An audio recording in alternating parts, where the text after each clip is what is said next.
And the House will come to order. House Gallery, please rise for invocation, which will be offered by the Honorable Dennis Paul of Harris County.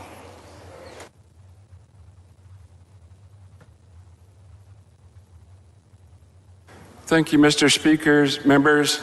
It's my honor to come up and pray with you all today. When I first started this session, one of my staff gave me a pen. It said Matthew 19:26 to carry it and keep thought of that prayer. So I made it my quote in the Bible that we stick in our desk every year to commemorate what we're going to do for this session. And Matthew 19:26 says that with man things are impossible, but with God all things are possible. So I've kept that in my mind all the time, that we can't accomplish all of our goals as long as we keep God in our hearts and our prayers and our thoughts. So with that thought, go to the prayer. Dear Lord, please bless this body. Bless the work that we're going to be doing. Bless our speaker and help him get through the times that we have to go through. Bless our governor, continue recovery, and so that he can help lead our state as we go through the troubles that we have to go through. I ask for your wisdom, that we all pray and listen to your wisdom and seek your guidance so that we can accomplish the work that we know we need to do here for the people of Texas, and then we can get back to our families. We thank for your guidance, your blessing, and your love of our state and of our nation, and ask for your guidance in all these in the name of our Lord, Jesus Christ. Amen. Now for the pledges. Pledge allegiance to the flag of the United States of America and to the republic for which it stands, one nation, under God, indivisible, with liberty and justice for all. Honor the Texas flag. I pledge allegiance to thee, Texas, one state under God, one and indivisible. Thank you. The chair will now hear excuses for absent members. Please excuse Mr. Canales and Mr. Guerra because of personal business. On the motion of Mr. LaGoria is objecting. The chair has none so ordered. The following message from the governor, the clerk will read the message. To the Senate and House of Representatives of the 87th Texas Legislature second called session, whereas the people of Texas through their state constitution have placed in the hands of the governor the power to call and set the agenda for special sessions of the legislature, and whereas pursuant to a gubernatorial proclamation issued on August 5th, 2021, the members of the 87th Texas Legislature have convened in a second called session to consider the initial list of subjects presented to them in the proclamation. Now, therefore, I, Greg Abbott, Governor of the state of Texas, by the authority vested in me in Article 3, Section 40 and Article 4, Section 8 of the Texas Constitution, do hereby present the following additional subjects to the 87th Texas Legislature second called session for consideration. Legislation regarding whether any state or local governmental entities in Texas can mandate an individual receive a COVID-19 vaccine, and if so, with what exemption should apply to such a mandate. Such other subjects as may be submitted by the governor from time to time after session convenes. Respectfully submitted, Greg Abbott, Governor. Without objection, the following resolutions are first reading, referral to committee. The clerk will read the resolutions. HCR 10 by Craddock, referred to the Committee on Resolutions calendar. HCR 11 by Craddock, referred to the Committee on Resolutions calendar. HB 68 by Guillen, referred to the Committee on Resolutions calendars. HR 69 by Rogers, referred to the Committee on Resolutions calendars. HR 70 by Rogers, referred to the Committee on Resolutions calendars. HR 71, referred to the Committee on House Administration. HR 73 by Belloff Kaufman, referred to the Committee on Resolutions calendars. HR 74 by Belloff Kaufman, referred to the Committee on Resolutions calendars. HR 75 by Price, referred to the Committee on Resolutions calendars. HR 76 by Davis, referred to the Committee on Resolutions calendars. HR 77 by Uberty, referred to the Committee on Resolutions calendars. HR 78 by Jeton, referred to the Committee on Resolutions calendars. HR 79 by Jeton, referred to the Committee on Resolutions calendars. HR 80 by Jeton, referred to the Committee on Resolutions calendars. HR 81 by Jeton, referred to the Committee on Resolutions calendars. HR 82 by Jeton, referred to the Committee on Resolutions calendars. HR 83 by Jeton, referred to the Committee on Resolutions calendar. HR 84 by Jeton, referred to the Committee on Resolutions calendars. HR 85 by Jeton, referred to the Committee on Resolutions calendars. HR 86 by Jeton, referred to the Committee on Resolutions Resolutions Calendars, H.R. 87 by Jatan, referred to the Committee on Resolutions Calendars, H.R. 88 by Cole, referred to the Committee on Resolutions Calendars, H.R. 89 by White, referred to the Committee on Resolutions Calendars, H.R. 90 by White, referred to the Committee on Resolutions Calendars, H.R. 91 by White, referred to the Committee on Resolutions Calendars, H.R. 92 by Huberty, referred to the Committee on Resolutions Calendars, H.R. 93 by Huberty, referred to the Committee on Resolutions Calendars, H.R. 94 by Jatan, referred to the Committee on Resolutions Calendars, HB 233 by Huberty, relating to providing accelerated instruction for public school students who fail to achieve satisfactory performance on certain assessment instruments, referred to the Committee on Public Education, H.R. 95 by Wu, referred to the Committee on Resolutions Calendar, H.R. 96 by Darby, referred to the Committee on House Administration.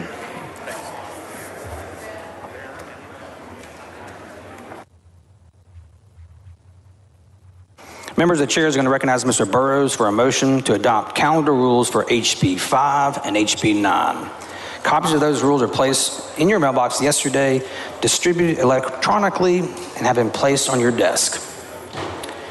The following rule for floor consideration, the clerk would read the rule.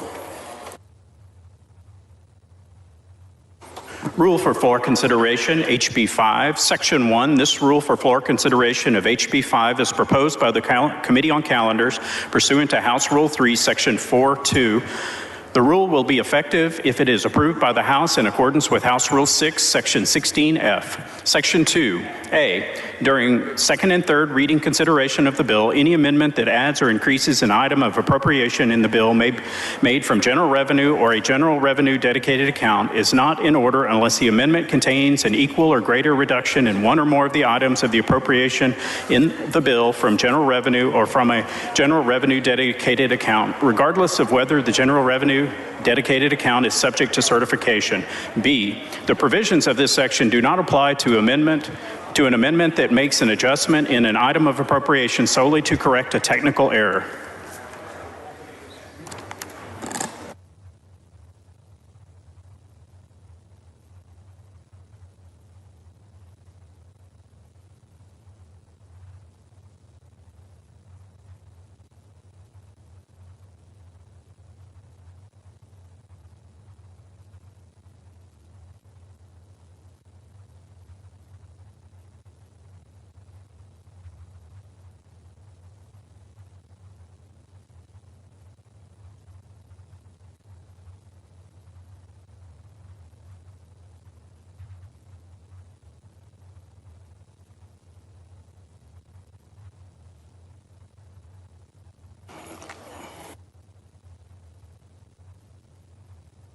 The chair recognizes Mr. Burrows to explain the rule.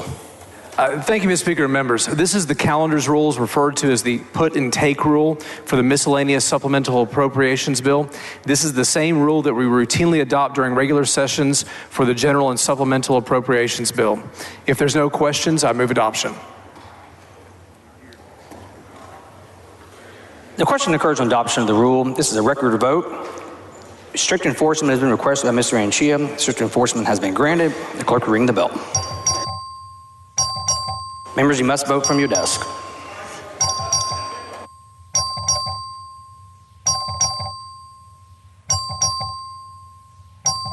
All members voted.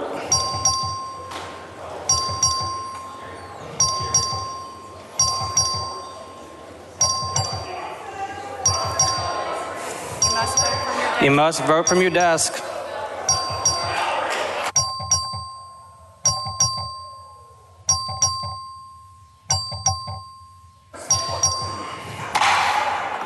There being 109 ayes, 0 nays, the rule is adopted.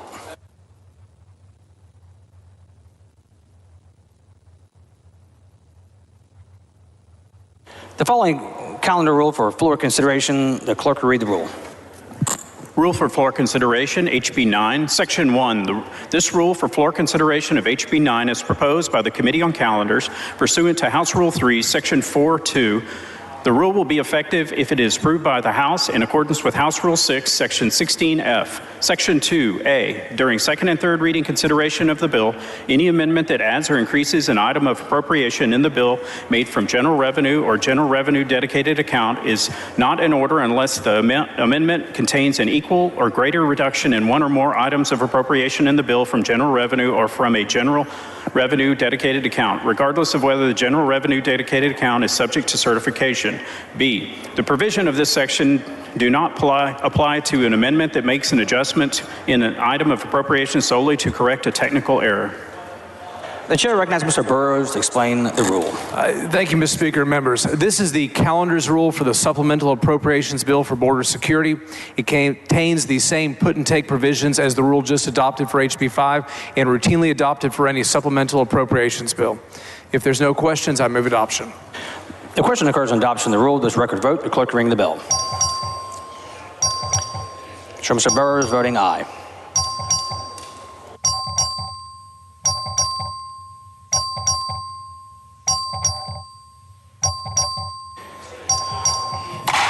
There being 106 ayes, 0 nays, the rule is adopted.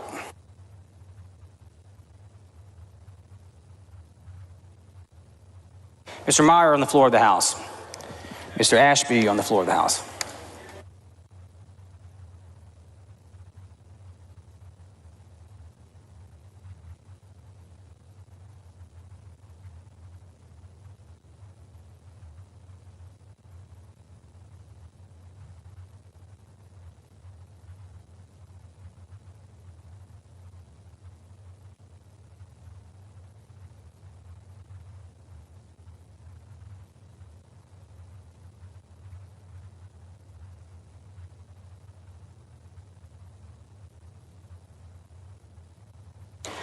The chair recognizes Mr. Meyer for a motion.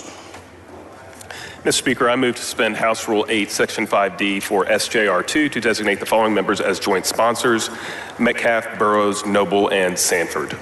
Members, you heard the motion. Is objection? Chair hears none. So ordered. Chair recognizes Mr. Meyer for a motion. Mr. Speaker, I move to suspend House Rule 8, Section 5D for SB 8 to designate the following members: Metcalf, Burrows, Noble, and Shine. Members, you heard the motion. Is objection? Chair hears none. So ordered. Chair recognizes Mr. Meyer for a motion. Mr. Speaker, I move to suspend House Rule 8, Section 5D for SB 12 to designate the following members as joint sponsors: Metcalf, Burrows, Button, and Guillen. Members, you heard the motion. Is objection? Chair hears none. So ordered. The chair recognizes Mr. Ashby for a motion. Thank you, Mr. Speaker. Members, I move to suspend House Rule 8, Section 5D for SB 1 to designate the following members as co-sponsors: Metcalf and Rainey. Members, you heard the motion. Objection. Chair hears none. So ordered.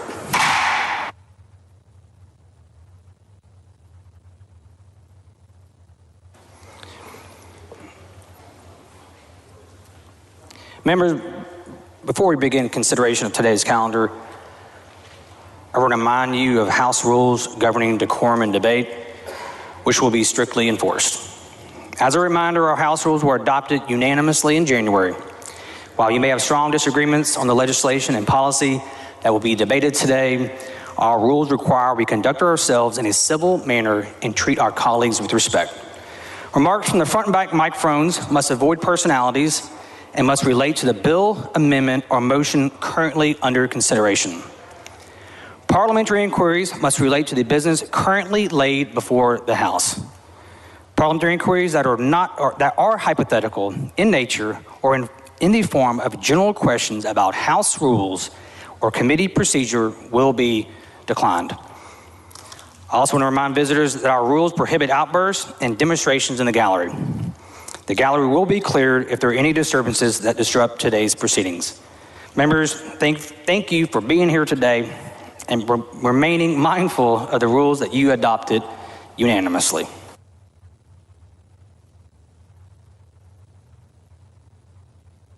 Members, we're about to begin today's calendar.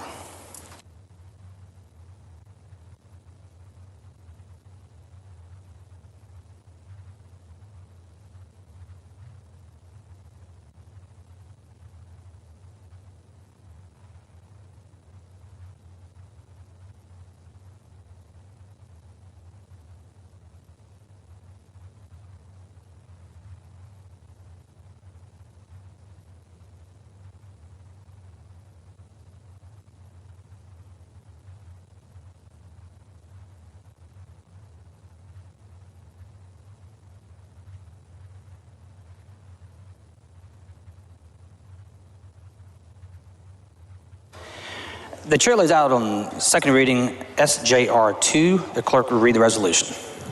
SJR 2 by Bettencourt, proposing constitutional amendment authorizing the legislature to provide for a reduction in the amount of limitation of the amount of ad valorem taxes that may be imposed on general elementary and secondary public school purpose of the residents of the homestead of a person who is elderly or disabled, and reflect any statutory reduction from the preceding in the maximum compressed amount of that reduction.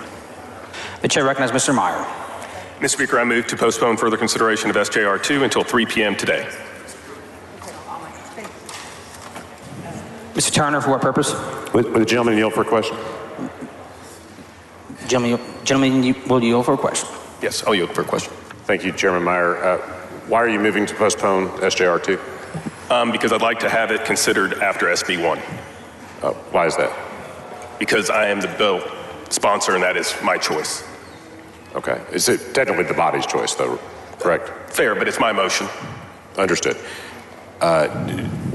In the House rules, don't SJRs and HJRs, aren't they required to be placed on the calendar before Senate bills or House bills?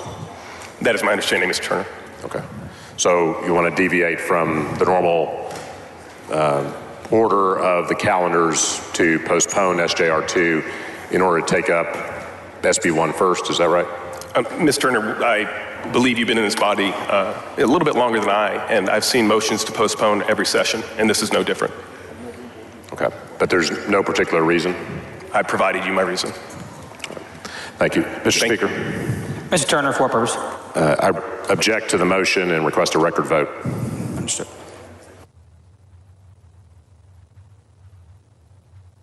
Mr. Meyer has moved to postpone SJR 2 until 3 p.m. A record vote has been requested by Mr. Turner.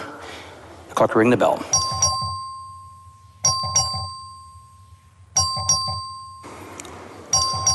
Have all members voted?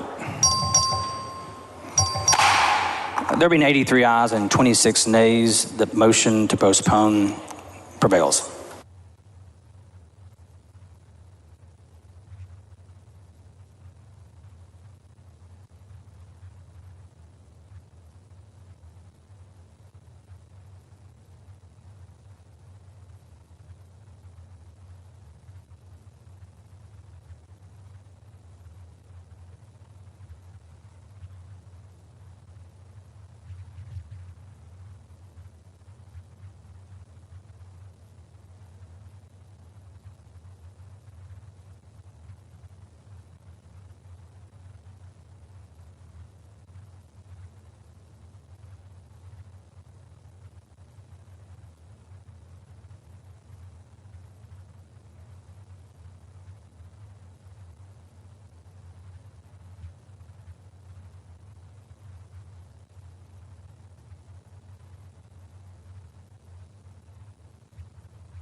The chair lays out on second reading SB 1. The clerk will read the bill.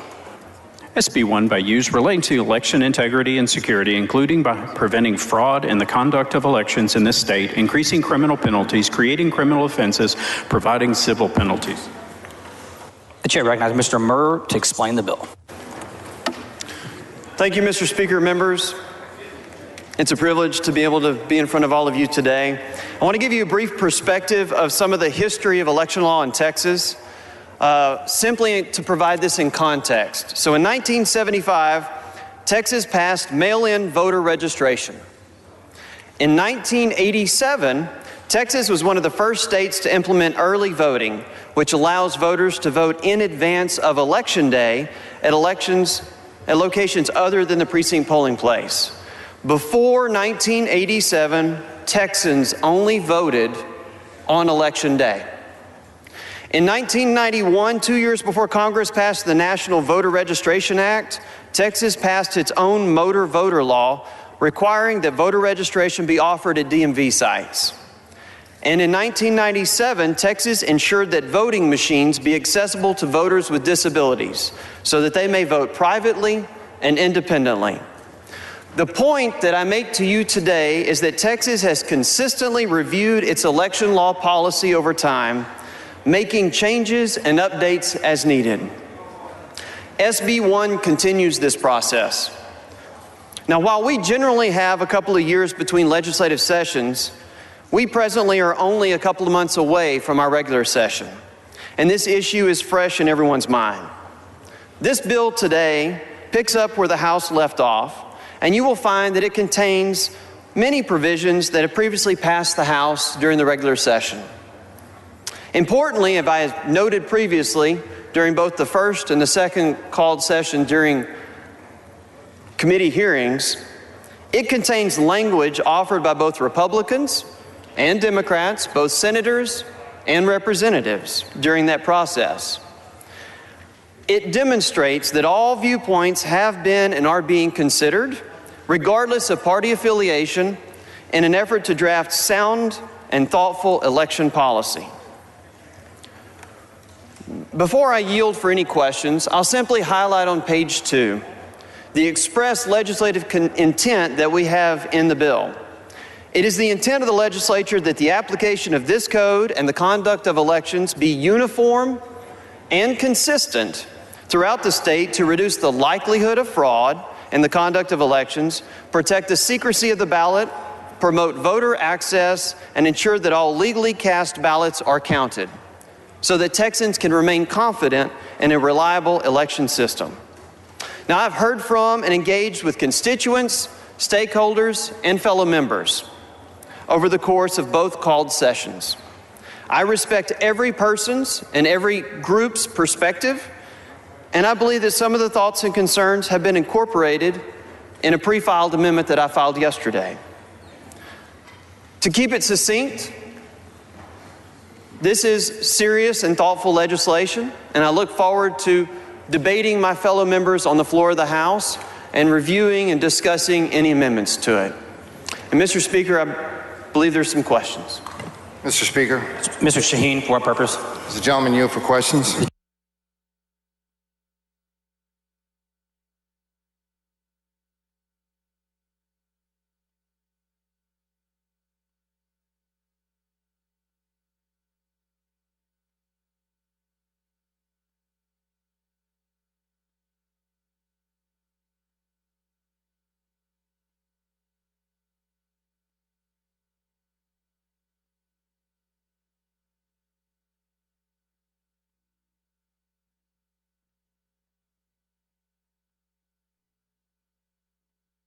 Were made outside the state. Mr. Shaheen, please confine your comments to the bill. Yes, sir. With respect to this bill, Chairman Murr, did you ever have the intent to disenfranchise any minority groups in the state of Texas, suppress the vote of any minority group? No. Does that include individuals that are Middle Eastern like me, Asian Americans like Jason Jatan, from Mexico like Mr. Lozano, or African American like Mr. White? I would assume that is correct, yes, sir. During the committee hearing that I was a part of, do you recall the dialogue that I had with several members that opposed the legislation with respect to the 24-hour provision versus what's in here is a 16-hour provision for each day of early voting to be able to vote? Yes, I recall the dialogue that you had with multiple witnesses during the committee hearing. Do you recall that those individuals that oppose this bill reference not having 24 hours of voting as voter suppression? Yes, I believe that point was made by some witnesses. And then after those points were made, do you recall me asking those individuals to apply that standard to the 254 counties throughout the state of Texas that before last year had not had 24-hour voting, and essentially for most of the time will have 7 a.m. to 7 p.m. voting? Yes, and I think the point was made both by members like yourself as well as a resource witness for the Texas Secretary of State that pointed out that in Texas, the concept of a 24-hour voting period was not necessarily applied to many jurisdictions at all and was fairly a novel idea. So with respect to this idea that not having 24 hours of voting in a day is voter suppression, they refused to apply that to the 5,400 counties in the state of Texas. Did they also refuse to apply that standard to different states in the United States? I believe there may have been some testimony about what other states do, and I'm not advised to the status of other states and the applicability of any 24-hour voting period. I am, and I can tell you there are few, if any, other states that have 24-hour voting. There's some states actually that have no early voting, and yet they refuse to apply that same standard. Is it true, Chairman Murr, that your piece of legislation on pages 7, 8, and 9, as we've discussed, provides 16 hours of voting from 6 a.m. to 10 p.m.? Yes, you could characterize it as providing flexibility for the local jurisdiction to identify appropriate hours with a start time and a stop time. A start time being 6 a.m. and an ending time being 10 p.m. at night during weekday early voting dates. And if you were to do the math of the early voting days as well as election day, is that not over 170 hours of available voting? Representative Shaheen, I'm an Aggie, so I can only count on my fingers and toes, so I will defer to you on the math, but that sounds accurate. There was also quite a bit of discussion with respect to poll watchers. Does the legislation not on page 11 allow an election judge to call law enforcement at their request of a poll watcher be removed if the poll watcher is disrupting the peace or violating any type of statute? That is correct, Representative Shaheen, and in addition to that, under current law, there's not a restriction for law enforcement to be contacted for those scenarios to exist even today. And with respect to poll watchers and the concern about them disrupting the process, is it not true that on page 12, poll watchers must take an oath swearing to not disrupt the voting process or harass voters? That is correct. So the legislation prescribes an express oath that a poll watcher must take as part of the process of being a poll watcher and being appointed by an appointing authority to represent them essentially as their eyes and ears at a voting location. And didn't you also point out during the discussion of this topic, that current statute forbids a poll watcher from interfering with the process of a voter going through the process of voting? Yeah, actually, current law, and this was brought up several times during committee discussion and the process of listening to witnesses, is under current law, section 33.057 prohibits a poll watcher from being present at the voting station when a voter is preparing the voter's ballot or is being assisted by a person of the voter's choice. In addition, section 33.058 of current law restricts the ability of a watcher to converse with an election officer and prohibits them from conversing with a voter or communicating in any manner with a voter. Thank you for that. So let's talk about the actual process for mail-in ballots. There was a lot of discussion on that topic during the committee hearing. Can you give us an overview of some of the changes that were made with respect to mail-in ballots, the application process, and changes that were made there? Yes, sir. So presently in the state of Texas, if you vote in person, whether it's early voting or on election day, Texas requires that you provide some form of identification. And we've heard lots of discussion about what that is, and that includes a Texas driver license or another identification that's issued by the state of Texas for you, or the last 4 digits of your Social Security number. So this legislation applies those same requirements to the process of mail-in ballots. So if you apply to vote by mail, you are also being required to supply one of those identifying numbers as part of that process. So you're saying for a mail-in ballot, they can either provide their driver's license number or the last 4 digits of their social security number? Or they can provide a statement that they have not been issued a number. In addition to the driver's license number, they can provide a personal identification card that's been issued by the Department of Public Safety, and that would have a number on it as well. So you're saying if they don't have a driver's license and they don't have a social security number, that they can just make a statement as such? Yes, sir, that is correct. That's current law for in-person voting, and this legislation would apply those same parameters to voting by mail. And then I would also point out that voting by mail is not available to all voters. Texas law actually has eligibility requirements for that. Can you remind us what those are? To be eligible to vote early by mail in Texas, you must be 65 years of age or older, be sick or disabled, be out of the county on election day and during the period of early voting, or be confined in jail but otherwise eligible. Are there certain cases where an individual can even use an expired driver's license? That is correct. Current law allows for you to use an expired driver's license, and in the bill, express language also incorporates that fact. So in summary, because we've all heard from Texas House Democrats in D.C. that this bill made it harder to go through the mail-in process, but what I'm hearing you're saying is they simply need to either provide a driver's license number, last 4 digits of their social security number. If they don't have either of those, they can just state that they don't, or in some circumstances, they can even use an expired driver's license.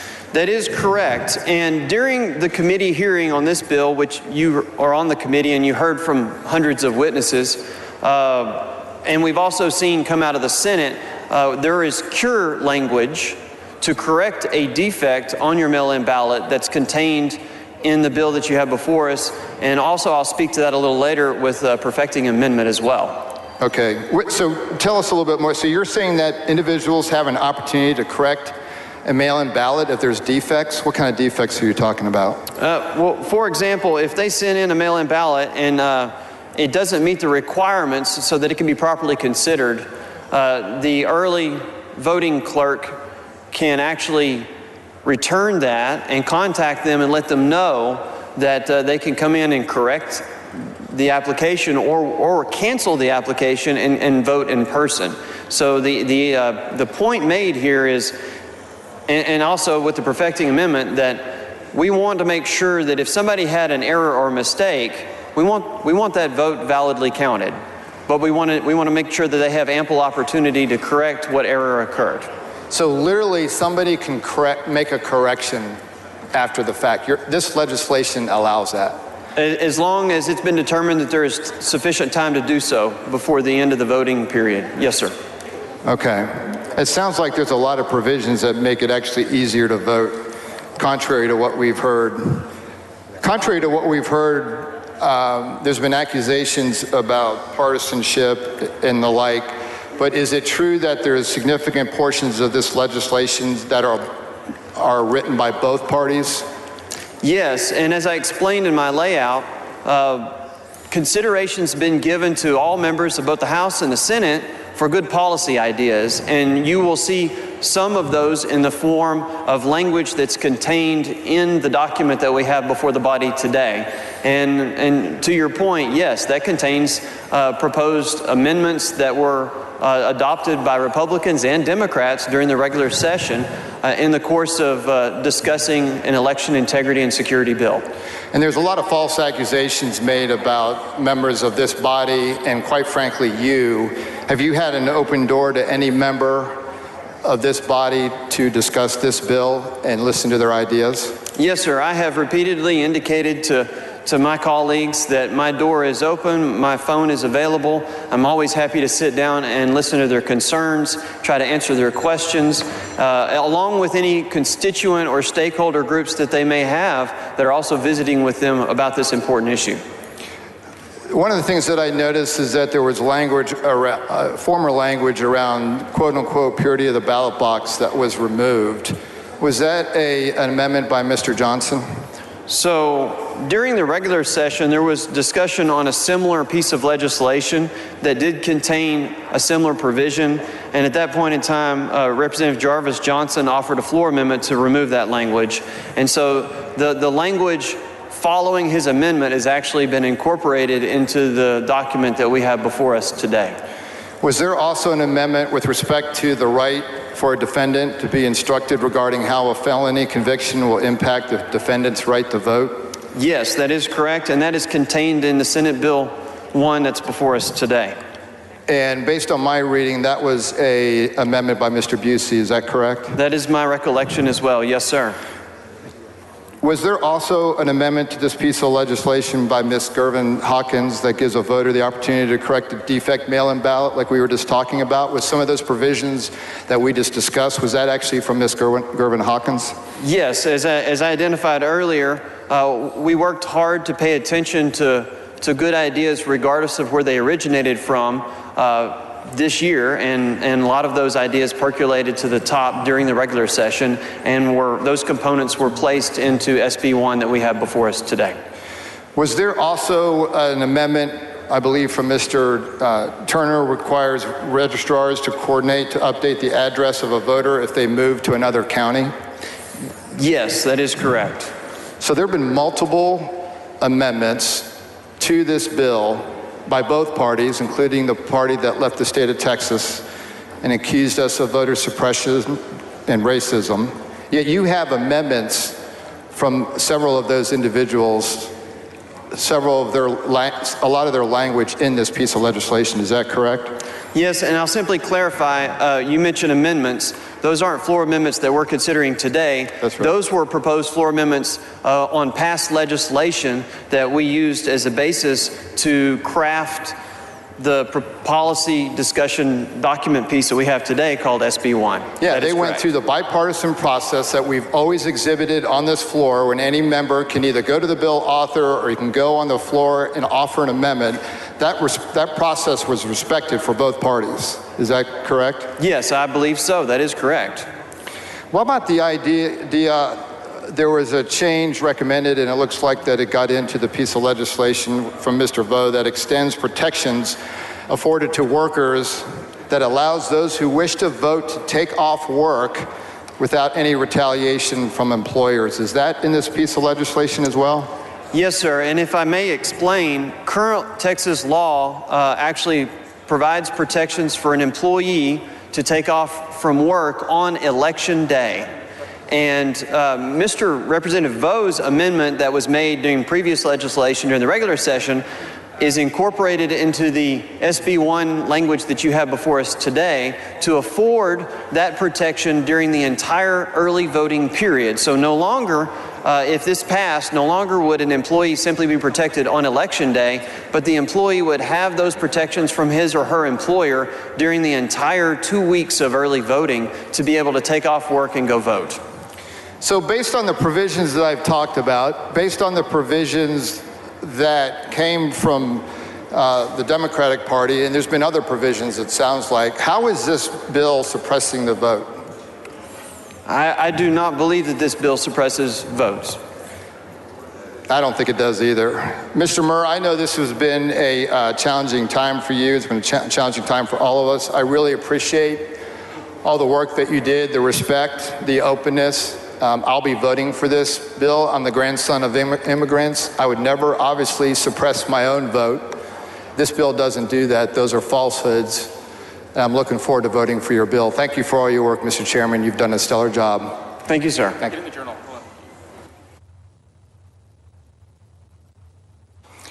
The gentleman's time has expired. Mr. Turner, for what purpose? Move to extend time.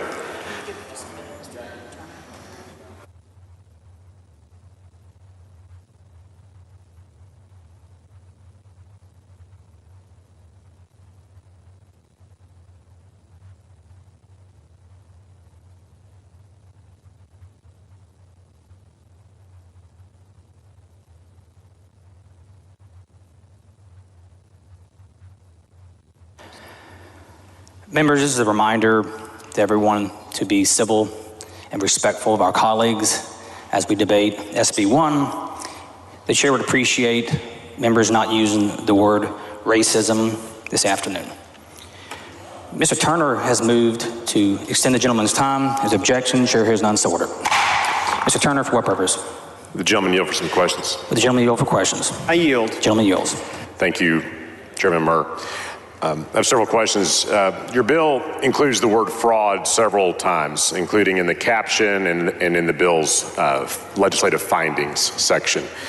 Could you detail for the body how many instances of election fraud occurred in the 2020 election in the state of Texas? I don't have that information in front of me, although I do know that there were resource witnesses with both the Texas Secretary of State and the Office of the Attorney General during the committee hearing that may have been asked those questions. But the focus of this bill is forward-looking, and if you'll notice when we talk about fraud, at least in portions of that you referenced, it has to do with the likelihood of fraud. Okay, but you're not able to identify how many instances of fraud may have occurred in 2020? No, sir, and I don't necessarily believe that fraud is a condition precedent for implementing a good policy. So the director of the Secretary of State's Election Division, I think you just referred to, stated in committee testimony during the regular session that in 2020, quote, Texas had an election that was smooth and secure, unquote. Do you agree with that assessment? I agree with that assessment, as I have stated in the past during committee hearings, yes. Okay. Now, let me go back to fraud. Have you read about or been briefed at any time about the results of Attorney General Ken Paxton's election fraud investigation efforts in the 2020 election? Only what I overheard during the committee hearing process from witnesses and questions asked of the resource witness from the Office of Attorney General. So you haven't met with General Paxton or his staff about those findings? About those findings, no, sir, I have not. Okay, have you met about other things? Only in response to specific questions that I have asked, which were very narrow in scope. So I have not touched upon any discussion about that process that they undertook in 2020. Are you aware that the AG's office, this has been publicly reported, I believe in the Houston Chronicle, that the AG's office spent 22,000 staff hours on those so-called voter fraud investigation efforts in 2020? I may have observed that article, but I will take your word for it that is the statements made in the article. So the Attorney General's office didn't bring any data to you with respect to their 22,000 staff hour investigation? Not to my knowledge, no, sir. Okay. Were you aware that they increased the staff number of their voter integrity unit to 17, which is a total of an additional 8 employees, nearly doubling in size?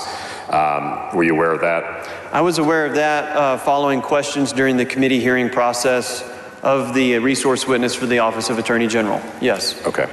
And do you know how many prosecutions were a result of all that extra staff and staff hours? I believe that also arose during the committee hearing process. Off the top of my head, I don't have that in notes in front of me. Okay. I'll represent that it was a total of 4 prosecutions to date. Does that sound right? I would not disagree with you. All right. And so is it correct that there were, when they looked at instances of so-called fraud, that they in fact found 16 total instances, again, this is not prosecutions, just instances of fraud they've identified, each having to do with a voter listing an incorrect address on a voter registration form. Is that accurate? I don't recall that specificity. I will tell you there was some discussion between the difference in the number of individuals versus the number of counts that were raised against them in various different cases. So I'd have to take your word for it. I don't know, Mr. Turner. Okay. So with respect to your bill, did you or did the committee at any point do any sort of impact analysis, specifically a racial impact analysis, and how this bill could impact voters of color, specifically African American and Hispanic voters in the state of Texas? No, sir. There was no impact study done? No, I was asked that repeatedly during committee by members of the committee by members of the committee, and my answer remains the same, no. Okay, why was no study conducted? I don't know that a study is required, but I'm not aware of any disproportionate impact studies that are currently in existence. Nobody's made me aware, although I have implored my fellow members to share any information that they may have that may be helpful during this process. But you didn't make any attempt to initiate such a study to ensure that there would not be a disparate impact? I did not make an attempt to initiate a study, no, sir. Okay. In the regular session, you'll recall, I think, that there was a lot of discussions about the conference committee report on Senate Bill 7 and some specific provisions that were added into that bill in the conference committee report at the very end of the session. Specifically, a provision relating to overturning elections and another provision that limited Sunday early voting hours that was widely seen as an attempt to target Souls to the Polls programs that a lot of churches run. Do you recall those provisions? I certainly do recall the discussion, and I recall hearing about those provisions. Yes, sir. Okay. And are those provisions in this bill today? No, sir. And if I may expand upon that just a little bit, there are prescribed start and end times during Sundays that you will find in this bill. But I understand that no one has raised any objections that would impact Souls to the Polls.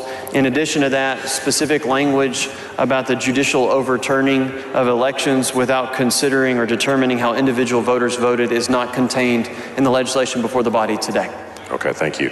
So back to those provisions, have we established where those provisions came from in SB 7? And I ask that because I've never heard a definitive answer where those provisions came from. In fact, in a press conference on July 21st, the Lieutenant Governor said that the Senate, he said very definitively, the Senate did not put that in there. So do we know where those provisions originated from? I do not know where those originated from, and Chairman Turner, I also wasn't part of that process. I wasn't part of the committee at that time, and so I have no background knowledge or idea.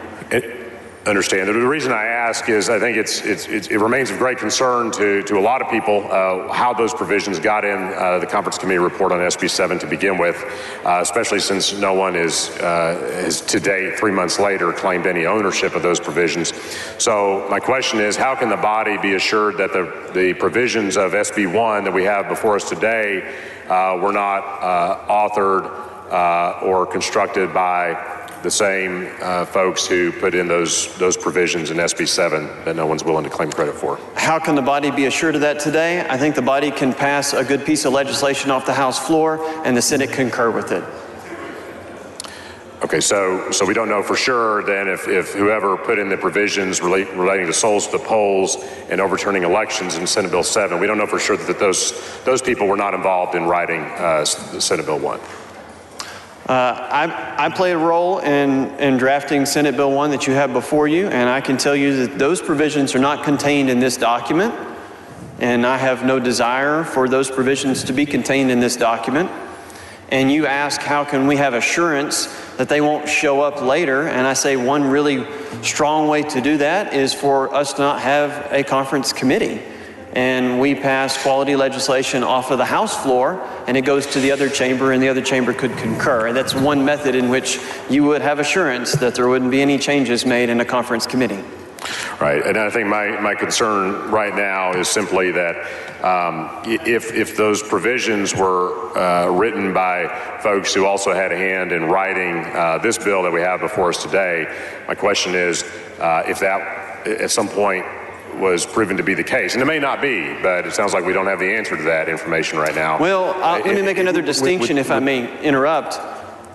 I'm now part of this process as the sponsor, and so I wasn't part of that process previously, and so you have an assurance from myself, the sponsor, that I have no interest in seeing those provisions show up in any bill.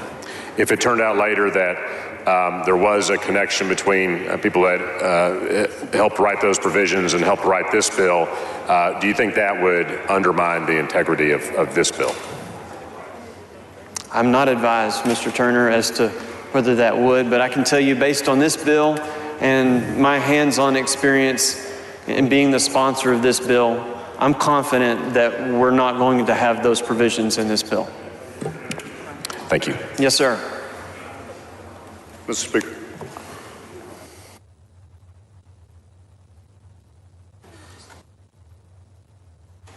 Mr. Busey, for what purpose? Will the gentleman yield for a few questions? Would the gentleman yield for questions? I happily yield for questions. Gentleman yields. Thank you, Mr. Murr. Just to follow up on that final point, we've seen some amendments that would counter that and would attack souls to the polls hours today. Can we take from your dialogue you just had that you will oppose any amendment that would restrict the hours of souls to the polls? So may I provide a little background information and context for our colleagues that are listening? So in the legislation that you have before us today, it expands the hours from 5 hours to a minimum of 6 hours on Sundays. There's a Sunday in between the 2 weeks of early voting. And it also puts a start time of 9 a.m. and an end time of 10 p.m. for the local jurisdiction to determine when the best hours would be. And I provide that for I just want to make sure you will oppose any amendment that would raise that start time on a Sunday to, let's say, noon, as we've seen amendments filed to that today. I believe that a start time of 9 a.m. and an end time of 10 p.m. with flexibility of local jurisdiction as crafted before you today is the best policy for us to consider. Let me ask a couple quick questions. I know we got limited time. Under current law, local counties get to decide voting hours during early voting. Are there any restrictions to those hours under current law? Under current law, it states, for example, for many counties, that a minimum of at least 8 hours needs to be made available. For example, during weekdays. But it doesn't set what hours those can be. That is correct. There is not an express prohibition against more than 8 hours. So counties can set their own hours within the 24-hour realm as they choose under current law. Does this bill take us backwards on the hours that a county can choose to serve? No, actually, it guarantees additional hours that would be available as minimum hours. As minimum hours. I'm talking about maximum hours. So right now, a county, as we've seen done, can have voting up to 24 hours during the early voting period. We've had questions from our colleague. Does this bill, what are the parameters in this bill for during early voting for hours that can be voted? So, and you've got several points that you make there. Let me try to address one, and if I didn't answer correctly, please ask me again. You mentioned about the 24 hours. I'll point out, and Representative Busey, as a member of the committee that heard this legislation both during the first and the second called session, that you heard resource witnesses from the Texas Secretary of State explain that the concept of 24-hour voting, or more than the 8 hours that was minimally required under current statute, is what was a novel idea that was applied by a jurisdiction during the 2020 pandemic, but has not happened in the past across the state. But it's allowed under current law to do so. It is not prohibited under current law. So we've had people have access to 24-hour voting, and this bill will do what to those hours? What are the parameters? This bill prescribes a start time and an end time during the early voting period, which is 2 weeks and the weekend in between. Well, and I appreciate your history because we've all heard celebration about how Texas has such early voting. My point in these questions is, under this bill, correct me if I'm wrong, the maximum amount of time allowed is 16 hours in a day for early voting. Is that correct? For each weekday during early voting, that is correct. 16 hours. And current law allows up to 24. So we are regressing access by 1/3 of the early voting period. So as I've heard our colleagues celebrate our early voting period, it should be noted that this bill will take away 1/3 of that early voting period. I have one other question for you. One of the goals you set out is uniform and consistent across the state. What are the minimum voting hours in this state under this bill if it becomes law? The minimum voting hours that are based in here during the weekdays would be a minimum of 9 hours with a window of 6 a.m. to 10 p.m. during weekdays. On Saturdays, from 6 a.m. to 10 p.m. and on Sundays from 9 a.m. to 10 p.m. with minimum hours of 5 hours. Is that true for all 254 counties? No, sir, that is not. Current law actually prescribes a breakdown based on the population size of counties, and even a little further when jurisdictions where there is less than 1,000 registered voters. And I know that you're aware of that, because oftentimes that is based on the availability of poll workers, many of which are volunteers. And each jurisdiction has some flexibility to design in this because they are, as a state sets some guidelines for that. We also there's some deference given to local jurisdictions to design that around the needs and wants of their local constituents. My concern is in a bill that's aimed to have uniformity, we're not solving that problem, and our rural voters are not being guaranteed the same minimum of access to the ballot box as our urban and suburban voters, if this bill becomes law. I disagree with that conclusion. I don't think that we've heard witnesses in rural areas say that they have a limitation of access to the ballot box during their 2 weeks of early voting, the weekend during early voting, and the election day of 7 a.m. to 7 p.m. Whether we heard it or not, this law as written would have different minimum hours for our smaller counties, thus not inherently guaranteeing them the same hours of access that we give our urban and suburban counties. Current law already prescribes that in the state of Texas. It already prescribes that you can give smaller counties less access. I'm just saying in a bill that's designed to create uniformity, this is an area where we are missing that. So if we bring an amendment, I hope you would consider that. I was saying if we bring an amendment, would you consider creating that uniformity across the board? No, sir, I would not. I believe the bill tracks the current framework that we put in place. All right, thank you. Mr. Speaker. Mr. Dutton, for what purpose? Would the gentleman yield? Would the gentleman yield? Yields for questions, yes, Yields sir. for questions. Thank you. Let me start by thanking you for meeting with me. I think we met in my office about a couple hours almost to talk about Senate Bill 1. Let me ask you, when you laid out the bill, one of the purposes that was not in the bill was about increasing access to voting. And the purpose, one of the purposes ought to be to increase voter turnout in Texas.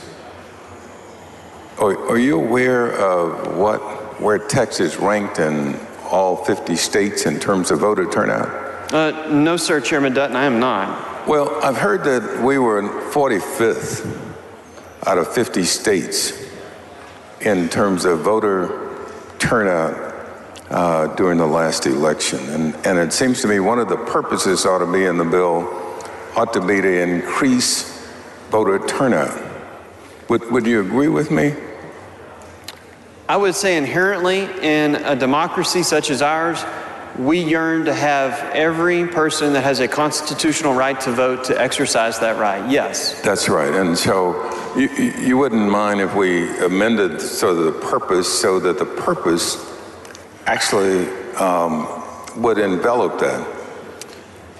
I can find numerous instances contained in the provisions of SB 1 before you today that I believe improves voter access. And I'm sorry, just let me finish my one statement. And in the legislative intent that we talk about, we actually talk about promoting voter access. Yes, but what I'm getting at is the purpose of the bill. When you laid it out and you talked about the individual things that involve the purpose, that's one of the things that's excluded. It's not included in the bill such that, as you said, in a democracy, we ought to have everybody voting. And certainly if Texas is 45th in voter turnout, we ought to be thinking about that in terms of trying to improve that. I mean, wouldn't you agree with me that that's one of the purposes ought to be to increase voter turnout in Texas such that we get people where you have created in the bill, you say access to voting, more access. We ought to make sure that the purpose at least follows that. And I think I understand where you're going with it, but I go back to our legislative intent of promoting voter access, and I believe multiple provisions here do that. And just because folks have rights, we don't always see them choose to exercise their rights, and I understand that as well. And that can be frustrating for our friends and neighbors because they decline to participate in the process. Right, but we ought to be encouraging not only the way we could increase the number of hours without creating an increase in voter turnout. And what I'm getting at is while we increase the access, or while we do something about that in the bill, what we don't do is in terms of the purpose of increasing the voter turnout in Texas. Chairman Dutton, that makes me think of a phrase that my grandmother used to tell me, and it's common to all of us, is that you can lead a horse to water, but you can't make him drink.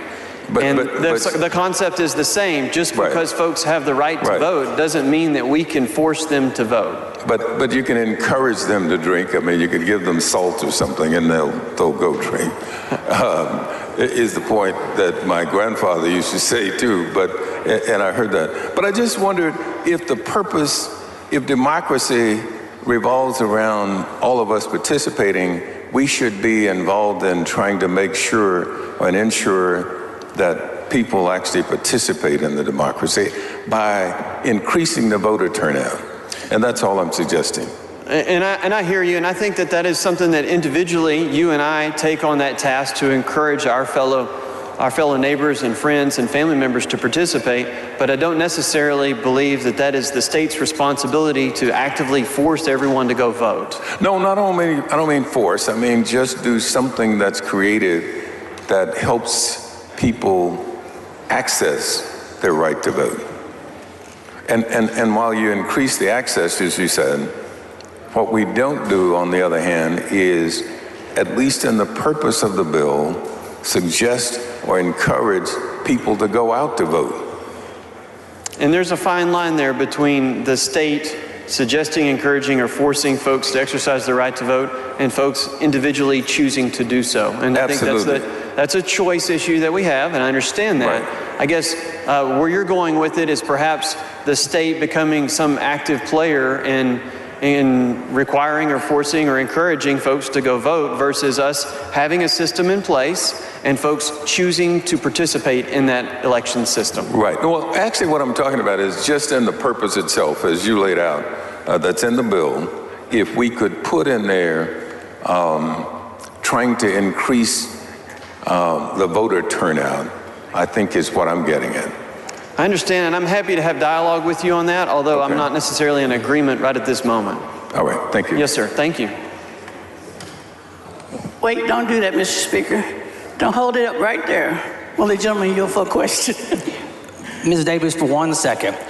Gentleman's time has expired. Is there objection to extension of the time? There is not objection. Ms. Davis, for a purpose. Thank you. Will the gentleman yield for a couple of questions just as a follow-up and for legislative intent? Will the gentleman yield for questions? I yield to the gentlelady for questions. The gentleman yields. Thank you. Chairman Murray, you talked about in the discussion with Representative Busey about the intent is to allow local control or local considerations to help define what the actual hours would be for voting.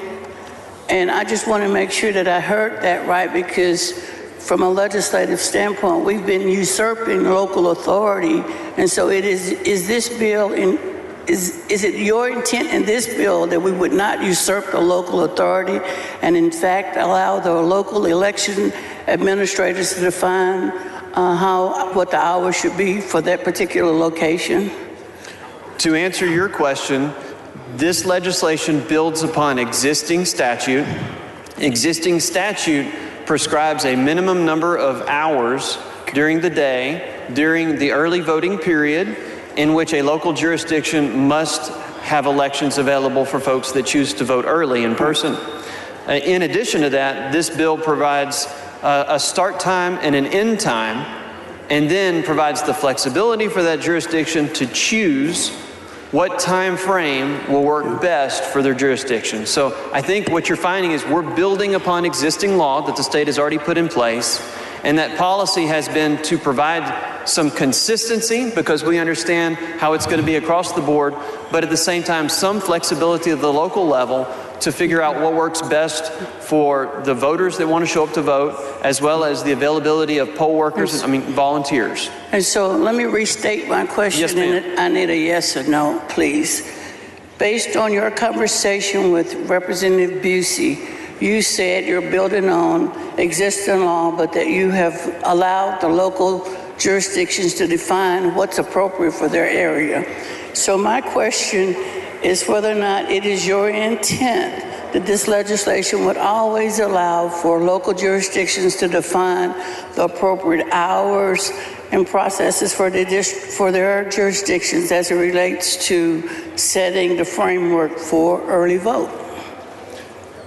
Yes, it is my intent to allow this piece of legislation to provide local jurisdictions the ability to determine the hours within the framework that is in the statute, that is in the proposed bill provided by the legislature.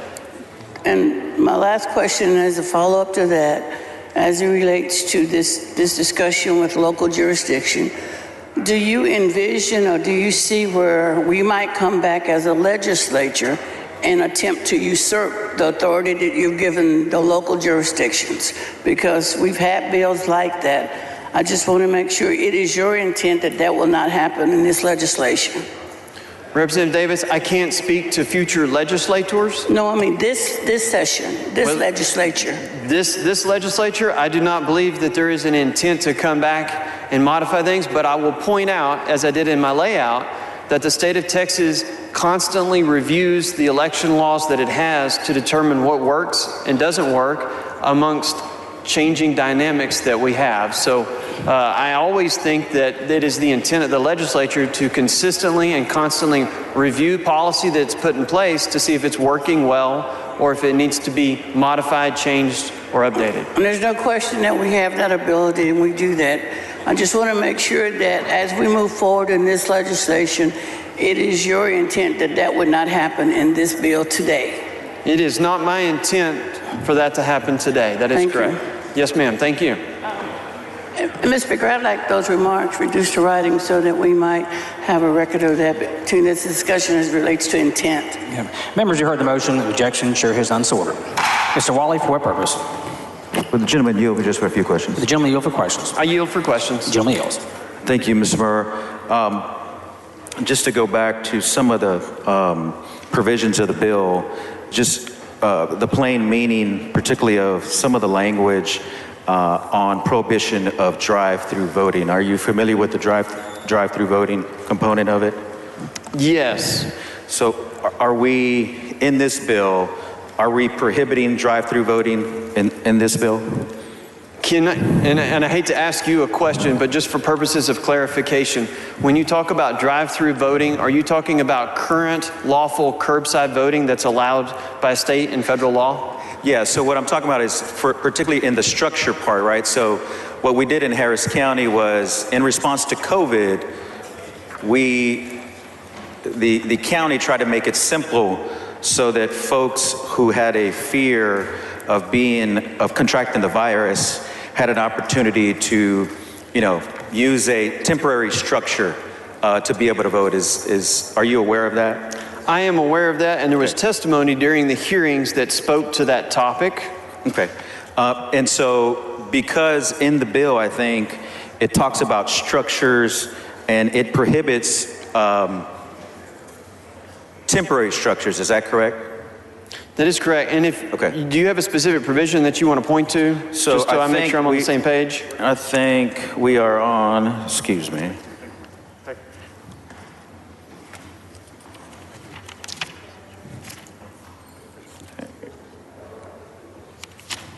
There we go. Hold on a second. So on page 20, I think it talks about section 3.11 take that back. Section 3.12B, it talks about a polling place established under this section may be located subject to subsection B at any place in a territory served by early voting clerk, may be located inside any building, and then it strikes stationary structures. Are we trying to prohibit a particular polling location that may have set up a tent next to the county building? Because I think this is the county building. Is that my understanding? So section 3.11 relates essentially, and if you talk to the Secretary of State, relates to the clerk's office during early voting. Right. Section 3.12 relates to any other voting location during early voting. And the purpose here is to explain that voting needs to occur inside the building. And if you go back to the premise or the policy argument behind it is, we've heard several folks speak about the constitutional right to vote and how we hold that as very important. Protecting the secrecy of your ballot and providing you a place to do that in private is very important. When you locate that process outside of a secure place where it's not necessarily available to you, then there's the potential that your ability to vote is not in private and may be compromised. And so that's the purpose. Okay. So I just to clarify, because I certainly don't want to be coy with you, this bill explains that the right to vote from your voter vehicle exists under the current rights prescribed for curbside voting. And curbside voting is limited to those that are eligible to vote for curbside voting, but it's not provided to all persons. And this bill doesn't expand upon that. Right, but I think the effect of what we did in Harris County with this bill, particularly for folks that had a credible fear of contracting the virus, that they were allowed to vote in their car very conveniently, vote in their car so that they wouldn't contract the virus. Because part of the impetus for what we did in Harris County was that we were trying to protect public safety.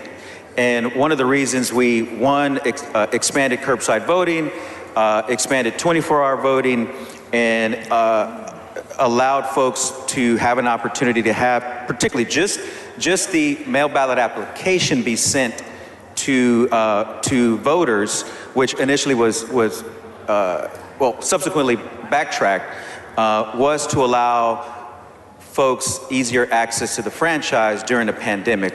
You're aware of that? Is that your I'm aware of that, and I think you've got two topics here. If you want me to talk about curbside voting, or if you want me to talk about the application to vote by mail. I mean, no, I'm talking about all of it, but yes, it pertains to curbside voting, because what's happened in Harris County was that we did some, use your term, some novel creative ways to access the ballot, but in this bill now prohibits it by prohibiting drive-through voting and 24-hour voting, and so that, and temporarily early voting locations that are not located inside a building. So I'm just trying to make sure that we understand that, and the public understands what's going to happen with this bill once it is implemented. Yeah, and I will clarify for you that this bill provides that a person can vote from their automobile pursuant to section 64.009 if they're physically unable to enter the polling place without personal assistance or likelihood of injuring the voter's health, which is what we currently use as curbside voting. Okay. And so it doesn't touch that, and it's also protected by federal law, but it doesn't expand upon the ability for you to vote from an automobile if you don't meet the criteria of current curbside voting, which I get to is maybe that was a novel approach that was tried in Harris County. It's not expansive to include that for every person. They still need to meet that criteria of 64.009. Got it. I want to turn to page 37 of the bill as it relates to unlawful solicitation and distribution of an application to vote by mail. Page 37. And page so 37. In the bill, would you say that we are creating a new criminal offense in this section? Yes. Okay. And would that be a state jail felony? Yes. Okay. And could you describe what, in the bill it talks about Section A, public official, an election administrator, not to be coy with you, but an administrator would be a public official, is that correct? I'm gonna clarify that. I have a perfecting amendment in a minute that actually brings that term in, because a public official may not necessarily include a non-elected elections administrator. And so my perfecting amendment would include that in the definition. Okay. So assuming that the perfecting amendment later is considered and adopted, then the answer would be yes, this provision would apply to a public official or an elections official. Okay. And so with that in mind, just using, without your perfected amendment, a public official now, if they choose to send or solicit the submission of an application to vote by mail from any person that did not request it, if they should choose at their discretion to send just, not the ballot, but just the application to vote by mail, that would be an offense and up to a state jail felony. Is that correct? That is correct. The language here expressly states that they're not supposed to send it to someone who didn't request it. Now, alternatively, the policy goal here, and I've explained this in committee, is our system is designed upon activity by the voter. The voter has to request it. And therefore, the voter is watching for what's coming in the mail and paying attention to that important piece of mail, that application to vote by mail. Okay, so the voter then now has to, without, but in this section, we are creating a new criminal penalty up to a state jail felony for a public official who sends this application unsolicited to a voter. That is correct. Yes, sir, that is correct. Okay. And I just go back, the policy goal there is Texas, its policy is passive. A voter has to request that application to vote by mail. We are not an active or proactive state policy of distributing all of those to everyone all the time. And so that's what this is following. Okay, I guess, could you explain that a little further? Because I'm trying to understand why we would make a policy decision to make it a state jail felony to encourage folks to, for all intents and purposes, participate in the franchise. Anybody, any Texan, whether they're Democrat, Republican, or Independent, disabled, why would we do that? So some of the testimony that we heard during the committee hearing process, as well as input from stakeholders and individuals, raised concerns that if a potential voter is not aware of the document that's headed their way, then, and I go back to our legislative intent, you have a scenario where you could have the likelihood of fraud because that application to vote by mail has been sent out. They're not aware of it. And we all know that outside the ballot zone where you vote, you know, you're gonna have paperwork that's coming and going. And so at the end of the day, the policy is for it to be a passive system. So you said likelihood of fraud. That was a key word for me. What do you mean by likelihood of fraud? Are we implying that because somebody gets a unsolicited application that there's going to be a likelihood of fraud? No, I'm going back to the legislative intent where we talk about the purpose is to reduce the likelihood of fraud. And when you vote in person... What would be the likelihood of fraud? If I may, when you vote in person and you go in person and you vote, your ballot never leaves the voting location. When you vote by mail, your ballot is, first you're going to have an application to vote by mail with potentially confidential information that's going to be returned, and then your ballot by mail is going to be sent out, and it's also going to be returned. And so because that ballot is unaccompanied compared to in a scenario where you go to a polling location and your ballot is, there is a potential, as we've heard from input from folks, that there could be a likelihood of fraud. And so but efforts made to ensure that our policy protects against that works to ensure security in the overall system. And that provides...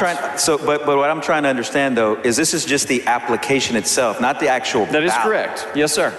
So where in that process of an elected or appointed, future appointed official, public official, how do we not trust that person, usually a person that's a career official, to just send the application itself to the voter? It's not the ballot itself, it's just the application for them to have the opportunity to get the ballot. Where in that process is there a likelihood of fraud being committed? I believe I've answered that. And that is the fact that unlike voting in person, where your ballot is contained in the environment that we hold sacrosanct, voting by mail, and thus your application to vote by mail, includes personal information, and it also has to do with your ability to exercise your right to vote. And so it should be initiated by the voter. But that's the policy goal. Since the inception and up till now, has there my understanding is I'm with you. That is a sacred, the right to vote, that secrecy, being in a booth and having that opportunity to vote is sacred. But it's just as important for somebody that's maybe a senior, maybe a veteran, maybe disabled, to have that same opportunity in their home, to have that ability to at least just receive the actual ballot application, let alone the actual ballot, but just the application itself. And they have the right to receive that application as soon as they request it. Okay. And then the following page, on page 38, section 276.017, unlawful distribution of early voting ballots and balloting materials. We're also making it, and I'll just read it verbatim, the early voting clerk or other election official commits an offense if the clerk or official knowingly mails or otherwise provides an early voting ballot by mail or other early voting by mail ballot materials to a person the clerk or official knows did not submit an application for a ballot to be voted by mail under section 84.001. The section right under that is creating an offense under this section is a Class A misdemeanor. Is that your intent in that bill as well, is creating a Class A misdemeanor on this offense? Yes, sir, you have read it correctly, and yes, it does create a new criminal offense. Okay. And that criminal offense is of no concern if the early voting clerk or other election official follows the law and does their job. It has a knowingly requirement, so they have to know. But you're also creating another penalty for election officials who send out early vote materials, balloting materials as well. That is correct, to someone who didn't request it. That is correct. Okay, thank you. Mr. Speaker, will the gentleman yield for some questions? Certainly yield. Does the gentleman yield? Yields for questions. Thank you, Chairman Murr. Just wanted to run through a few questions and really kind of follow up on what Representative Wale was discussing with respect to voters in Harris County who had used the drive-through vote centers during the 2020 election. Do you recall that the Harris County Election Administrator testified before the committee during a hearing on SB 7 and HB 6 that approximately 53% of the votes cast at the 10 drive-through sites available during the 2020 election were by people of color? Are you familiar with that data point?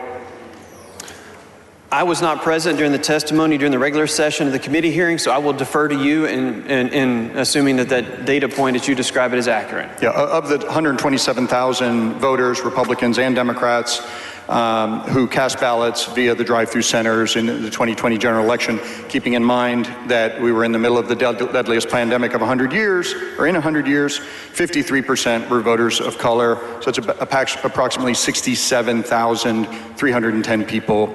Why is that method of voting, why does that increase the likelihood of fraud in your view? Or does it increase the likelihood of fraud in your view?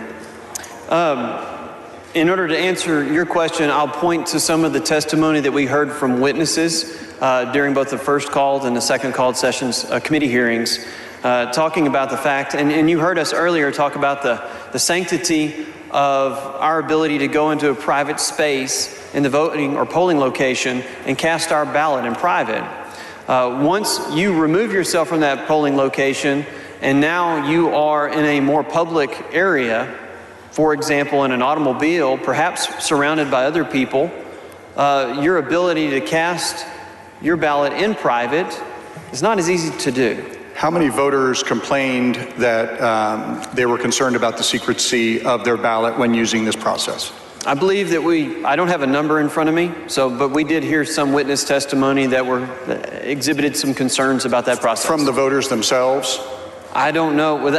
I don't know if they were voters that tried to use that process or not. In other So I words, can't did the speak to voters that. ever complain about their secrecy being infringed upon, or were there third parties that said, well, this is a concern? I am not advised. Okay. But you referred to the testimony both during the first regular session that you admittedly said you were not, that you did not sit in on, and also the special session. Is that right? The regular session I did not participate in. The first called and the second called sessions, committee hearing testimony, yes, I did participate in. Why would we be punishing local elected officials during the deadliest pandemic in 100 years for using these drive-through vote centers? Why would we be punishing them with penalty enhancements? I do not view it as a punishment. I do believe that efforts were made, perhaps with good intentions, to skillfully and artfully interpret the election code to try to arrive at methods that they could then apply during a pandemic scenario. I understand that. And you believe it was in good faith to sort of mitigate the spread of a deadly virus? I have never encouraged that it was in bad faith. Okay. So back to my original question, how does that increase the likelihood of fraud, which was the language that you used, and I think the language in the bill?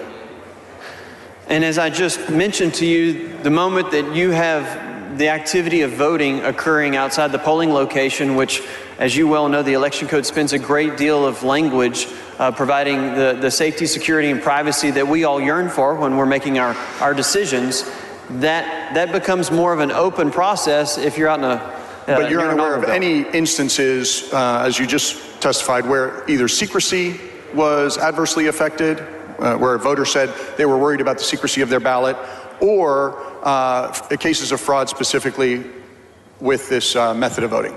Mr. Nchia, I'm just not advised. But you're unaware? I'm unaware at this time now. Okay.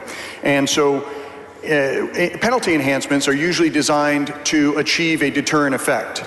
What are we trying to deter here, other than, as you said, local elected officials in the middle of a deadly pandemic trying to facilitate exercise of the franchise while at the same time keeping people safe? What are we trying to deter by penalty enhancements?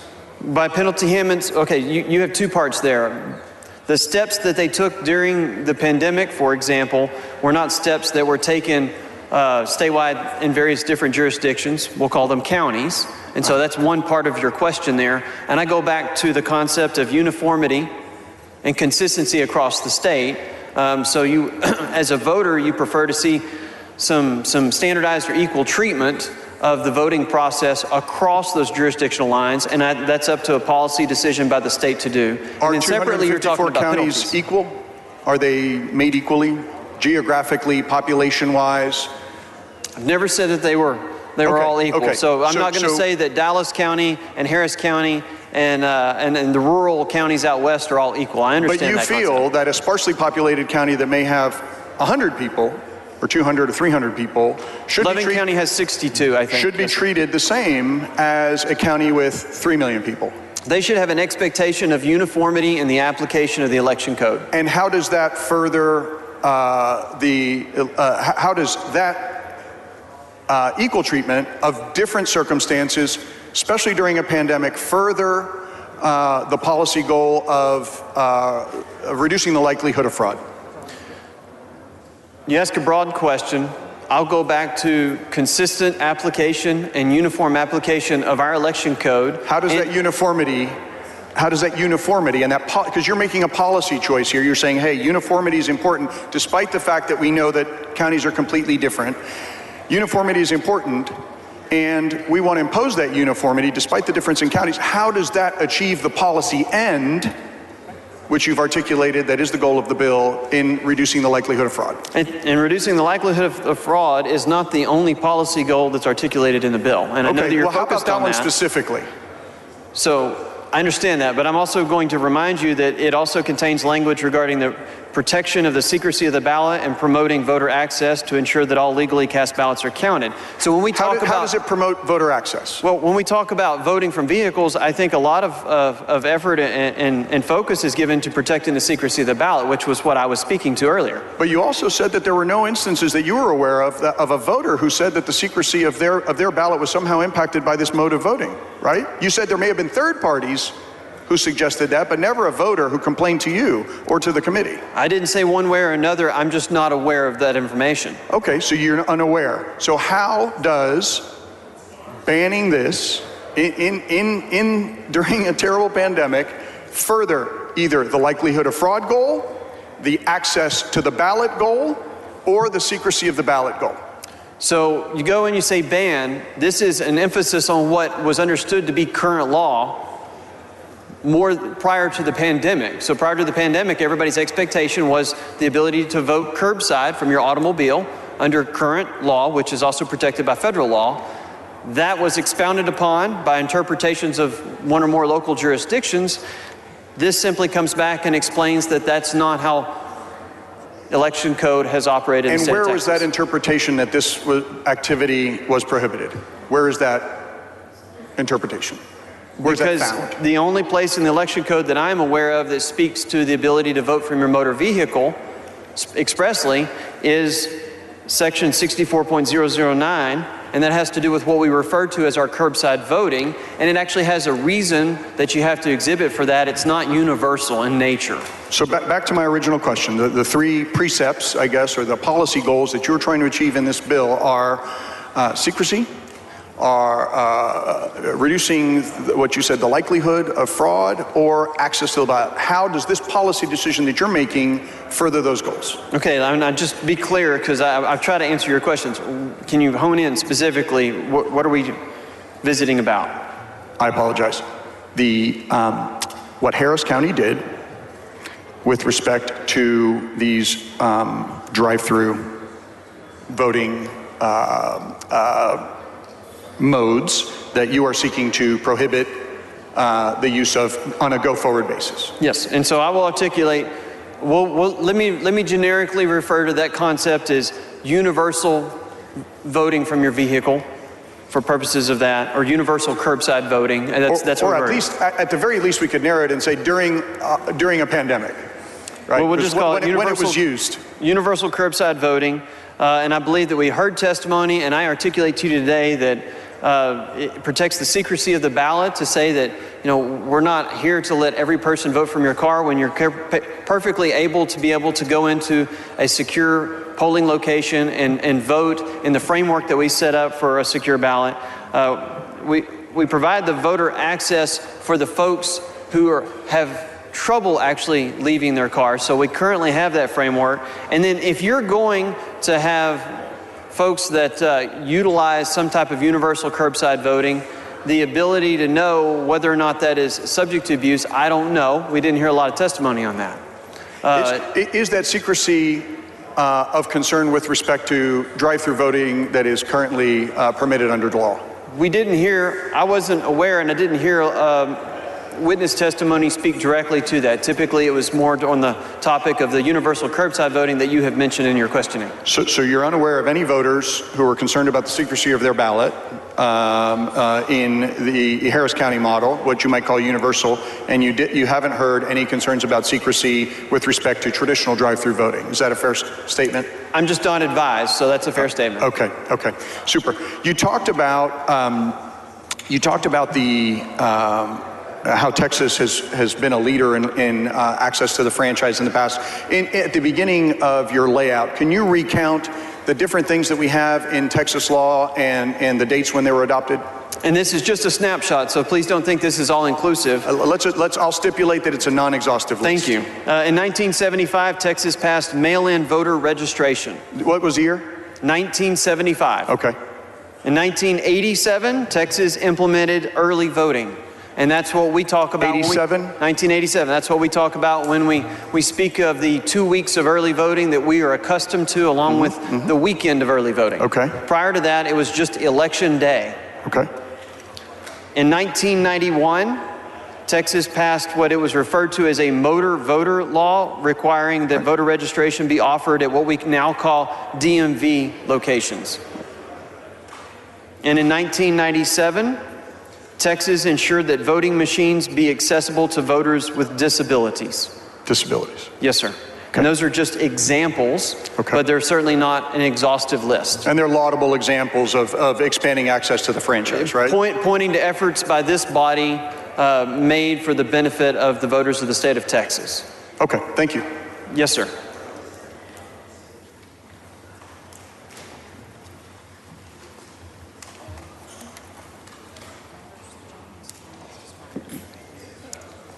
Members, the gentleman's time has expired. We are about to move on to amendments. Once we move on to amendments,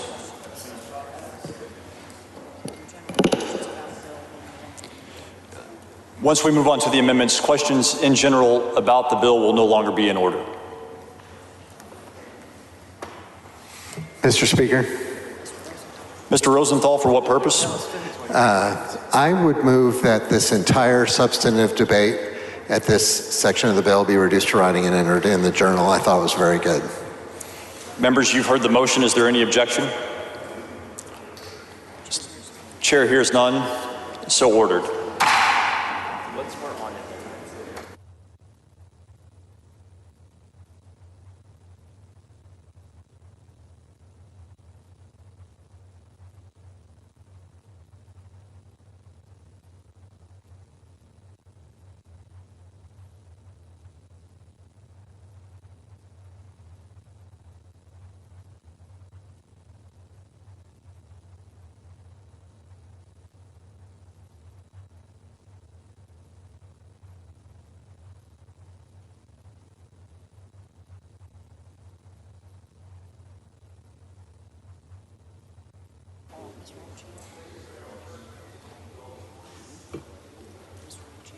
Mr. Anchia.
The following amendment, the clerk will read the amendment.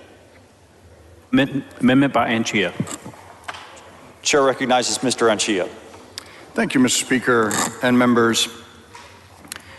I do appreciate the opportunity to share ideas and experiences about policy goals with Chairman Murr. This amendment is very straightforward. It's very simple. It will preserve the freedom to vote for millions of Texans. It will allow local elections administrators to employ strategies during the deadliest pandemic in 100 years to maintain public health and at the same time protect access to the franchise for people who are worried about contracting COVID. Members, I am convinced that because our elections were safe, secure, and successful, that we are not here really to deal with what I might term the pretext of the policy goals of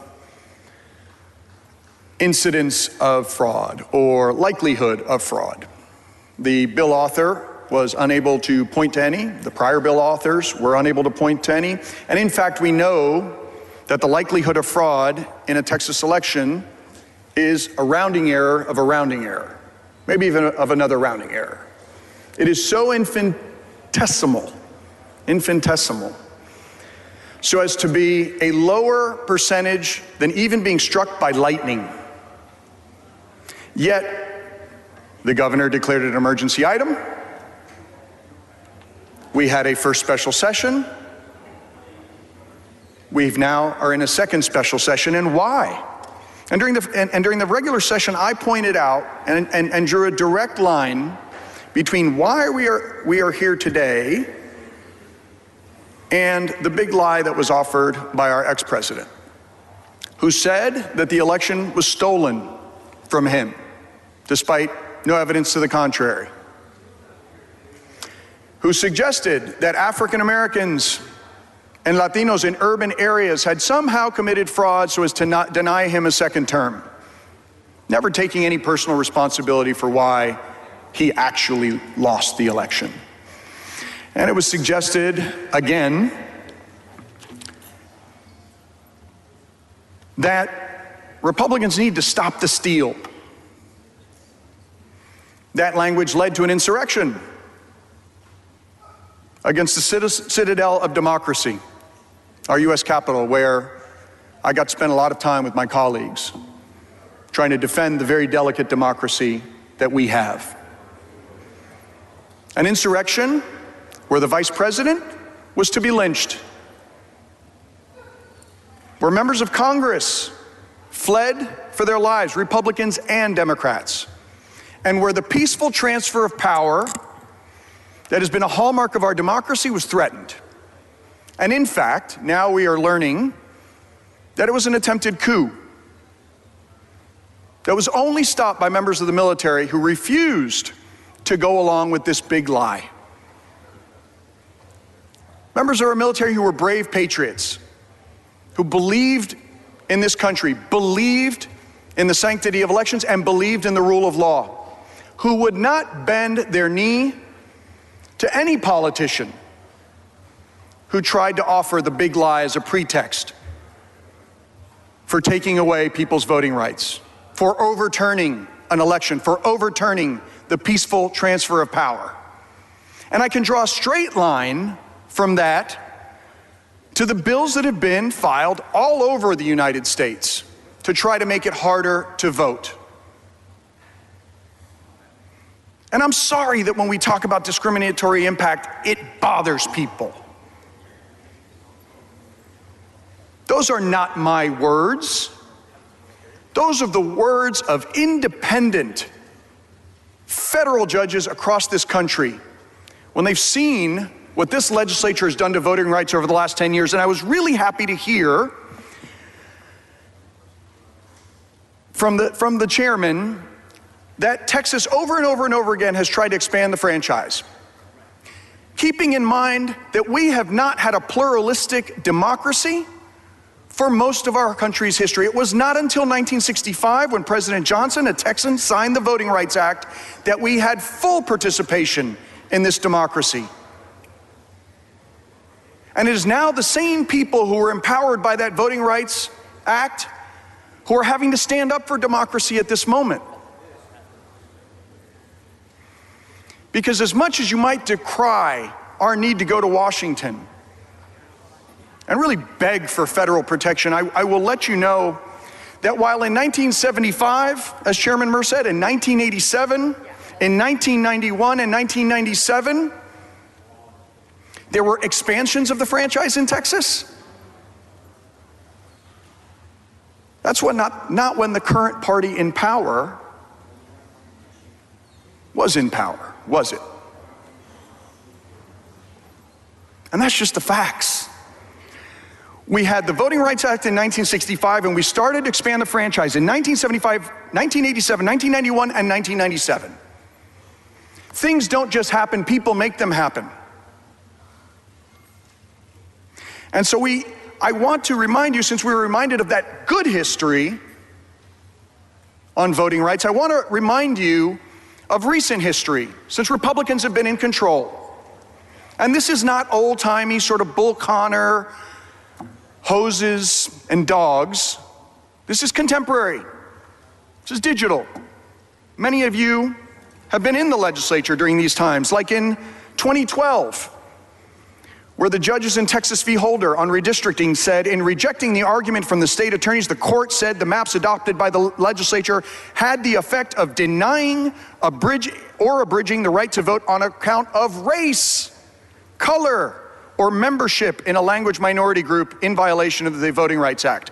In Texas v. Holder, photo ID on August 30th, 2012, the judges said, quote, a law that forces poorer citizens to choose between their wages and their franchise unquestionably denies or abridges their right to vote, the opinion said, adding that the law was intentionally, not accidentally, intentionally discriminatory.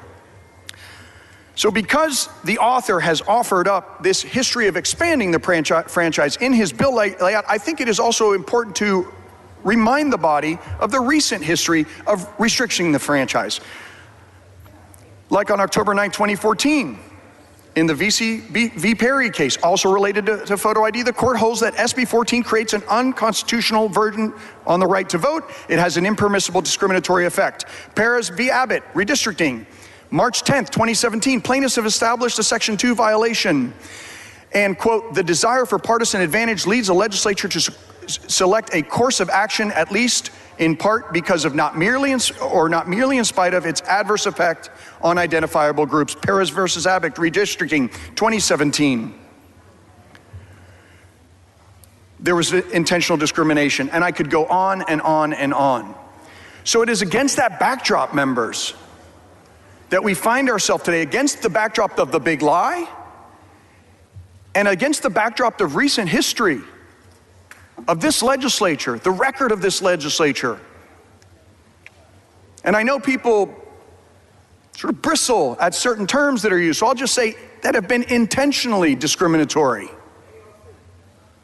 Intentionally discriminatory. And so, members, this bill, there's no reason for this bill. And no reason why we had to come back, and no reason why you had to be here.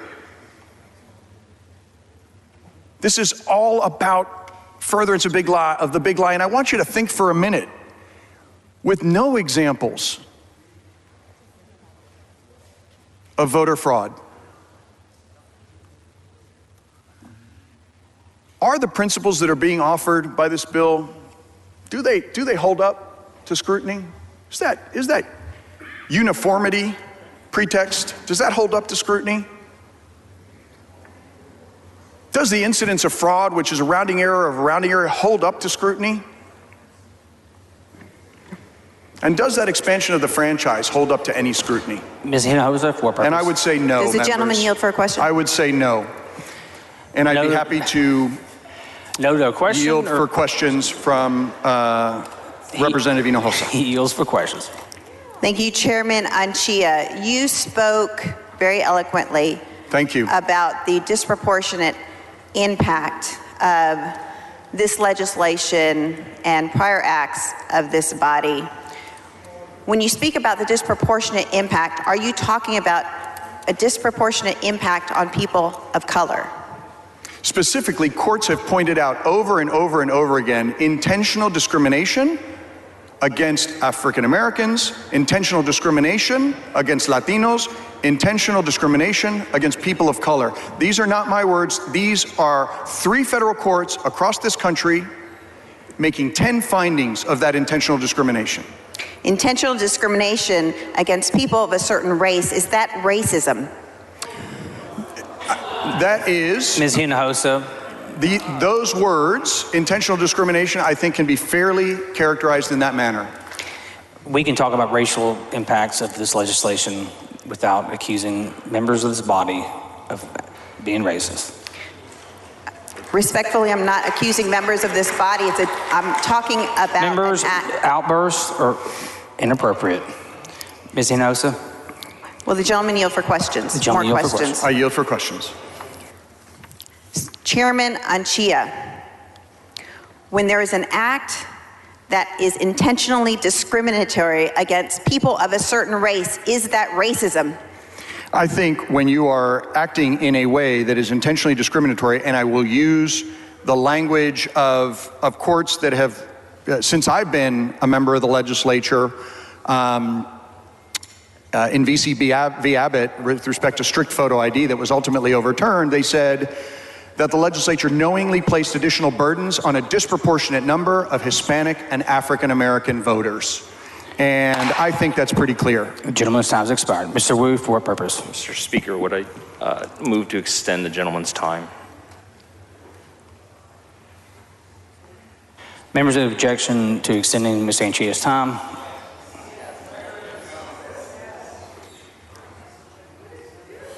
Chair hears none. The gentleman's time is extended.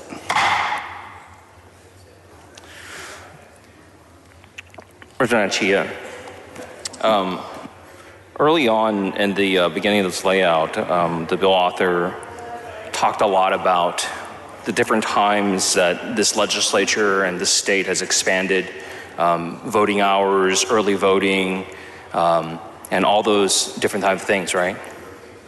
Yeah, I think the bill author talked about expansion of the franchise in 1975, 1987, 1991, and 1997. And what I tried to contrast there was efforts to restrict the franchise during the last decade alone.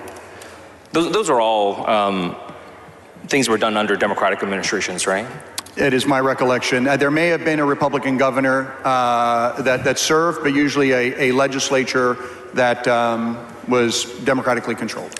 And the bill author talked a lot about... And can I add one more thing, yes, Representative Wu?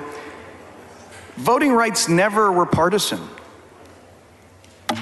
I mean, this is such a recent phenomenon. The last time the Voting Rights Act was reauthorized, it passed 98-0 in the U.S. Senate. It passed with broad bipartisan support and under a Texan, a Republican Texas president, George W. Bush.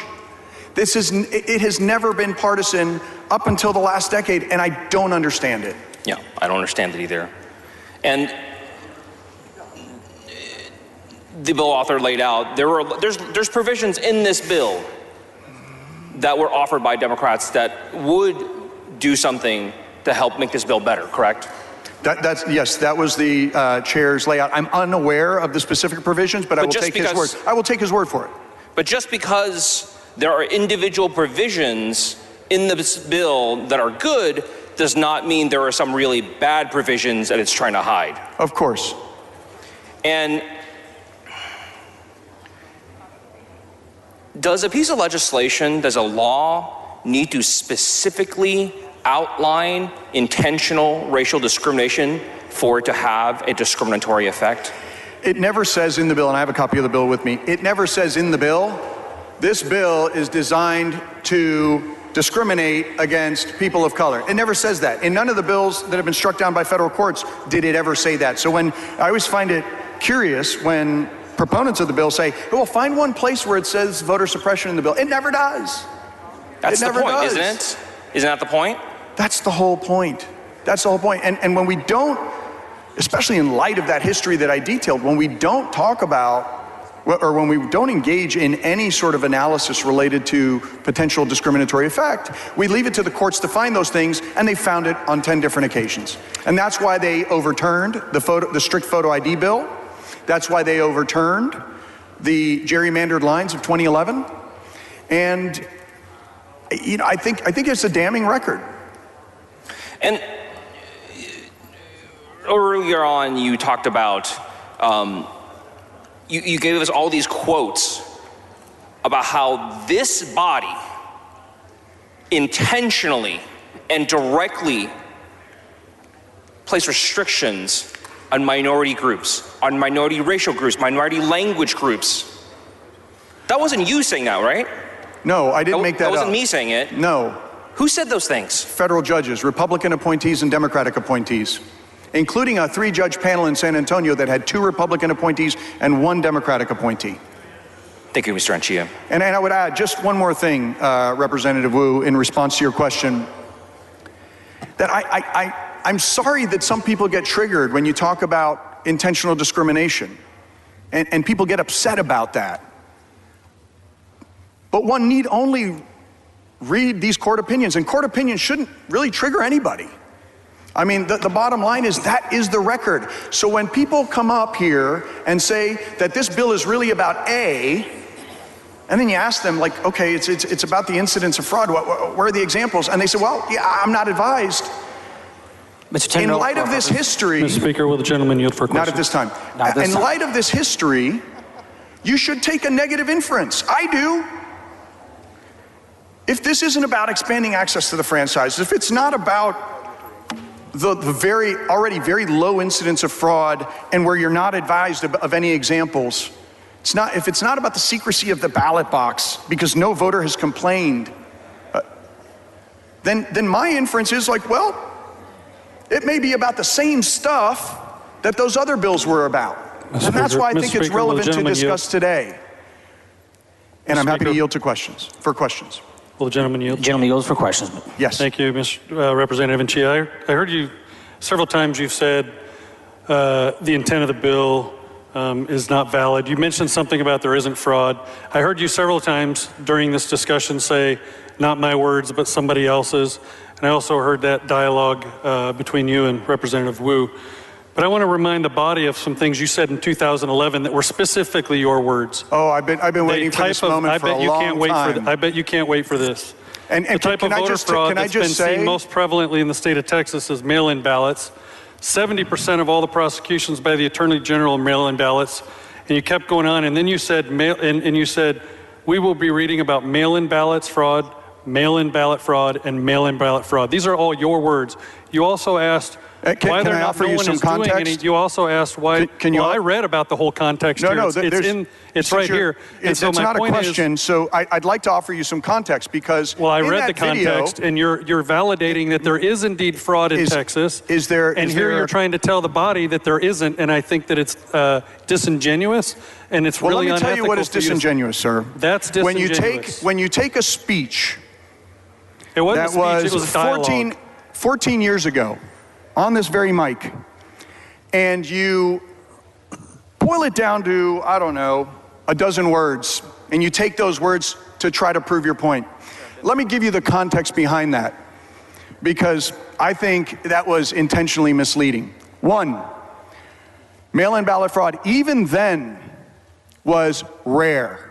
And a rounding error of a rounding error. What was exempted from that speech... You said 70% of all prosecutions the Attorney General done are mail-in ballots, and you repeated yourself in your own words 3 times. I'd like to finish my answer, please. 70% of 1 is still 1. 70% of 10 is 7, okay? And that was over a period of time. What you need to understand about that context is the strict photo ID law, just like the law that is being offered today, was offered with no evidence of impersonation. The only evidence that we had, albeit minuscule, was in mail-in ballot. And it was minuscule. Representative Chia, I disagree. I read the whole dialogue. I read the entire dialogue. I'd like to answer your question. I disagree. I'm going to go sit down and let you explain to everybody. But I'd like to answer your question. Members, let's not you're not permitting me to answer. You're over-talking me. And you're not asking questions. So I'm going to answer your question now that you've walked off the mic, and I'm going to look right at you. And so you have to understand 4 concepts. 1, voter fraud in Texas then and now is virtually non-existent. Where there have been incidences, these rounding errors, it has been in mail-in fraud. This bill is not about photo ID, which was offered up in the videos that were selectively excerpted. And the parts that were taken out of that video, very conveniently, where you only focused on 14 words, was where I said mail-in ballot or voter fraud was virtually non-existent. Then, it's virtually non-existent now, and it is intellectually dishonest for people to try to take 14 words out of a broader speech and try to prove your point with it. That is intellectually dishonest. It may be okay for Twitter. You might get some likes, and that's okay. But when you take out the parts of the speech that say there's no material voter fraud in the state of Texas, and where I say I know that this bill is not about voter fraud in the state of Texas, and you excerpt that and only take the part that is favorable to your position out of context, I think that's unfair. Mr. Wu, so I'm really glad that Representative Tinderholt asked me about that in the form of a question. So I was able to provide that context because that was really not intellectually honest. Would the gentleman yield for questions? The gentleman has 30 seconds left, Mr. Wu. I'm happy to answer questions. He yields for Very questions. quickly. One of the things that the bill author said was, the bill sponsor said, was that a lot of these provisions were put into place that the election judges and people did was put in place because of the pandemic. Did you remember hearing that? Yeah, absolutely. Yeah, I pointed that out too. Worst pandemic in 100 years. Is the pandemic over? No, it's not over. Are We're going to have elections in hospitalizations November. as high as they have ever been right now? Yes. Gentleman's time's expired. Thank you, Mr. Speaker and members.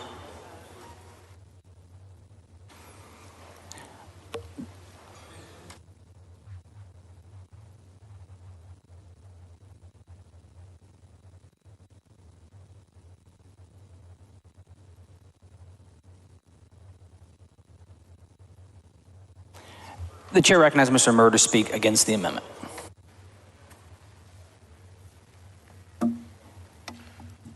Members, I respectfully oppose this amendment. As you well know, this amendment removes the enacting clause and kills the bill. That's the practical intent of the amendment. You've heard the layout for over an hour. We've talked about the policy for several months. It has been something that's cognizant on all your minds. And so I'll be succinct because there's a lot of folks talking today, but I simply oppose the amendment.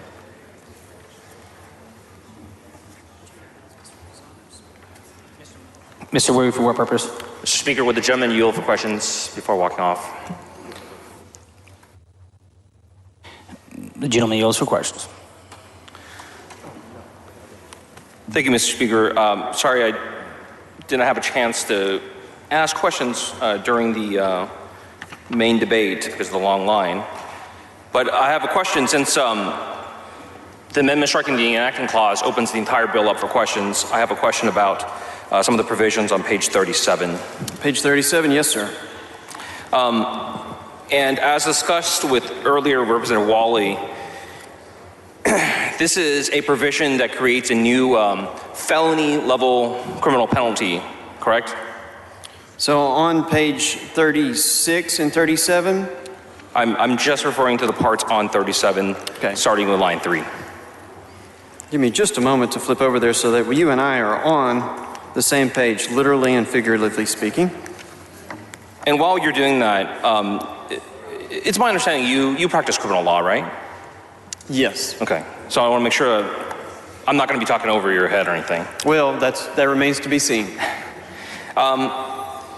So again, this is the creation of a felony level criminal penalty, one that did not exist prior to this legislation. That is correct. And you're referring to the section regarding vote harvesting, just for the clarification of the body, right? No, this is the page 37. Oh, unlawful solicitation and distribution of application to vote by mail. Yes. Thank you. What is a public official? Who is a public official?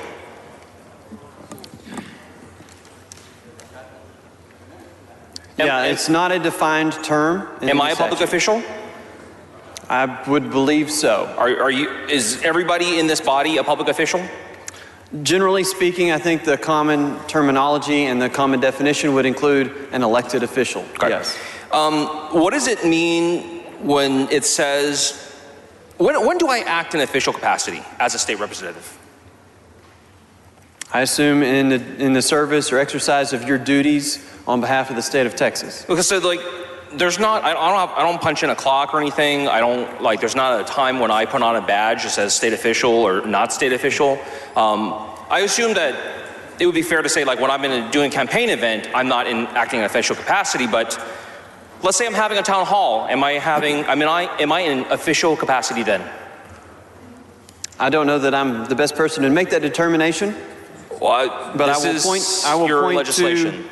I'm going to point to the top of page 38 when it talks about being engaged in while acting in the official's capacity as a candidate for public office. So you have to tell me, is it town hall a scenario in which you are a candidate or a scenario in which you are currently serving in office? No, I'm currently serving right now.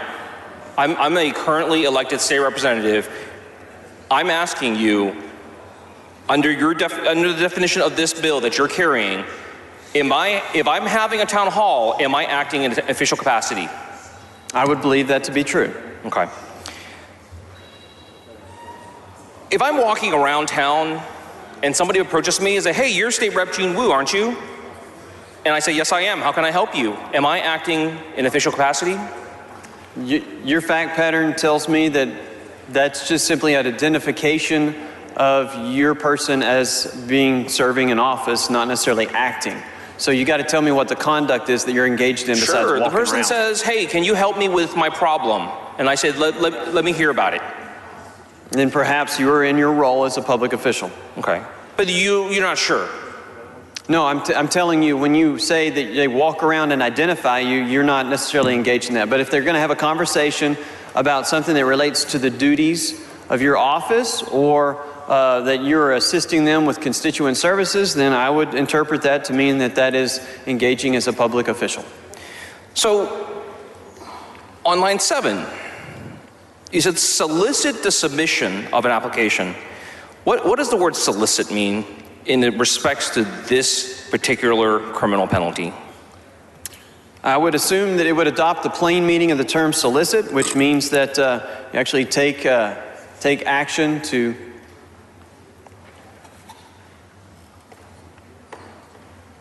I'm going through a mental dictionary here. Solicit means the act or conduct of actually reaching out to another person versus a passive or non-proactive scenario.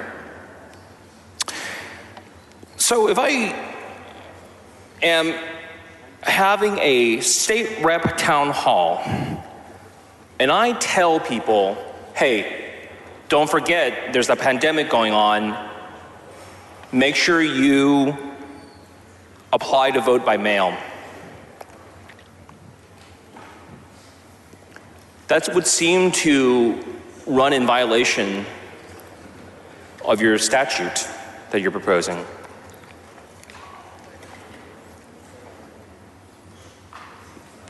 Did you provide them an application to vote by mail?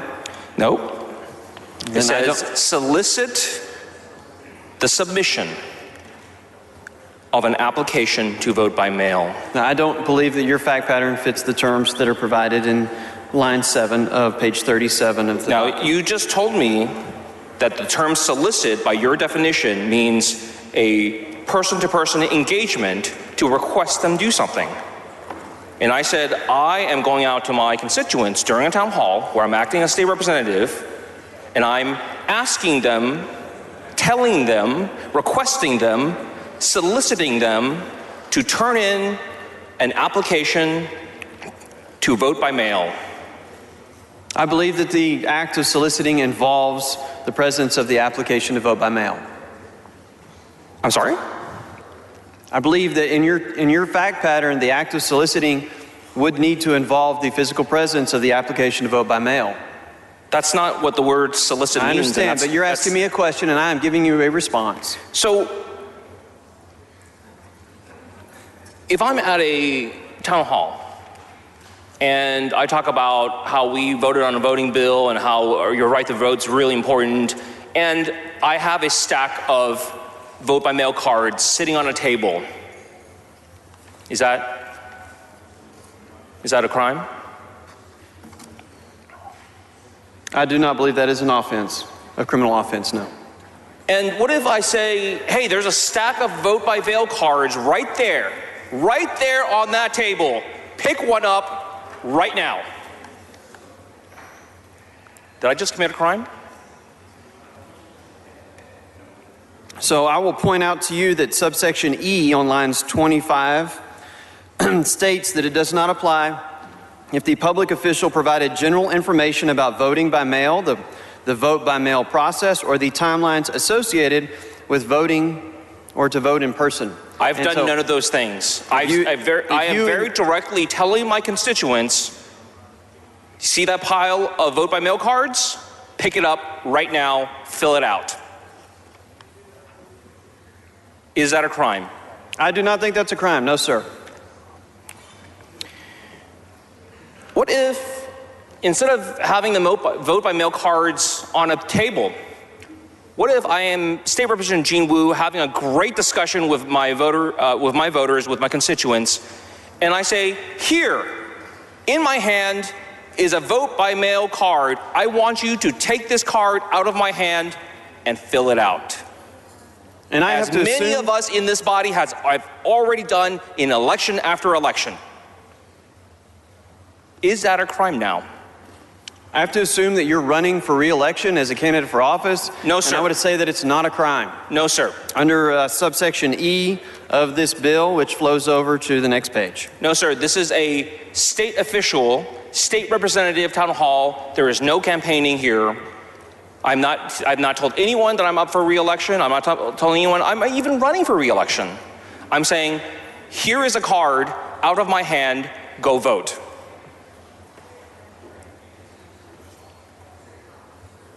You didn't ask a question. Is that a crime under this bill? And I have said, no, that is not a crime, Mr. Wu. Okay. And earlier, I asked you if you were a criminal defense attorney, and you said yes. And one of the points of criminal law that is very important, that I'm hoping you understand, I assume you understand, is that criminal statutes, more than civil statutes, need specificity. I hope I said that right. It needs to be specific about what is and is not a violation. And throughout my questions with you, over these many questions, you're not sure, you have to have some people come tell you or make suggestions. How is the public, how are we as the membership, how are we as state officials under this supposed to interpret this law while we're out? Isn't this, the way it's written, a little bit vague? No, I don't reach the conclusion that you are asserting. The gentleman's time's expired. Please excuse Mr. Guillen because of illness on the motion of Mr. Lozano. His objection, chair hears none, so ordered. Yeah. Mr. Biederman, for what purpose? Yes, I'd like to have the discussion between Representative Tinderholt and Representative Anchia placed in the journal. Members, you heard the motion, the objection, chair hears none, so ordered. The chair recognizes Mr. Lozano to speak against the amendment. Thank you, Mr. Speaker. Members, I had to get up here and speak about this because of the mention by Representative Anchia of this being about, quote unquote, the big lie, that there were no examples of voter fraud. He brought up Bull O'Connor and fire hoses, which I learned in 7th grade were Democrats. But I want to talk to you about the allegation that there are no examples of voter fraud, because I was here in the first special session in a 24-hour committee hearing. I missed my kids' baseball games, my daughter's volleyball games. I heard hundreds of witnesses testify. And if he had been here, if it was that important to him, he would have seen that. But he wasn't. And so one of the things we heard from a witness was that in the 2020 election, there were people that were deceased who somehow applied to vote by mail. Pictures, copies of those ballots, and then some that were forged as well. The way this person was caught was because of a law written in 2003 by Representative Steve Wollens, a Democrat, a brilliant lawyer. Most will say that he was one of the most brilliant lawyers that has ever served in this chamber. In that committee hearing for House Bill 54, there was not one single person that registered against. That bill was the most significant election reform up until this bill. So this is not because of the 2020 election. This has been going on for a long time. This has been reformed by Democrats. And so I need to point out that incredible fact that Steve Wollins has not one single racist bone in his body. That Steve Wollins, in response to his request, and I asked in a press conference in the first special session that our press, that every member of the press be fair, because they wield an incredible amount of influence over our electorate. That their coverage, accurate and in depth, is vital to the integrity of our democracy. I talked about the following articles I'm going to mention that were as a result of Steve Wollins' investigation and what he did. But in Dallas, the Dallas Morning News, a very good, brilliant writer, Gromer Jeffers, wrote in an opinion piece that Texas needs tougher laws to reel in mail-in vote fraud. He quoted Mike Rawlings, former mayor of Dallas, and Eric Johnson, our state rep at the time, who is now mayor of Dallas, as saying, "We ask that you devote additional resources to verify the integrity of each mail-in ballot in Dallas. We look forward to hearing from you soon." Gromer Jeffers said, "A plan is what's needed to root out possible crimes, as well as encourage more voter participation. Lawmakers, election experts, and law enforcement officials, as they did 14 years ago, should develop..." Will the gentleman yield for a few questions? Not until I finish, sir. In one moment, sir. Thank you. Yes, sir.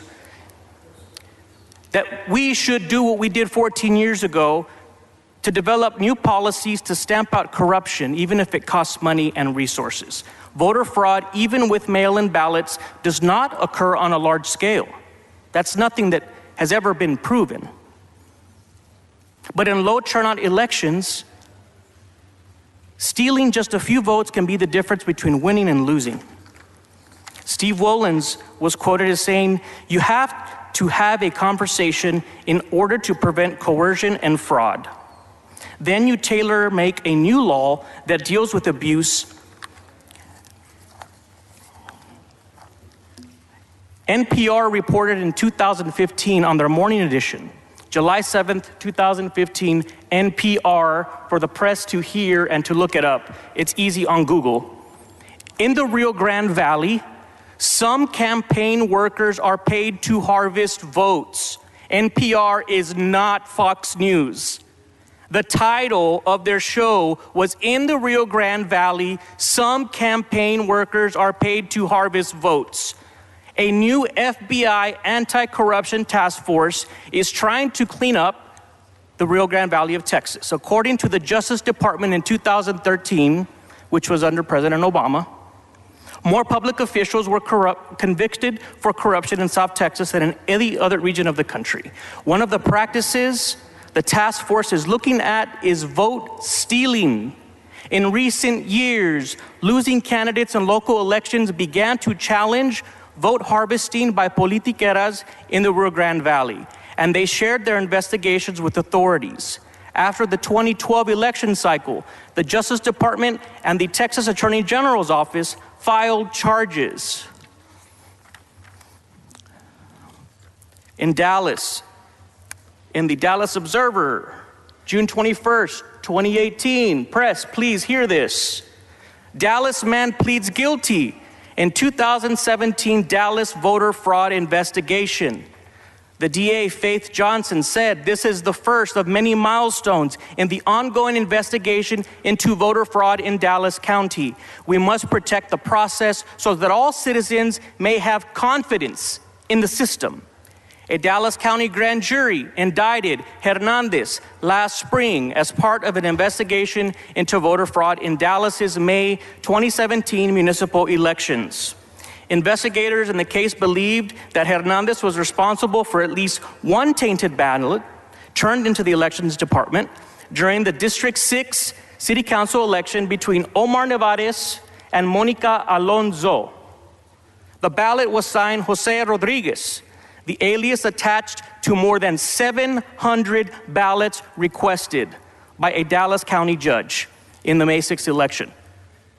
So the way they knew he was tied to 700 ballots is because of Steve Wollen's law that passed unanimously by bipartisan methods in 2003.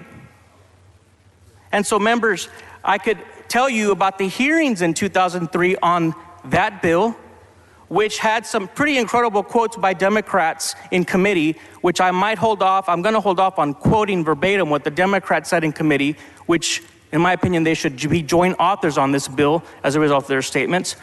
But I've done an incredible amount of research, and I just want to be clear and set the record clear that this is not about 2020. This has been going on, being done since the state and the country had voter rights reforms, election reforms. I will yield for questions, Chairman. Thank you, questions. Thank you, Mr. Chairman.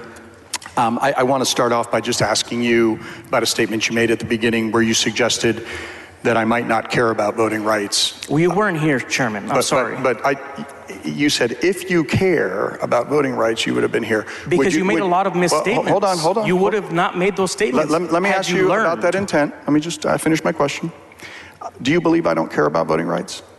Since you called into question, I think you could care a little more, and you should have been here. Do you think my being in Washington, Members, D.C. please refrain from outbursts. My being in Washington, D.C. I don't even want to go there. And meeting with members of the executive branch and legislative branch on voting rights suggested that I cared any more or less about voting rights than you do? You knew, as everyone in the country knows, that the United States Senate went home and there was going to be nothing accomplished in Washington. Can you tell me the meetings that I had and how Did you know the United States Senate went home? And how you were inferring that somehow suggested I don't care about voting rights? If you cared more, you would have been here in the special session. Members, let's please confine our remarks to the amendment. Well, I would submit to you just that maybe you don't know.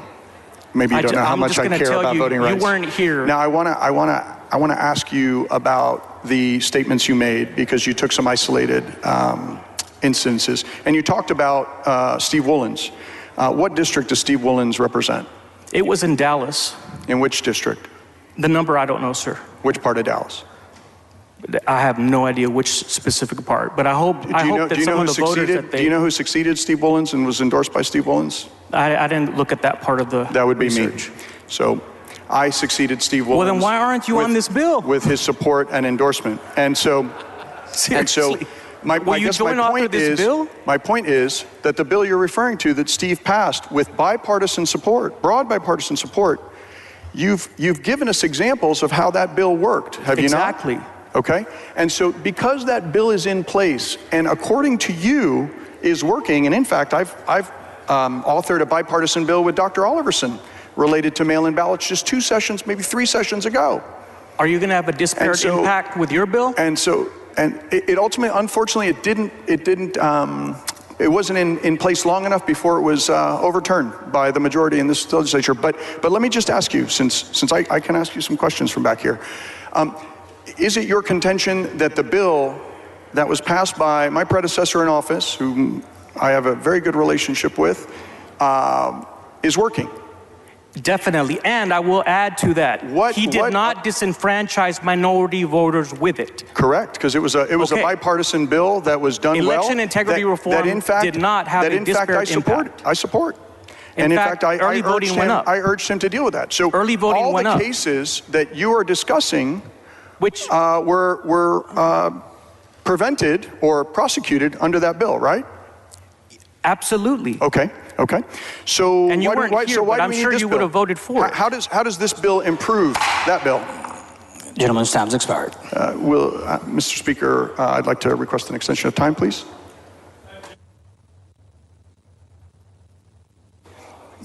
The gentleman does not object to extension of time. Thank you, Mr. Speaker, and thank you, Chairman Gonzalez. How does this bill, can you point to provisions in this bill that improve Steve Wollens' bill? Absolutely. So Steve Wollens, as you know, I'm sure you know about... I mean code sections in this bill. Okay. Can you point to them? You said improving on Steve Wollen's bill. And so Steve Wollen's... So what about this bill, though? This bill? Okay. One of the things that did not exist before Steve Wollen's bill was that he required people to sign the carrier envelope if they assisted someone to vote. Okay. Great. So this bill, signatures are important, right? Yes, no question. Okay, absolutely. Do you agree that we should verify who we are before we vote? Yes. What?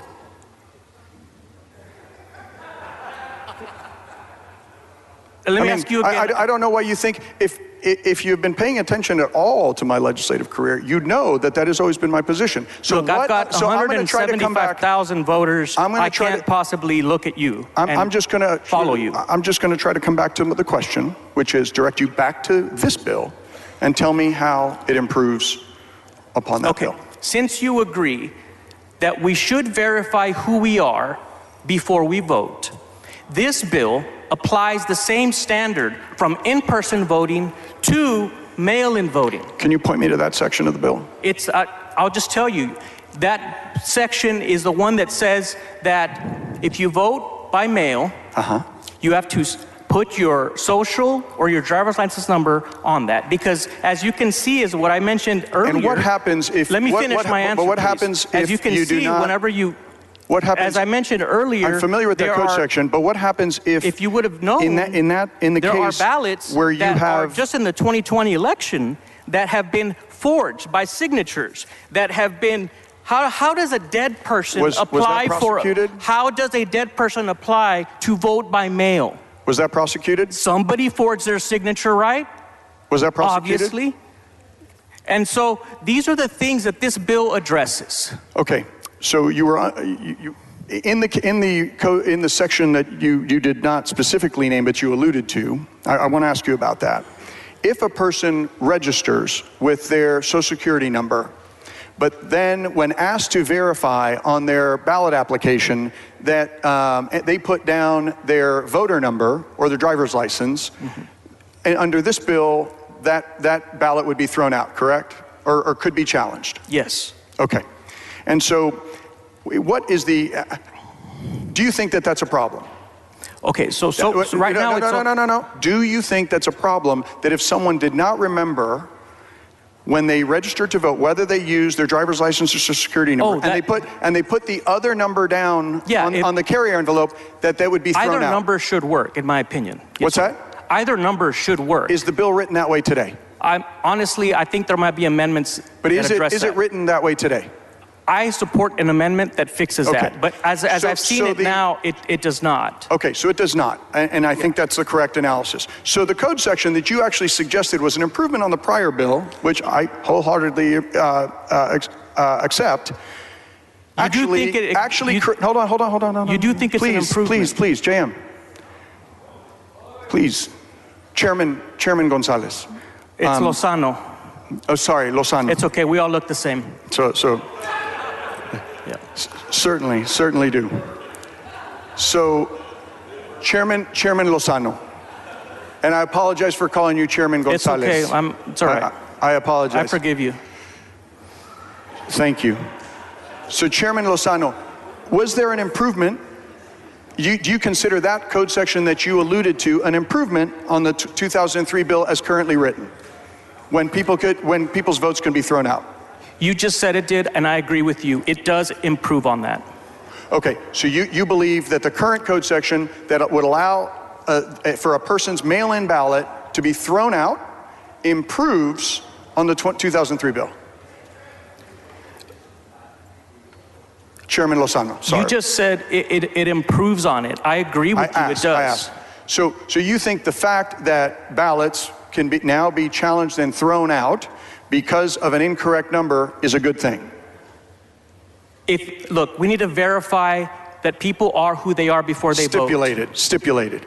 But do you believe that this part of the bill that you pointed to as an improvement, where hundreds of thousands of Texans who may not have remembered when they registered, if they registered with their driver's license number and Social Security, and they put the wrong number down, even if they are who they say they are, that is an improvement in the bill?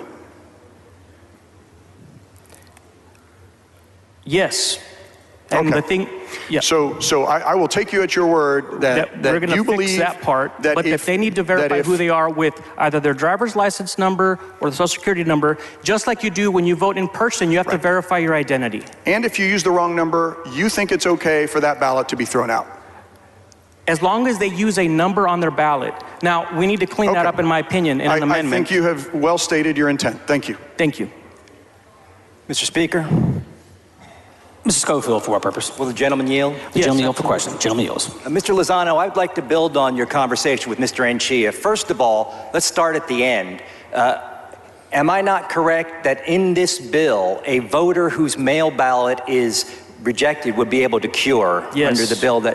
So should somebody write their social security number down wrong, the county could then contact them and then they have an opportunity to cure and they would still vote. That's in the bill, absolutely. But if someone's out there trying to cheat hundreds of mail ballots, the odds that they're going to get correct social security or driver's licenses to put those in and counter the votes of hundreds of real Texans is very unlikely. Is that not true? Absolutely.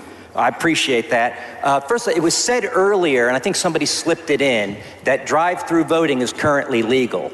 Are you aware that the only curbside voting that is legal in Texas is for disabled voters who would prefer to use that to get to the polls? That's correct. Are you aware of the testimony during the regular session in the Elections Committee that the drive-through voting that was instituted in Harris County was used repeatedly to hand, when they would hand the tablet to the voter would then turn and hand it to the activist that brought them, and they would vote the ballot. I had not heard of that. And so I just want to make very sure, because a lot of what's being said today is legitimate debate, a lot is political theater, and some of it is for the judges.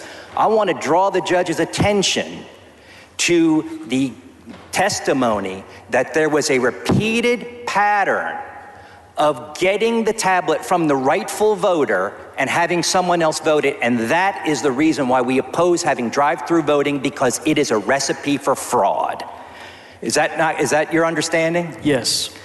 Secondly, we heard, I'm trying to remember if you were at the hearing, but do you recall the testimony from the regular session about the persistent misuse of provisions in Texas election law that are designed to protect the disabled, and people were using those for vote harvesting? Did you hear any of that? Yes. Do you remember the testimony that a woman went to vote, she gets glommed onto by somebody who's been doing this all day in the parking lot, takes her in to vote, takes her into the machine, casts the vote, and then, if you remember the testimony, she said, "When do I get to vote?" And the answer is, "You just did."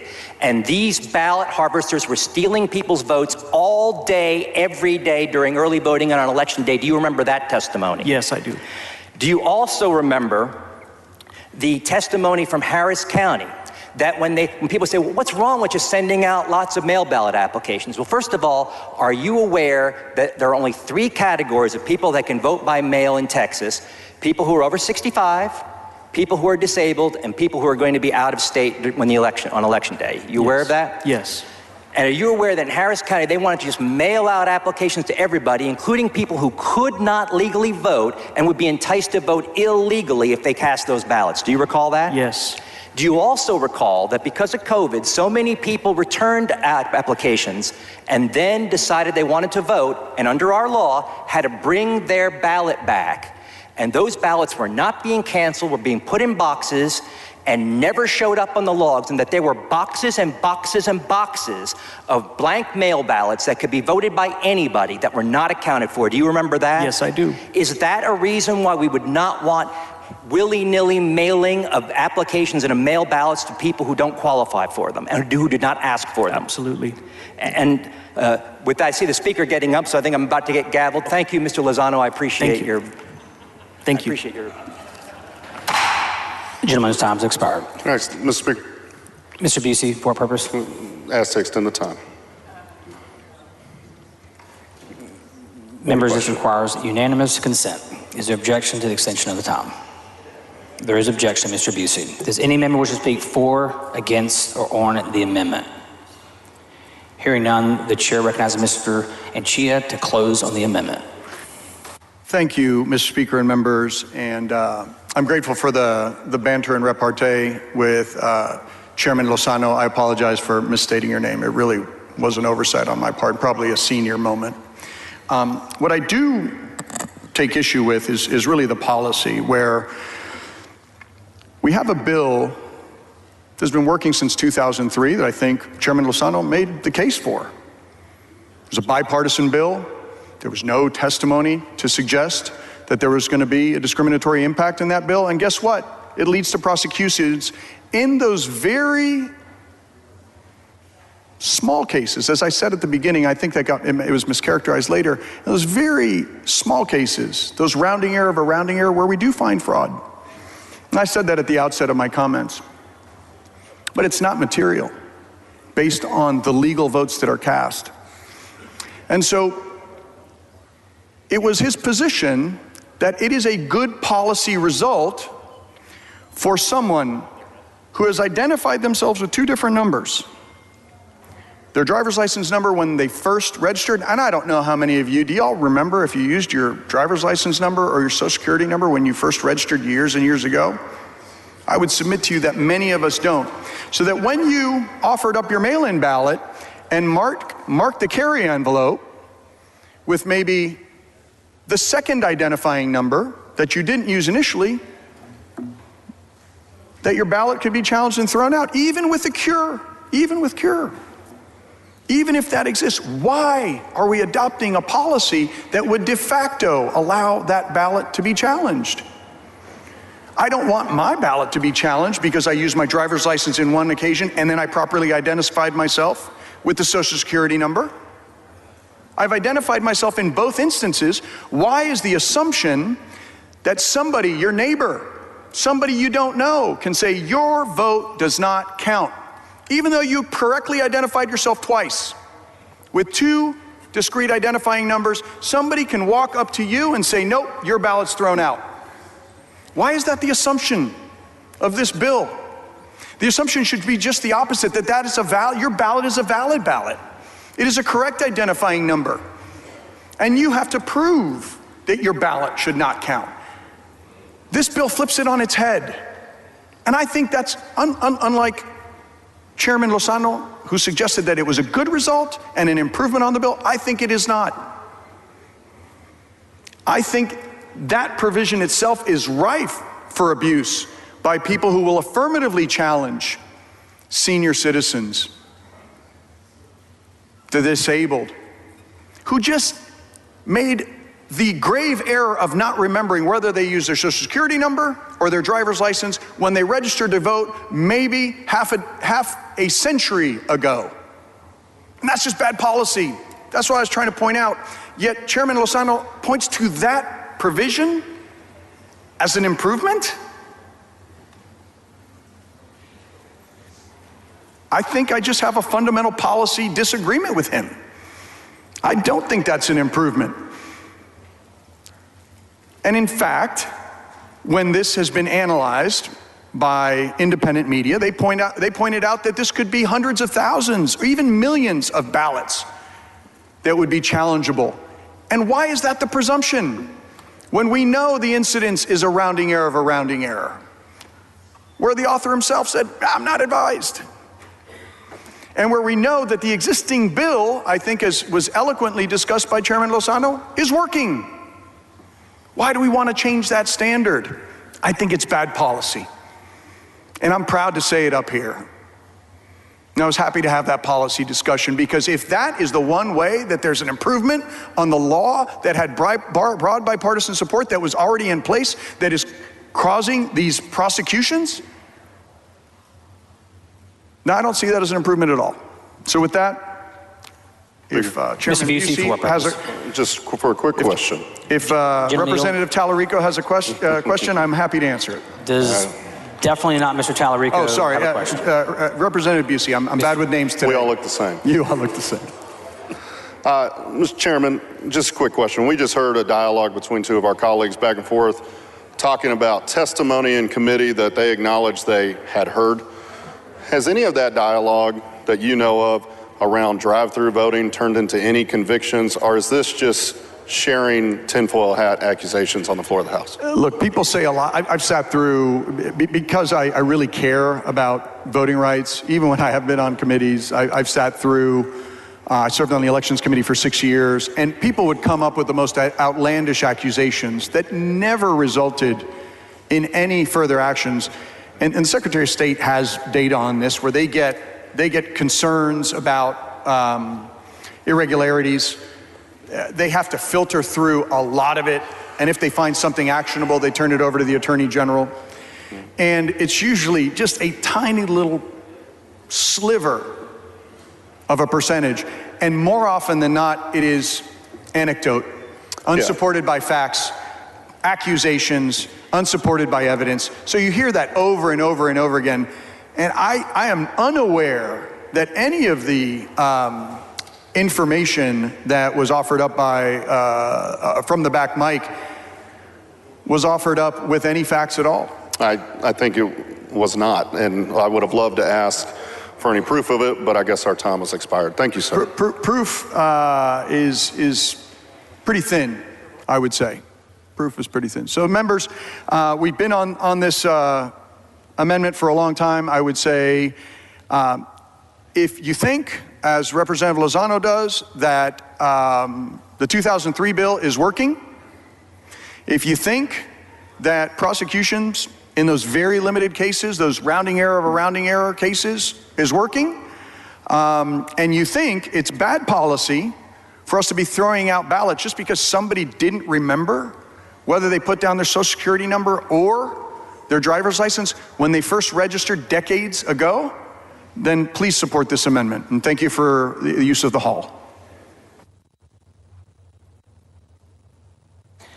The question occurs on adoption of the amendment. A record vote has been requested by Mr. Anchia. The clerk will ring the bell.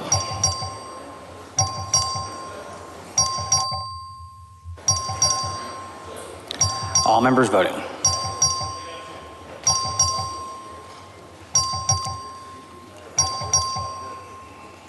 All members voting. There being 40 ayes, 79 nays, the amendment fails to adopt. Following amendment, clerk read the amendment.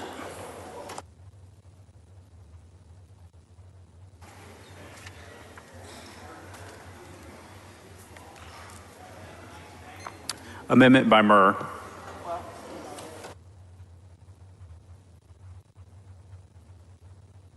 The chair recognizes Mr. Murr to explain the amendment. Mr. Speaker, members, thank you for the opportunity. This is a perfecting amendment that I actually filed yesterday evening, and I also sent out a memorandum that I typed up to try to give you some in-depth explanation.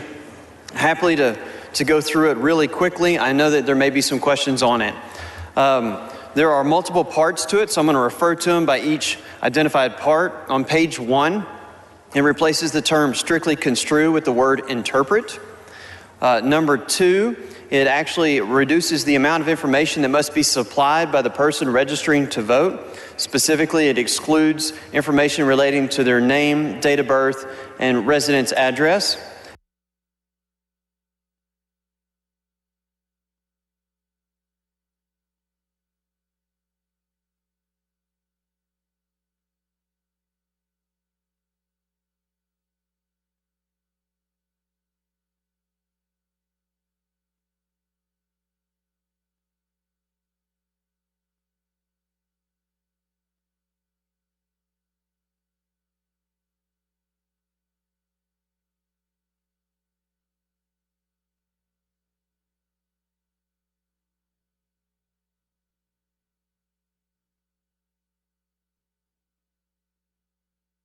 Requires the Secretary of State to adopt rules and create a checklist for the opening polling place. So that expands it from a closing of a polling place to an opening of a polling place to create checklists. And that also applies to number 6 as well. They work in tandem.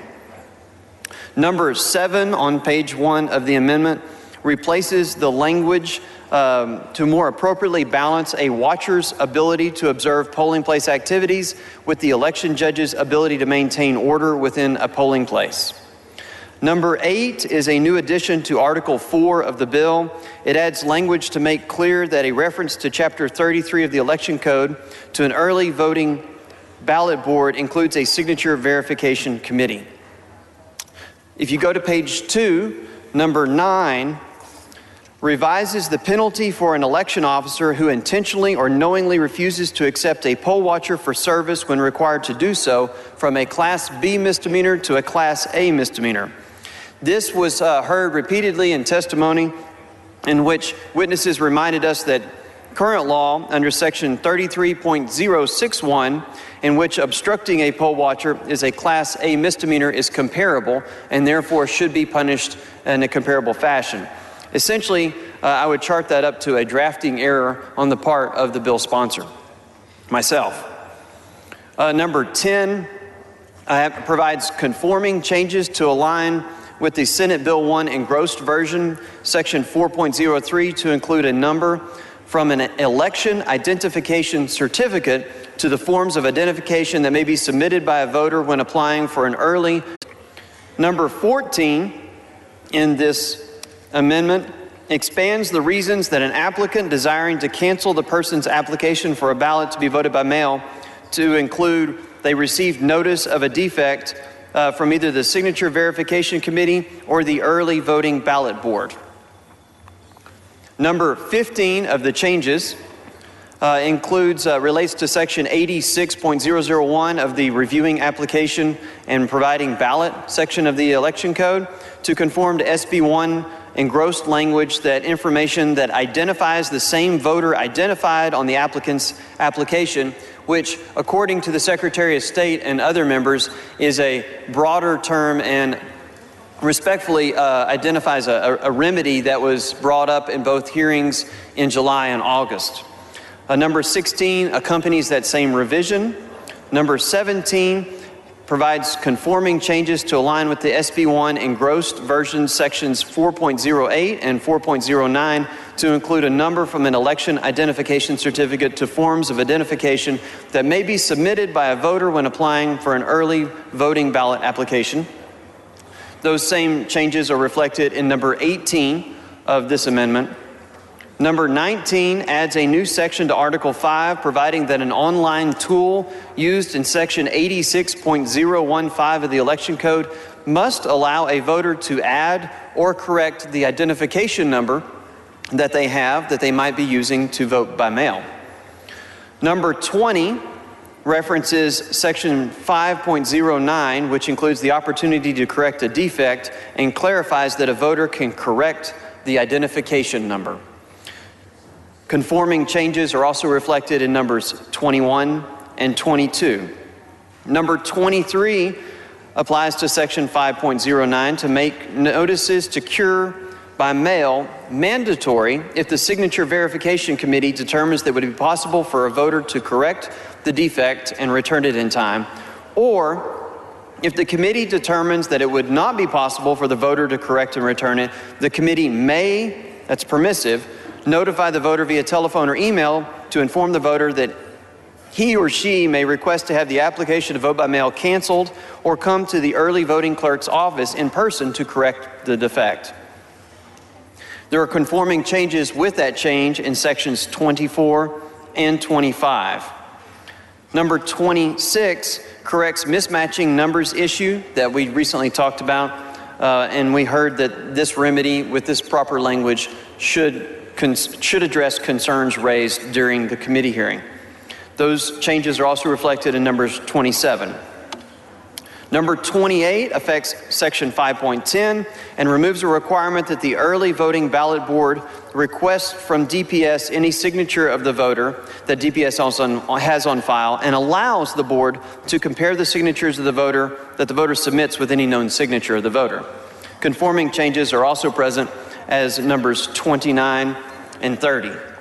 Numbers 31 also reflects similar language to clarify that a voter can correct the identification number with the early voting ballot board. And you see conforming changes with numbers 32 and 33. Number 34 makes notice to cure by mail mandatory, just as you heard earlier when I referenced the Signature Verification Committee. This one should apply to the early voting ballot board, and so I will have an amendment to the amendment momentarily that would correct that drafting error. Conforming changes exist as numbers 35 and 36. Number 37 applies to section 6.03 and removes certain language regarding physical disability from the oath required of those providing assistance to voters. And I understand that is a change that was requested by disability advocates. Number 38 applies to Article 6, an amendment that would add a requirement that the Secretary of State conduct a study regarding the implementation of education programs to help voters with disabilities understand how to use voting systems used in this state. And you will find that language to be in the SB1 engrossed version as section 5.07 offered by Senator Zaffirini.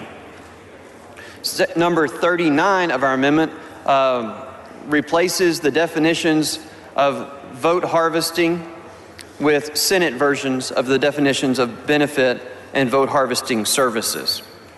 Number 40 alters the circumstances to which the vote harvesting section does not apply. Number 41 clarifies that the provision applies to both an elected official and an election official, which we were visiting about earlier when we were laying out the bill. Number 42 adds a knowing requirement to the offense of perjury in connection with certain election procedures. Number 43 is a recommendation of the drafters to add the effective date for the Code of Criminal Procedure to be September 1, 2021. Number 44 repeals a section of the code that was referenced in the Senate Bill 1 engrossed version that arrived from the Senate. That has to do with the partial count of electronic voting system ballots by general custodians. It states that the Secretary of State at any time may waive or reinstate the requirements of this section for a particular political subdivision. And with a brief explanation of those, I'm happy to answer any questions. Mr. Turner, for what purpose? Would the gentleman yield for some questions? Happy to yield. The gentleman yields for questions. Thank you. Representative Murr, my question starts on page 5 of your amendment, related, going to line 7, and that section there that follows line 7 through line 16 on page 5, related to the Signature Verification Committee. And on line 10, it says the committee may notify the voter of the defect by telephone or email and inform the voter that the voter may request to have the voter's application to vote by mail canceled in the manner described by section 84.032, or come to the early voting clerk's office in person not later than the 6th day after election day to correct the defect. So my question is, why is the committee not required to notify the voter, and the language simply is permissive and says the committee may notify the voter? Yes, sir. So, Mr. Turner, if you will, in your review of SB1 as it's on the floor of the House, and you compare it to SB1, the engrossed version that left the Senate, you will see that one version of the bill, the House version, contained mandatory language, and the Senate version contained permissive language. And there were concerns that were raised by stakeholders and other interested parties that said, if the language is permissive across the board, will there be a uniform and consistent application of this process county by county, or essentially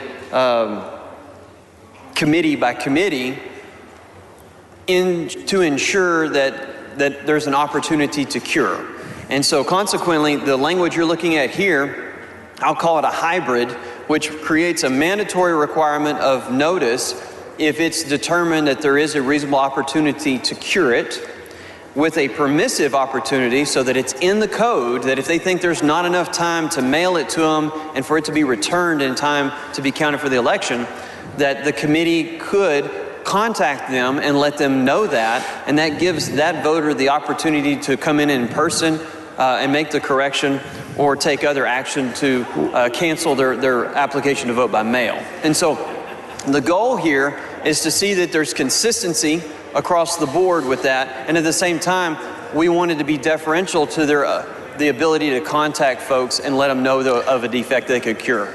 Okay, so I think your explanation leads exactly to my concern, is that the language leads to inconsistency, or potential inconsistency.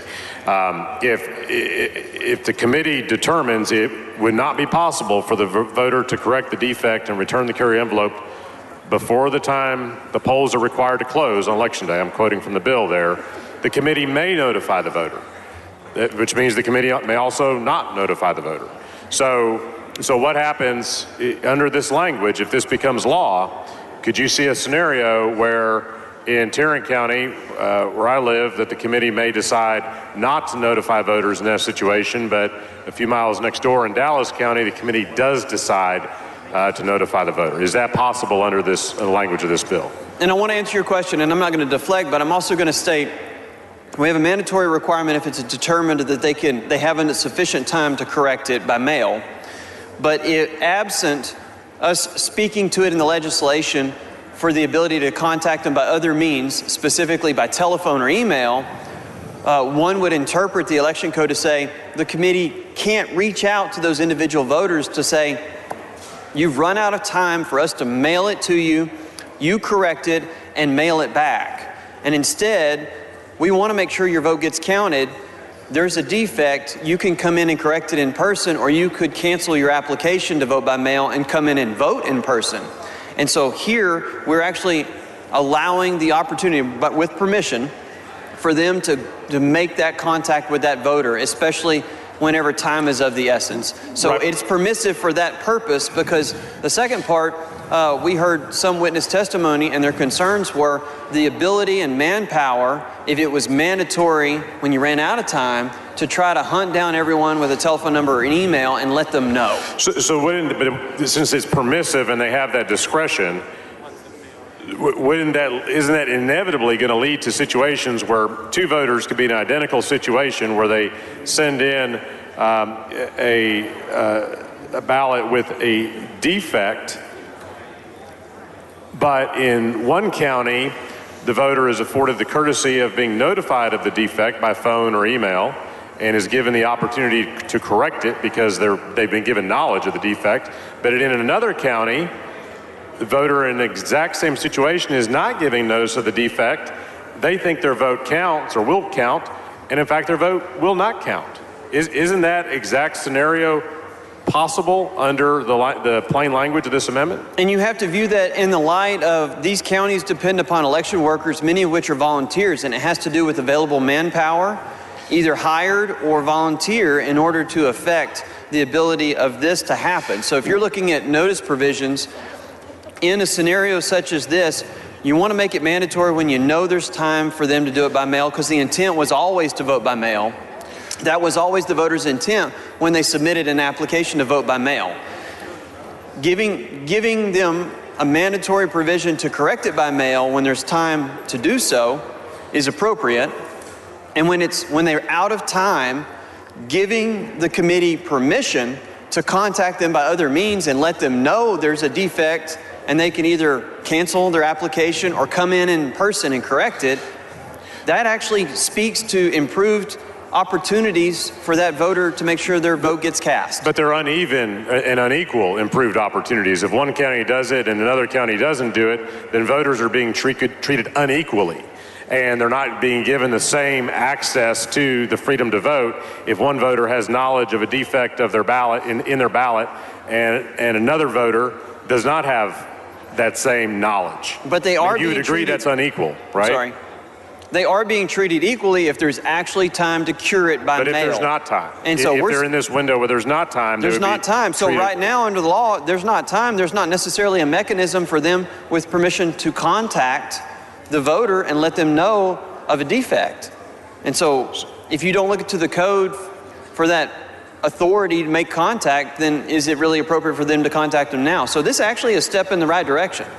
Well, for voters who are fortunate enough to be in a county where a signature verification committee says we're going to take this step, but if you're in a county where the signature verification says, well, we just don't have time or we're too busy or whatever, then that voter's simply out of luck. So let me ask you this, though. With respect to the same county what is there anything in the language that says, okay, if a ballot has a defect and the signature verification says, well, we may notify those voters, we're going to go ahead and notify them via mail or email, email or telephone. But they look at another ballot and say, you know what, we don't think we need to notify this voter. Is there anything that guards against the signature verification committee from picking and choosing which voters it may notify of the defect? And again, that's going to depend on the time circumstances, because in every scenario, as you tick closer to the deadlines that apply to your election, essentially it doesn't matter what jurisdiction or that you're in, there is going to be a point where they are unable to ensure contact with that voter, and that voter have an opportunity to cure. So in one case, let's use Tarrant County. We'll pick on my county as an example. In Tarrant County, the signature verification committee could have a pile of ballots that they've identified a defect in. And they say, well, we have the authority now under statute that we may notify the voters of these defects. And we're going to notify a few of these voters, and then if we get busy or run out of time, we don't have any requirement to notify the rest of those voters in the same manner. Is that right? And there is no requirement for them to notify those voters under current law. So under this language, some voters could receive the extra benefit of a notification of a defect in their ballot and be afforded the opportunity to correct the defect to ensure that their vote is counted, and other voters will simply not have that opportunity because the signature verification committee arbitrarily decides we are not going to give them that opportunity. Is that right? That is based on time and the availability of manpower to make these contacts with voters. So it is completely within the discretion of a signature verification committee if voters get notified, and if so, what voters get notified. Only after the signature verification committee has determined that there is not enough time to mail back the ballot for them to correct it and return it so it can be counted.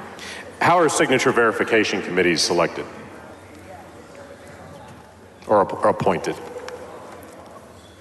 Are they partisan officials? Just to go back to the definition of a signature verification committee, it means a group that meets prior to election day to compare the signatures on applications for ballot by mail to the corresponding carrier envelopes. And my notes reference me to section 87.027 of the election code. Do political parties have a role in nominating or selecting who is on a signature verification committee? I would need to go and read that specific statute in order to give you a proper answer. And I just don't have that in front of me at the moment. Okay. Representative, these are partisan officials who are being given power to pick and choose which voters they want to notify of a defect in their ballot and which voters they do not want to notify of a defect in their ballot. So I think this is a huge problem in the amendment that will lead to unequal treatment of voters both within a county and across multiple counties. Let me ask you a question quickly on a different section. On page 7, you add language about the Secretary of State shall conduct a study regarding the implementation of educational programs, including the production as it relates to voters with disabilities. Did you consider also adding in language that the Secretary of State shall conduct a study regarding the racial impact of this bill? No, sir. I looked directly to section 5.07 of the Senate Bill 1 as engrossed out of the Senate for that language. And I know there was a discussion, and I believe that Senator Zaffarini offered this specific language. So thank you. I wanted to be able to have everyone consider it. Thank you. Mr. Turner, for what purpose? Mr. Speaker, will the gentleman yield for questions? The gentleman yield for questions? I will yield for questions, the gentleman yes. yields for questions. Thank you, Representative Murr. As we look at your amendment here, it seems that a pretty significant part of it relates to the issue of requiring voters who vote by mail to provide the numerical identification, either driver's license number, last 4 digits of social security number, or election certification number when they send in their ballot or when they apply for a ballot by mail, correct? Yes. And just for some background here, Texas, I understand, is one of a fairly small minority of states that actually requires you to have some kind of excuse in order to vote by mail in the first place. Is that your understanding also? Yes, and in fact, earlier today I detailed out what the list of eligible requirements were in order to vote by mail. So we as a state are in the minority with respect to that. Now, how many states, to your knowledge, require that if you have a mail-in ballot or vote by mail that you have to provide some kind of identification number when you do it?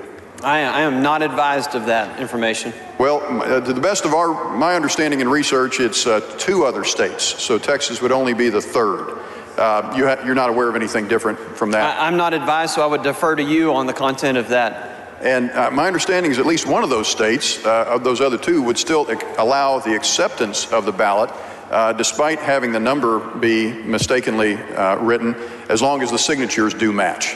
So the amendment language that you have here, though, would not allow that, correct? If there is a number that is a mismatch, the ballot is going to be rejected, subject to the cure provisions, Well, correct? that's what I was going to get to, is we've gone to great lengths to provide opportunities to cure, and those opportunities to cure would include making errors or mistakes with the numbers themselves. And if I will point out, that was actually omitted in SB1's language that we brought to the floor, and these changes here would expand that to include errors with the numbers themselves. And we saw that in the engrossed version out of the Senate. And I would agree, from my perspective, Representative Murr, that is progress to add those cure provisions. But would you also agree with me that there still will be cases in which a person receives notice of this mistake too late to cure it? I think that's always going to be the case, because time is the enemy whenever you are conducting an application to vote by mail and actually tendering your ballot to vote by mail. It still needs to arrive on or before a certain date in order to be counted for the election. So if someone either made a mistake and recorded a number incorrectly, or they just weren't aware of this new requirement and inadvertently didn't write the number on the carrier envelope, and they sort of voted maybe the same time they generally do, it's possible that they're going to be notified too late of that mistake, and they will just have missed voting potentially in that election by having their ballot rejected. That's correct, isn't it? And it's possible that someone didn't put postage on the envelope, or put the wrong address, or forgot to check the mail for several days. So yes, there's a lot of moving parts to the process of voting by mail. Yes. Right. And we've added a significant new one here by becoming one of 3 states potentially to require this numerical identification. Let me ask you another question. It's my understanding that there are about 1.9 million Texas voters that currently only have one kind of number in their voter file, either the last 4 digits of their social security number or their driver's license number, but not both. You agree with that? I do not disagree with your numbers. And so if someone in that category votes by mail and they happen to put the different kind of number down on their carrier envelope or their application to vote by mail, so let's say they just have a social security number on file, but they instead write their driver's license number on their ballot envelope, their ballot will be rejected for that reason under this language, correct? Yes, but I would point out that at the bottom of page 2 and number 16 of this amendment, there is language where, assuming that there is an appropriate amount of time, they would receive notice from the clerk of the issue, and they could go and be able to correct that and proceed to be able to vote by mail. And that's the cure provision we were just talking about a moment ago, if there's time. If there's time, and time is always the enemy whenever you vote by mail. It would be possible, I assume, to put language in this bill saying that if you're one of those 1.9 million voters who only has one number on file, and you correctly put a different kind of number, your driver's license number, if your social security number is the one on file, that your vote could still be counted as long as your signatures match and the other requirements are met. We could have that language here, and that would avoid not having ballots counted, wouldn't it?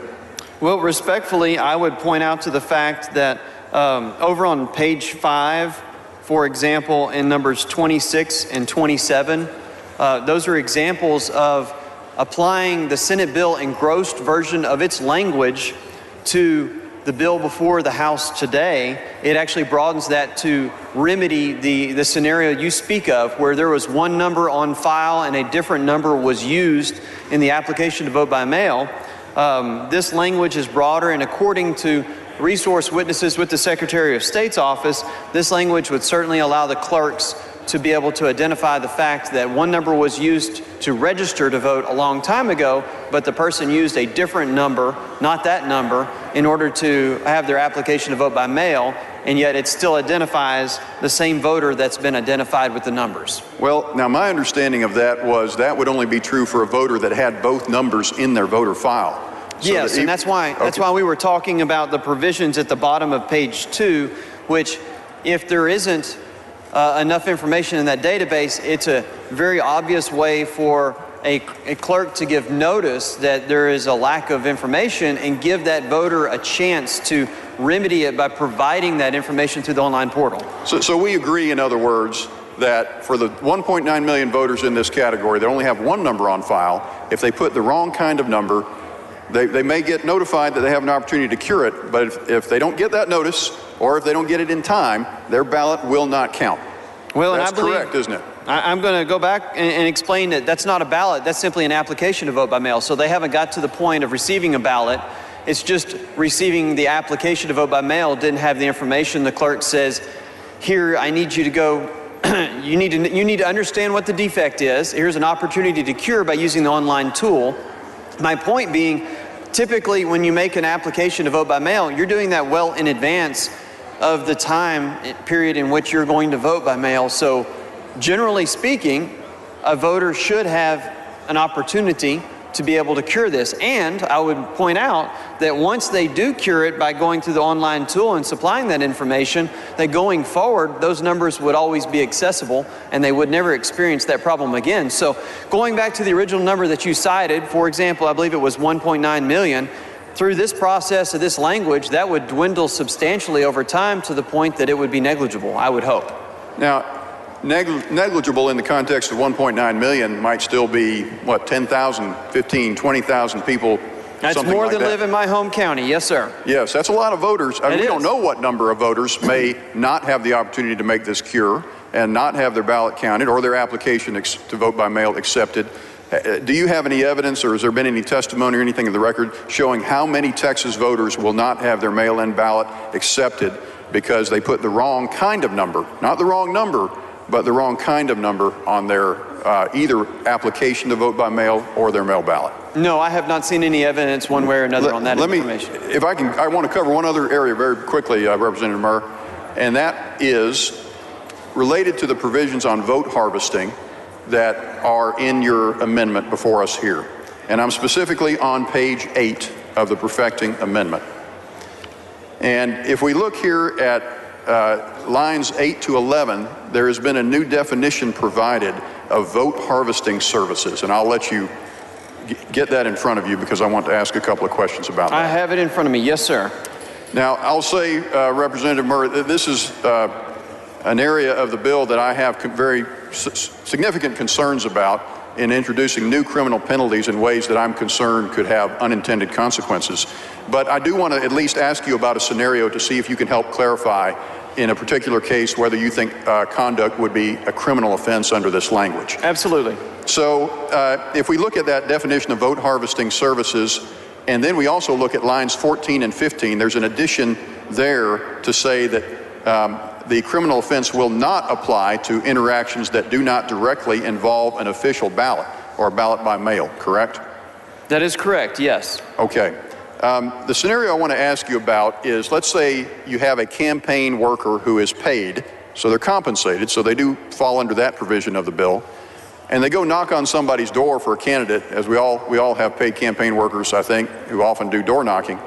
And let's say they encounter a voter who is a voter by mail, and they have the mail ballot nearby when a door knocker comes to their door and knocks on their door and asks them to vote for a candidate.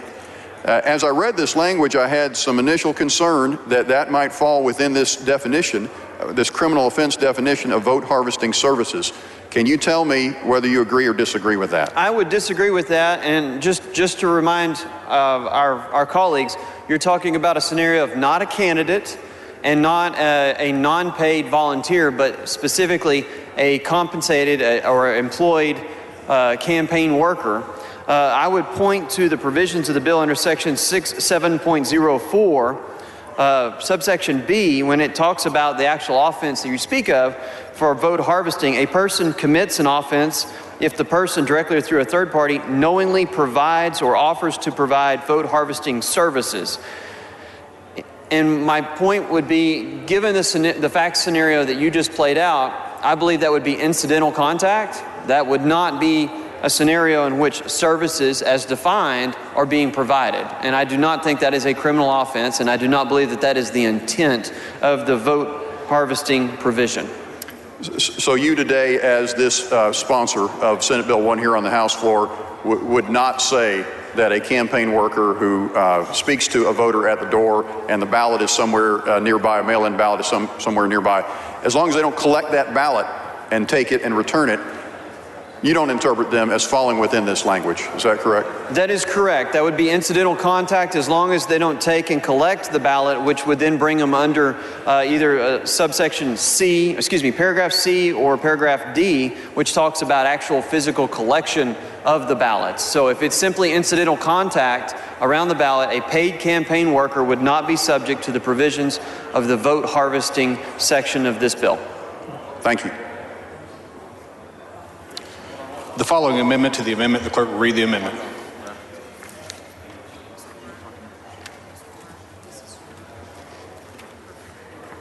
Amendment to the amendment by Murr. Chair recognizes Mr. Murr to explain the amendment.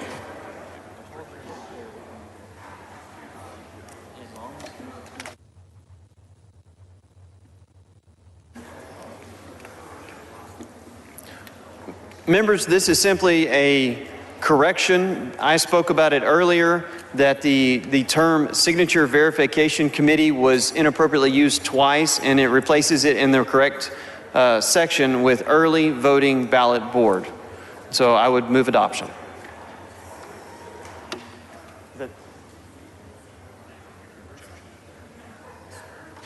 Mr. Murr sends up an amendment. The amendment is acceptable to the author. Is there objection to the adoption of the amendment to the amendment? The chair hears none, and the amendment is adopted.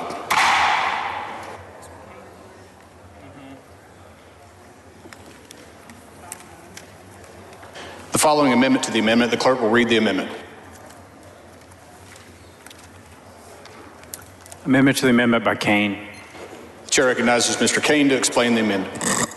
Members, in reading Representative Murr's amendment, you may have noticed that we're adding the word "or election official" to the code 5 times. And the code does not currently have an existing definition of an election official under section 1.005. So after consulting with the Secretary of State's office to properly define that, this amendment would add a definition so that everybody's aware of what election official means. I believe this amendment's acceptable to the author. Mr. Kane sends up an amendment. Move adoption. The amendment is acceptable to the author. Is there objection to the adoption of the amendment to the amendment? The chair hears none, and the amendment is adopted.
Mr. Turner, for what purpose? Mr. Speaker, I would like to make a motion that all of the dialogue today on Senate Bill 1 and the amendments be reduced to writing and placed in the House Journal.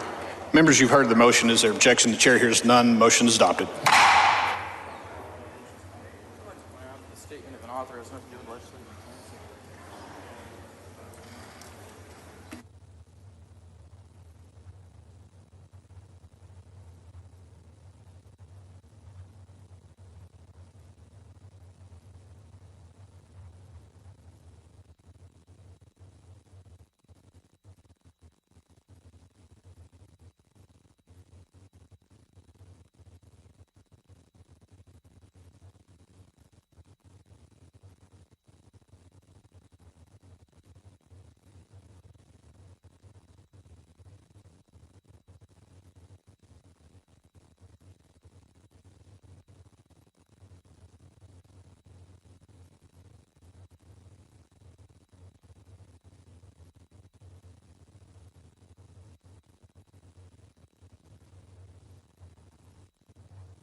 Is Ms. Cole on the floor of the House?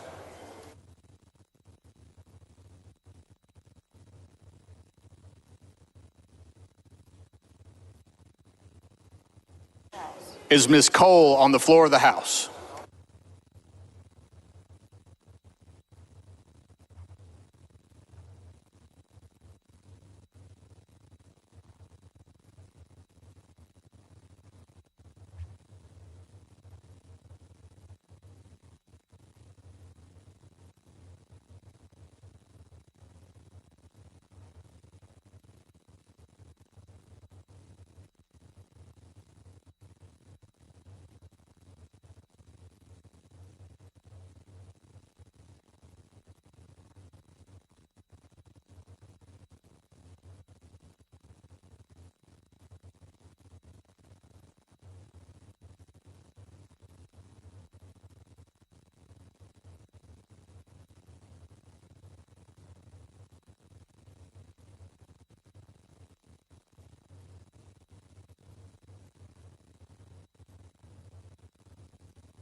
following amendment to the amendment, the clerk will read the amendment. Amendment to the amendment by Cole. Chair recognizes Ms. Cole to explain the amendment. Thank you, Mr. Speaker. Members, legislative intent matters. When our local officials, election officers, and courts are sifting through this law and figuring out how to enact it, they will be forced to interpret our legislative intent. We have heard in this chamber how important it is that every eligible voter be allowed to vote and every legal cast vote is counted. To that end, I am proposing a simple amendment inserting language to our existing labor intent by maximizing the language expressly on our interest to support opportunities for voting, declaring voter access in favor of voting, and promoting voter participation. I can state that my beliefs very simply: let Texans gate my complete beliefs that we should expand voting. Let Texas members vote. The chair recognizes Mr. Murder to speak against the amendment.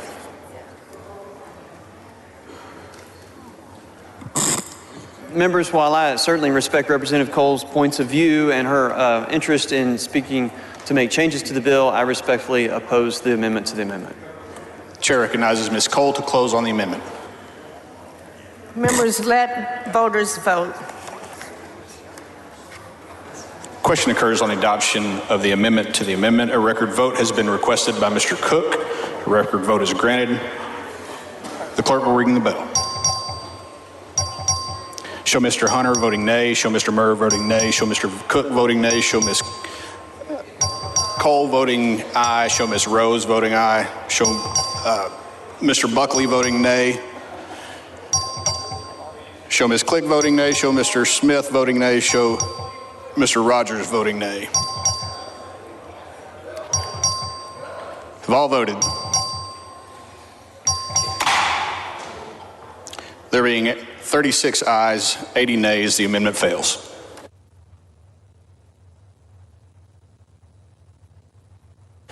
The following amendment to the amendment, the clerk will read the amendment.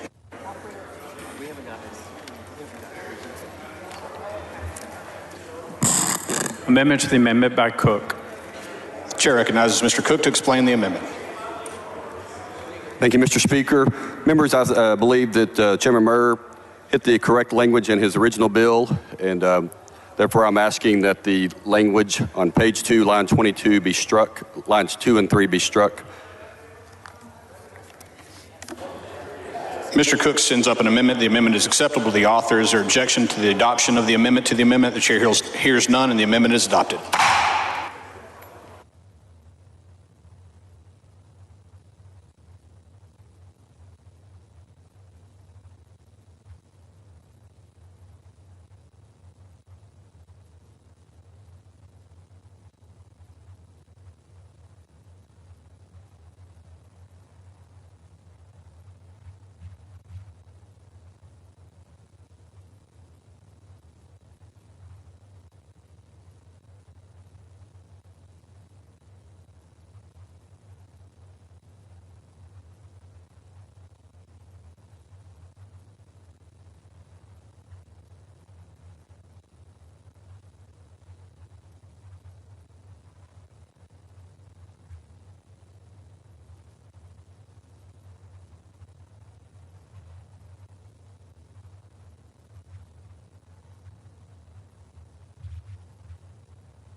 The following amendment to the amendment, the clerk will read the amendment.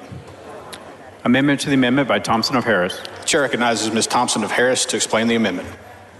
Mr. Speaker, members, this is a reduction in penalties, and the purpose of this is most persons who work these polls are people who are just normally retired teachers and folks like that, and they're making a very small amount of money. And it seemed like to me that for the mistakes of things that they are mistakes and errors that they may make, we are going to be exacting a very high penalty for that.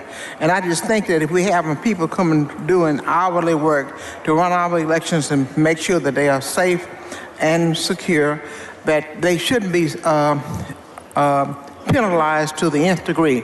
So I am moving to lower the penalty from a Class A to a Class C, and I move adoption. Ms. Howard, for I know that, Mr. Chairman, I believe the committee, you are accepting this one, aren't you? Ms. Howard, for what purpose? Would the gentlelady yield? Would the lady yield I for do. questions? I She do. yields for questions. Thank you, Ms. Thompson. So do you know, is it currently somewhat difficult to get enough election volunteers as it is to work the hours, to be there, the low pay, if they get any pay at all, or they're volunteers? As you said, it's a lot of retired people who are doing this. Is that not correct? Yes, yes. So do you think this would discourage some from actually doing this work? Absolutely, and then what you're paying them for and what you want to charge them with is far going to exceed for them to be able to have money to even defend themselves against these errors that they may make. So this might make it more difficult to staff polling sites, which might, again, make it more difficult to have opportunities for Texans to vote. Is that correct? Absolutely. Thank you. I move passage.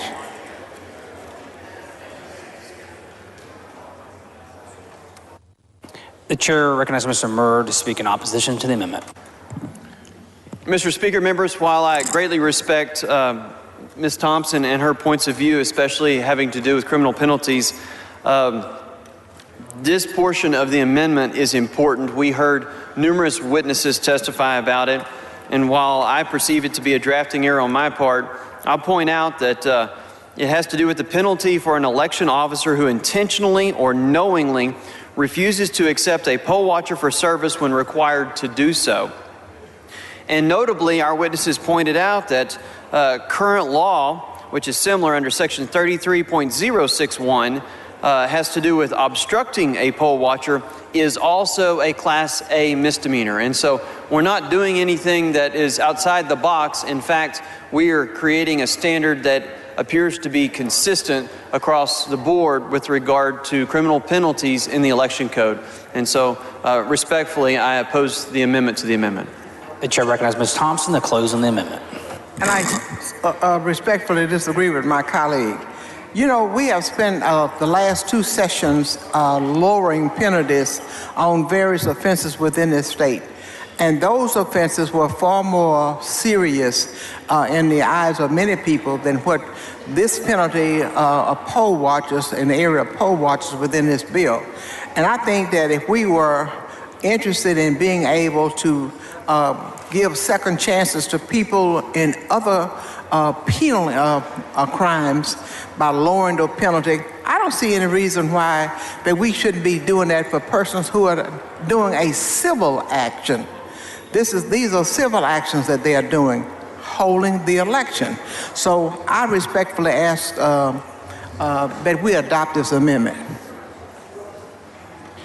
The question occurs on adoption of the amendment. This is a record vote requested by Mr. Murr. The clerk ring the bell. Show Mr. Murr voting nay. So Ms. Thompson voting aye. Have all members voted? All members voted. Show Ms. Slauson voting nay. Bowers voting aye. All members voted. There being 38 ayes and 80 nays, the amendment fails to adopt. The amendment to the amendment fails to adopt.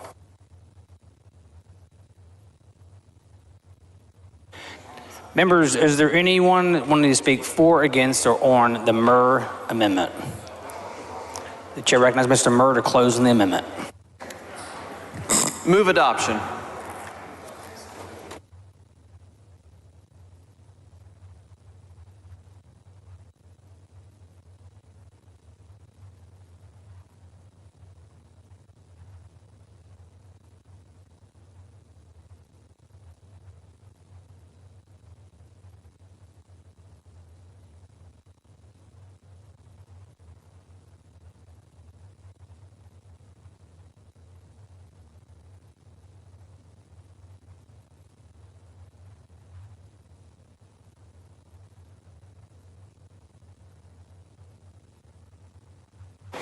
Mr. Murr sends up an amendment as amended. Is there objection to the adoption of that amendment? The chair hears none. The amendment is adopted.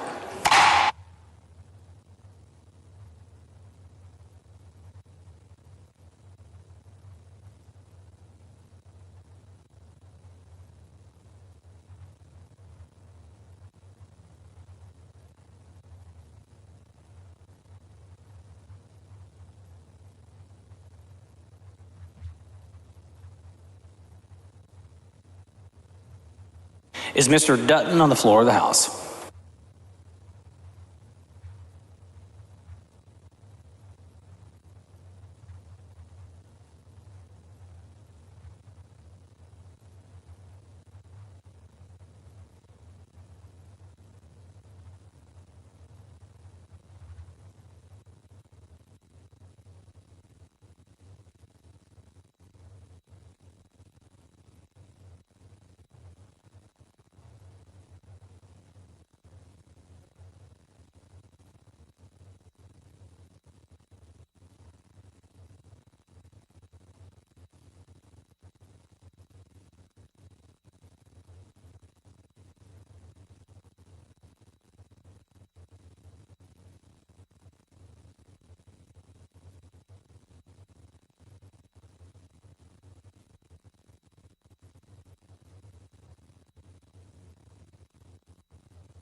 The following amendment, the clerk will read the amendment. Amendment by Dutton. The chair recognizes Mr. Dutton to explain the amendment. Mr. Speaker and members, you know, whether you think there's fraud in elections in Texas, whether you think there's not fraud in Texas elections, whether you think that certain hours ought to be available for people to vote or not vote, one of the things that is a problem in Texas, I don't know whether you realize this, but in the 2018 election, Texas ranked 41st in the nation in voter turnout. Think about that for a minute. 41st in the nation out of 50 states, Texas ranks 41st. We had a voter turnout that amounted to 46% compared to the national average, which was about 60%. And so what I'm doing with this amendment is, at least in Texas's objective in this bill, we ought to include an increase in voter turnout. That's what ought to be a part of whatever we do in terms of Texas elections. We ought to be looking at trying to at least get voter turnout in Texas, at least to what the national average is. And that certainly ought to be an objective in the bill. But as you heard earlier when I was asking the chairman, Murr, that's the one thing we left out. He says we want to reduce fraud. Okay, well, that's a great objective. We want to make sure that who goes to vote is the right person. That's a great objective. But overall, the objective ought to be that even when you do that, we ought to have an increase in voter turnout. And that's all this amendment does. It doesn't, I don't think it does violence to the bill one way or the other, but it just says that if we're going to have an objective, and which the bill has in it, one of those objectives will be to increase voter turnout. And so I offer this amendment in the spirit that I believe, I hope the author offers the whole bill. Ms. Weiner, for what purpose? Will the gentleman yield for some questions? The gentleman yield for questions. Yes, I'll yield. The gentleman yields for questions. Thank you so much, Representative Dutton, for bringing this amendment. I wanted to ask you, why is it so important to have more Texans participate in our elections? Well, if we really have a democracy, it is going to be a better democracy the more people participate in it. And one of the ways we allow participation is through voting. And so increasing the voter turnout means we have more people participate in our democracy, and our country is going to be better, stronger for that. So the more people who participate in our elections, the closer the work we do here in the Capitol hews to what's important to the people of Texas. Is that correct? Absolutely. I think that the more people participate, the more we can be in touch. The legislature will be in touch with what makes Texas a better place to live and work and raise a family. Yeah. Are you aware of how much voter turnout increased between 2016 and 2020?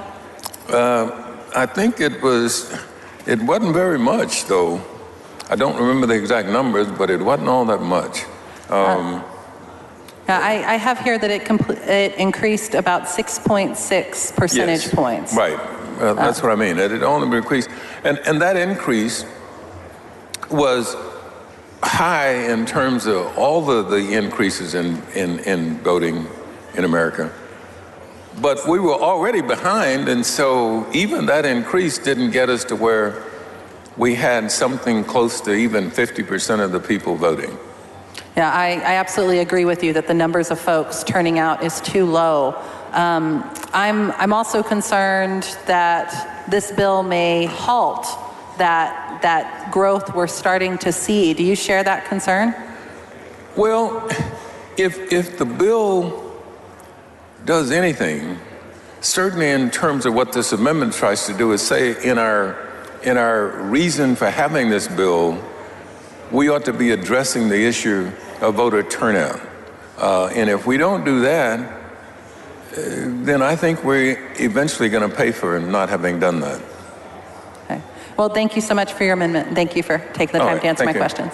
Thank you. And I propose, I ask you to vote aye on the amendment, members.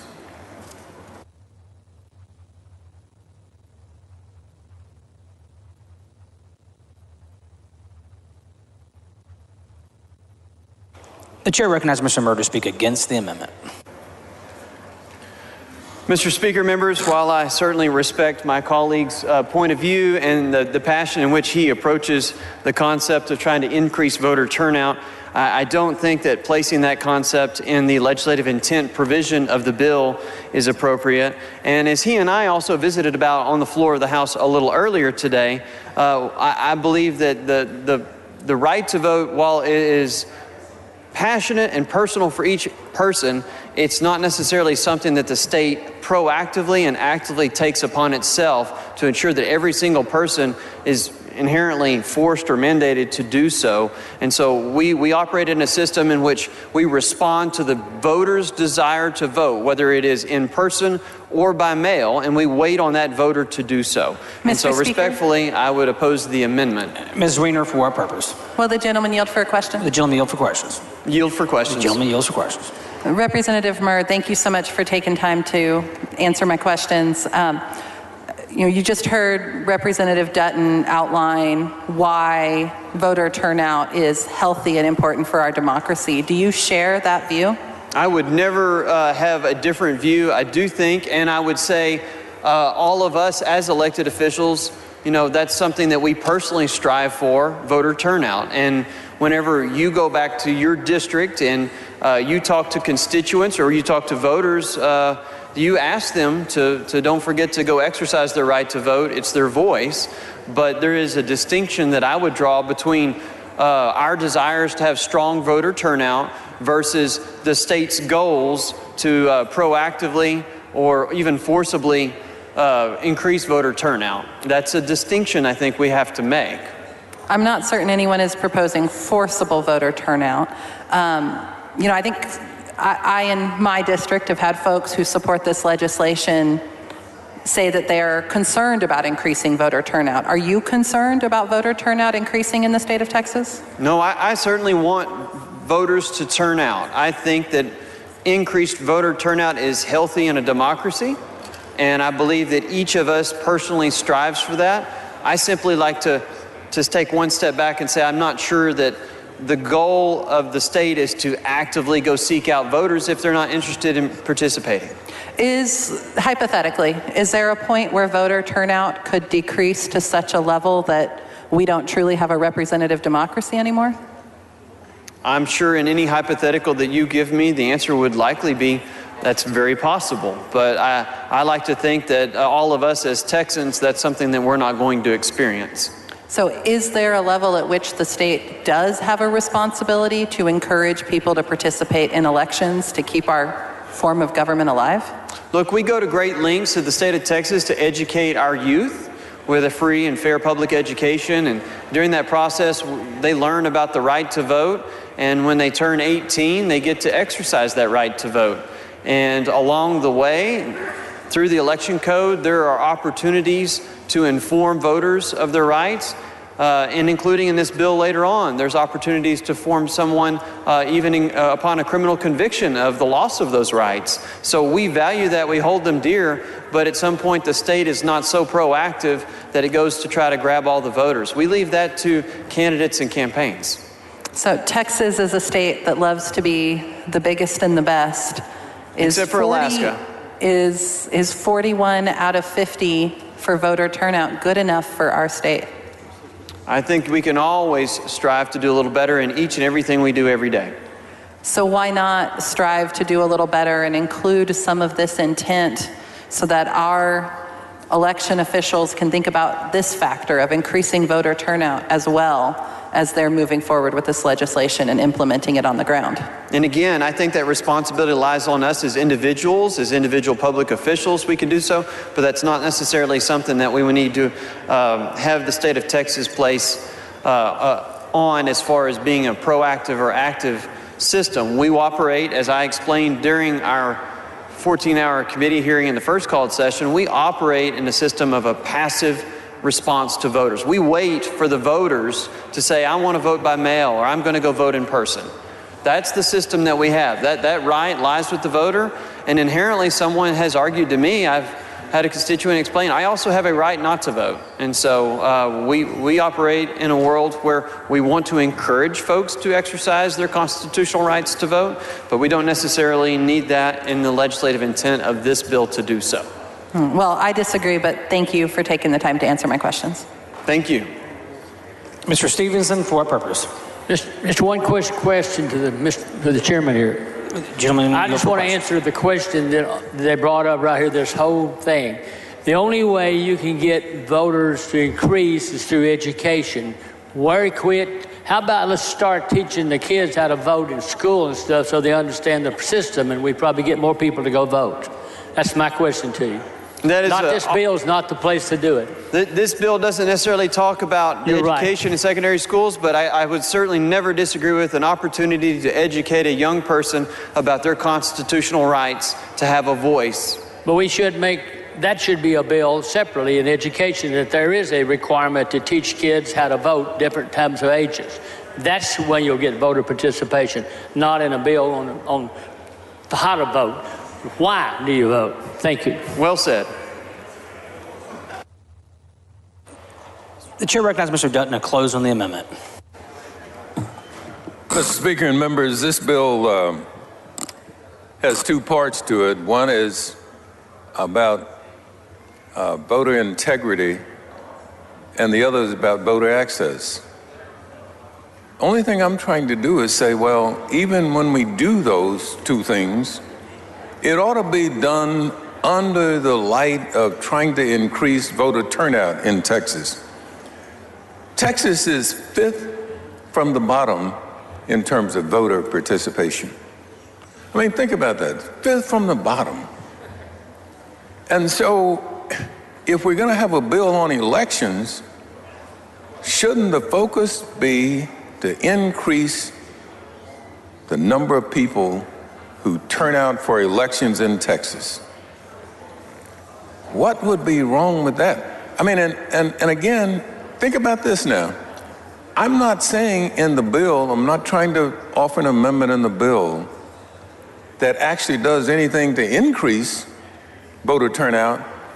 I'm just trying to add this amendment to say one of the objectives we have in elections ought to be an increase in voter turnout. And that's all it does.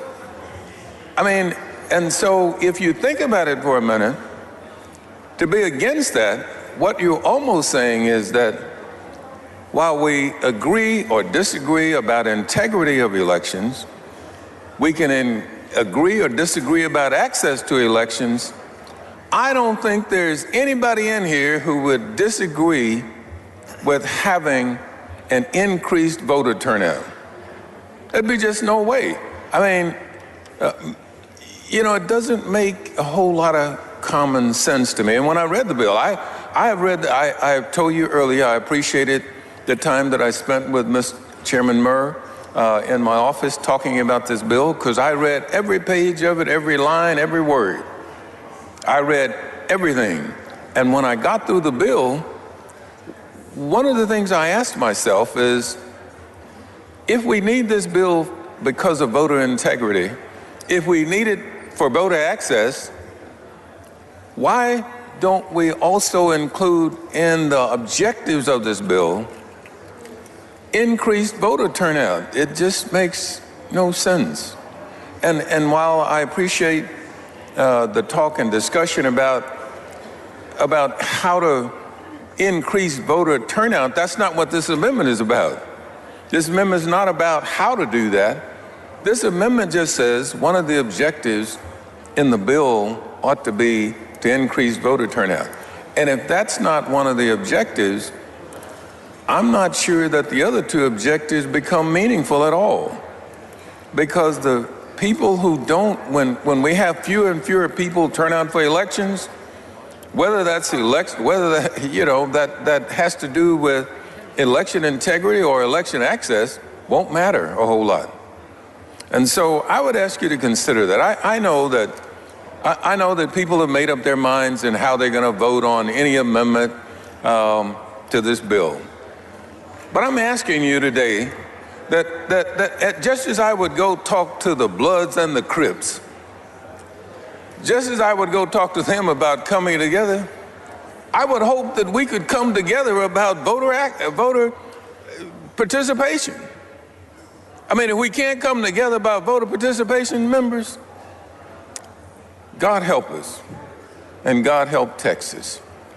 And I would ask you to vote for this amendment, which doesn't do any violence to the bill at all. It doesn't do anything to voter integrity, nor does it do anything about challenging voter access. What it simply does is says that as one of the objectives in the bill, we're going to hopefully increase voter turnout. And that's all it does. And I would ask you to vote aye on the, I don't know, did he move the table? No, he didn't. He didn't move the table, so he's leaving it up to us. I'd ask you to vote aye on the amendment. The question occurs on adoption of the amendment. This is a record vote requested by Mr. Turner of Tarrant. The clerk will ring the bell. Show Mr. Dutton voting aye. Show Mr. Murr voting nay. Show Ms. Bowers voting aye. Mr. Wilson voting nay.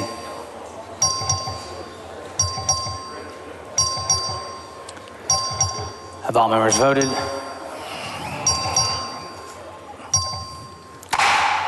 There being 41 ayes and 80 nays, the amendment fails to adopt. Is Ms. Cole on the floor of the House?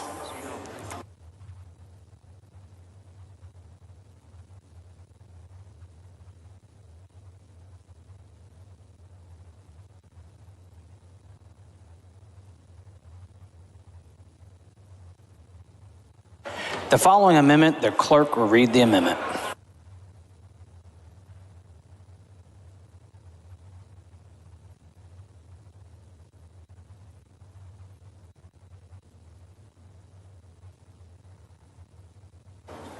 Amendment by Cole. The chair recognizes Ms. Cole to explain the amendment. Thank you, member speakers. I am proposing a simple amendment to our legislative intent by inserting language expressing our interest in maximizing opportunities for voting, declaring our support in favor of voting, and promoting access. Move adoption.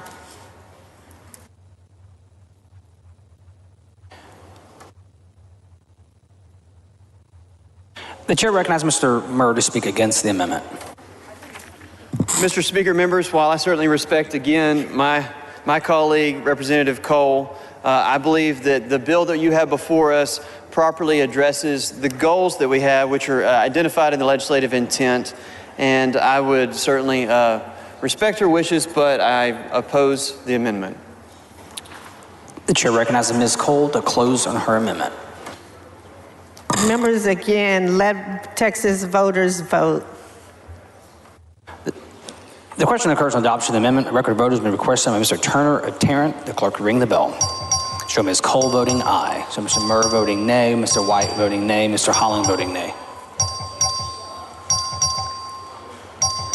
Have all members voted? So Mr. Lucio voting aye. All members voting. There being 40 ayes, 81 nays, the amendment fails to adopt. Mr. Shea from the floor of the House.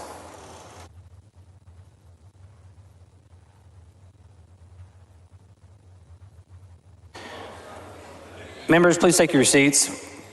Mr. Schaefer would like a moment of silence.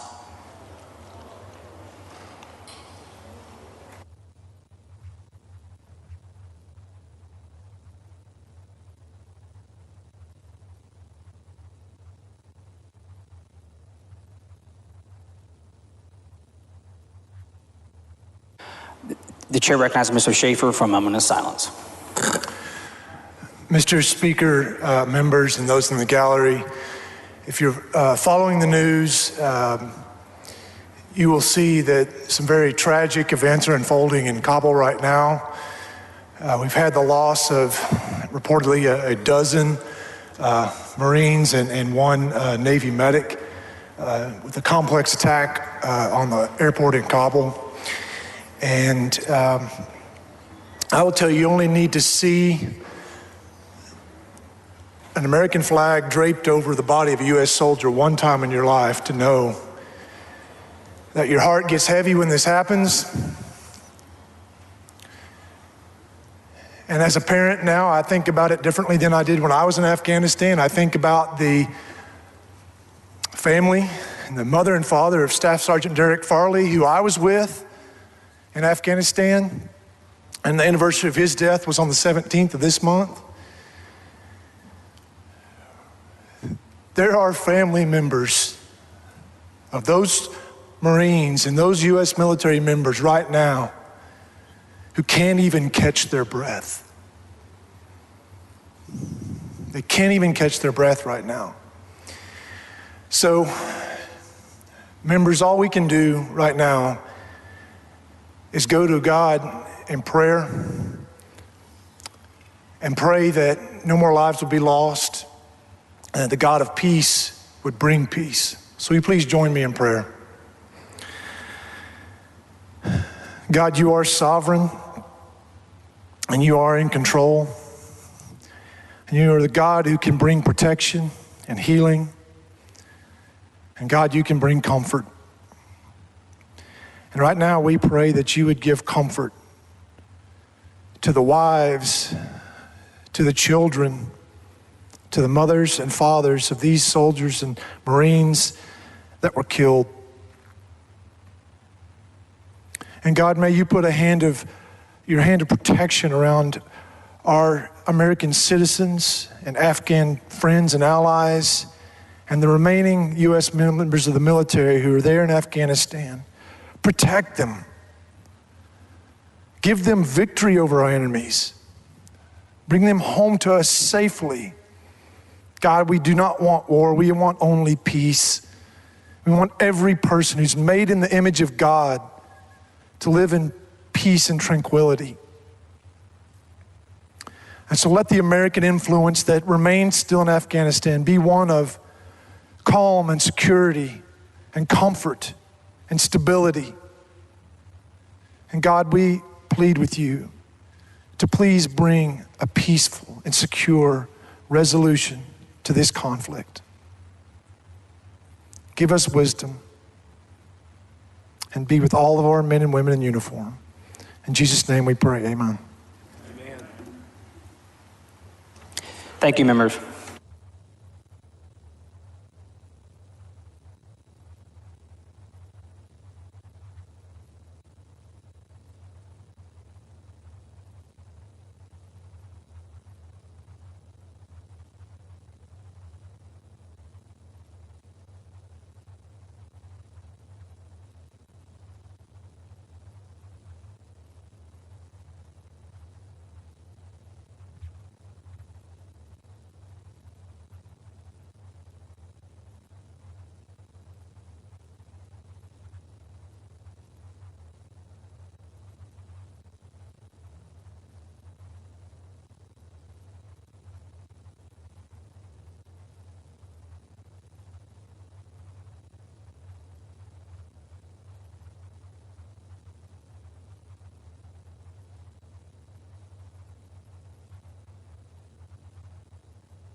The following amendment, clerk read the amendment. Amendment by White. The chair recognizes Mr. White to explain the amendment. Thank you very much, Mr. Speaker. This is a very simple amendment that exempts nonprofit agricultural organizations such as the Texas Farm Bureau from reporting small electronic contributions. When we amended this section of the code at another time, in another session, we left with an unintended consequence that places a reporting burden on these types of organizations. The funds collected by organizations like the Farm Bureau and others are not used for nefarious reasons and simply allow them to do such things as purchasing a meal for their members or visit the Capitol to watch their legislature work. Mr. Speaker, I move adoption. Ms. Weiner, for what purpose? I raise a point of order under Rule 11, Section 2, that the amendment is non-germane. Please bring your point of order down front.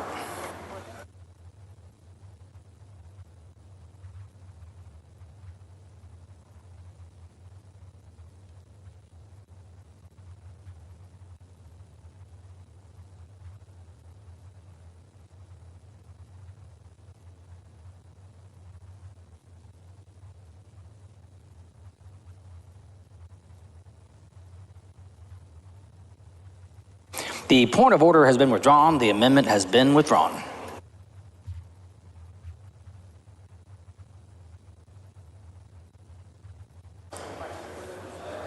Is Mr. Busey on the floor of the House?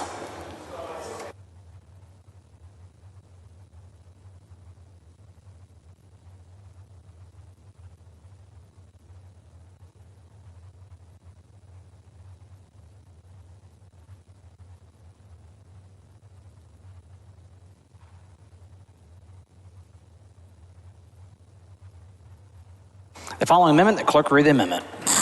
Amendment by Busey. The chair recognizes Mr. Busey to explain the amendment.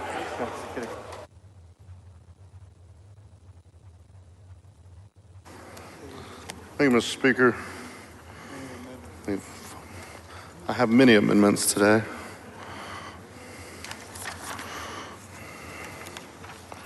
All right. Mr. Speaker, members, this amendment simply would add a section of the election code that clarifies once and for all that a provision of this code may not be interpreted to prohibit or limit the right of a qualified individual with a disability from requesting a reasonable accommodation or modification to any election standard, practice, or procedure mandated by law or rule that the individual is entitled to request under federal or state law.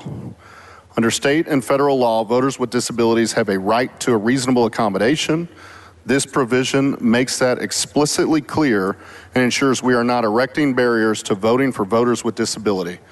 What we're trying to do here after hours of testimony from our disability community is ensure that we do nothing that would make it harder for them to vote. We've heard bipartisan support to make sure we're not infringing on the disability community. This is just a reasonable accommodation or modification for these individuals to be able to vote. Mr. Schofield, for what purpose? Will the gentleman yield? The gentleman yield for questions. Yes, I do. The gentleman yields. Mr. Busey, as the person who sits directly to your left in committee, I, like you, heard hours of testimony from members of the disability community about making sure that measures that we take to make our elections fair and to keep people from cheating don't impact their ability to vote. And I think you and I have the same mindset on that. But we also heard testimony about people using measures that we passed to make sure members of the disability community can vote to cheat. And that included folks who were glomming on to people in the parking lot and then assisting them when they got in.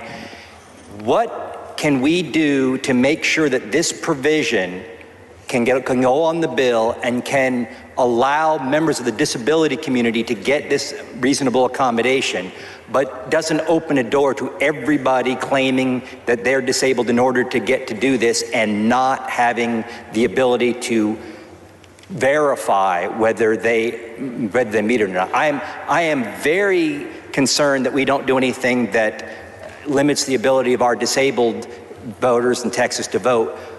But again, we heard enough testimony that I don't want to open the door to other people going, oh good, this is a get out of jail free card for all of the reforms you put in. I'll just say I'm disabled and just start checking. As we had people, we had activists telling folks to apply by mail and just say, check you're disabled when they're not. What can we do to make sure that this applies to folks who actually have a disability? Well, I guess to that I would say I think we could trust our disability community to not abuse this. It's not them that we're worried about abusing it, it's the other folks. I think to that point, I agree with you, we heard that testimony, but what we didn't hear were, real convictions of these issues from Secretary of State or anybody. We just heard accusations. We didn't see any proof that that was actually happening and being done and being abused. Well, I disagree with that, and you're welcome to come over to my house, and anytime you do, you'll see cars speeding by my house and running the stop sign there. There literally are no convictions for that because no one's ever put a police officer there. So I'm all for making sure that our disability community doesn't have any impediments to voting, but we have to be darn sure that we're not using something we're putting something in our law that can be used by people and I refer to it as despicable in committee. Sure. To take measures that we put in for our disability community and use those to cheat. This amendment says, let me just read it, the right of a qualified individual. So this is making sure and how we determine that. Because we've been very careful not to ask somebody what their basis for claiming a disability is So what would your suggestion be? I'd be open to an amendment to the amendment. I think we've had several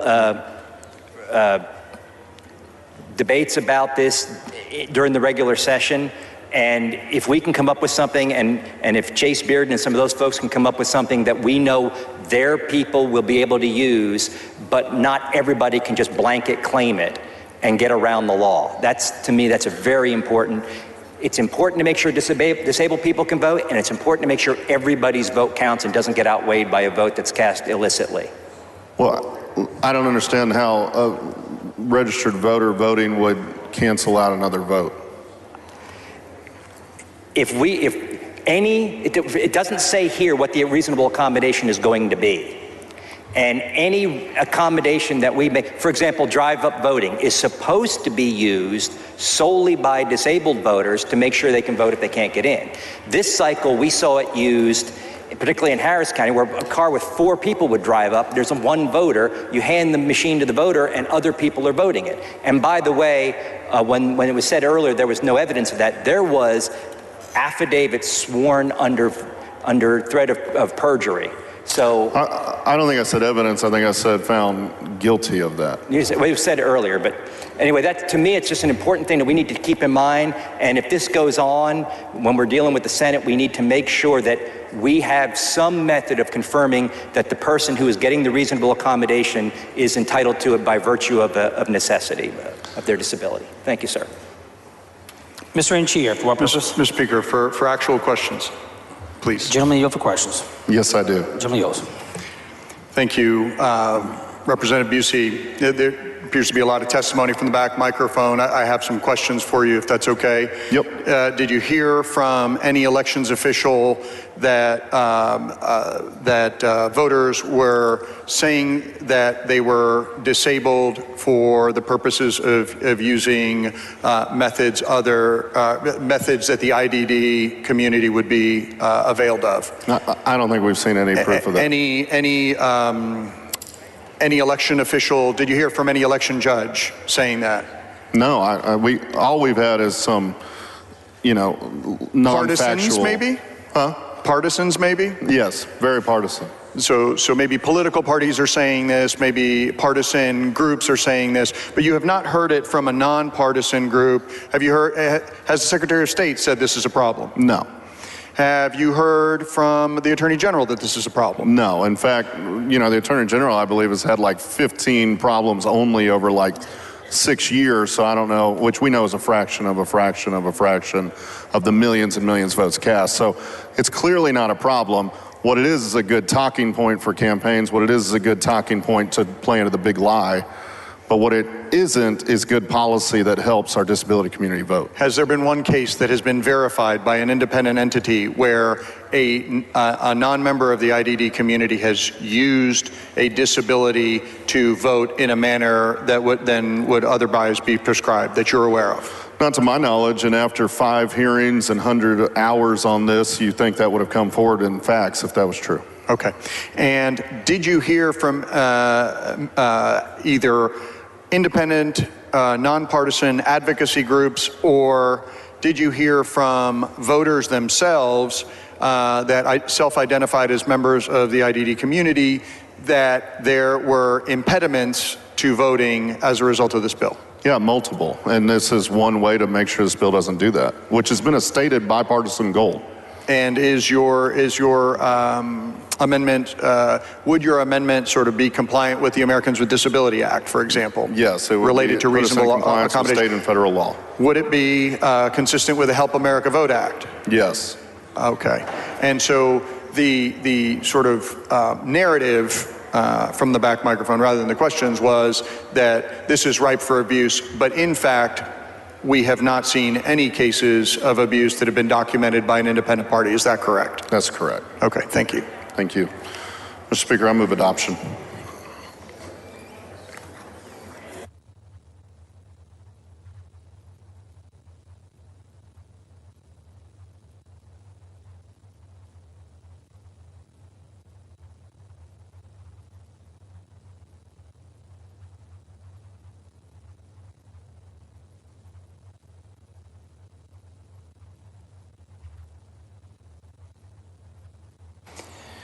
The chair recognizes Mr. Murr to speak on the amendment.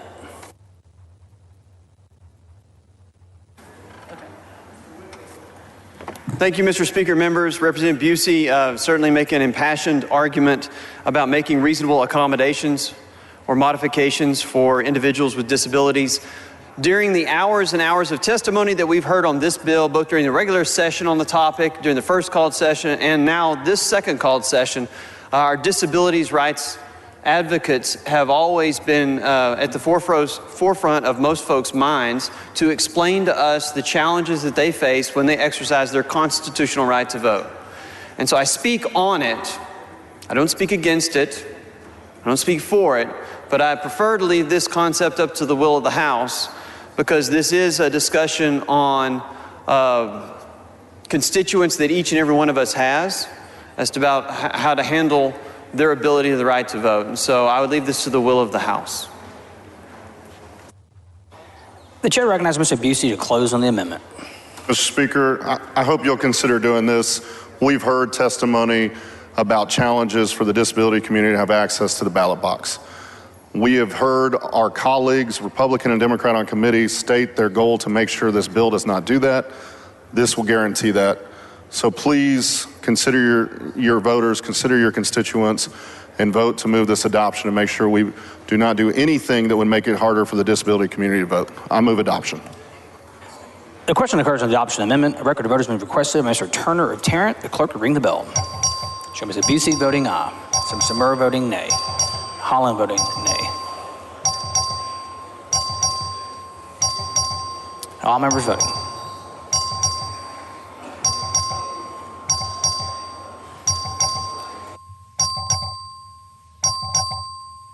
All members voting. There being 72 ayes and 47 nays, the amendment is adopted. The following amendment, the clerk will read the amendment. Is Mr. Slayton on the floor of the House?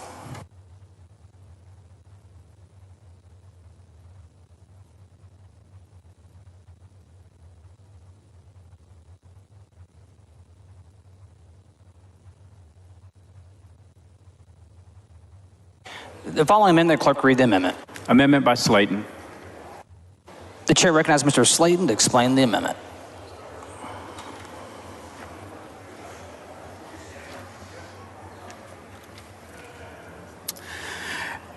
Thank you, Mr. Speaker. Members, this is a simple amendment that will help ensure that Mr. Turner, for what purpose?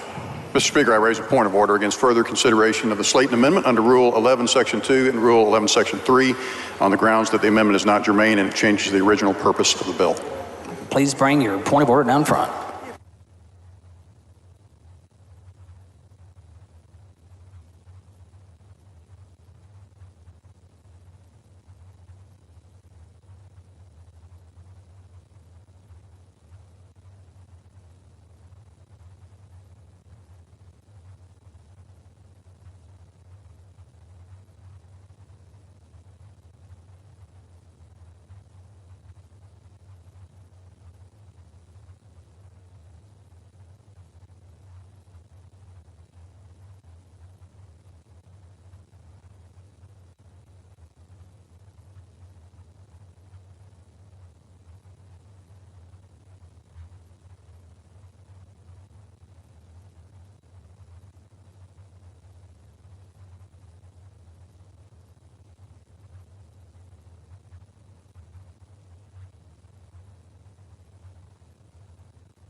The point of order has been withdrawn. The amendment has been withdrawn.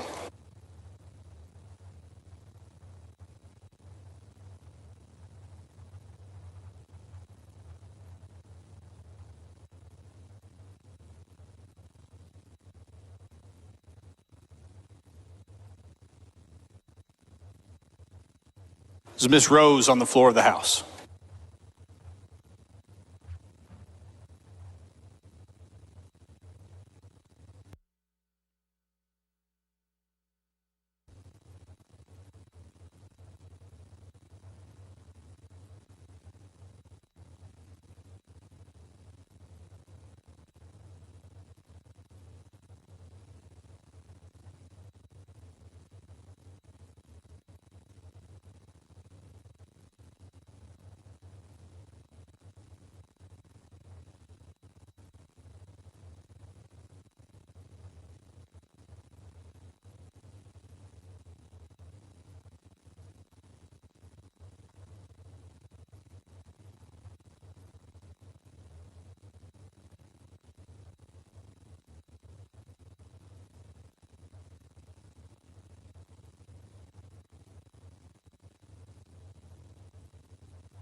The following amendment, the clerk will read the amendment. Wait.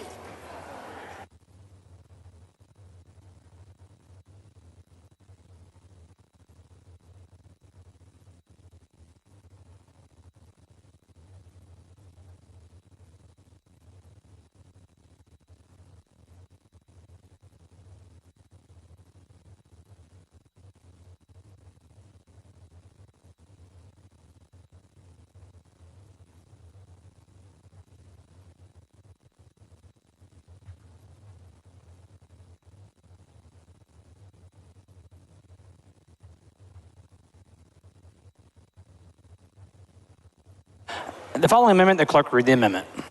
Amendment by Rose. The chair recognizes Ms. Rose to explain the amendment.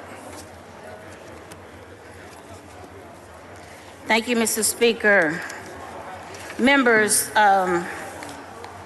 we've talked a lot about disproportionate negative impact and the changes that voter suppression measures have on our state's minority communities. So I think it's important that we track how these communities are affected by the decisions that we make in this body.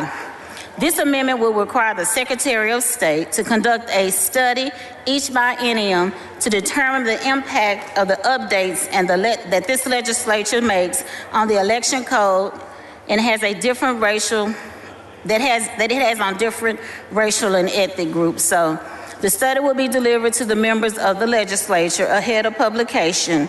This study would also include an opinion on whether or not these changes made during the previous session had a disparate impact on any racial or ethnic groups. I move adoption. Mr. Speaker. Ms. Turner, for what purpose? Would the gentlelady yield for a question? Would the lady yield for questions? Yes, I will yield for a question, gladly. Thank you, Representative Rose.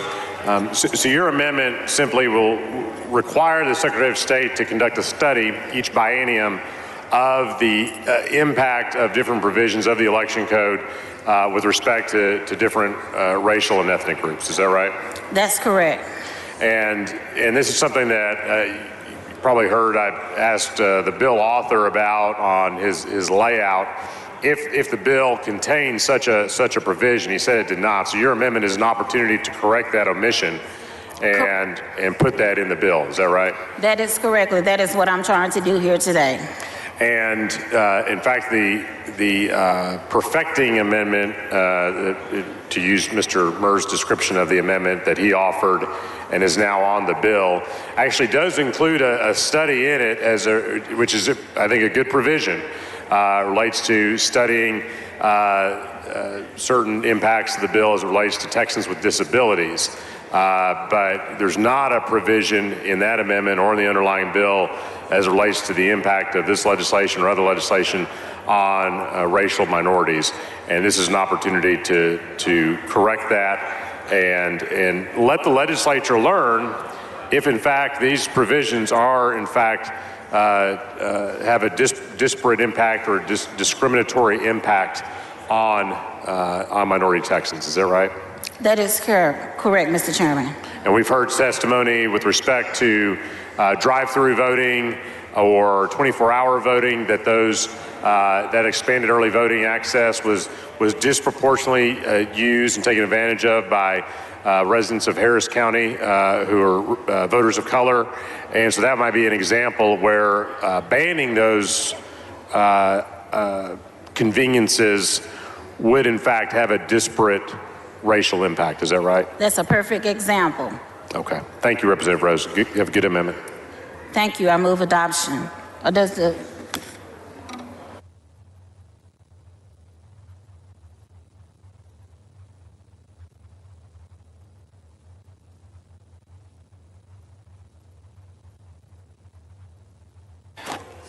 The chair recognizes Mr. Murr to speak in opposition to the amendment. Mr. Speaker, member, while I certainly respect Representative Rose and she makes an impassioned argument for providing additional information and studies, this topic has been discussed numerous times in our committee hearings that we had regarding this legislation, and so I would simply oppose the amendment. The chair recognizes Ms. Rose to close on the amendment. Thank you, Mr. Chairman. You know, I think on every issue that we talk about in this chamber, you know, it's easy to say what may not need to be happening if you've never been impacted by it. And that's what's wrong with this chamber. Texas is not a one-size-fits-all state. And a lot of times things happen in certain communities that just because it doesn't happen in your community doesn't mean it will not happen in another community. And one of the things that I'm really concerned about, when this bill was first laid out during the first special session, what was stated was the fact that we're not going to accept any amendments in the committee hearing, but when we get to the floor, we will allow amendments. And I just think it's so disingenuous that every amendment that a Democrat has brought to this table today, now I know you all just accepted Representative Busey's amendment, but the fact that you all have just already made a clear choice is so disingenuous to me for you to make those comments and you have no intentions on trying to work with your colleagues, and then you wonder why someone takes the position that they take. So with that, Mr. Speaker, I move adoption. Ms. Gonzalez, for a purpose? Does the gentlelady yield? Yes, I will yield. She yields for questions. Thank you, Representative Rose. There was hundreds of hours of testimony, correct? Hundreds. And multiple communities came out and said there will be a negative impact, correct? Yes. And so all you're trying to say is that if we hear those voices and we still want to move forward with this legislation, let's at least study it. So if we are genuine and sincere about wanting to say we don't want to impact these communities, the least we could do is do a study. Exactly. When we say God bless Texas, that we're talking about everyone in Texas, but apparently when they say God bless Texas, I don't know if they mean every Texan, because it's only certain groups that always get to have get to provide the needs that they need for their communities, and not all communities. Because if we were sincere, we would want to know if there were any negative implications so we could fix it if that's really what we are saying on the floor today. As you stated, folks stood in line. Folks stayed in the committee hearing for over 24 hours to let their voices be heard. And what we're saying in this body, your voice does not matter. Thank you so much, Representative Rose. You have a great amendment. Thank you. The question occurs on adoption of the amendment. There's a record vote requested by Mr. Turner of Tarrant. The clerk will ring the bell. Show Ms. Rose voting aye. Show Ms. Click voting nay.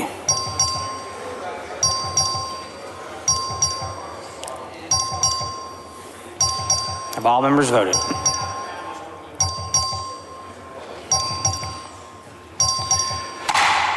There being 41 ayes and 78 nays, the amendment fails to adopt.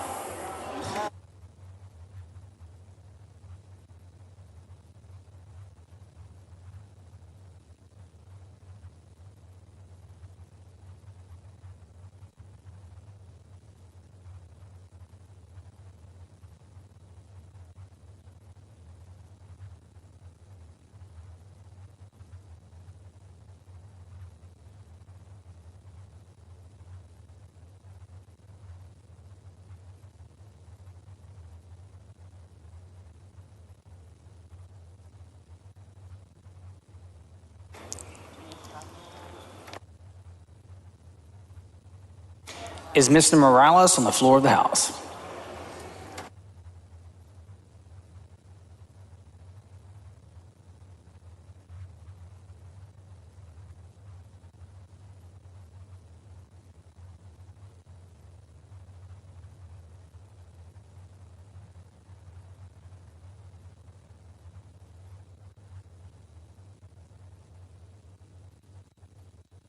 The following amendment, the clerk will read the amendment. Amendment by Morales of Maverick.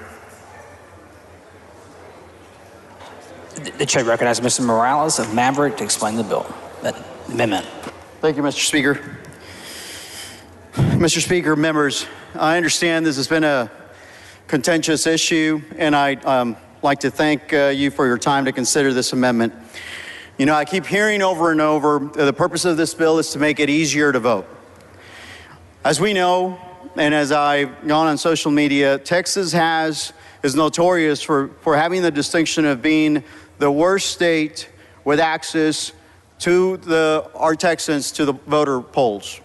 And because of that, I think we have the opportunity to do so, something that will be positive and allow Texans to register to vote at any time, including in person, the day of the election, and still be eligible to vote in that election. This amendment would have at least one election officer at each polling location be deputized as a regular voter deputy registrar. If our goal really is to make it easier to vote, then I think this amendment would help accomplish that. Members, thank you for the opportunity to bring this amendment to the House floor, and I ask for you to vote in favor of it. Sorry, Mr. Ranchia, for what purpose? Thank you, Mr. Speaker. Will Representative Morales yield for some questions? Yes, sir. The gentleman yields.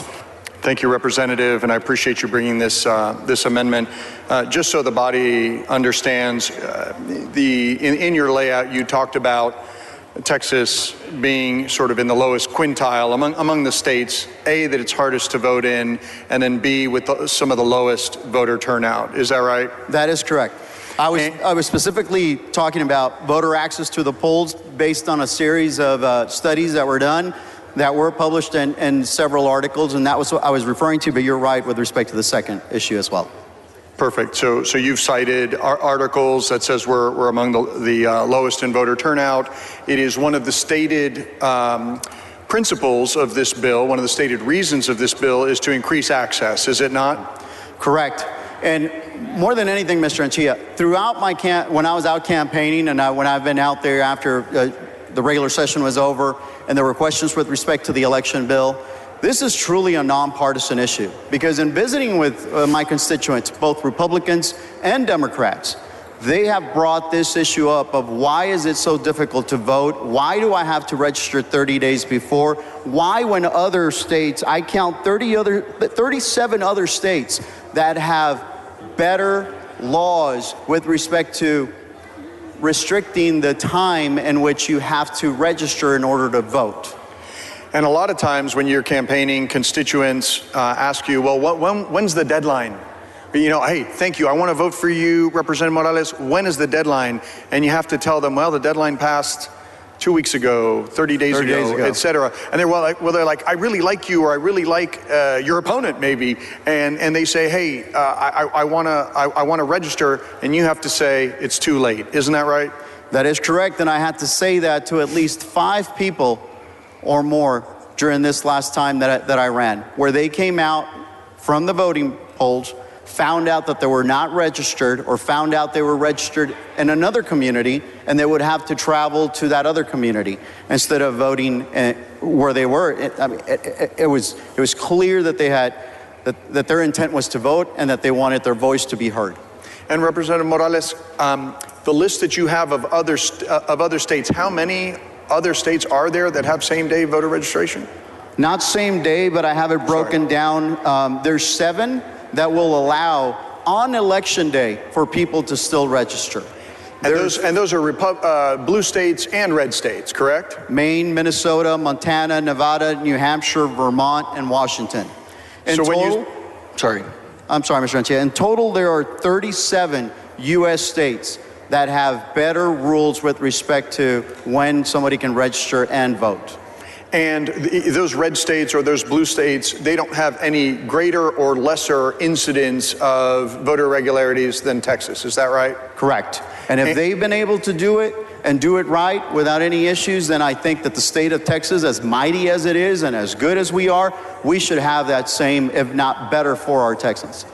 I'm glad that you're bringing this amendment for a bipartisan tool that is used in other places to increase voter access, which is one of the stated goals of this bill. And I'm hopeful that the body will support you. So thank you very much for bringing it. Thank you, Mr. Rentia. And I would like to say, I know that I have a D next to my name as far as a Democrat, but I'd also like the body to understand that I was, according to one study, I was the 5th most conservative Democrat during the regular session. And to take that into account, along with House District 74, which is the largest House district in the state of Texas, and it's bigger than 17 U.S. states, and taking that into account and how different and diverse my district is, made up of independents, made up of Democrats, and made up of Republicans, that they all want this. This is a bipartisan issue, and I would hope that I could count on your support, regardless of what you see up here, which is a Democrat. I think this goes far beyond a Democrat or a Republican thing. Mr. Speaker? Ms. Weiner, for what purpose? Will the gentleman yield for a question? Will the gentleman yield for questions? I yield for a question, yes. Thank you so much for bringing this amendment, Representative Morales. I represent the fastest growing county in the state of Texas, and I see folks all the time who don't know where they're registered because they just got to town a few months ago. And I know that's true of both Hays County, which leans blue, and Comal County, just south of me, which is ruby red. So I fully agree with you that it's not a partisan issue. Are you aware that this challenge with registration and needing a little more flexibility there disproportionately impacts our younger voters and our lower income voters who are more likely to move more frequently? Yes, I am aware. Yeah. And are you aware that I actually, as a younger person, used same-day voter registration to vote myself when I lived in the liberal bastion of Montana? I was not aware, but a great example of how even in Montana, they have this in place already, and if they have it there, we should have it here in the state of Texas. I absolutely agree. It is a great tool for someone where an error has happened, whether their own or someone else's, as it was in my case, to have that opportunity. So thank you for bringing this. 22-year-old Aaron, who was able to vote with same-day voter registration, thanks you and hopes that we can do something similar here in the state of Texas. Thank you, Representative Weiner.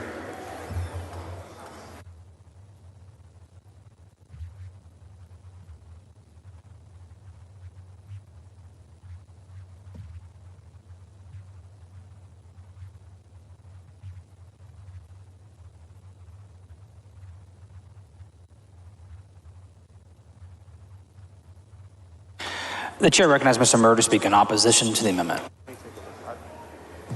Mr. Speaker, members, I appreciate the optimism that Mr. Morales has on the concept of same-day voter registration. I think you heard during his presentation to the body that this is not occurring in a majority of the states yet, and so I don't know that this piece of legislation before us today is the right vehicle to properly consider that. In fact, I would advocate that that's something that may need to be a standalone bill in which you have good committee hearing discussion, you have witness input, have state agency input, and et cetera. So respectfully, I would oppose the amendment. The chair recognizes Mr. Morales and Maverick to close on the amendment. Well, I respect Chairman Murr's position. I think Texans are expecting this, and they're expecting this now. This is truly a bipartisan issue, and he may not have heard the numbers, so let me reiterate. There are over 37 states already out of 50, so that's the majority, that have already promulgated some sort of rule that is better with respect to allowing folks to register and vote. In those states, the states have better rules than here in Texas. And I think that it's only fair for us to bring Texas up to speed. We're in the 21st century. We should be allowed to let people vote. If that is truly the key, we should let people vote even on the day of the election. And I'd ask for your support with respect to this amendment. 14. The question occurs on adoption of the amendment. This is a record vote requested by Mr. Turner of Tarrant. The clerk will ring the bell. Show Mr. Morales and Maverick voting aye. So Mr. Murr voting nay. So Mr. Slayton voting nay. So Ms. Swanson voting nay. Have all members voted? So Mr. Gates voting nay. Have all members voted? There being 42 ayes and 78 nays, the amendment fails to adopt.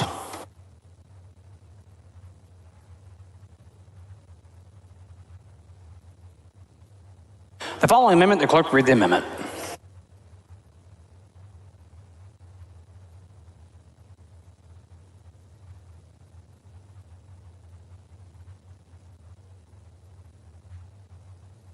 Amendment by Kane.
The amendment has been withdrawn.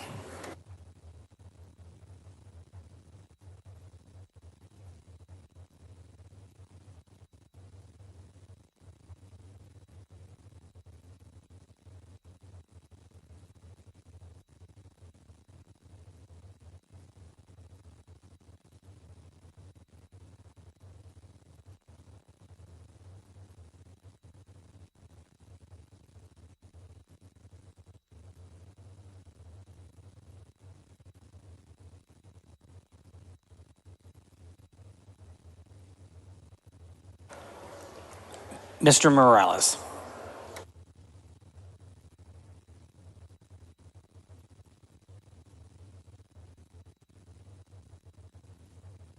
The following amendment, the clerk read the amendment. Amendment by Morales of Maverick. The chair recognizes Mr. Morales of Maverick to explain the amendment.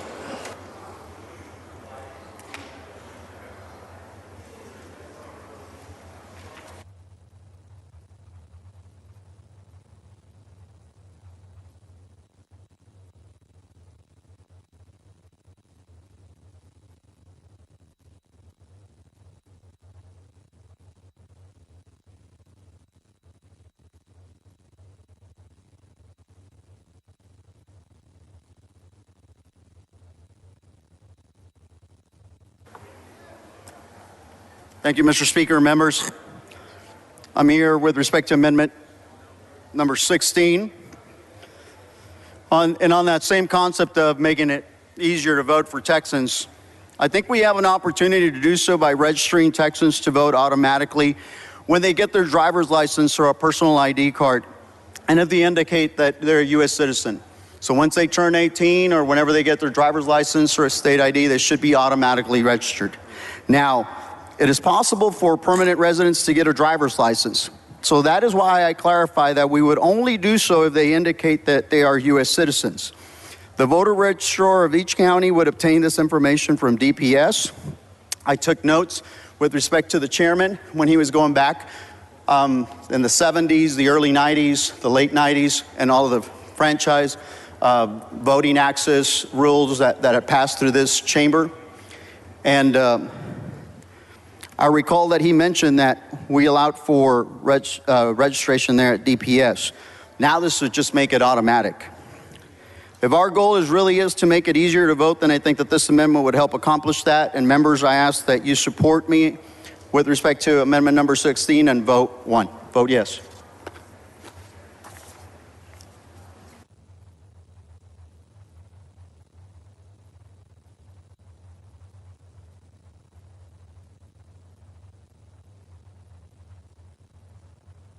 The chair recognizes Mr. Murr to speak in opposition to the amendment.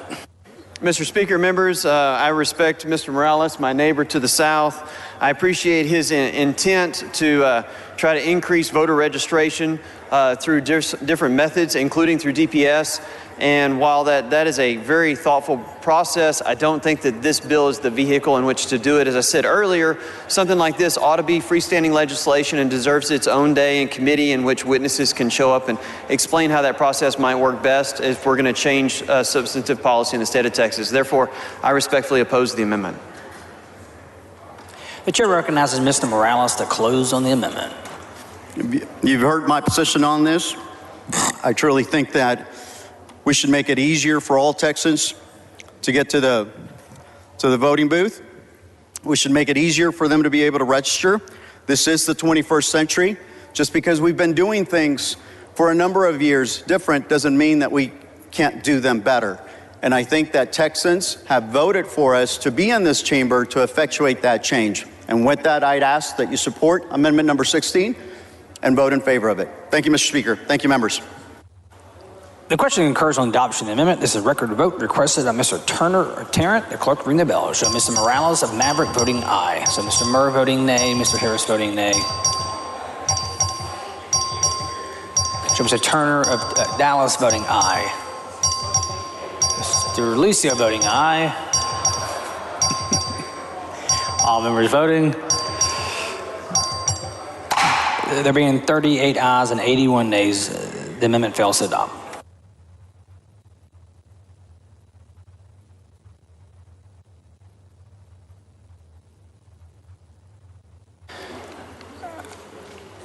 The following amendment, the clerk read the amendment. Amendment by Busey. The chair recognizes Mr. Busey to explain the amendment. Thank you, Mr. Speaker and members. Beginning in September of 2020, upon the order of a federal judge in Stringer versus Hughes, the Department of Public Safety began offering online voter registration simultaneously as part of online driver's license transactions. When the Department of Public Safety came before the House Committee on Elections back in March, they affirmed that the system was working well and without complication. It may surprise you to know that to date, over 1 million Texans have registered to vote online or updated their voter registration online using this DPS portal that is already in existence and being utilized. This amendment simply expands use of this portal to any Texan with a valid driver's license or DPS ID instead of restricting it to during a driver's license transaction. So right now, if you're renewing or changing your driver's license, doing a transaction, you can update or register to vote. What this is saying is if you already have one of these approved IDs that works with the DPS portal, you can go on any time and update or register to vote. Over 40 states have online voter registration. I believe it's time for Texas to take this step. If we want to really look at security and accuracy in our ballot rolls, think about how this works. An individual goes on and they put their data in. Under the current system, you could be at ACL Music Festival. Someone gives you a voter registration card. You fill it out. You're sweaty. The ink is running. That gets passed out. That has to be typed in by an individual, and the data sometimes may have an error unintentionally. This is the individual putting it in. You can have checks and balances when you're using online to make sure that all data is included before it can be submitted, to make sure all proper checkboxes have been collected. So as we move towards ballot security, as this bill is stated, as we want to have more accurate data, I hope you will support this amendment to utilize a current system that already exists in Texas, that 1 million Texans have already used, more than some states' population, and let's open it up to all Texans with a DPS ID or a valid driver's license. Mr. Speaker, I move adoption.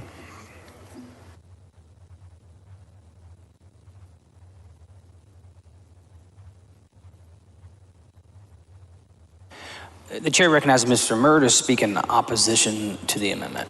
Mr. Speaker, members, I appreciate the opportunity to listen to Representative Busey. He and I have had engaged in multiple discussions on the concept of electronic voter registration and the ability to use technology to complete that process. However, I don't know that I necessarily want to incorporate that in the bill language today, and so I would respectfully oppose the amendment. Mr. Speaker? Ms. Rayner, for what purpose? Will the gentleman yield for a question? The gentleman yield for questions. Yield for questions. The gentleman yield for questions. Thank you. Representative Murr, are you aware of the number of data entry errors that occur because of the manual entry of voter registration applications?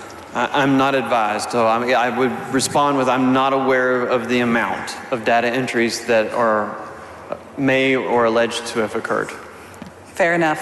I do not have an exact number either, but as someone who has seen a lot of people fill out these cards, I can certainly attest to the variety of legibility of handwriting that our voter registrars have to deal with. Do you think having a more accurate voter registration database improves our election integrity? I would respond that we are all human and we are all as accurate as our human abilities allow us to be. So regardless of the system that's in place, since we're all human, you will inevitably have some challenges with it. Do you believe that it may reduce the number of errors we have in our voter registration database to remove the challenge of one human interpreting another human's handwriting and instead letting an individual type their information directly into a form? I really don't have enough information to form an opinion to be able to answer your question, so I don't know. Do you think more accurate databases lead to improved voter integrity? I think generically you can always say accuracy is a goal that we all strive for in everything that we do. And so you can apply that across the board. Okay, thank you.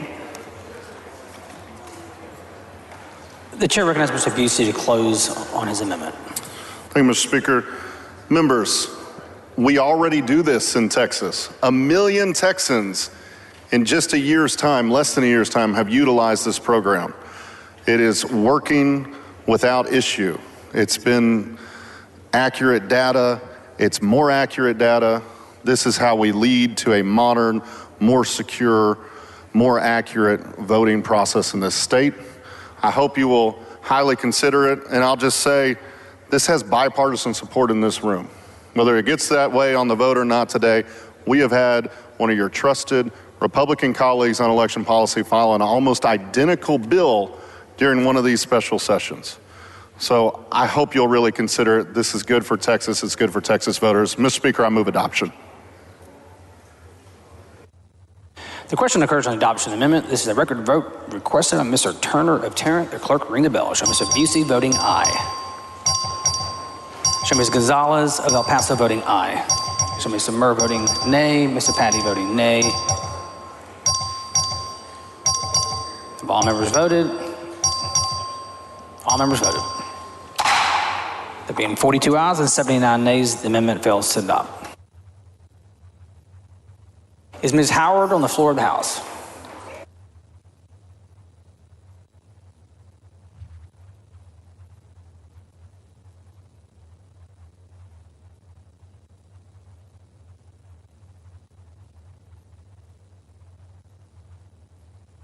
Is Ms. Howard on the floor of the House?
The following amendment, the clerk read the amendment. Amendment by Howard. The chair recognizes Ms. Howard to explain the amendment. Thank you, Mr. Speaker, members. This is actually an amendment that I worked with Chairman Kane on back in the regular session, and he was gracious enough to include it in the bill. It was stripped out by the Senate before it came back. But this amendment simply ensures that our high school students who will be eligible to vote are receiving voter registration applications in schools and are sent automatically by the Secretary of State to our schools.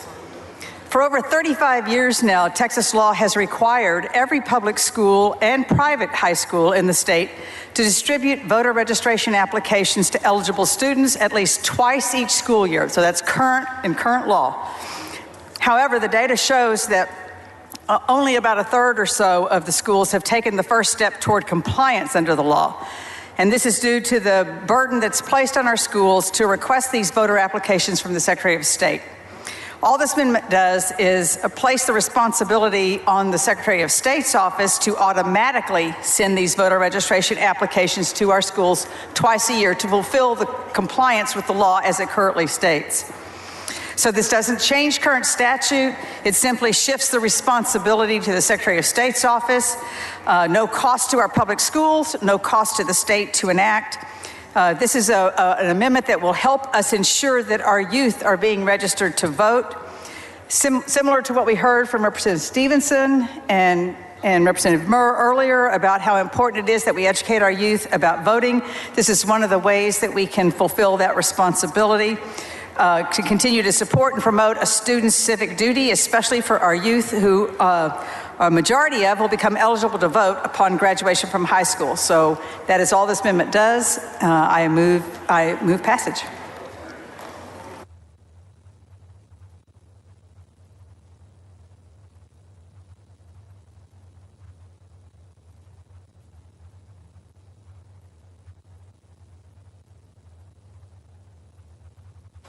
The chair recognizes Mr. Murr to speak in opposition to the amendment. Thank you, Mr. Speaker. Members, while Ms. Howard makes points with the process of trying to encourage young people as they become 18 years old to register to vote, I don't find that it fits the framework that we presented to you today regarding our election integrity and security bill, and so I would oppose the amendment. The chair recognizes Ms. Howard to close on the amendment. Thank you. And with all due respect, I do believe it's important that we make it easy to vote, as we keep hearing that this bill is supposed to do. And one of the ways that we can do that is to ensure that our young people have access to ballots.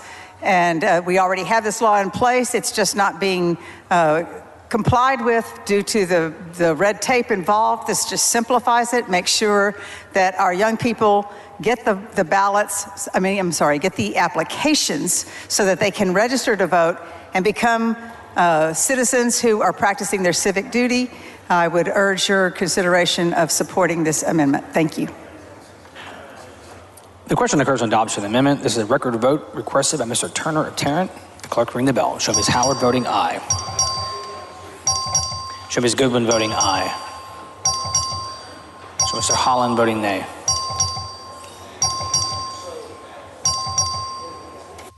Show Ms. Gonzalez of El Paso voting aye. All members voted. There being 43 ayes and 78 nays, the amendment fails to adopt. Following amendment, the clerk read the amendment. Amendment by Goodwin.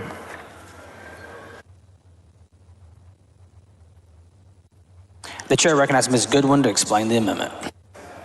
Thank you, Mr. Speaker. Members, I've been contacted by several constituents who are living abroad and are very concerned about the possibility of not being able to vote in the elections of their home country, the United States, and their home state of Texas. I'm sure some of you have constituents who are living abroad as well. Their concern stems from the recent passage of Senate Bill 1111 during the regular session. That bill tightened up residence address requirements for voting by mail. It passed and is now law. The intent of the law, according to the author, is for voters with unusual circumstances, such as rural residents, full-time college students, and members of the military. The bill provides safeguards to ensure enfranchisement. For Americans living abroad, it can be very difficult to produce documents that are easy to get here in the United States. An unexpired driver's license or utility bill can be pretty hard to come by for someone who hasn't lived in the United States for a while.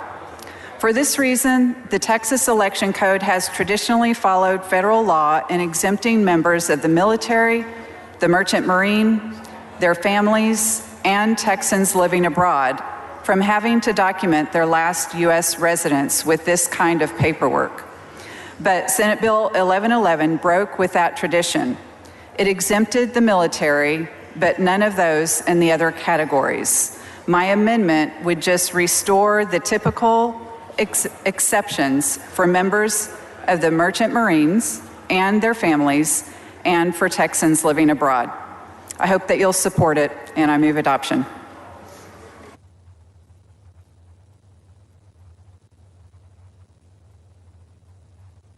The chair recognizes Mr. Murr to speak in opposition to the amendment. Thank you, Mr. Speaker. Members, appreciate Representative Goodwin's focus on military service voters and the fact that we do have folks that go into harm's way and, of course, change the status of where they're located in order to vote. And I know in the past, this body has considered numerous pieces of legislation to ensure that our military men and women have the opportunity to participate in our election process. And so presently, the bill before you doesn't go into that area in express detail, and so I would respectfully oppose this amendment. Thank you. The chair recognizes Ms. Goodwin to close on the amendment. Thank you. Members, I want to clarify. This is actually not for military members, but it's for people living abroad similar to those in the military. The military members are already addressed in our election code. This just allows for people who are living abroad to be able to vote more easily. Thank you. The question occurs on the adoption of the amendment. This is a record vote requested by Mr. Turner of Tarrant. The clerk ring the bell. Show Ms. Goodwin voting aye. Mr. Murr voting nay. Ms. Gonzalez of El Paso voting aye. All members voting. There being 40 ayes and 81 nays, the amendment fails to adopt.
The following amendment, that clerk read the amendment.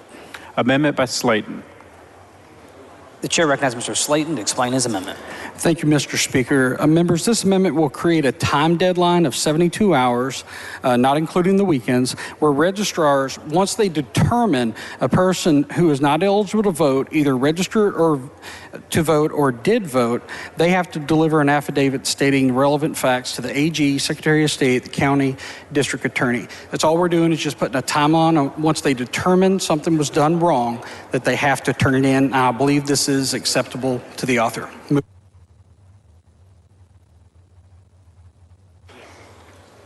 The question occurs on adoption of the amendment. A record of vote has been requested by Mr. Turner of Tarrant. The clerk will ring the bell. So Mr. Murr voting aye, Mr. Wilson voting aye, Mr. Slayton voting aye, Mr. Wilson voting aye.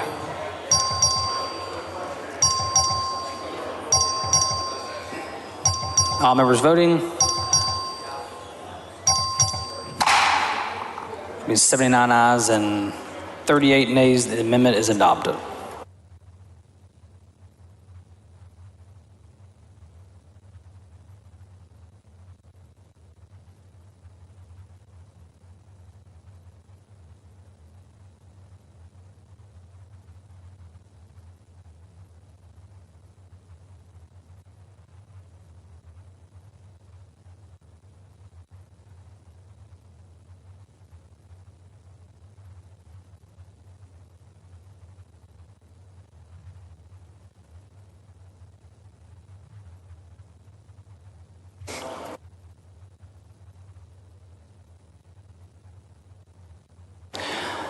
The following amendment, the clerk will read the amendment. Amendment by Middleton. The chair recognizes Mr. Middleton to explain his amendment. Thank you, Mr. Speaker. Members, this amendment is acceptable to the House sponsor. It's SB 1, and basically what it does is it fixes an issue that I've been discussing with my tax assessor, who is our voter registrar in Galveston County. And essentially the issue created is there's some ambiguity about the early voting ballot board and the signature verification committee about whether they will have access to the statewide computerized voter registration system. This amendment clarifies that, but on the condition that the Secretary of State adopts certain security measures and electronic data security measures in that data from the statewide voter registration system for being shared with county election officials, the early voting ballot board, and the signature verification committee. So it's subject to the rules for that data security that the Secretary of State would implement. And that's a change we made today on the recommendation of the Secretary Mr. Turner, for what purpose? Will the gentleman yield for a couple of questions? Gentleman yield for questions. I do. Gentleman yields. Thank you, Representative Middleton. I've just really had the chance to read this amendment here in the last few minutes, so I'd like to just make sure I do understand what you're doing here and what the implications are of it. So what you're doing by this amendment is giving new access to the state's complete voter registration database, correct? Well, it's not necessarily new access because, for example, our county clerk in Galveston County said he already had plans, regardless of this amendment, to show the early voting ballot board team's data in order to verify, for example, voter ID on absentee ballots. Okay, right now in statute, though, what's allowed is that a county election official has that access, correct? Well, that's actually a change. That's not going into effect until September the 1st. Before it said election official, any election official, and that changed in House Bill 3107 this session. Of course, that occurred prior to SB 1, this bill being considered on this floor. Well, no. so what, you said something interesting there. So is it the case that we just recently passed legislation that actually limits the access to this data to a county election official, and now we are going back and changing that? No, it doesn't specifically limit it because there's a lot of debate about what that who that data can be shown to, essentially. So there's a lot of division among voter registrars. So for example, my county clerk in Galveston County says, I'm going to show that to the early voting ballot board. Others say, well, I don't know if I can do that. We don't have clarity in the law. That's what this does. Well, let's talk about how large a universe of people are we potentially dealing with when we talk about providing this access to members of signature verification committees and members of early voting ballot boards. Like how many people, do you know, for instance, in your county, how large a group of people would that be? So like, for example, the early voting ballot board as prescribed is the election judge plus 2 other members. It varies per county. Like, for example, you don't have to have a signature verification committee. That's permissive. You don't have to have that. Some counties have it, most do, some don't. It's truly permissive. So, do you know how large a group it is statewide, potentially, the number of people that would be given this access? No, but these are people that are already involved in our elections process. I'm not creating anything new here. This is really a clarification. You say here that the Secretary of State would adopt rules to prevent people from retaining or sharing personally identifiable information obtained from this statewide database. Right. And obviously that would be a concern. You don't want people obtaining information and sharing it or letting it get out, you know, saved on some home computer or something and then used in some way to harass people or something like that, correct? Right, correct. And that's why we put that in there. We had conversations with Keith Ingram, and he said, we'd like to see something in there we can adopt hard and fast rules that this information can't be shared. But I'd also like to point out Representative Clardy has an amendment that should be coming up on people's ability to retain notes and limit their ability to take that outside of wherever the early voting ballot board and the signature verification committee is meeting. So that's also an important amendment to adopt in relation to this one.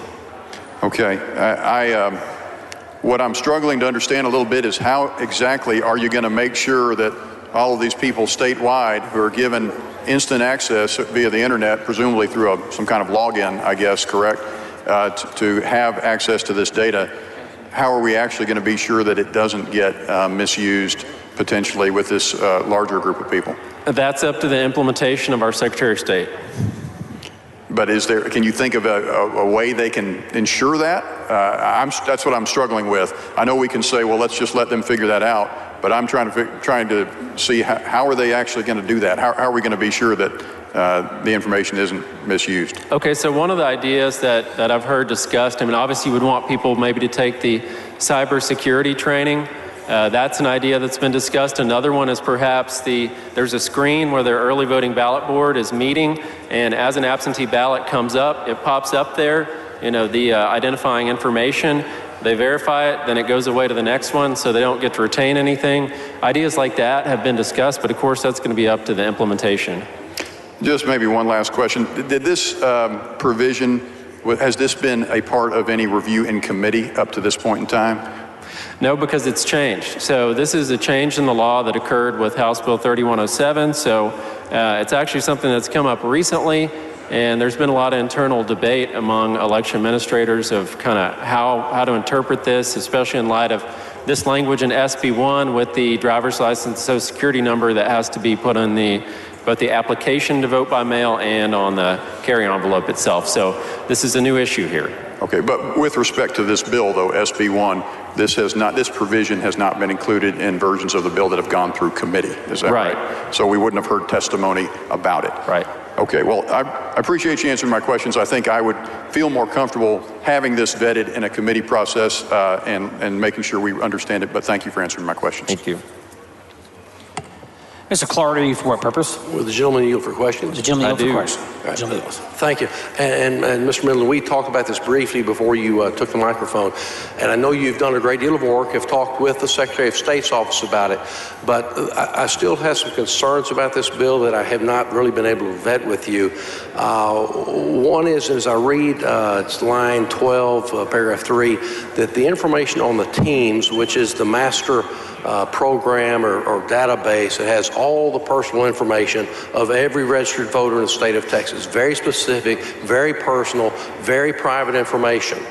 The program that the state has spent in the neighborhood of $24 million to protect so it does not get hacked into because there's so much sensitive information that, according to paragraph 3, the way it's written, any member of a signature verification committee or an early voting ballot board will have access to that database. That's what this amendment does, correct? Correct. All right, and again, I want our citizens who serve on these committees to have access to all information they need to make a decision with best information available on whether to count a ballot or not. I want them to have the specific, particularized information on that voter. You want that as well, I believe. Yeah, I do, and I think I understand what you're saying here. So I did talk with my county clerk about this, and she said, that this, the voter ID for absentee ballots, they didn't like. They were not treated favorably, that language was not treated favorably by her association, but the members of this body think it's very important to have voter ID for absentee ballots. Now, that's not going to work unless it can be implemented, right? Well, it can work, and what I'm suggesting to you is we need an election official acting as a gatekeeper so that the information that is accessed, that is needed by the signature verification committee or the early voting ballot board, that they are provided that. But there's a gatekeeper role that's very important. But to release complete access to these members, we're talking about across the state of Texas, thousands of people who would have access to millions of people's personal information. If they need it on a particular voter to do the review, they can request that. Current practice is they will, within the courthouse, go to the clerk or the registrar, whatever the case may be, get that information on this voter. And it happens quickly in that review process. I am deeply concerned that we are opening a Pandora's box of information, and I appreciate, Mr. Middleton, that you have talked to the Secretary of State and they said, well, you can't retain the information, you can't share the information, but it's simply the fact that we would allow access to this group of people largely unvetted who you're serving a purpose but would have unique and really potentially dangerous information, personal information to all citizens. You know, we wig out every time we hear about a hospital or a insurance company that's been breached and they get access to information. This is the state of Texas. Those officials that control this are duty-bound, obligated to protect it. Now we're going to just open up and pitch the keys to the digital information kingdom to a bunch of strangers across the state who may just be very curious about a neighbor, who want to check on their buddy Joe, who they play dominoes with. We don't need to give them that temptation. They're good people, but we need to have control of this process, have a gatekeeper, and I appreciate you've worked on it, but I think this amendment goes much too far and puts the state at risk for surrendering that information of its citizens. But does my concern make sense to you, Mr. Well, I think there are Middleton? two counterpoints to that. These are not just unvetted people. The county election board is the one that appoints the early voting ballot board, and that includes the judge, county judge, the sheriff, the clerk, the voter registrar, and the county party chairs who are elected by the people. So no, I think we trust them to have good judgment, correct? We would, and we normally do, but again, it's a larger body of people that we're for the first time, and I know it's not just limited to those people. Early voting ballot board in some of the larger counties, I think I talked to Representative Click about this, they may have 40, 50 members in these larger counties. So it's going to go beyond that list of elected officials you just named. It will have others designated. And again, I'm not saying they're not good people, and I appreciate their service in doing this, but let's don't open Pandora's box or give them more access to more information than they need to do the job.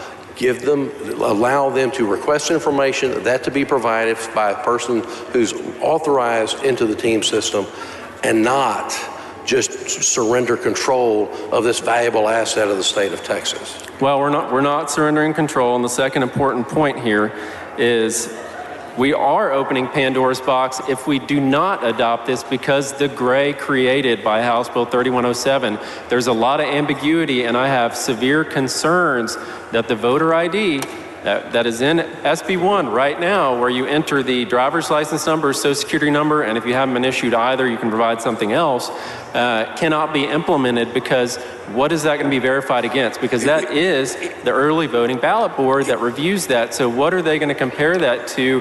If, for example, they had an election administrator or a clerk that said, I'm not going to give you access, it doesn't say that I have to do that, then what? Then they only compare the numbers. And I think that's where some of this can be done through the rulemaking process, but it needs to be clear that the information will be available. I want the information to be available so that they can do their job with the provisions of 3107, but that does not mean we need to release full access to teams. There is a way to do this where they can get it done. This is just overly broad in the number of people we're allowing access into. Well, again, we have spent $24 million to secure the team system, to not allow people to hack in and get people's private information. It seems like we're wasting that if we pass this amendment. The gentleman's time has expired.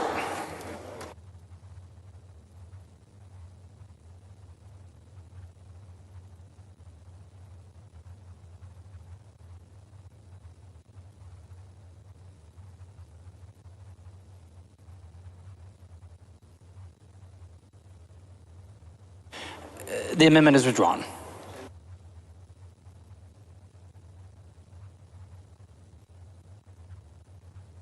The following amendment, the clerk read the amendment. Amendment by Swanson. The chair recognizes Ms. Swanson to explain the amendment.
The amendment is withdrawn.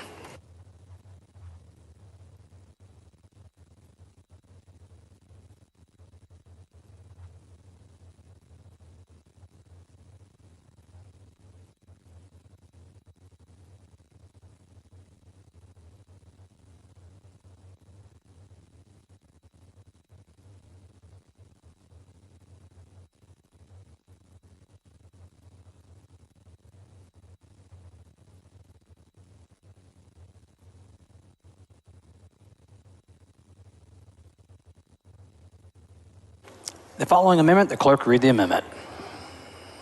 Amendment by Perez. The chair recognizes Ms. Perez to explain the amendment. Thank you, Mr. Speaker.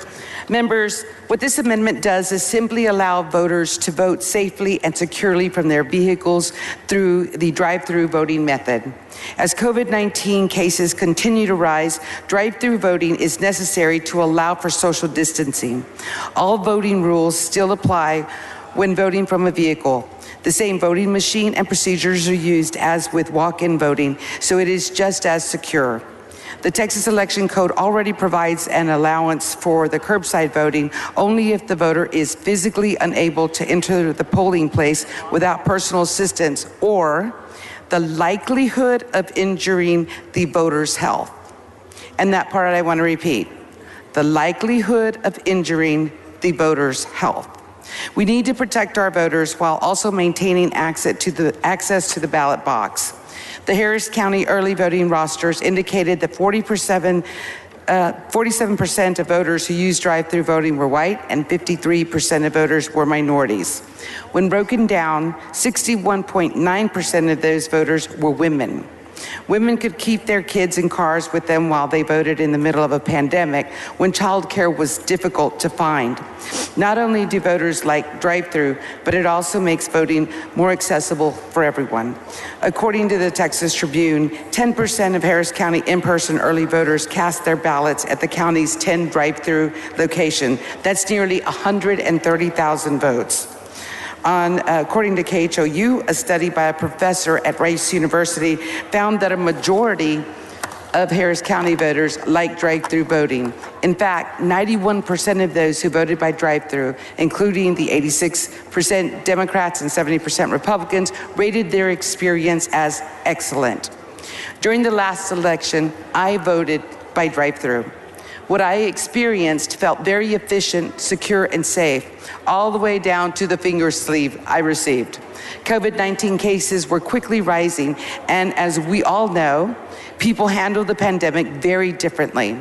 Some people wear masks, while others choose not to. Voting from my vehicle eliminated that concern for me.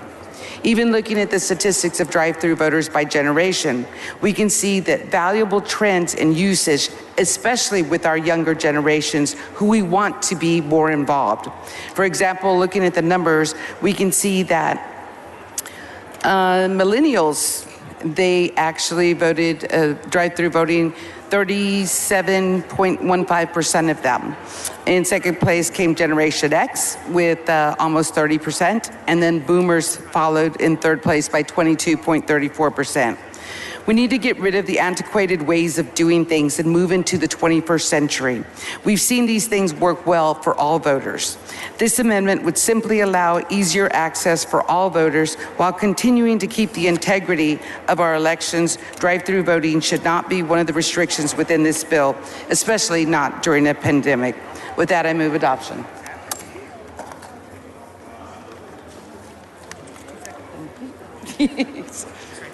Mr. Anchia, for what purpose?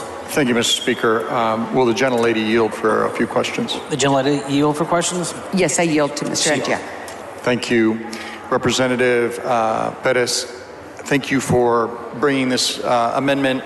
We've heard a lot of discussion about drive-through voting and how it was predominantly, or at least a majority of the users of the drive-through voting were people of color, but you've raised an important point here that, to my knowledge, has not been discussed today, which is the utilization by women of this.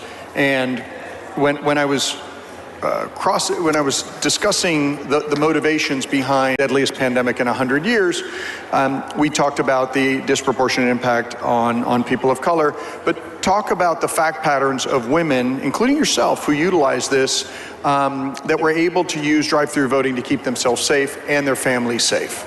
Right. Thank you very much for that question.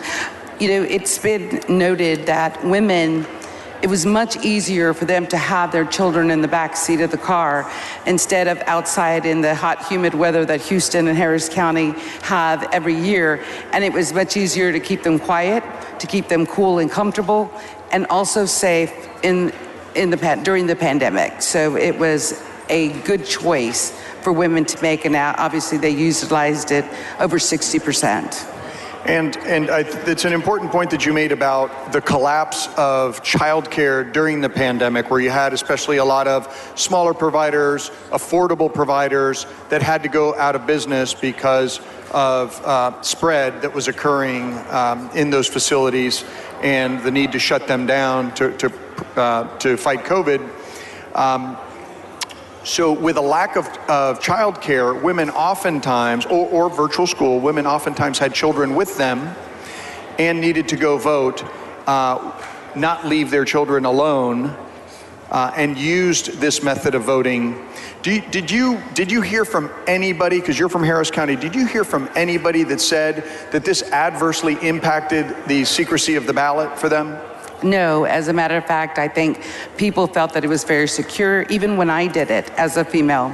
You know, I drove up, I gave them my ID, they looked at me, made sure it was me, and gave me the box in order for me to vote. I voted, and I gave it back, and we were done. But I felt safe, I felt secure. I didn't have to worry whether somebody behind me or in front of me were wearing masks. As I chose to do, the people that handed me the machine, they were fully wearing their PPE. So I felt very safe and secure and didn't once worry about whether or not I was contaminating them or they were contaminating me. So I thought it was a good choice. And I'm glad you walked us through that, because you still proved who you were and showed photo identification, correct? Absolutely. And in your case, which one did you use? Which photo ID? I used my driver's license. You used your driver's license.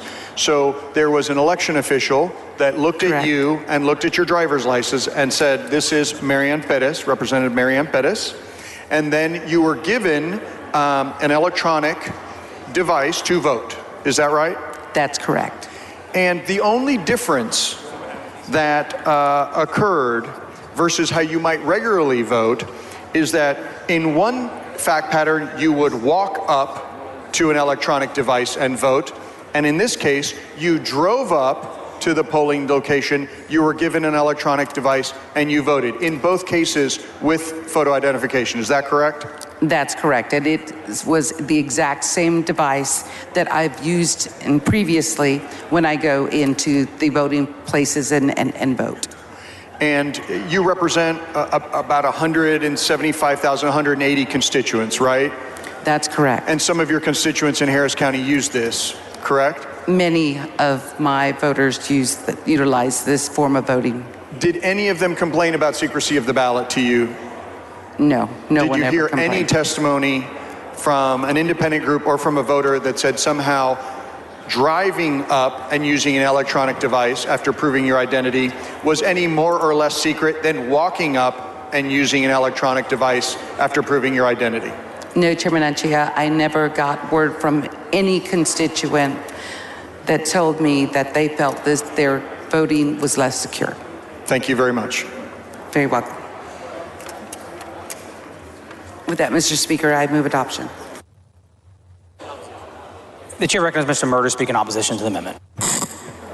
Mr. Speaker, members, I appreciate the discussion that we're having regarding what I'm going to term as universal voting from your automobile, but removing this sentence from the bill, this provision would simply revert to the current state, which some jurisdictions have interpreted allows for folks to vote from their automobile without being eligible to do so. So currently right now under curbside voting, you have to meet certain criteria in order to actually request that you vote from your automobile. And across the state of Texas, we've all assumed that unless I had a physical issue of not being able to enter the polling place, I need to get in and go into a secure location, which is the polling place, and conduct the completion of my ballot in that location. And so the way the bill is structured, this sentence is important to that process. And I oppose the amendment. Mr. Anchia, for what purpose? Thank you, Mr. Speaker. Will the gentleman yield for a couple questions? The gentleman yield for questions. Yield for questions. The gentleman yields. Thank you, Chairman Murr.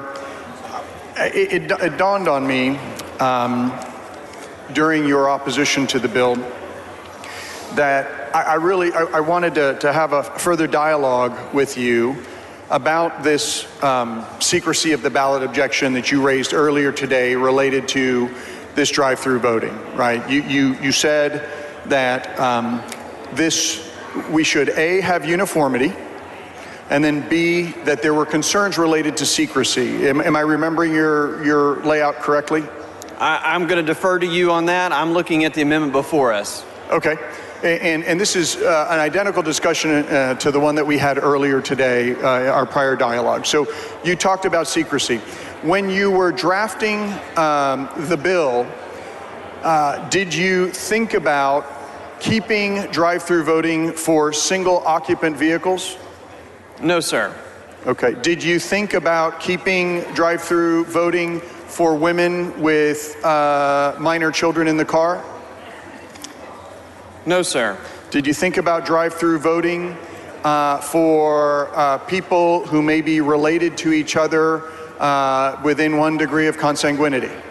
I thought about section 64.009, which provides that if a voter is physically unable to enter the polling place without personal assistance or likelihood of injuring the voter's health, on the voter's request, an election officer shall deliver a ballot to the voter at the polling place entrance or curb. So I thought about the current curbside voting that is allowed under Texas law and protected under federal law.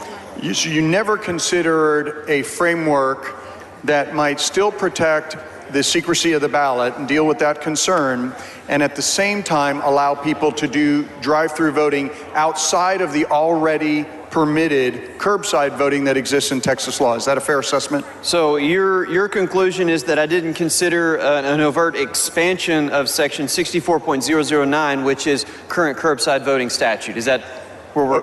So I'll rephrase it just to make sure we're talking about the same thing. You did not consider any other vehicular voting other than what is currently permitted in state statute. Is that a fair assessment? Let me answer it this way. I listened to witness testimony and certainly considered input from colleagues, from constituents, and from stakeholder groups about their concerns for and against being able to vote from your automobile, or as Texas refers to it, a motor vehicle. That being said, the language that is purported or proposed to be deleted by this amendment explains very succinctly that Texas law allows you to vote from your motor vehicle only if it's approved for curbside voting, which is what we have.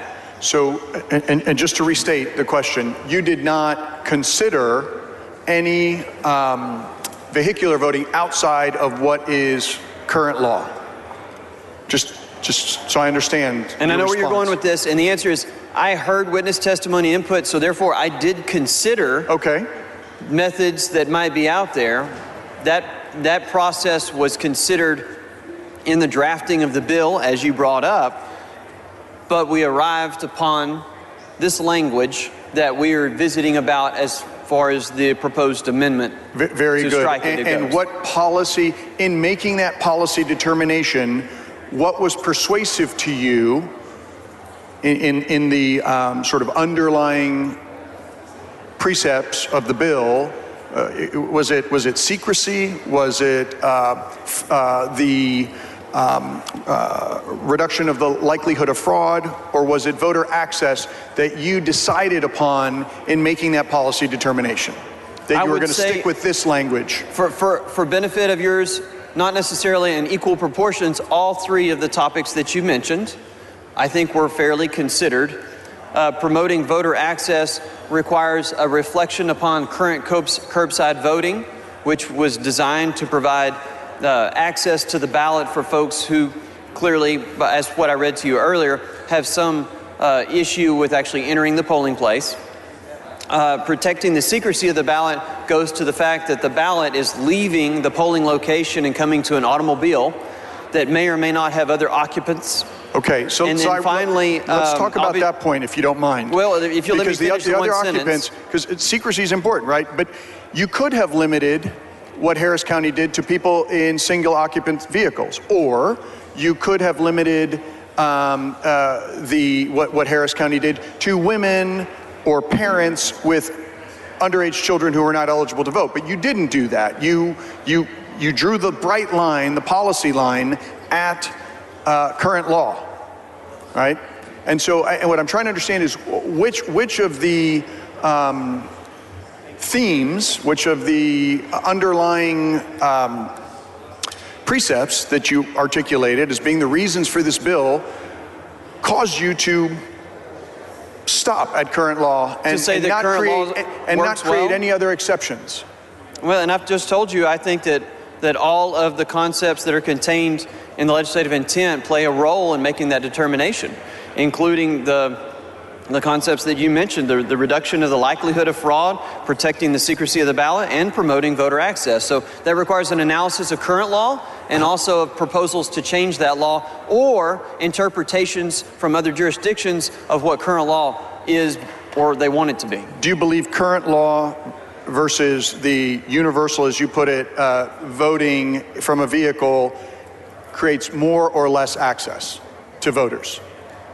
I'm not necessarily going to try to weigh in on which one is going to answer that question. I think that current law takes into consideration voter access if they have a disability and they're unable to physically enter into the location where the ballot is cast. That being said, a big portion of this bill, which is not part of this amendment, has to do with the voters' ability to vote by mail, which Texas offers as an alternative if you're eligible for that as well. And some of the eligibility requirements to vote by mail clearly fall into a category which may also apply for curbside voting. Does that make sense? But you said voter access. It does make sense for other portions of the bill, but specifically with respect to vehicular voting, as Harris County did, I'm still unclear in your answer. Do you believe that limiting vehicular voting to only what exists in current law creates more access to the franchise, to the ballot? I believe that the interpretation of some local jurisdictions to expand what's currently in statute was not the intent of the legislature in statute, and I think the sentence that's referenced in Representative Perez's amendment here clarifies that for local jurisdictions. So in terms of access, right, and voting from one's vehicle that Representative Perez talked extensively about, it's used by women, it's used by people of color, it's used by women with children. Why the absolute ban and not a narrowly tailored approach that would still have permitted this for people who found it, Republicans and Democrats and independents who found it very, very convenient, and it gave them more access to the ballot, especially during a time of pandemic? So you speak in terms of a ban, but we're simply talking about the current state of law in the election code in Texas. If you say you never can do it again, that's a ban in my book. Is it not in yours? I've explained to you that I believe that was an incorrect interpretation of some jurisdictions of the current So they are prohibited on a go-forward basis, correct? This sentence would ensure clarity in interpreting that you can vote from a motor vehicle pursuant to the curbside voting statute. And I understand, but we're not mincing words. Prohibiting on a go-forward basis is banning it. Am I correct? I will let you make that determination. All right, but you will refuse to make that conclusion. You are making your own conclusion there, okay. And I'm not arguing against your conclusion. I'm asking a question that you are trying to avoid, but be that as it may, it is still unclear to me in drawing the policy line where you drew it, how that is in furtherance of secrecy of the ballot when you could have made other choices that would have promoted ballot access, still allowed for secrecy of the ballot, especially in times of a pandemic. And that's what I'm still unclear about and with your answers. Finally, did you ever think about creating an exception that would have permitted what Harris County did if in times of emergency, including a deadly pandemic on a go-forward basis? I believe that some stakeholders, witnesses, and other interested parties discussed what ideas might need to be considered. And I believe that the concepts of where do we go as far as the future of being able to vote from a motor vehicle would be. But at the end result, I arrived at the sentence that we're talking about today. So you asked, did I consider that? Yes, I heard information, opinion. And why did you discard it? Why did you discard it? Why did you discard that? Why did you arrive at this decision and discard permitting this during emergencies and pandemics? Because I think that the current law has been successful for the most part across 254 counties since 1985. And it was last amended in 1997, which tells me that current policy seems to work for curbside voting. And I think what Representative Perez is saying, that this worked for Harris County, which is a very unique county, the largest county in the state. And it sounds to me that your conclusion was, we do it this way, let's keep doing it this way, and did not really offer a policy justification otherwise, other than this, you think this is successful and this is the only way you should do it. Did I hear that right? Gentleman's time's expired. The chair recognizes Ms. Perez to close on the amendment. Thank you, Mr. Speaker. Members, I hope each of you will consider keeping this method of drive-through voting in Texas. Whether it's in a different form where you must be in a car by yourself to do this, I would hope, and I'm probably going to file that amendment as soon as I get done here, in hopes that Representative Murr or Chairman Murr will accept it. As mentioned, there are many benefits to drive-through voting. We want to ensure that all eligible voters have access to the ballot box while maintaining safe and secure elections. And that's something that I think that both sides want. So with that, Mr. Speaker, I move adoption.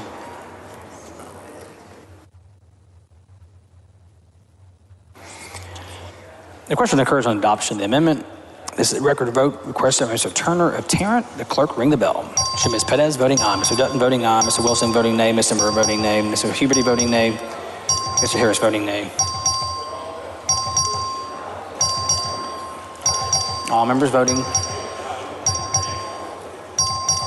All members voting. There being 38 ayes, 80 nays, the amendment fails to adopt.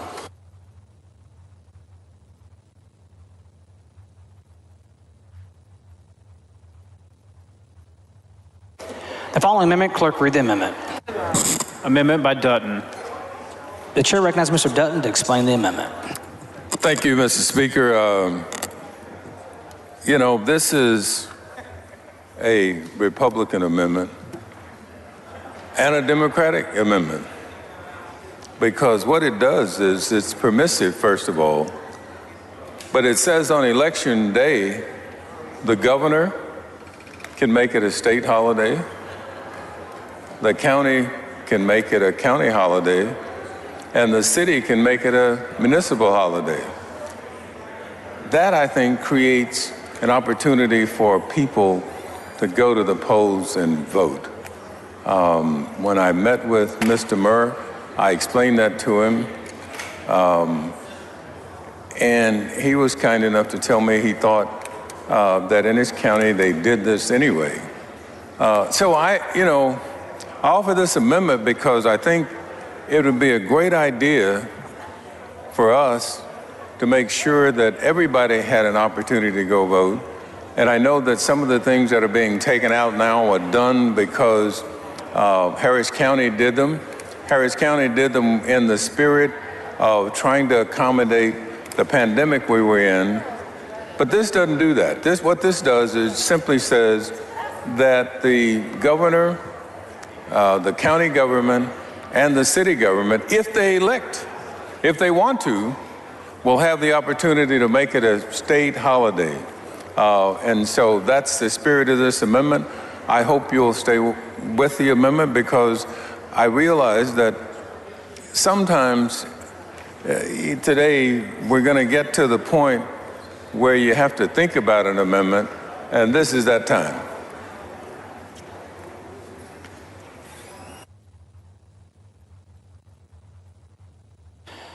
The chair recognizes Mr. Murr to speak against the amendment. Mr. Speaker, members, I enjoyed the opportunity to visit with Chairman Dutton in his office. We spent several hours talking about various concepts, including this concept, and he made a very eloquent point with it, and I make a counterpoint when we talk about holidays and the opportunity to vote. And there is not a prohibition against local government selecting their holiday schedule. And I can tell you, even in my own jurisdiction and my years of service as a county judge, Election Day was and typically is a county holiday. The primary reason was out of necessity because a voting location was the courthouse. And we needed to clear out the courthouse in order to make room for the election workers and the election process. And so the ability to have some holidays, that does exist at the local level. There's not a prohibition against that. In addition, the concept of having 2 weeks of early voting followed by an election day that runs from 7 a.m. to 7 p.m., combined with the fact that this bill has language in it to protect an employee from getting off work by an employer during the 2 weeks of early voting is vital, and I think it undercuts the ability to have Will the gentleman yield? Would the gentleman yield? If I finish my sentence, of course. It undercuts the necessity of having a holiday, and therefore, respectfully, I would oppose the amendment, and then I yield. The gentleman yields for questions. Thank you, Representative Murr, and I really appreciate you having a conversation with us on every single amendment, so thank you for that. Here's where I'm struggling a little bit with the inconsistencies. Part of the conversation regarding this bill is we want things to be equal and uniform across the state. And so if your local area, that's why you're saying we can't have 24-hour voting. So if you're saying, well, locals can do a voting holiday, if one of the arguments for this bill is consistency across the state, isn't that contradictory? We cite uniformity and consistency in the application of the election code, but at the same time, if you look at provisions contained here in it, we oftentimes provide flexibility to our local jurisdictions to make adjustments that fit the needs of their constituents, as well as the ability for them to staff elections. When that is exactly the argument to allow for 24-hour voting, and so I think that's why I'm having a struggle you opposing this amendment, because if we're saying let's put in consistency and uniformity, what Chairman Dutton is trying to do is consistency and uniformity. Well, let me go back to the point of what I foresee as the purpose of a holiday. The purpose of a holiday is to give folks time to go vote. But we have adjusted times within the legislation before us to ensure ample amount of time in the 2 weeks and the weekend of early voting, along with 7 to 7 on Election Day, combined with the fact that current state law protects an employee taking off work to go vote on Election Day, and this bill has provisions contained in it to protect an employee taking off work to go vote during early voting period, combined with the fact of an additional provision that if they arrive a little late and they stand in line after the poll closes during early voting, they have the opportunity to stay there and be able to vote.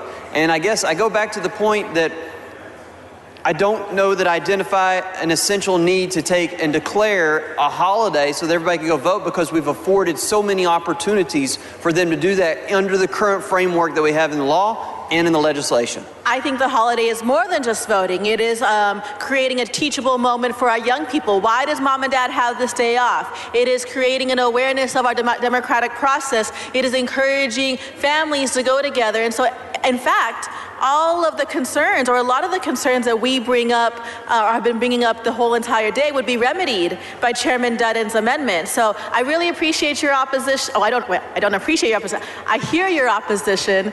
I think that I struggle with the inconsistencies of the arguments for not accepting the amendments, but thank you very much. Thank you. The chair recognizes Mr. Dutton to close on the amendment. Thank you, Mr. Speaker and members. Somebody texted me and said, Representative Dutton, why you have this amendment. You should title this amendment the Incumbent Re-Election Act, because if we vote for it, people will like us. Well, I don't know whether they'll like us or not, but what I do know is this, is that if we have an election day, and we have all kinds of election day. I mean, we have an election day for Confederate heroes.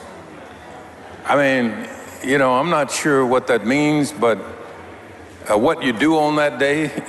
But I know if we have an election holiday, what you're going to do is go vote. And it seems to me that that would be the best of all worlds in a democracy where voting is the underpinnings of everything related to that democracy. I told you earlier that Texas is 5th from the bottom in voter participation out of 50 states. And that is a tragedy, members. That's going to lead us down a road to where, of course, I'll tell you what somebody else said to me in a text. They said, well, the reason we have low voter turnout is so that we can have a legislature like you all. I said, what? And they said, well, if we get more people to vote, we're far more secure in the things that we do in this legislature, far more secure in the things that we have to consider. Because what we have to consider is that when we make laws, they are for all Texans. They're for everybody in Texas. And yet everybody in Texas doesn't participate. Well, what this amendment does is allows that participation. And I think you heard the conversation between Representative Gonzalez and Chairman Murr. Chairman Murr says that in his county, they already do this. They already do this. They already let people off to go and vote. You heard Representative Gonzalez talk about the inconsistencies of not letting every county do that if we want to make sure that what we're doing in this bill is we're ensuring that we have everybody doing the same thing, everybody on the same plate. Now, I didn't have an amendment that said counties couldn't do it because that would hurt his county. Because I think his county doing it is a good thing, but I think if every county has an opportunity to do it, it makes it even better. And what this amendment does, it doesn't require a county to do anything. It doesn't require the governor to do anything. It doesn't require a municipality to do anything. But what it does is says that to the extent that they'd like to have that as a holiday, election day, it will happen. And so I appreciate the fact that you're thinking about this. I hope you're thinking about it and not deciding that, well, I'm going to draw the line on Republican and Democrat, because that's not what this is about. When we come here to do things for all of Texas. And today, what this amendment does, it makes it better for voting time for all of Texas. And I appreciate you voting for this amendment. The question occurs on adoption of the amendment. It's a record vote requested by Mr. Turner of Tarrant. The clerk ring the bell. Show Mr. Dutton voting aye. So Mr. Turner of Dallas voting aye. So Mr. Rosenthal voting aye. So Ms. Click voting nay. So Mr. Murr voting nay. So Ms. Gonzalez of El Paso voting aye. All members voted. There being 44 ayes and 75 nays, the amendment fails to adopt.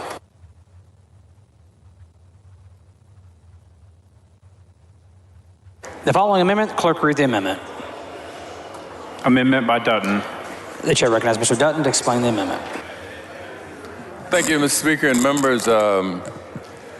If you didn't like the last amendment, you'll hate this one. One of the things that occurred to me that I got a call about was from an inmate in the Harris County Jail who was registered to vote, but they couldn't afford the bond, the bail, to get out. And so on election day, I called the sheriff and I said, well, can you figure out something that somewhere he can go vote because he hadn't been convicted of anything. He was just in jail and couldn't vote.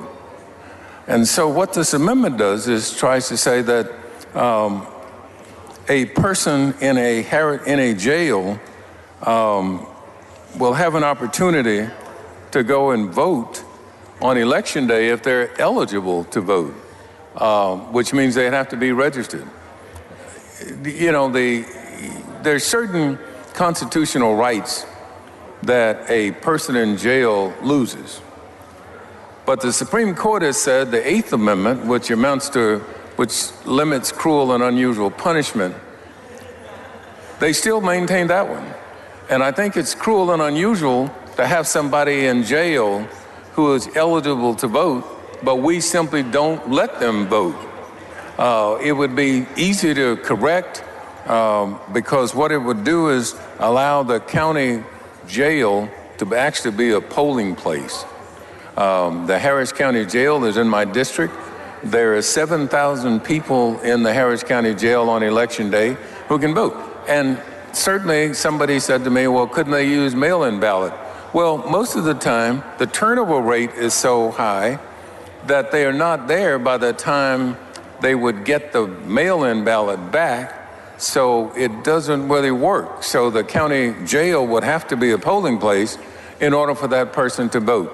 And so, again, I ask you, and this is not Republican or Democrat, because I assume they have as many Republicans in jail as they have Democrats.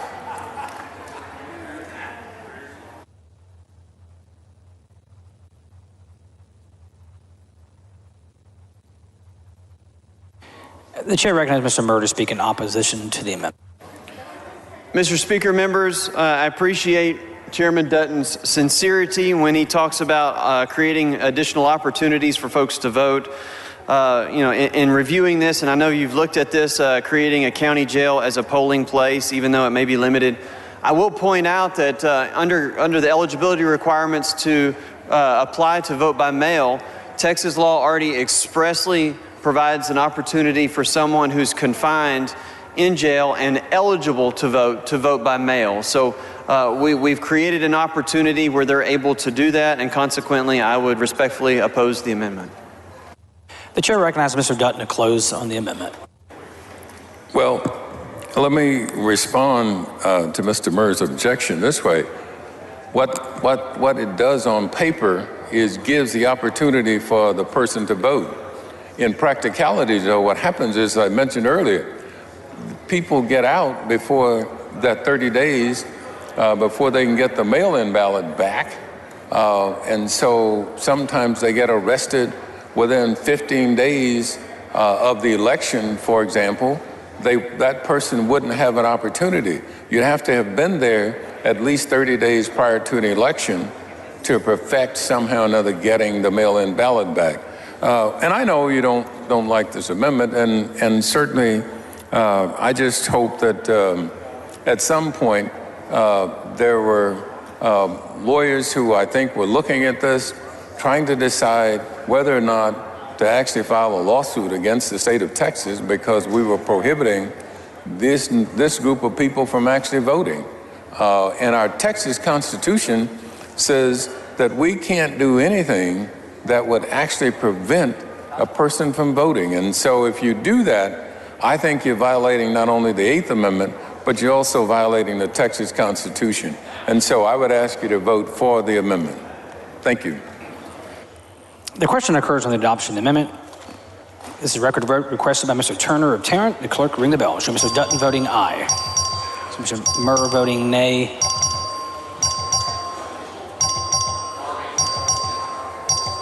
All members voting. All members voting. There being 38 ayes and 82 nays, the amendment fails to adopt. The following amendment, clerk read the amendment. Amendment by Zwiener. The chair recognizes Ms. Zwiener to explain the amendment. Mr. Speaker, members, this is a very straightforward amendment that will allow our Texas university students to use their identification card from their public university, college, or community college to vote in Texas. In the state of Texas, young voters face many obstacles obtaining or keeping a correct form of ID when going to vote, which makes them less likely to even participate in the process at all. More and more, we are seeing students delay getting their driver's license or a passport, and this makes it difficult for them to access the process. I personally have seen students at Texas State University turned away from the polls because they do not have the correct or an acceptable form of identification on them.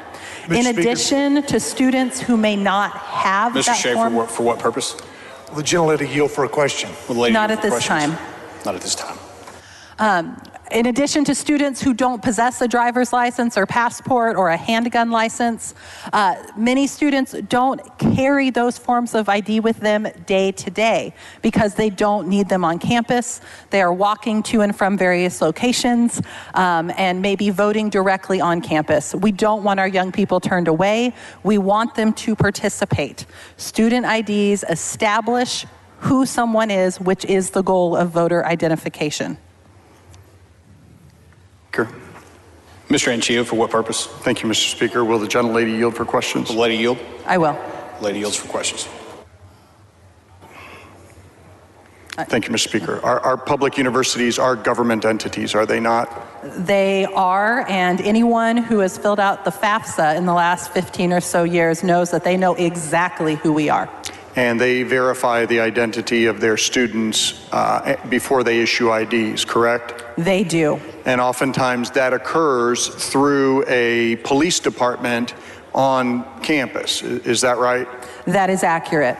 And I don't know how Texas State does it, but when I was in college at a private university, the police department issued IDs, and if you ever lost your ID, you had to go back to the police department, on-campus police department, and get it renewed. Is that how it happens at the public universities that you're aware of? Yes, it is. These are very secure. So government entity, usually a law enforcement entity that is providing the IDs. And to be clear, for people who may not understand the Texas photo ID law, you can have a concealed handgun license that will serve as an ID to vote, but you cannot have a student ID, correct? That is correct. The forms of ID we are willing to accept here in Texas are very arbitrary, and we need to expand them to make sure that we are covering all Texans. And you can't use an out-of-state driver's license to vote, correct? Correct, and that is one barrier for many students who have moved here from elsewhere. If you arrive here in September to attend university, it's very hectic your first semester. You may not go through the steps of obtaining a Texas driver's license before that first election day where you can vote in November. So you're 18 years old. Your identity's been verified by the university. You're issued an ID. You may have an out-of-state driver's license because you don't know where you're going to end up with a job or where you may go to graduate school, maybe here, maybe not. But you still have a First Amendment right to vote, do you not? Absolutely. The Supreme Court has confirmed that university students can vote at the location where they go to school and live. And under current Texas law, even though you have a out-of-state driver's license that confirms your identity issued by a government and an in-state student photo ID issued by a government entity, you can, even with those two forms of ID plus your voter registration certificate on campus, you would not be permitted to vote a regular ballot in Texas. Is that correct? That is correct. You would generally be directed to a provisional ballot and then have the chance to try and cure that by bringing an ID to the polls later. And and I have observed this case where my former chief of staff had an out-of-state driver's license, had her identification from the university, had her photo identification from the Capitol that got her in and out of the Texas Capitol. All of those things with her, plus her voter registration certificate, and she was turned away from voting an election. Tell me a little bit about what you hear from the students at Texas State who are in a similar situation. You know, what I see is students every single day on campus walk into the voting location, often after waiting in line for a long period of time, discover they don't have the correct form of identification. Often they do show up with their voter registration certificate and their student ID, believing that's enough. And then they have to decide whether or not they believe they qualify for a reasonable impediment, whether or not they want to try and travel back to their dorm to see if they have any of the acceptable forms of ID, or if they want to cast a provisional ballot, try to correct it later, or perhaps determine that they just don't have a way to vote. And what I don't want is I don't want people's first experience with voting to be being told they're not wanted. We have lots of research that shows that people who begin voting young become lifelong voters. And that's what we want. We want active participation in our democracy. Our student IDs are secure. We know who they are. They are often secure enough for students to use them to pay for things on campus. And they affirm what voter ID is supposed to affirm, who the student is. And a photo ID from a university is good enough to open up a bank account, correct? Yes. And good enough to get on a plane and be screened by TSA, is that correct? I am not advised on that. That it is correct. In fact, even a high school ID will let you get on a plane. And it's good enough to engage in any other sort of adult transactions that you might engage in as a college student, right? Yes, they are used cashing frequently. a check, sort of furnishing identification to a law enforcement officer, et cetera. Yes, and Texas is one of only 7 states that both has a strict voter ID law that doesn't include this ability for students to use a state-issued ID from their institution of higher education. And it blows people's mind. When you tell people that you can use a gun license and you can't use a photo ID issued by a government entity, which is the state university, it just doesn't make sense to them. And it leads to conclusions about what the motivation of that law really is about. It's wild to me because one of the most common things I hear from folks is, well, why can't they have a driver's license? But I have never heard somebody say, well, why can't they have a driver's license about concealed handgun licenses being used for voter identification? That selective application of that logic does lead to some really unfortunate conclusions about the motivations behind this.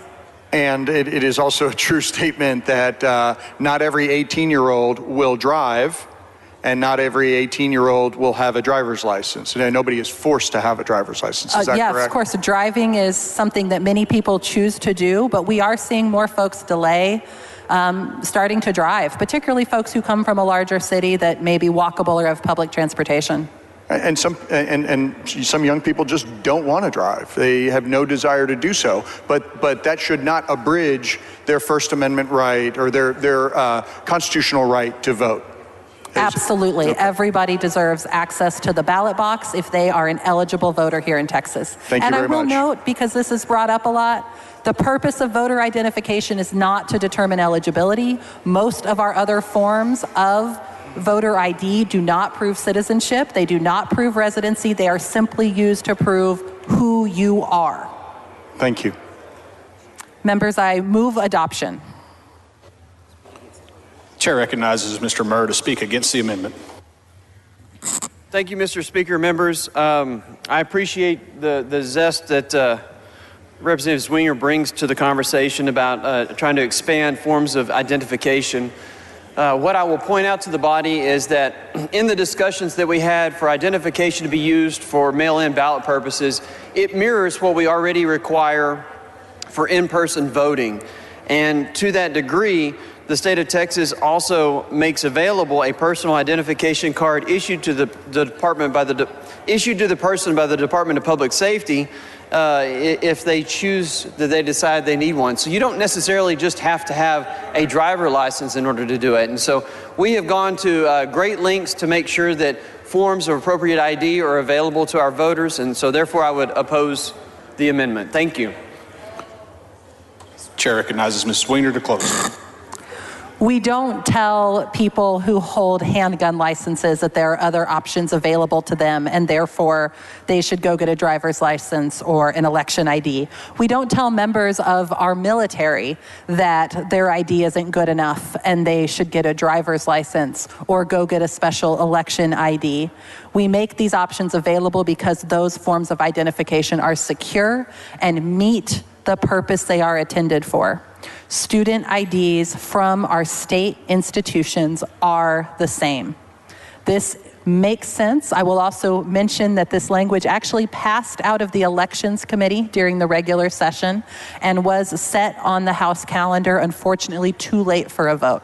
So I hope to see bipartisan support for this. I hope that you will all support young people in Texas having fair access to the ballot box. I move adoption. The question occurs on the adoption of the amendment. A record vote has been requested by Representative Turner of Tarrant. The clerk will ring the bell.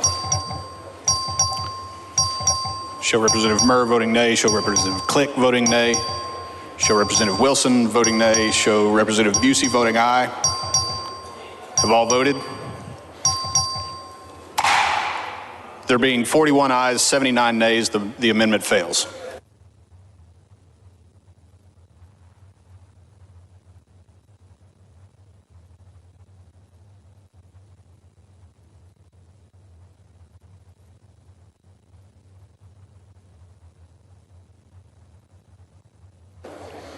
Following amendment, the clerk will read the amendment.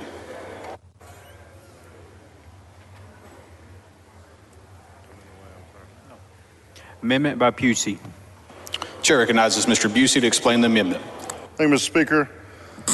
Members, there's been lots and lots of talk, social media and press around voter ID and how we all support voter ID, and this is an opportunity for us to prove it.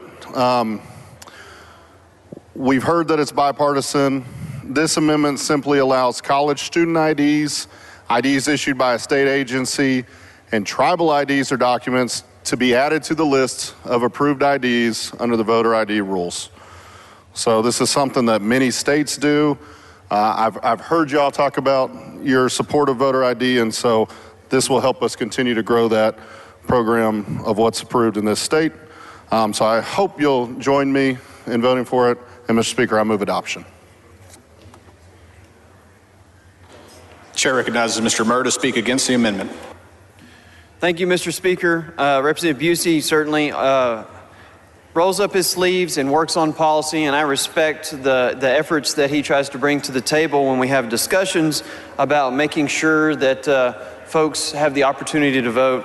Again, I go back to the concepts that are in the bill before you. They include providing the identical requirements that we have for in-person voting for our ballot by mail. That's where we are. They don't necessarily look to expand the list, and so I'm certainly opposed to the amendment. Thank you. Chair recognizes Mr. Busey to close on the amendment.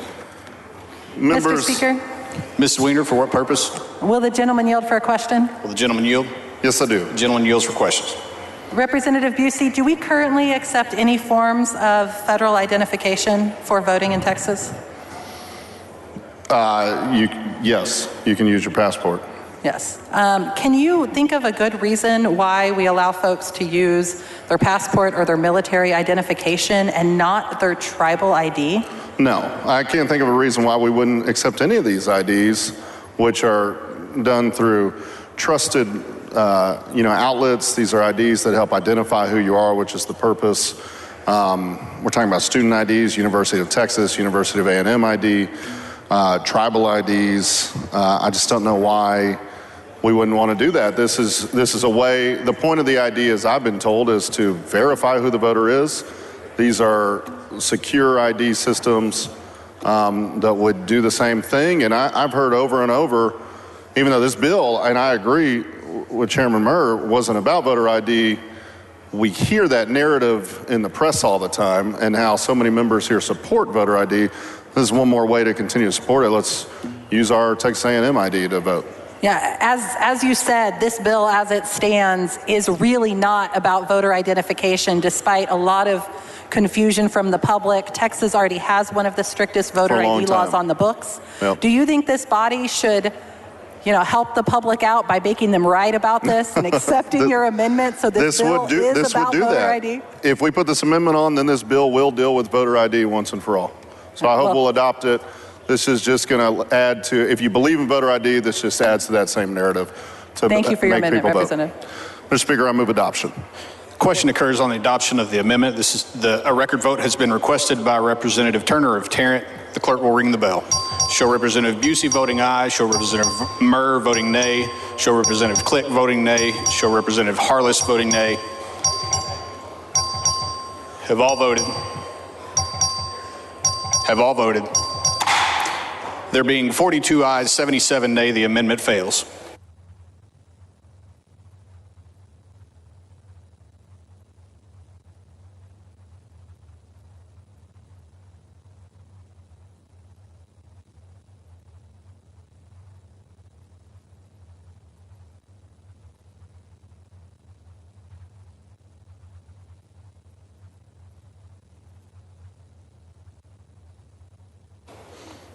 Ms. Niave.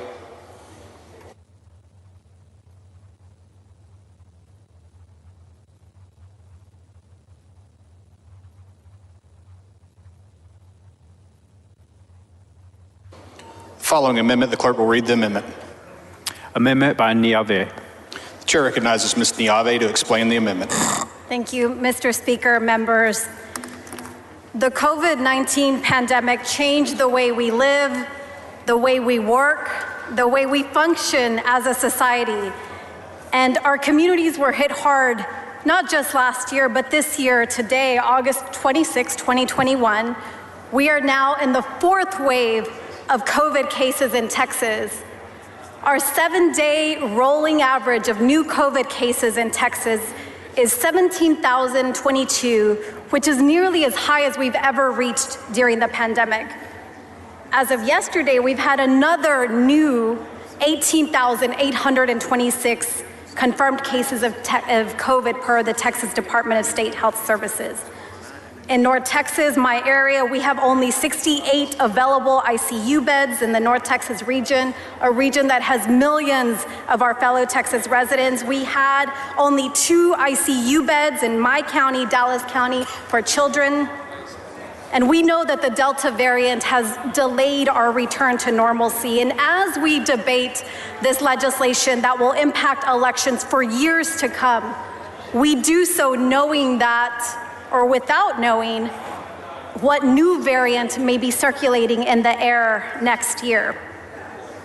But what we do know as lawmakers is that we have a duty, a responsibility to do what we can to protect our fellow Texans, not just from this ravaging disease, but by protecting the fundamental freedom to vote of millions of our fellow Texans, whether they have COVID or not. So here's what the amendment does. If a person is, quote, presenting symptoms associated with the 2019 novel coronavirus disease, COVID-19, then it would allow that individual with COVID to vote curbside. This amendment would benefit our state in 2 ways. First, it would protect our fellow Texans, voters who are showing up to the polls, and the election workers that don't have COVID by reducing their exposure to voters with COVID. And second, it would ensure that an individual with COVID would still be able to vote. And members, I'm asking you to vote yes, because we do this for our own Texas House of Representatives. If one of us on the floor contracts COVID, in that corner right there, we have a room, the speaker's room, where an individual with COVID can vote. We do that in order to protect their safety, in order to protect our own public health and safety. So we extend this voting protection to ourselves, to our COVID positive members, and this amendment will follow that precedent that we set for ourselves and allow Texans with COVID to safely vote without infecting other Texans. What's good for the goose is good for the gander. I move adoption. Chair recognizes Representative Murr to speak in opposition to the amendment.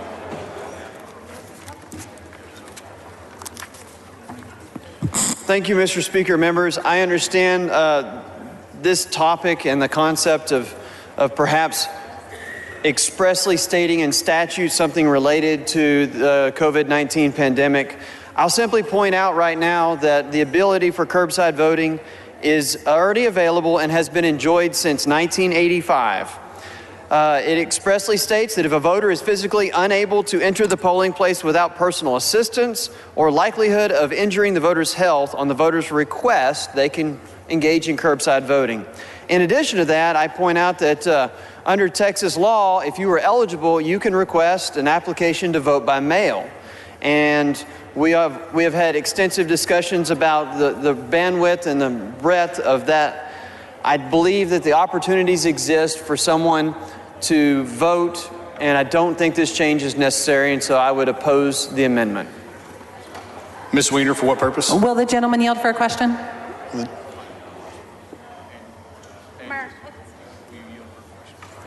Will the gentleman yield for questions? Yes, I will yield. The gentleman yields. Thank you, Representative Murr. I'm a little confused here. What in current statute would allow someone who woke up with a fever on election day to still cast their ballot without worrying about exposing people inside a polling place?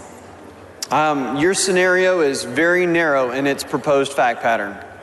I believe my scenario very closely matches the proposed amendment, which says someone who has symptoms of COVID-19. Fever is one of the key symptoms involved, and often an early one, and is something that theoretically the voter can still walk, they're able to enter, and it's less about them injuring themselves and more about them potentially injuring others. And I think that in your fact pattern, you could apply that scenario to a long list of other ailments if you wake up with a fever on election day and have an illness or ailment that is not COVID-19. And so I would point to the fact that in your very narrow scope, if you're talking only election day and you're not talking any advance notice to be able to vote by mail, which does take into account sick or disabled folks, then this amendment doesn't even begin to cover a list of ailments based solely on having a fever on election day. The amendment is, if I'm reading it correctly, is symptoms consistent with COVID-19, not a positive test. I understand. So do you see a good option for voters, potentially waiting on a test to come back? Or is their choice to either risk the health of their community and potentially spread a disease that has caused this pandemic, cost the lives of over 50,000 Texans, or give up their right to vote? Well, in addition, you overlook the fact that Texas affords voting Texans 2 weeks of early voting. The bill expands available hours and articulates what those might be. The bill provides protections for employees from employers and affords them every opportunity to take advantage of early voting instead of waiting until Election Day. So what I am hearing is that you don't currently see a remedy for that particular fact pattern. What I'm telling you is Texas affords an immense amount of opportunity to vote. All right, thank you. Mr. Speaker, would the gentleman yield for a question? Does the gentleman yield?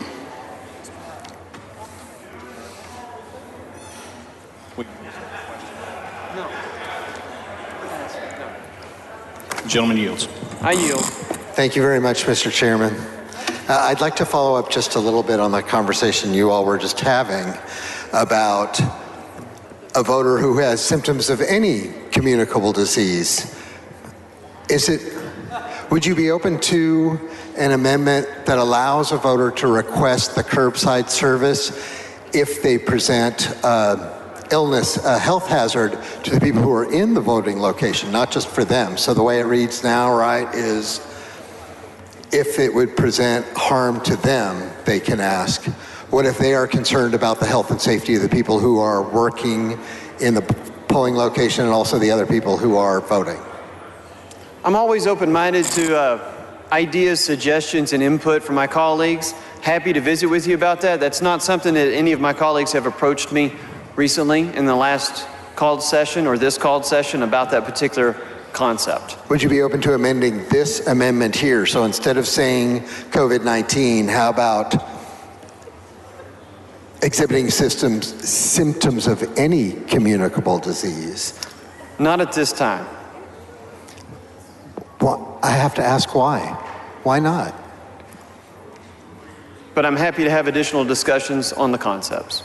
So I'm asking, why would you be opposed to inserting a protection for the health and safety of the people who are inside the polling location?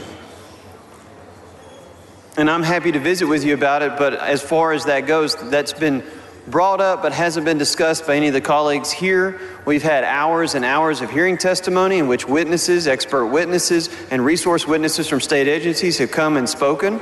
And I've just reminded the gentlewoman of the fact that Texas affords liberal opportunities for folks to vote by mail and to vote early before Election Day. And even so vote by mail, I wouldn't consider a remedy for this. Voting early, we're talking about voting early. So again, you said nobody has approached you about it. I'm approaching you about it now. I appreciate that, and I'll remind you it's not my amendment. You'll have to talk to the gentlelady. I'm asking you if you would be open. And I have told you already that we can have that conversation and my door is open, but no, not at this moment. All right, thank you. Chair recognizes Ms. Niave to close on the amendment. Thank you, Mr. Speaker. I want to address two things. Will the gentleman yield? Mr. Toth, for what purpose? To ask questions. Will the lady yield for questions? No, the gentleman. The gentleman's already yielded the mic. I want to address, may I proceed? Thank you, Mr. Speaker. I want to address two things that Chairman Murr stated. He said that we have liberal laws that would allow a voter with COVID, that's COVID positive, to vote curbside. And here's what the statute actually says, section 64.009A. You have to be physically unable to enter the polling place without personal assistance or the likelihood of injuring the voter's health. And we know that there are individuals who have COVID who may have symptoms like loss of taste, fever, or other symptoms that are contagious. They're COVID positive, and you can physically walk into the polling location. So that COVID positive voter would not fit under the language of section 64.009 of the election code. So you could not vote curbside in that circumstance. Second, he also stated that you can vote by mail. We saw during the pandemic, article after article, discussion after discussion, disputes about whether you could actually do that, whether you could vote by mail. We saw objections to that. We saw attempts left and right to curb the ability to vote by mail if you were COVID positive. So this amendment will address that. We do it for ourselves. In order to protect ourselves from each other who are COVID positive, our fellow Texans should have that same exact right to be able to vote curbside if they are COVID positive. And I move. Mr. Speaker. Mrs. Wiener, for what purpose? Will the gentlelady yield? Will the lady yield for questions? I do. The lady yields for questions. Thank you so much, Representative Niave, for bringing this amendment. I know Representative Murr and I were talking about a particular fact pattern, but my understanding is that currently if somebody tests positive for COVID, they're supposed to isolate for 10 whole days. Is that your understanding? That's my understanding, yes. So if I think my math is correct, if somebody showed up to vote on the second Monday of early voting, they theoretically should be isolating and avoiding everybody else through Election Day. Is that correct? Right. We see left and right how easily, especially the Delta variant, is very contagious. And we don't want voters who are in there in good faith, mask or no mask, vaccinated or not vaccinated, to be exposed to somebody who is COVID positive, exhibiting these symptoms. And so that's what this would do, would protect the voters in the polling location as well as the voters that are COVID positive. And if you were to say, find out you had COVID or start exhibiting symptoms on that second Monday of early voting, is that time to request a ballot by mail? I don't recall off the top of my head what the exact deadlines are to request a ballot by mail, but I would think that probably not. I would tend to agree with you. A little more personally, 6 months ago, did you imagine we would be here talking about the Delta variant and seeing our understanding of this pandemic turned on its head by breakthrough cases? I think so many of us were seeing the numbers decline, our economy getting back on track. We were walking around maskless because of the increased number of vaccinations. And as a Delta variant hit, created this new spike, a new wave of COVID cases that we did not expect. So we just don't know what we're going to be facing in a few months as the primary election and the general election next year and elections for years to come. Yeah. And other sections of this bill repeal or prevent our counties from taking steps they took last election to try and stem the spread of COVID-19 and keep their voters safe. Is that correct? That's right. So given with what we have in this bill, how important do you think it is that we keep our options open for 2022 to keep our constituents safe? This is of utmost important to prevent the spread of COVID within the polling locations, to prevent the spread of COVID when people are outside in line waiting to vote, sometimes with their kids and their families. And this amendment will do that, and I hope that our colleagues will vote yes on this amendment. Do you know where we are going to be with the COVID pandemic in March 2022 or November 2022? Do I know where I'm going to be? Where we as a state are going to be. We don't, and that's why we're trying to do what we can to protect our fellow Texans and voters from COVID. Well, thank you so much for trying to keep our options open. Thank you. Move adoption or... Mr. Speaker. Mr. Schaefer, for what purpose? The lady yield for some lady questions. yield for questions? I do. Lady yields for questions. Do you believe that a person who has COVID symptoms should quarantine? I believe that a person should follow whatever the CDC recommendations are, whether that's quarantining or not being near other people. So I think that that's a good reason to vote against your amendment. It's actually not representative because an individual we know who is sick, who is exhibiting symptoms, this is about protecting our fellow voters. There are ways and steps that individuals can do, being 6 feet apart or otherwise, in order to protect themselves. Mr. Speaker. And so this is to protect our fellow voters and individuals with COVID. Ms. Howard, for what purpose? Would she yield for some questions? The lady yield for questions? I do. The lady yields for questions. Thank you. I just want to clarify what happens, because I'm one of those that had to isolate for 10 days and I didn't have symptoms. In terms of quarantining, isolating, whichever word you want to use, is it not correct that you can isolate and you can get to your car and you can drive somewhere with a mask on, have it rolled up, have somebody stick something through the window, you stick it back, and that follows the CDC guidelines just fine, does it not? Yes, I believe so. We wouldn't want an individual with COVID to not have that ability to vote just because they have COVID. COVID is not so great to have, but you certainly shouldn't lose your right to vote because you had COVID. And because we know we've had to deal with this, as you've been pointing out for so long, and we do not know what the future holds, we need to make sure the Texans have access to the vote, even if they have COVID. Would you not agree? Yes, I agree. Thank you. Thank you. Move adoption. The question occurs on the adoption of the amendment. A record vote has been requested by Representative Turner of Tarrant. The clerk will ring the bell. Show Ms. Click voting nay. Show Mr. Murr voting nay. Have all voted? Have all voted? There being 39 ayes and 79 nays, the amendment fails. The following amendment, the clerk will read the amendment. Amendment by Click. Chair recognizes Representative Click to explain the amendment.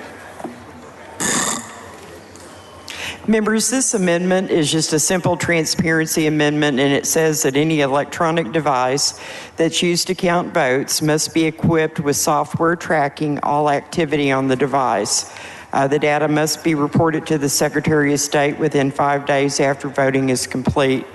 The equipment that they have now already has this software on it, so there should not be any cost involved. This amendment is acceptable to the author, and I move adoption. Mr. Speaker. Ms. Thompson, for what purpose? Who is the author that this amendment is acceptable to? I believe that would be Mr. Murr, Ms. Thompson. Okay. Stephanie, I didn't catch the beginning of your presentation. Would you Ms. mind? Thompson, Would you like to ask the lady some questions? I didn't. Yes, thank you. Oh, I apologize, Mr. Speaker. Mr. Speaker, will the lady yield? Will the lady yield for questions? I will Thank yield you for so much. questions. Stephanie, I didn't catch the beginning of your statement. If it wouldn't be too much, would you repeat that? This allows for most of the tabulation equipment in an election. They have keystroke auditing devices so that they can do audit logs.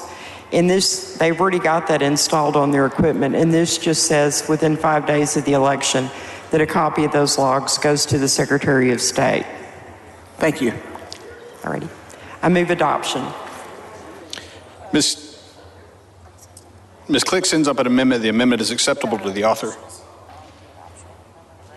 I'm sorry. Question occurs on the adoption of the amendment.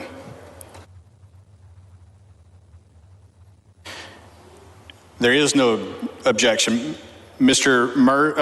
Click sends up an amendment. The amendment is acceptable to the author. Is there objection to the adoption of the amendment? The chair hears none. The amendment is adopted.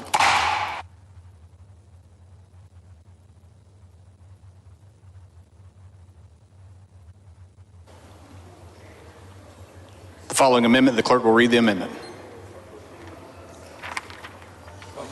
Yep. Amendment by Slayton. Chair recognizes Mr. Slayton to explain the amendment.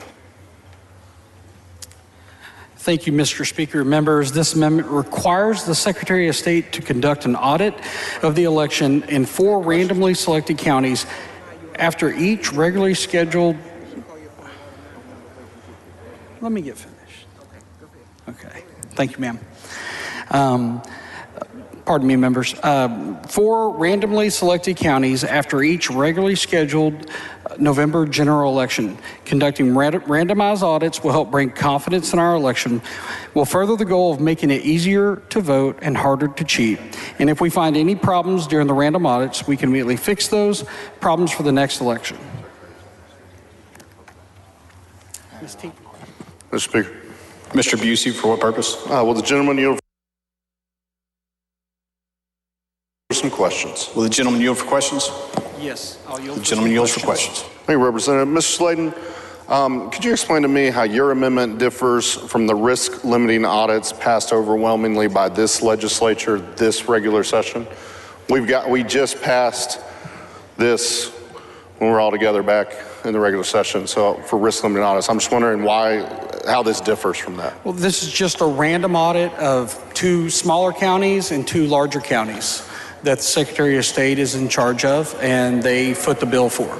Are you aware of the risk limiting audit program that we approved during the regular session? I'm not too familiar with it. So just so you know, because I'm just trying to figure out why we need this when we just approved something, the risk limiting audit program begins with a pilot. It includes at least 5 counties, one of which must be over 500,000 in population before expanding to the entire state. And so I'm just wondering, since we just approved that, what is your proposal trying to do different from that?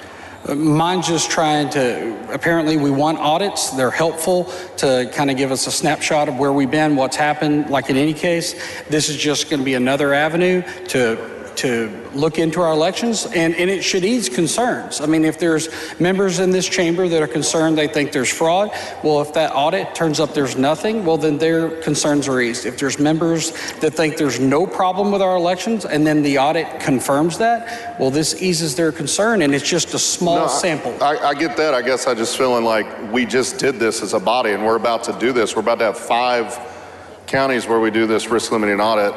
And so this just seems redundant, and it'll double. I mean, do you know how much this will cost taxpayers? I don't know. It will cost money. It could be 0, and it could cost a nominal fee is what I would call it, because how could it be 0? Well, it could be free because the Secretary of State, they're going to be responsible for coming up with all the rules and for doing it, so they could use their own employees they currently already have and give them the job to do this. And they're going to go out to these counties. Or they could. I'm sorry. So they're going to go out to a county of over 300,000, do an audit, and it's not going to cost any money? It's possible. I doubt. They already have employees, salaried employees. It's possible, is all I'm saying. Let me ask you this. Have you talked to the Secretary of State's office about this, or the county clerks, or anyone? No. Because I just want the body to know, we just approved this and we're going to be doing this. And so this just seems like a redundant extra cost to taxpayers. So I'm not trying to be short with you. I'm just making sure we all know that we're kind of in the process of doing this right now. Okay. Okay. All right. Thanks, sir.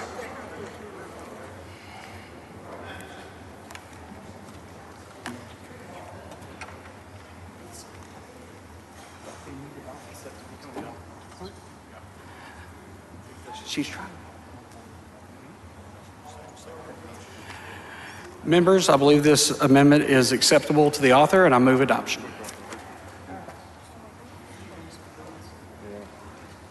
Chair recognizes Mr. Busey to speak against the amendment. Members, this is going to cost taxpayer money. We just approved to do this session. We're going to do risk limiting audits. It's going to even do 5 counties instead of 4. This is a redundant amendment that will cost more money. So I hope you'll vote no, because we're doing this. If this is your concern, you want it to be done, you've already voted for it in the regular session. We're going to do it. That's why I oppose this amendment. I hope you will too. Chair recognizes Mr. Slayton to close. I believe this amendment is acceptable to the author, and I move adoption. So, Mr. Speaker. Mr. Anchia, for what purpose? Will the gentleman yield for some questions? The gentleman yield for questions. Yes, I'll yield. The gentleman yields for questions. Thank you, Mr. Speaker, and thank you, Representative. The audits that Representative Busey was referring to, do you know if that bill had a fiscal note? I don't know right now. And do you know if your bill would have a fiscal note? I don't know. And did you talk to the Secretary of State about how much it would cost? No. Did you reach out to the trade association or the professional association of election administrators? No. We just received many calls from constituents, voters, of course, people talking, since the November election in 2020, people have been talking about audits. People have been talking and claiming there was fraud. And we just thought this would be good policy to implement to try to help ease concerns from both sides. And how did you arrive at the two large and 2 small counties? Well, what was the methodology for that? So we don't want to, of course, we've only heard the big counties. Today, as we've discussed this bill, we keep mentioning Harris County and Dallas County. And so, yes, we need audits there. But why not also audit the smaller counties? Because, anything could happen in any election. So we just wanted to make sure, to ease concerns of all Texans, that we did a small sample randomized audit for small counties and big counties. You said we heard about large counties. What did we hear? What did you hear about large counties? Well, my dad was a poll watcher in Dallas County. He was escorted out of the room at 3 a.m. and wasn't allowed to watch any of the tabulations. In fact, right now, there is a case at the Supreme Court between, I think your name's Brinkley versus Dallas County, over how they were treated by the election judge in Dallas County, not able to even have a chair the entire day to sit down, not allowed to go to the restroom, things like that. So I've heard several claims. There's been things in many news articles, but I've heard specifically those things my dad experienced where he wasn't allowed to watch them tabulate the votes. So this is about how your dad was treated?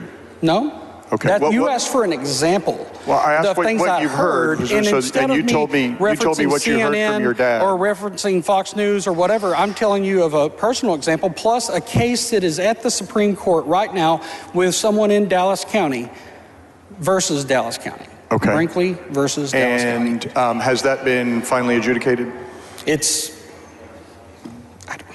Okay. I just know it's at the Supreme Court. And so what have you heard about small counties? And why did you decide on the certain population threshold?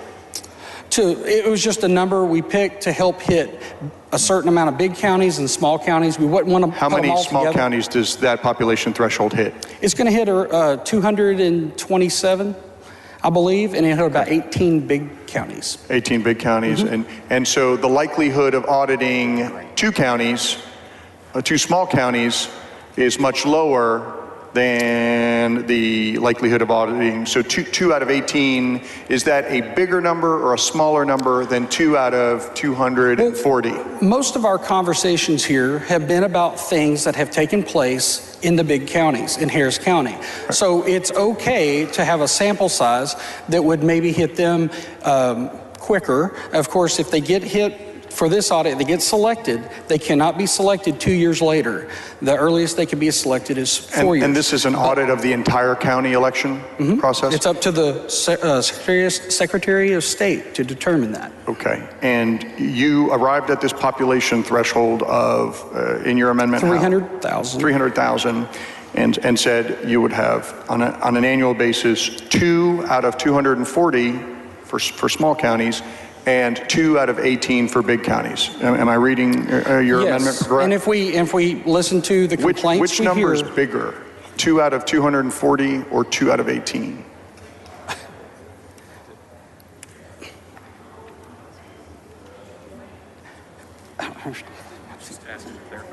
Okay. So the 18 counties, the over 300,000. In terms of proportionality, right? You said we want this to be proportional. Yeah. Is 2 out of 240 proportional with 2 out of 18?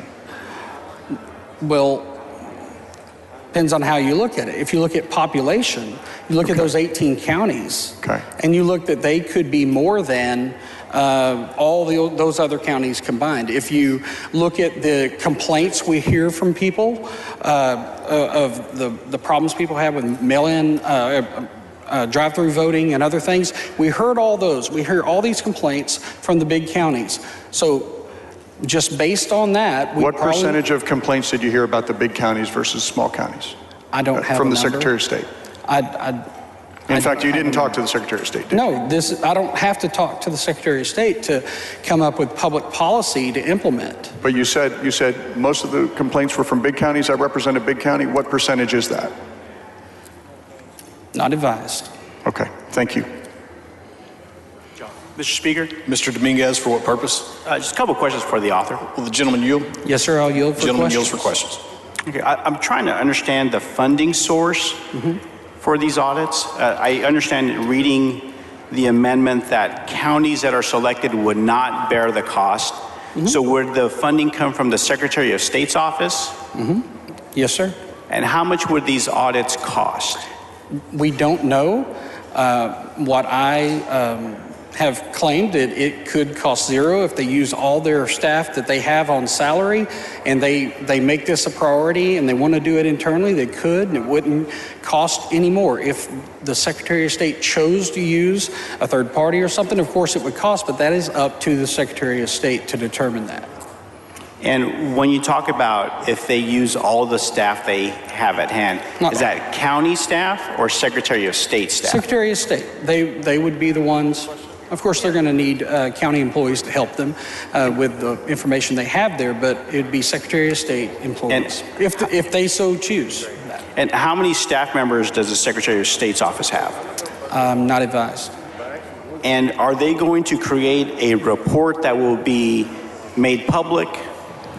The Secretary of State, if you see in the amendment, they set the rules on how they determine which counties are randomly selected. They would also be the ones supplying the audit. Well, there's no indication, and maybe I'm missing it, about where or when this report would be finished. We're letting the Secretary of State come up with the rules of how they're going to choose people, and of course, when they would get it turned in. And if there's not a Secretary of State at the time, then is this stayed until there's one that's approved by the Senate? I am not advised with that. Thank you. Mr. Speaker, will the gentleman yield? Mr. Clardy, will the gentleman yield? For Yes, questions. yes, sir, I'll yield for questions. The gentleman yields for questions. Thank you, Mr. Slayton. And I want to first off say, I appreciate the sentiment and your attention in bringing this amendment. I did want to ask you specifically, I just happened to be looking at this earlier today for another purpose, but are you familiar with Senator Colcourt's bill, SB 598? No, sir, I'm All not. right. And that bill was passed in this House, and has been signed into law by the governor, taking effect September 1st. It includes a provision already, very similar to what you're proposing in this amendment. But it has the advantage of actually being law that's been approved and signed by the governor versus an amendment. I'm concerned, Brian, that this would be very confusing in the code to have virtually identical sections with slightly different numbers and then have them competing one against the other, because I think your intention is, and if you can correct me if I'm wrong, your intention is to let's look and do these audits in these, some identified counties to see if our vote tallies are accurate, that we audit them with the best records to make sure that we have integrity in our elections. That's what you want to accomplish, correct? Yes, sir, but if we have two separate audits going on and we come up with different numbers, that should be a great alarm to everyone in this room. No. So it's okay to have audits come from different angles, so to speak. The audits are virtually identical, done by the same people under the guidance of the Secretary of State. It would be audits that would be performed, and it's not that they're going to be different one from the other. It will be redundant. Your amendment is redundant to current Texas law, thanks to Senator Colcourt's bill and Governor Abbott signing it into law.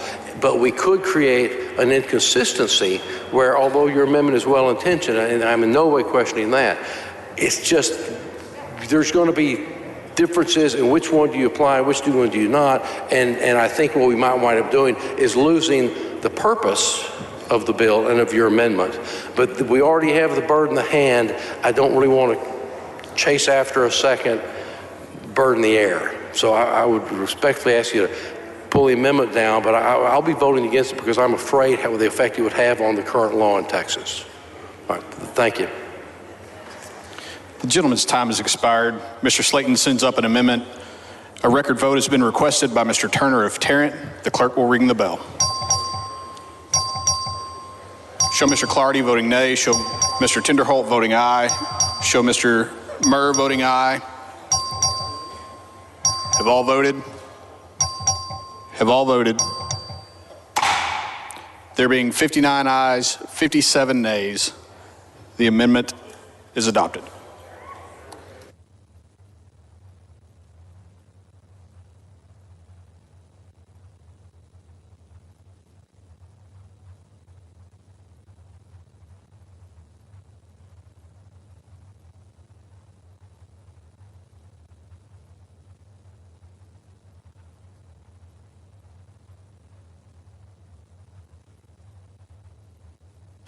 Verification has been requested and verification is granted. Members, please take your seats.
Members, please take your seats.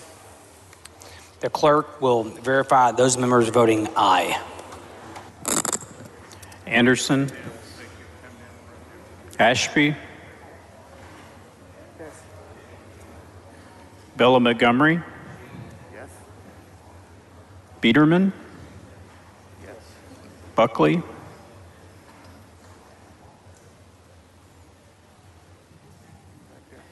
Burns, Kane, Capriglione, Kaysen, Yes, he's waving from the back. Cook, Yes, Craddock, he's there. Cyrier, Darby, Dean, Frank, Guerin. Is Mr. Guerin on the floor of the House? Temporarily strike his name. Goldman, Harless,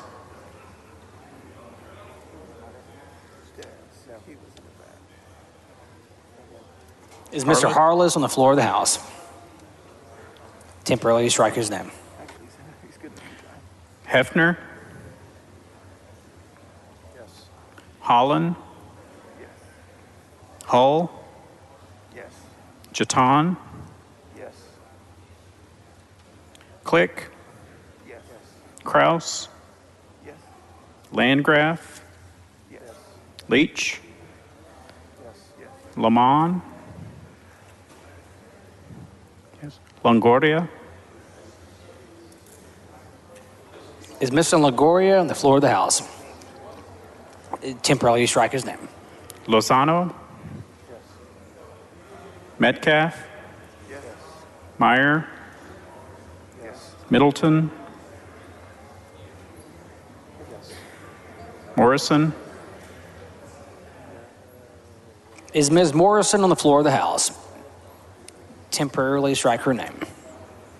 Murr, Noble, Oliverson, Parker, Patterson, Paul, Price, Rainey,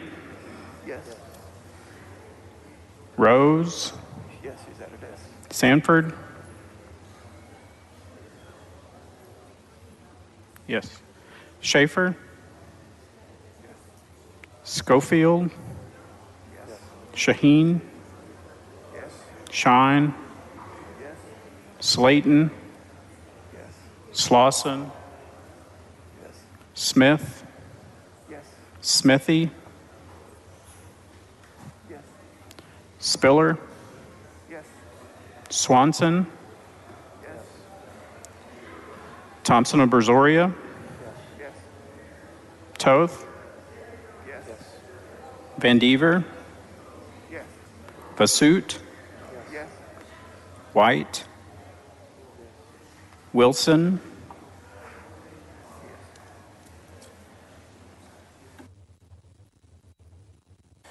The clerk will call the members who voted nay. Allen, She's there. Allison, Enchia, Bales, Beloff Kaufman, Bernal, Bonin, Bowers, Boosie,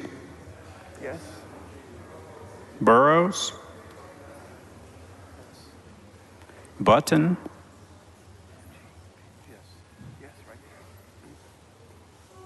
Clardy, Coleman, Cortez, Davis, Dominguez, Dutton, Fierro, Frullo, Gates, Gonzalez of El Paso, Goodwin, Hernandez, Herrero, Howard? Huberty? Hunter? Israel? Is Ms. Israel on the floor of the House? Temporarily strike her name. Ann Johnson of Harris? Johnson of Dallas? Cassell? King and Pempel?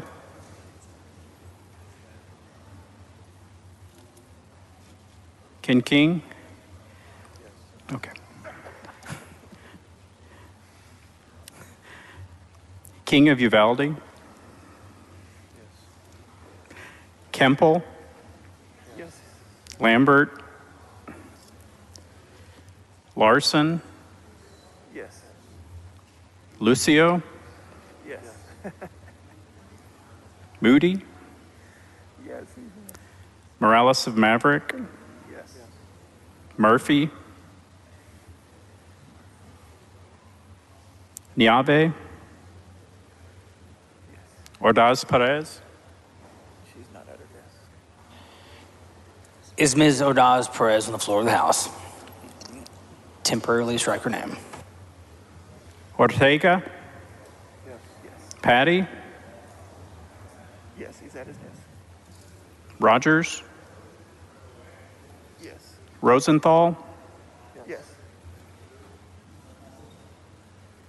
Stevenson? Stuckey?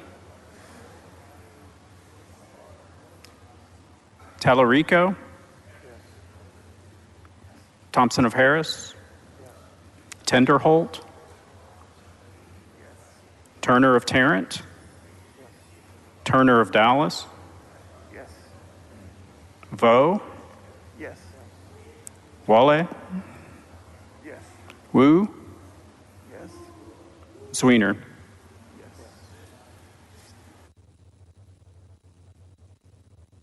Is Mr. Guerin on the floor of the House? Strike his name. Is Mr. Harless on the floor of the House? Verify Mr. Harless. Mr. Longoria on the floor of the House? Strike his name.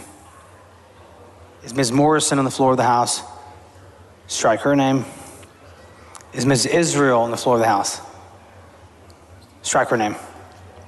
Is Ms. Ordaz Perez on the floor of the House? Strike her name.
Members, Mr. King of Parker was in the chamber voting aye. His machine malfunctioned. Please show him voting aye.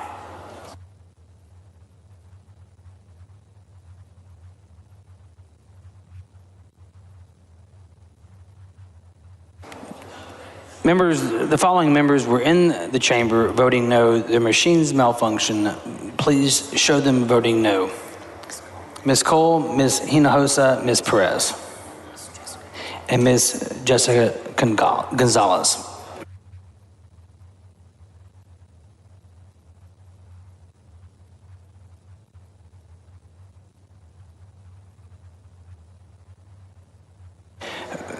Ms. Rose has informed the chair she intended to vote no. Her machine malfunctioned. Please show her voting no.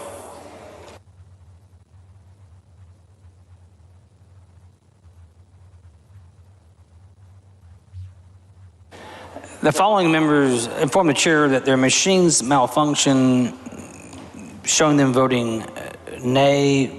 Please show them voting aye. Ms. Button, Mr. Bonin, Mr. Hunter, Mr. Stuckey, Mr. Tinderholt, and Mr. Rogers, and Mr. Bell of Kaufman.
Members of verification, Shows 63 ayes, 53 nays. The amendment is adopted.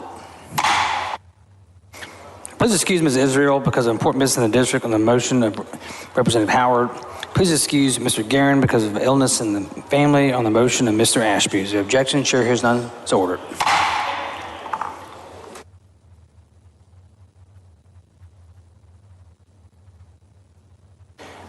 Mr. Schofield.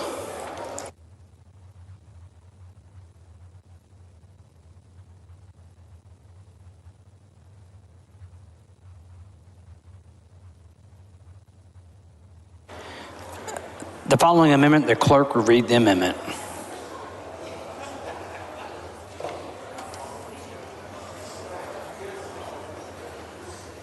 Amendment by Schofield. The chair recognizes Mr. Schofield to explain the amendment.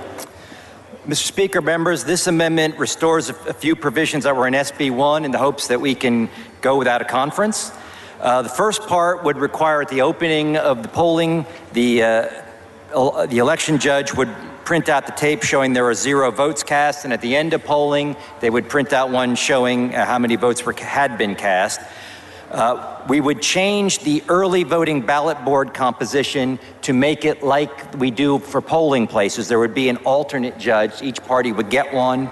And the only other change there would be your county chairs in each party present a list. This would just say that you present them in order. So you ask the first person on the list. If they won't do it, you go to the second.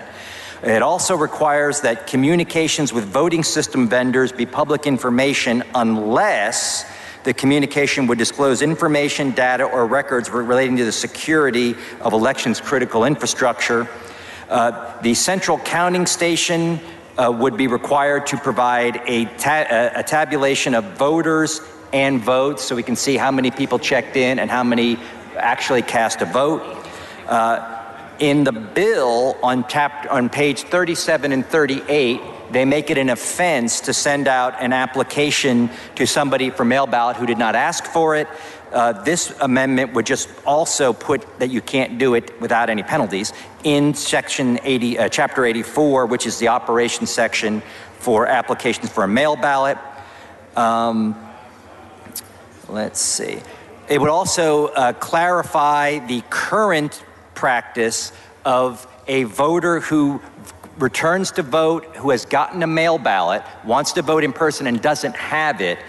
Counties have been telling them to vote provisionally. We don't actually clarify that in the law. This would clarify that, and then that's about it. This is acceptable to the author, and I move adoption.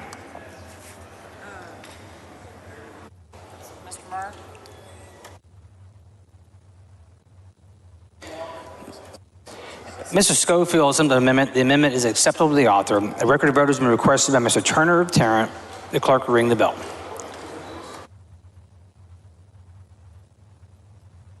Show Mr. Harris voting aye. So Mr. Murr voting aye.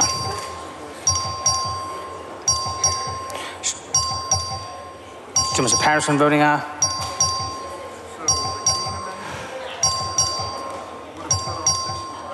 All members voting. There have been 83 ayes and 32 nays. The amendment is adopted.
following amendment, the clerk will read the amendment.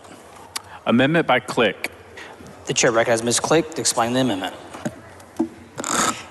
Thank you, Mr. Speaker. Members, this amendment requires the Secretary of State to develop and maintain a training program for poll watchers. It would be online, available at any time, and provide a certificate upon successful completion. A poll watcher would be required to have 2 certificates, a certificate of appointment, which is in current law, and a certificate of training completion. No other poll watcher processes are affected by this amendment. This amendment is acceptable to the author, and I move adoption. The question occurs on adoption of the amendment. The amendment is acceptable to the author. Is there objection to the adoption of the amendment? Chair hears none. The amendment is adopted.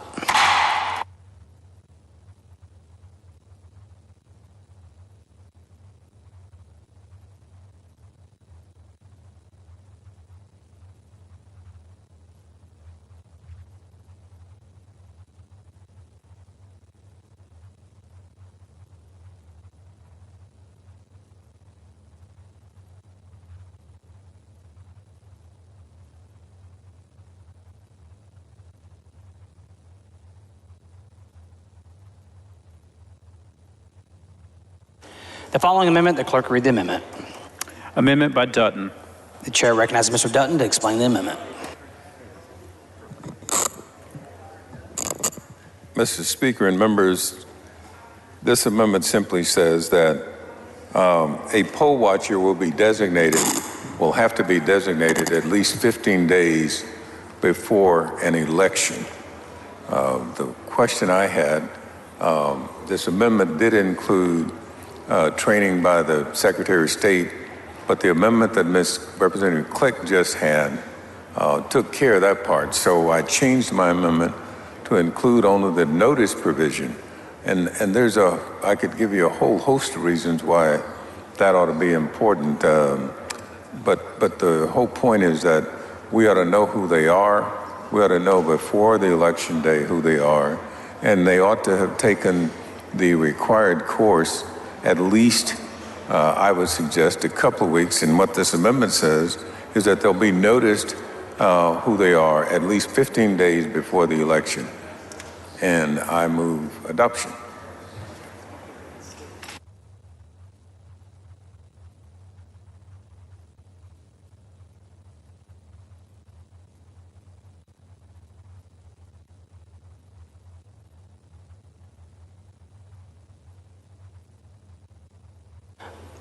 The chair recognizes Mr. Murr to speak against the amendment.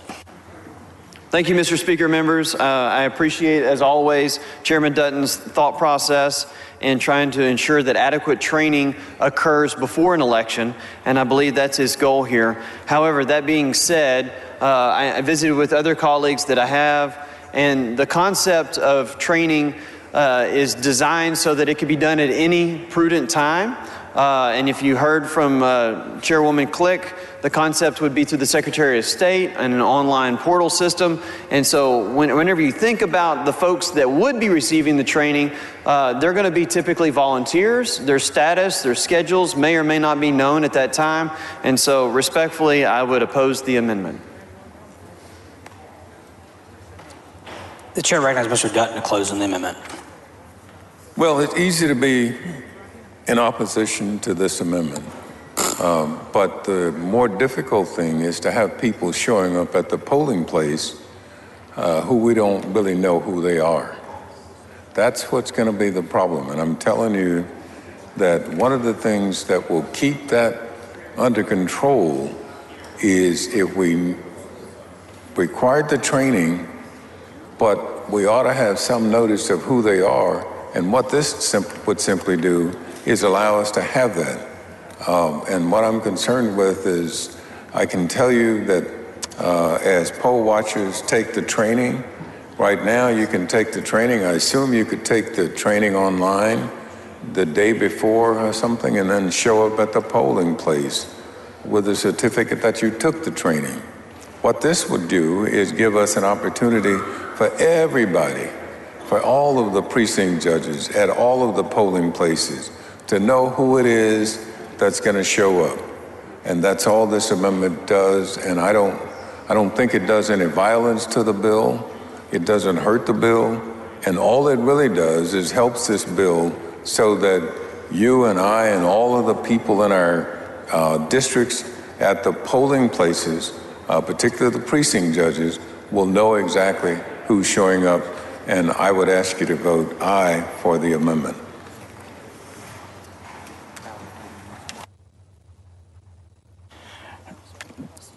The question occurs on passage of the amendment.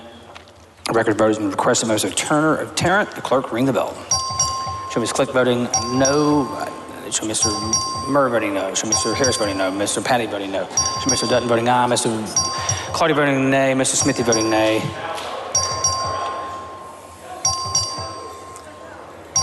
Have all members voted? There being 38 ayes and 80 nays, the amendment fails to adopt.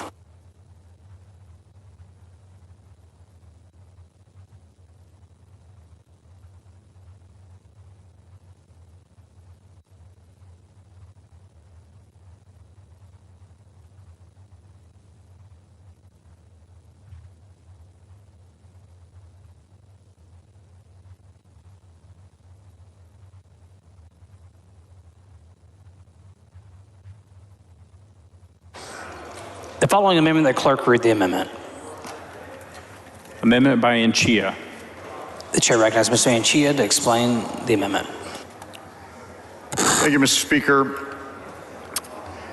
This amendment simply ensures that partisan poll watchers do not infringe on a voter's right to cast a secret ballot. The bill infringes upon that right by allowing poll watchers to, quote, move freely at polling locations. And my amendment strikes lines 6 through 8 on page 13 to remove the provision allowing poll watchers to move freely. My view is that poll watchers should be able to move in those designated areas that have been cordoned off or marked by the election judge. This bill proposes to create a standard where poll watchers this bill proposes to create a standard where a poll watcher is permitted to harass and follow voters without any legal recourse to protect the safety and privacy of others. In fact, the boundaries are vaguely defined and therefore remove enforcement authority at the polling place. And as lawmakers, it's our job to pass legislation that protects the voter's right to a secret ballot.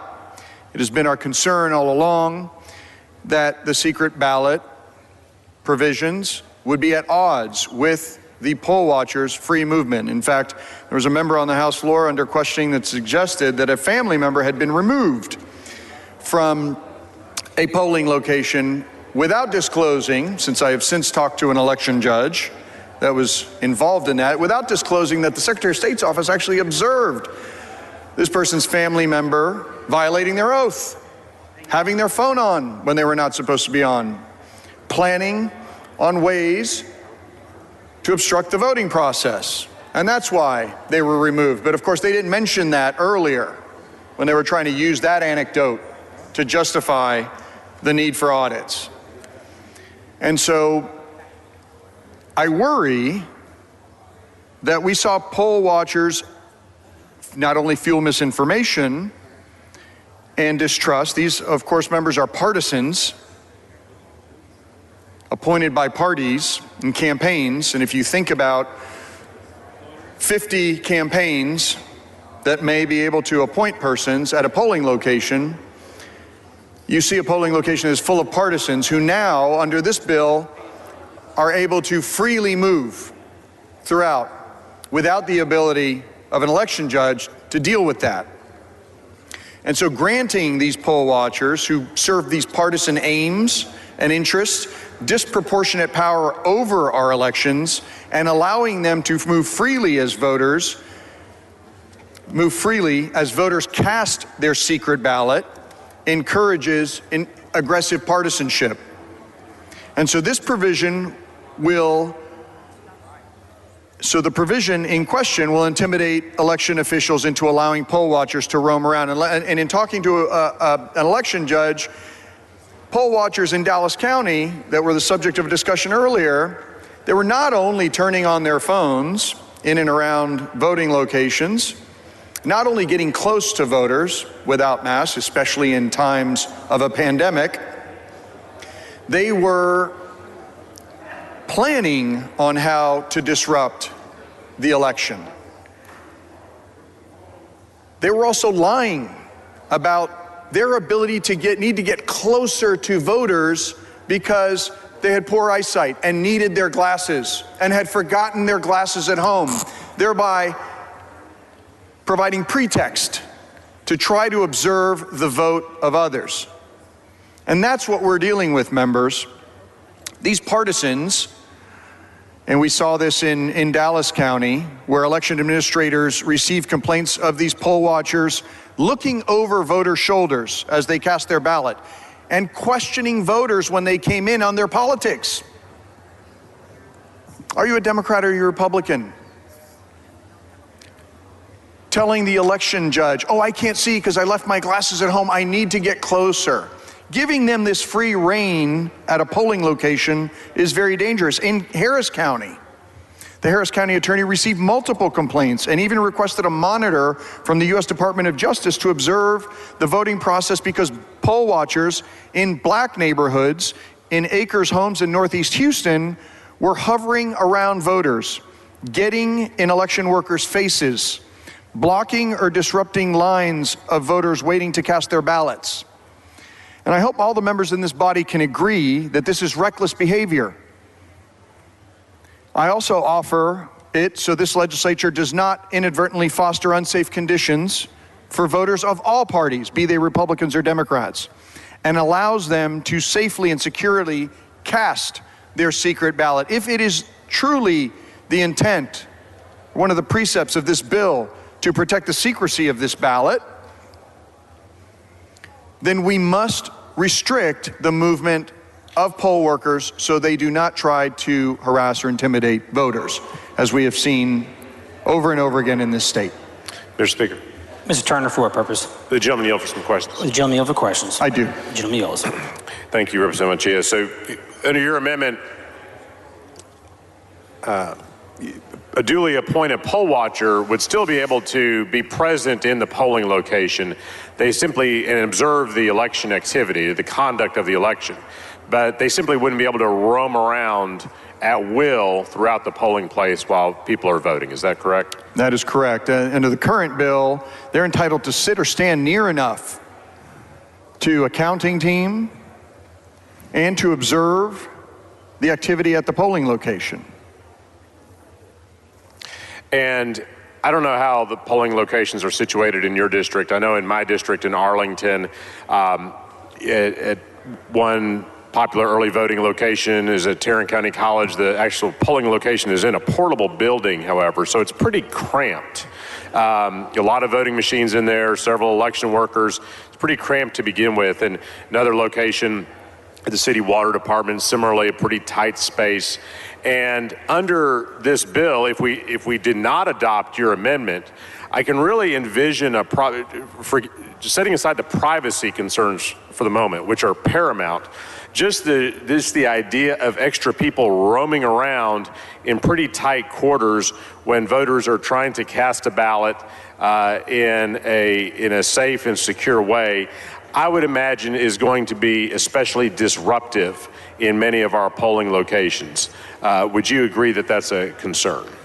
That is a concern, and we've seen disruption in the past. I mean, in Dallas County, in one of the cases that was referenced today, you had a coordinated effort among partisan poll watchers to distract the judge, to delay the judge, to frustrate the judge.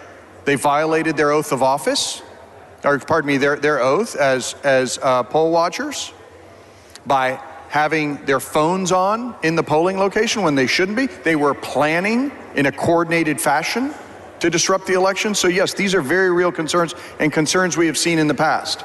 And there's nothing in the bill, is there, that limits the number of poll watchers that may be appointed? I mean, you could theoretically have 3 or 5 or 10 partisan poll watchers roaming around the same polling location at one time. Is that right? There's no limitation at all. And in the way I read the bill, it's unlimited. And in fact, the other thing that has no limit is, what is free movement?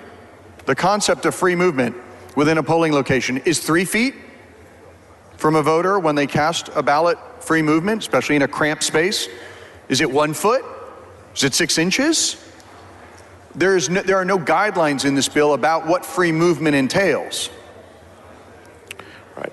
Well, I think it underscores one of the main reasons why your amendment is so important, to say that partisan poll watchers, we recognize there's a place for them when they're duly appointed, but they can't have just unlimited, unfettered access to roam about the polling place, disrupting the election, infringing on people's privacy and the sanctity of their private ballots. So I hope the body will adopt your amendment. And that's something that, candidly, thank you for the question, Mr. Chairman. That is something that was observed by the Secretary of State's office in Dallas County in the very example that was provided earlier today. Thank you. Ms. Clegg, for what purpose? Would the gentleman yield for some questions? Would the gentleman yield for questions? With pleasure. The gentleman yields. Representative Anchia, you've made remarks about partisan poll watchers. Do you know how the workers, the election judge, and the assistant judge are selected to work in a polling place? Usually by the Commissioner's Court. Those are actually names that are provided by the political parties. In statute, it also states that the election judge in that polling place is based on the most recent gubernatorial election.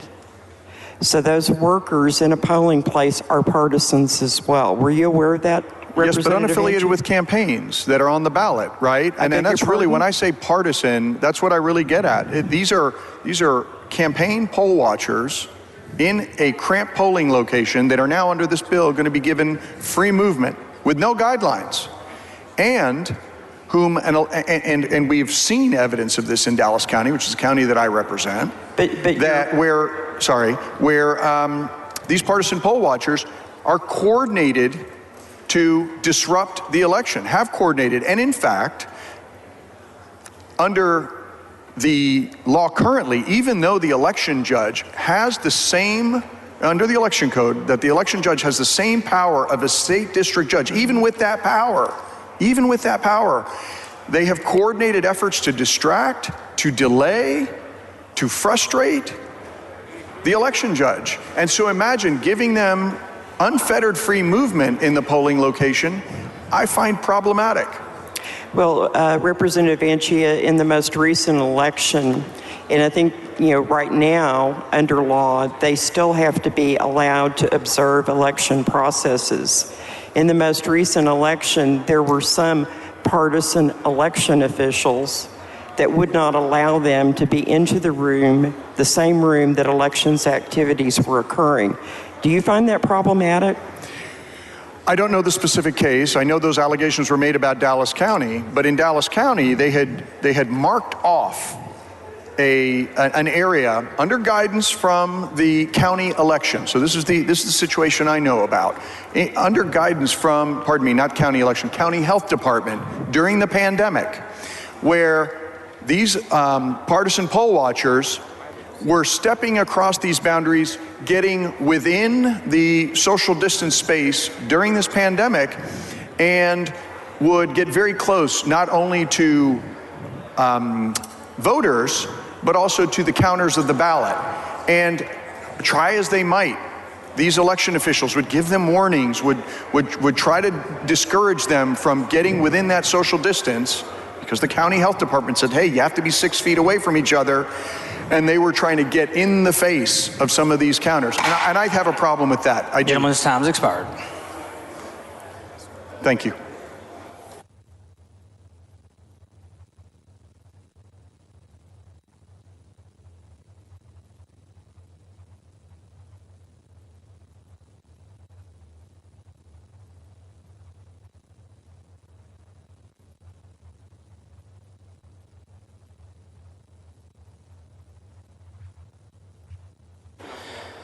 The chair recognizes Mr. Murr to speak in opposition to the amendment.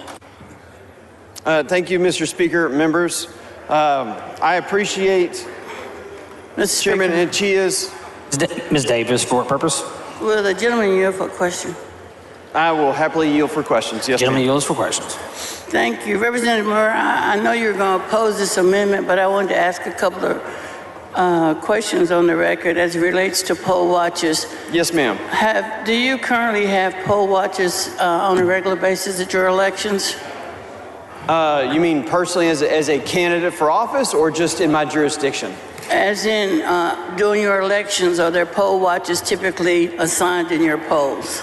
Typically, I do not encounter poll watchers in my polls. That doesn't seem to be very common in my town. Okay. So, would it surprise you that what Mr. Anchia is talking about is a reality in some of the polls that we see in our communities? Would that surprise you that we have poll watchers to come into our communities to intimidate the election judges? And Ms. Davis, as well as the voters. We did during the hours of witness testimony, during the hearings in both the first called and the second called session regarding this issue, we heard from witnesses that had stories to share. And in fact, Mrs. Thompson actually shared some of her stories. So I have heard some circumstances where folks have felt uncomfortable. I understand that. So based on your acknowledging that it does happen differently in different communities, does this amendment help protect those areas to keep it sane with regard to how poll watchers behave in different communities? Since you have not experienced it, would you think this is a way to address it for those areas that we see it on a regular basis? Not necessarily so. In fact, what I would point to is current and existing law, including section 33.057, which makes it illegal for a poll watcher to be present in the voting station when a voter is preparing the voter's ballot or is being assisted by a person of the voter's choice, in addition to section 33.058, which restricts a watcher's ability to converse with an election officer or with a voter or communicate in any manner with a voter. And that's existing law. And so those are in place to ensure that the poll watcher is the eyes and ears of the appointing authority, which typically is a political party or a candidate. And so they're there to watch the election process and the election officials. They're not there, as we sometimes get confused, to simply just watch voters. And so what I'm suggesting is, based on your admission that you heard stories from Ms. Thompson and other members have indicated in our particular districts, we have poll watchers that may step out of bounds as it relates to the individual voters as well as the election administrators, and those holding the elections. Do you think that that happens? Are you aware that we see that on a regular basis in some of our elections? I will acknowledge that during the hours of testimony, I did hear witnesses and members, including Mrs. Thompson, explain that they have had occurrences of that happen. And based on what you just read as current law that's already in place, it is happening. So would you not think we would need to put in some other safeguards to make sure that it doesn't go further?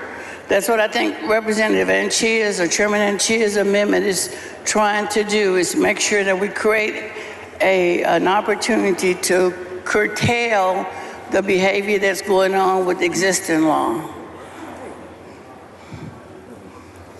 So, no, I don't necessarily agree with you, because first, current law, it doesn't sound like it's being enforced in all circumstances. Second, we just heard an amendment by Chairwoman Click that provides for poll watcher training so that the folks that are actually serving as poll watchers can be properly trained on what the law is.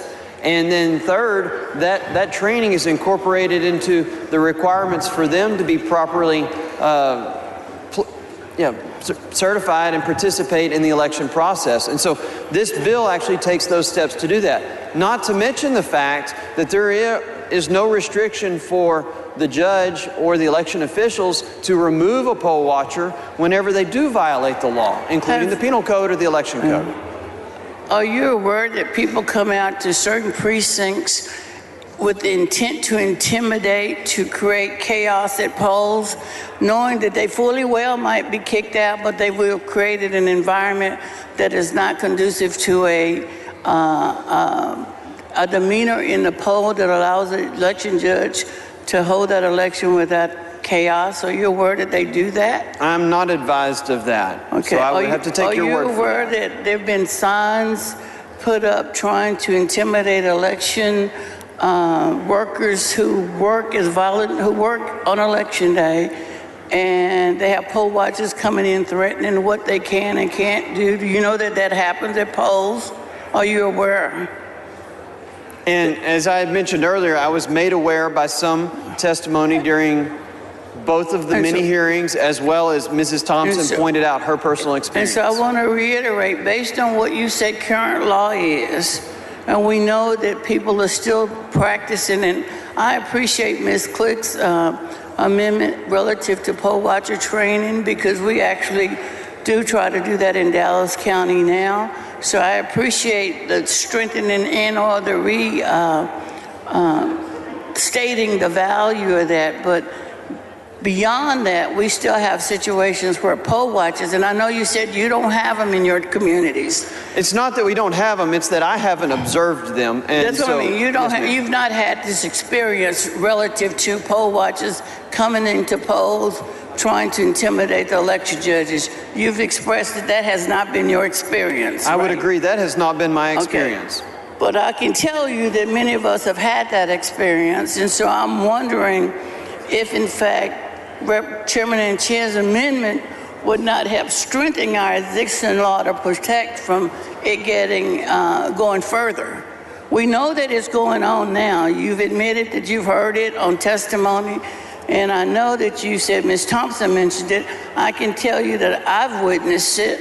So knowing that with current law, it currently goes on, wouldn't Chairman Anchia's amendment help define an area so that this would not continue to happen, so that voters as well as election administrators don't feel like they're being attacked? No, I respectfully would disagree with that conclusion. I think that you have circumstances where existing law affords those protections to ensure that voters don't interact with a poll watcher and a poll watcher doesn't interact with a voter. I can't speak to the fact that perhaps current law is not being enforced, or that the folks involved aren't properly trained in current law, which that's why I spoke to Chairwoman Click's amendment. And I will submit to you that in Dallas we do training, but I want to ask you, it's not unusual for us to have a current law that we have to go in and perfect to do modifications to ensure it's actually doing what it's currently expected to do. In this instance, to make sure the poll watchers don't step out of line. Is that not true?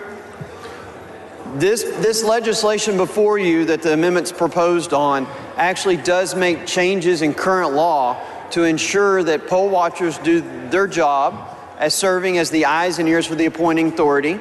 It includes an oath that they take. It includes the training now with the amendment from Chairwoman Click. And it also it speaks to the fact that there's a balance between their duties and responsibilities and the duties and responsibilities of the election official that's operating the polling location. And I understand that they all have different responsibilities, but let me ask you something. Are we trying to perfect it to make it better, or are we content with this failing as we've identified in conversations that this is not working? Why would we not want to put other things in place to ensure that we create the best possible experience of folks in the polls? I mean, tell me why, if you can, Mr. Anchia's amendment doesn't strengthen what you're trying to do versus not. Why would his amendment not be something that would not make this bill better? Mr. Anchia's amendment seeks to delete a single provision in the bill, but it ignores the fact that there are existing protections in place, and also we've talked about the other protections that are built into this bill. And so I disagree with the fact that this amendment would be beneficial in that regard. Go ahead. Thank you, Mr. Speaker. Mr. Anchia, for a purpose. Will the gentleman yield for some questions? The gentleman yield for questions. I will yield. Gentleman yield. Thank you, Chairman Murr. So this concept of free movement in the polling place, does that give a poll watcher free reign? Can they go anywhere in the polling location? No, in fact, this provision... Which areas can they not go into? if I may, in an effort to answer your question, the provision that we're talking about expressly states that except as provided by section 33.057B of the election code, which is a limitation, and that section states, again, because it's important, a watcher may not be present at the voting station when a voter is preparing the voter's ballot or is being assisted by a person of the voter's choice. So that is, in addition to the other limitations in law, the effort has been made in this provision to expressly point out to anyone that reads it that they're not allowed to be present when a voter is voting. Okay, so free movement in your amendment, existing law says they cannot be present when a voter is voting. What is the proximity to the voter based on that free movement principle? What is the guideline?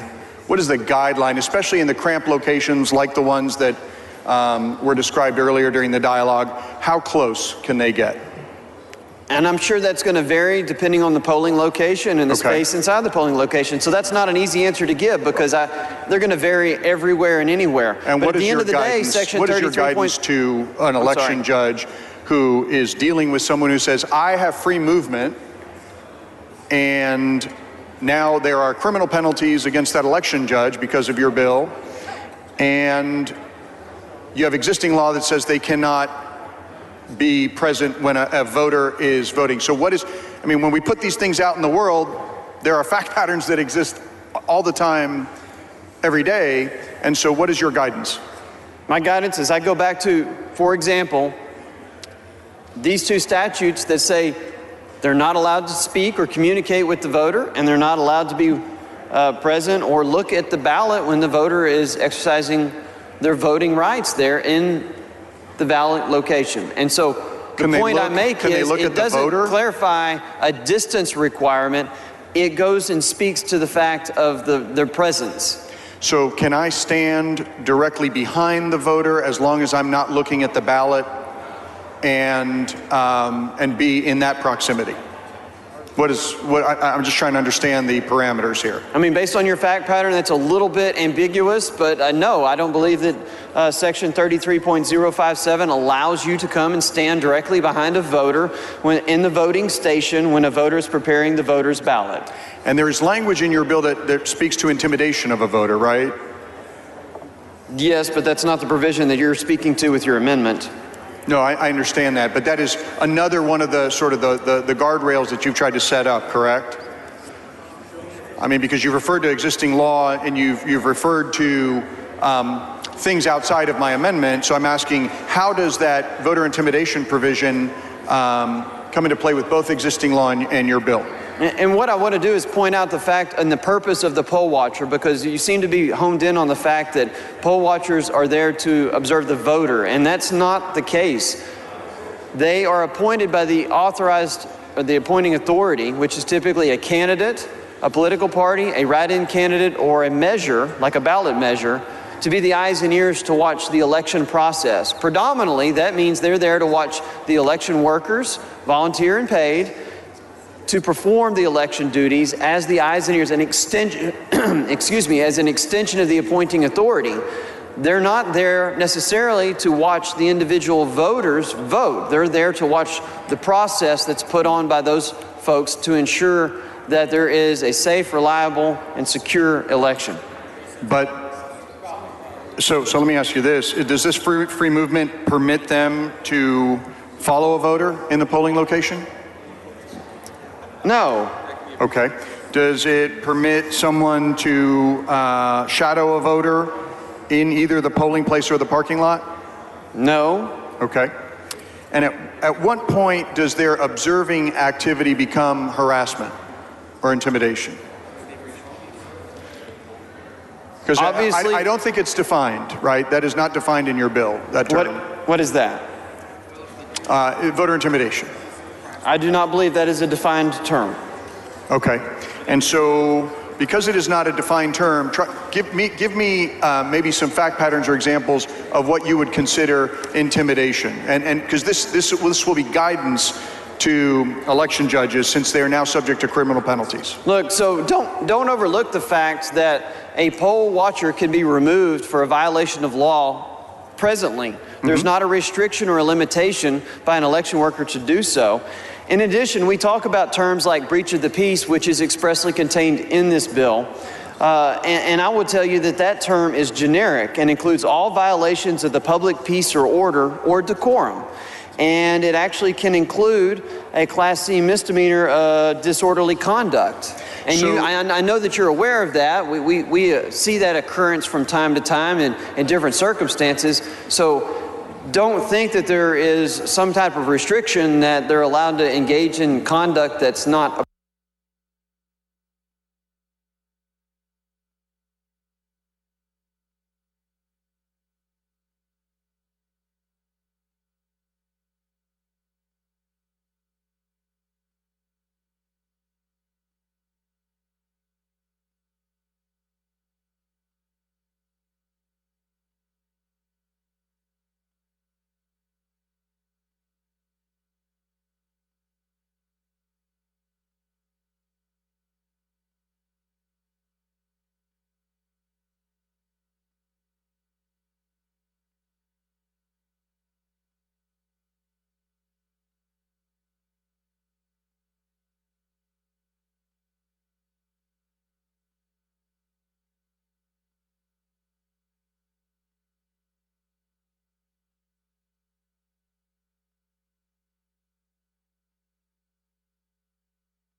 Show Ms. Gonzalez of El Paso voting aye. Have all members voted? There being 39 ayes and 79 nays, the amendment fails.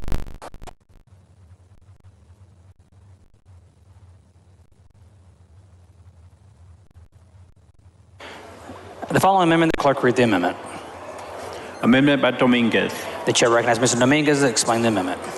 Thank you, Mr. Speaker. All this amendment is a clarifying amendment into what the current code is. The current code says a poll watcher cannot observe a person voting, because we all agree that that is a very bad thing that we don't want. But it doesn't say they couldn't stand near a person that's voting. So what this bill says is they can't be near you if you could theoretically possibly watch your vote. That's all it is. I appreciate Chairwoman Click's amendment as far as poll watcher training. I think that's one of the best things we've done today. And I wholeheartedly hope that this amendment would clarify part of what that training would be. That's all it does, doesn't do anything else.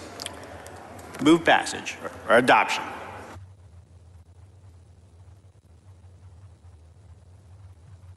Chair recognizes Mr. Murr to speak against the amendment. Thank you, Mr. Speaker. Members, I did have an opportunity to visit with Representative Dominguez about this topic.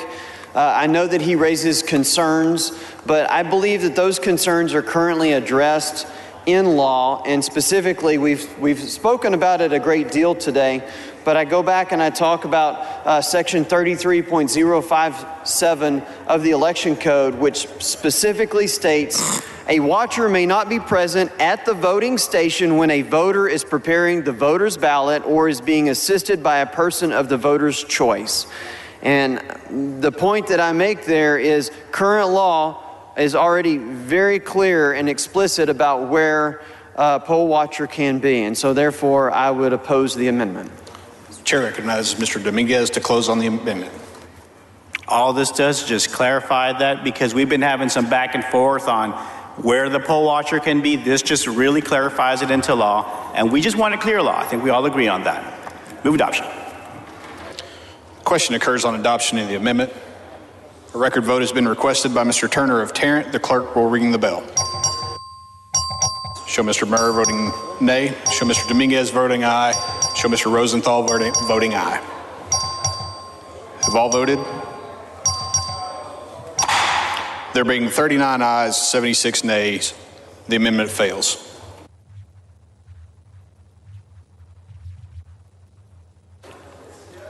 Following amendment, the clerk will read the amendment. Amendment by Rosenthal. Chair recognizes Mr. Rosenthal to explain the amendment. Thank you, Mr. Speaker. Members, we've been having some conversation about this. Actually, let me just state straight out.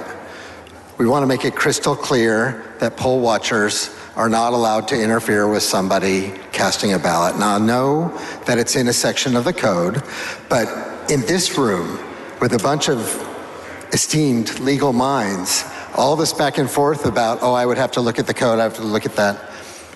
We want it crystal clear, and we want it in the same spot where they're referring to everything else. So that's all that this does, is it inserts a piece of explicit language that they cannot interfere with or interrupt a voter casting a ballot. I move adoption. Chair recognizes Mr. Murr to speak against the amendment. Thank you, Mr. Speaker. Members, similarly, I also oppose this amendment. I point out that section 33.057 is current law that prevents a watcher from being present at the voting station. I'll also point out that in the legislation you have before you, we have a poll watcher oath that a poll watcher is required to take. And it says in part, I swear or affirm that I will not disrupt the voting process or harass voters in the discharge of my duties. That is pretty explicit in its own terms, to be very clear that a poll watcher is not supposed to interfere with or interrupt a voter. So for those reasons, I oppose the amendment. Chair recognizes Mr. Rosenthal to close on the amendment. Thank you, Mr. Speaker. In a time when we're going back and forth on this stuff, and we want it to be explicitly clear, and in a time where this same piece of legislation in front of us is going to elevate criminal penalties on our election judges, and they could be intimidated, and they could be hesitant about removing folks. Having it in the language right there will empower our election judges to maintain order. With that, I'm just going to say, voting against this is a vote for intimidation, so I urge you to vote for adoption. Thank you. The question occurs on the adoption of the amendment. A record vote has been requested by Mr. Turner of Tarrant. The clerk will ring the bell. Show Mr. Rosenthal voting aye. Show Ms. Weiner voting aye. Show Mr. Murr voting nay. Show Mr. Bernal voting aye. Show Mr. Jatan voting nay. Have all voted? Have all voted? There being 36 ayes, 78 nay, the amendment fails.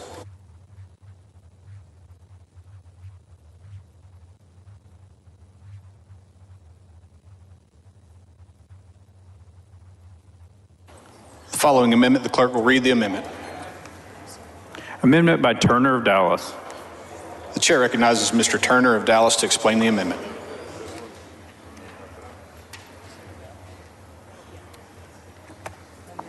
Thank you, Mr. Speaker and members. Let me talk about why this amendment is needed.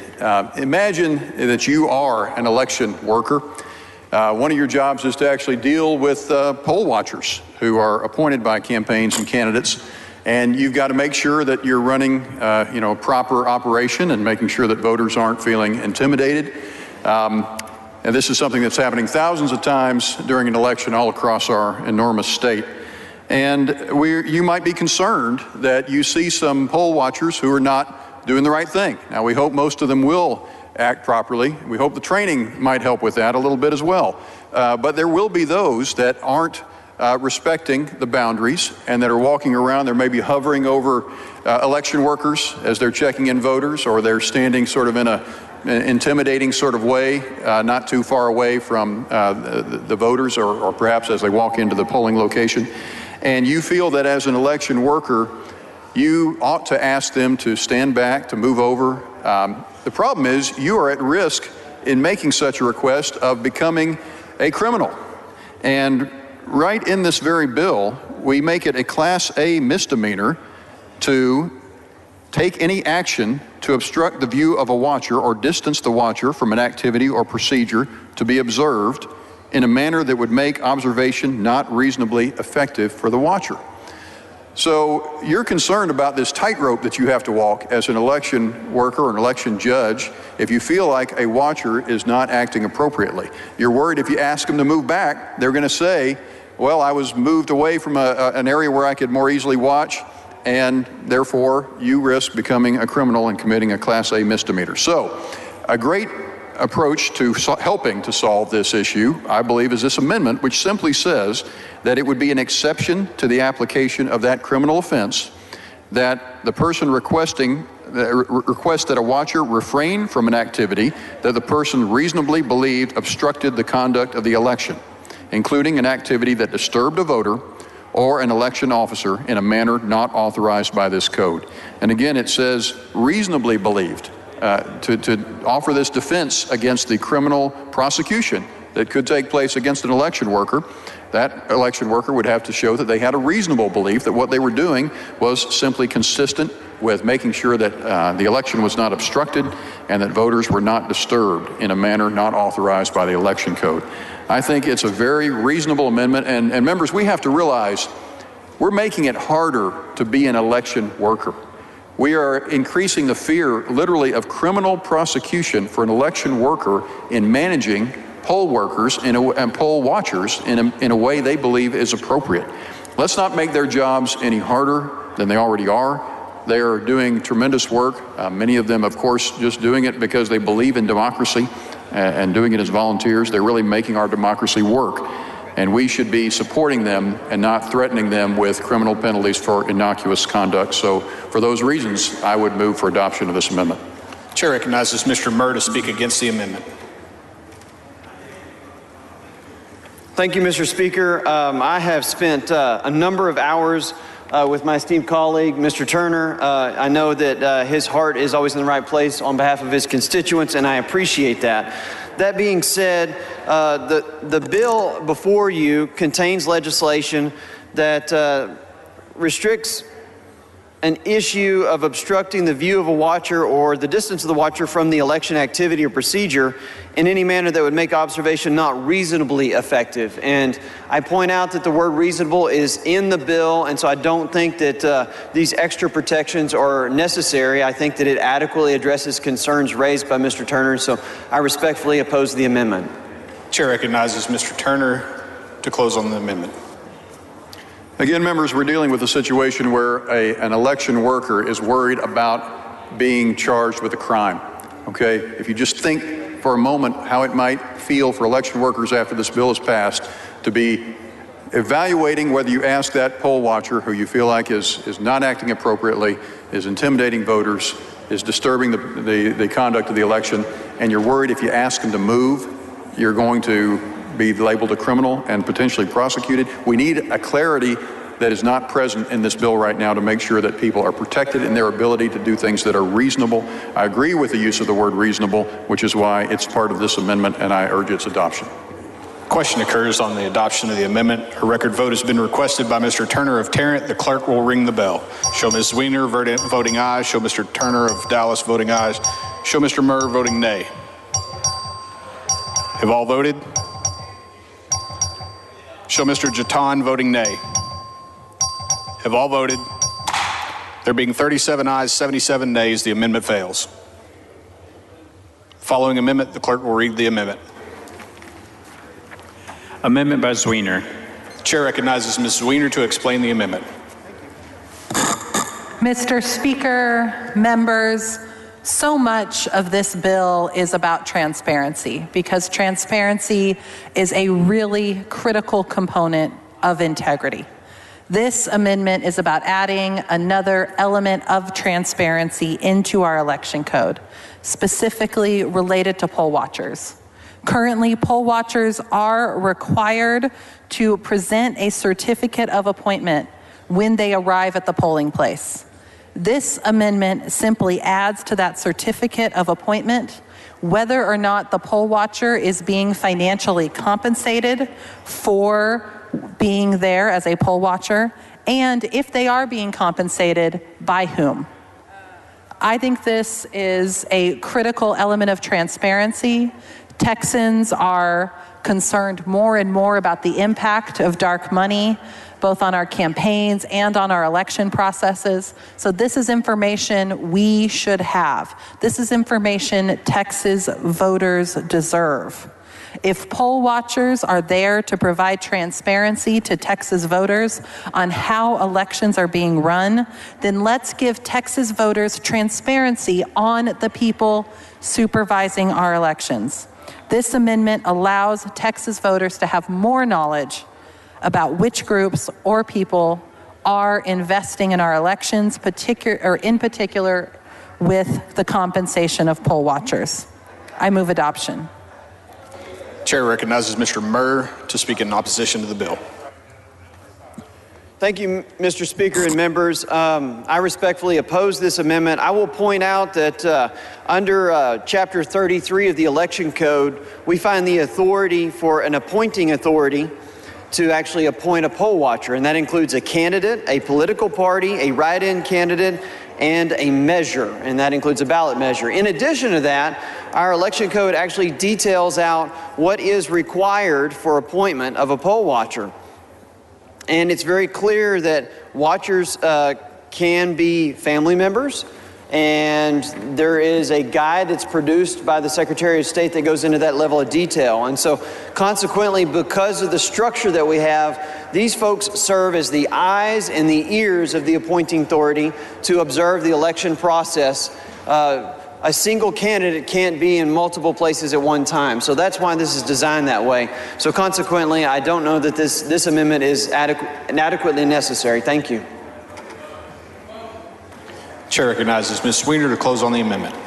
This amendment does not restrict in any way the ability of a candidate or a ballot measure to have poll watchers present at election sites.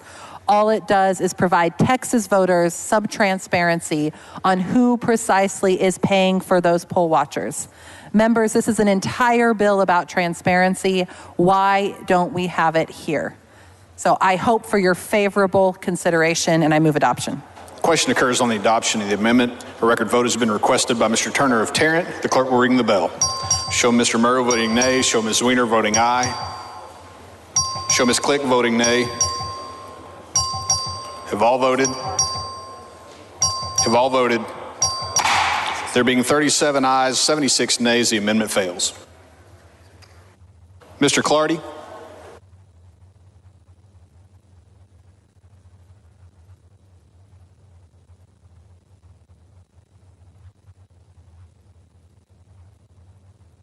The following amendment, the clerk will read the amendment. Amendment by Clardy. Chair recognizes Mr. Clardy to explain the amendment. Thank you, Mr. Speaker. Members, a very simple amendment. What this does is it allows members of the early voting ballot board and the signature verification committee to take notes in the course of their duties, but those notes that are taken will be retained within the county election records and are not kept privately because there's some private information. I've been advised by our bill author, Chairman Murr, that this is acceptable to the author, and I move passage. Mr. Clardy sends up an amendment. There's a record vote has been requested by Mr. Turner of Tarrant. The clerk will ring the bell. Show Mr. Murr voting aye. Show Mr. Clardy voting aye. Have all voted?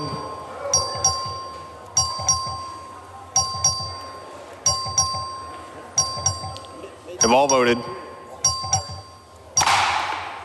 There being 108 ayes, 5 nays, the amendment is adopted.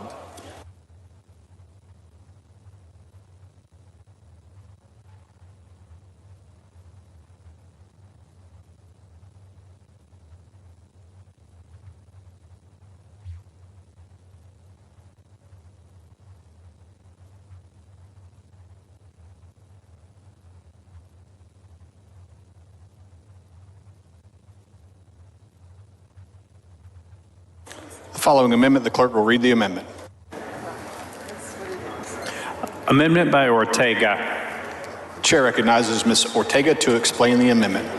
Thank you, Mr. Speaker. Members, for decades, voting by mail in Texas has been available only for those who qualify. Currently, to qualify to vote by mail in Texas, an individual must be 65 years or older, disabled, out of the country on election day and during the period for early voting, or be confined in jail but otherwise eligible. I believe that certain provisions in Senate bill that will make it much more difficult for people to vote in our elections. We should be expanding access to the ballot box, not reducing it. My amendment would allow all eligible voters an opportunity to submit an application to request a mail-in ballot to vote by mail in Texas. Expanding access by making it easier for people to cast their vote is critical to ensuring that our elected government is reflective of the values and beliefs of our constituents. This amendment does not create a new method of voting. This amendment simply allows eligible voters in Texas to vote by using that over 500,000 Texans used to vote early in 2020. Move adoption. Mr. Speaker? Ms. Weiner, for what purpose? Will the gentlewoman yield for some questions? Will the lady yield for questions? Yes. The lady yields. Thank you so much for bringing this amendment, Representative Ortega. To your knowledge, in states that offer this, is this a red or a blue issue, or is this nonpartisan? It's absolutely not a red or blue issue. There are states that are red, Republican states, that allow anyone that wants to vote by mail. And especially what happened during the pandemic. This is something that we need in the state of Texas. It's not changing anything that is in the current bill that's being proposed. I mean, people would still have to comply with the requirements to vote by mail. It should be something that we need to be doing in the state of Texas. As was pointed out earlier by Chairman Dutton, I mean, we are 45th when it comes to voting in the U.S. We need to do something to expand voting. Have you ever voted by mail, Representative Ortega? No, I have not. I have when I lived in the liberal bastion of Arizona. Speaking of red states that have vote by mail. And I was able to take so much more time with my ballot and be more informed. Would it surprise you to know that people in states with vote by mail more often complete the entire ballot and are able to do more thorough research on candidates? Oh, I totally agree, because you have it there in front of you. You can get on the internet, you can talk to other people, and then make your decision. So you make a more educated guess. Sometimes when you go over there to actually vote at a polling place, you don't recognize some of the people that are on the ballot. So I think it provides a better opportunity to have a more learned and educated vote. And obviously that's something that benefits democracy here in Texas. Do you think more access to vote by mail will help alleviate long lines in some parts of the state as well? Oh yeah, I mean, and there's people that want to vote by mail. I mean, they don't want to be limited by what currently exists in the state law. I think that opening it up to anyone that wants to vote by mail will certainly increase the number of people voting and will alleviate long lines at the polling places. Yeah. Earlier on Representative Neave's amendment, Representative Murr and I had a conversation about vote by mail being available in cases where somebody may have COVID. And I think you and I probably agree that's not the case under current law, but under your amendment, this would mean that if we did have another COVID spike during the 2022 election, vote by mail really would be accessible to everyone. Is that correct? Oh yeah, definitely. But you just don't actually need to have somebody who has COVID. There are ill people with different diseases and would feel much more comfortable to be able to vote by mail. Well, so it shouldn't be limited just to people that potentially have COVID. But under your amendment, that means we would have that tool if we did have another case or spike in cases. Yes, and we need it. And I mean, if everyone in this room believes that we should expand the right to vote, they should be supporting this amendment, especially with the changes that are being made in the current bill. Well, thank you for bringing this amendment. I hope everyone supports safer voters, more informed voters, and shorter lines at polling places. Thank you for your questions. The chair recognizes Mr. Murr to speak in opposition of the amendment. Thank you, Mr. Speaker. Members, I appreciate the conversation that's being had on universal vote by mail.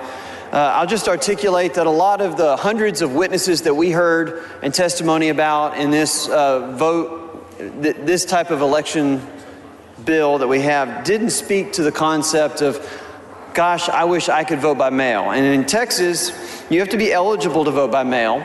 And that means that you have to be 65 years of age or older, be sick or disabled, be out of the county on election day and during the period for early voting by personal appearance, or be confined in jail but otherwise eligible. And so, we have some parameters for eligibility in the code, and they seem to work well. We've worked hard to expand the hours of early voting, and I don't know that a discussion on universal voting is appropriate for this bill, so I oppose the amendment. Will the gentleman yield for some questions? Will the gentleman yield for questions? I will yield for questions. Gentleman yields for questions.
The most were from Texas, with 41 Texans charged thus far. Any involvement indicates a clear disregard for the processes of our democracy. We cannot trust people who stormed the Capitol to comply with free and fair elections. If someone is willing to engage in a violent attempt to overthrow the government to maintain power for their preferred candidate, they will surely be willing to intimidate voters or assist them dishonestly in any way they can for political gain. There are consequences for criminal acts. For the crime of assaulting the institution of American democracy, it is not unreasonable to bar the offender from assisting a voter at the polls. I move adoption. Chair recognizes Mr. Murr to speak against the amendment. Mr. Speaker, members, I simply just oppose this amendment. Chair recognizes Ms. Weiner to close on the amendment. Members, if we believe in election integrity, then we do not need folks who have disregarded election integrity to have their hands on vulnerable citizens' ballots. Will the gentlelady yield for questions? Will the lady yield for questions? I will. Lady yields for questions. Will this amendment also pertain to Antifa and all the people that have destroyed businesses across the country and killed people in cities like Portland and Chicago? Will this amendment include them as well? I believe we already have some provisions around other crimes that... Well, I'm asking if your amendment pertains to that, because you're talking about one event that happened, but we've had almost 2 years of chaos across the country. And so I'm wondering if your amendment pertains to those people as well. My amendment does not pertain to the full world of crime. What my amendment says is I have never, it would make people say that I have never participated in or encouraged an act of insurrection against this state or the federal government. And I think we have to acknowledge as a body that attacking the very seat of government itself is in its very essence fundamentally different from other types of crime. We have to acknowledge that our democracy is important and it matters, and attacking the Capitol is different from property crime in general. Mr. Speaker. Mr. Turner, for what purpose? Would the lady yield for a question? Will the lady yield? I will. Lady yields for questions. Thank you, Representative Weiner. I heard the bill author say he was going to oppose the amendment. I didn't hear an explanation of why he is opposing the amendment.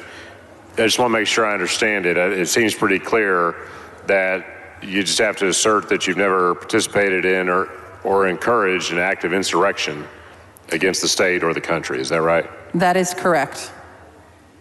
I am uncertain why he is opposing it either. Are you aware of a possible reason why members would oppose what seems to be a very common sense proposal that you have in this amendment?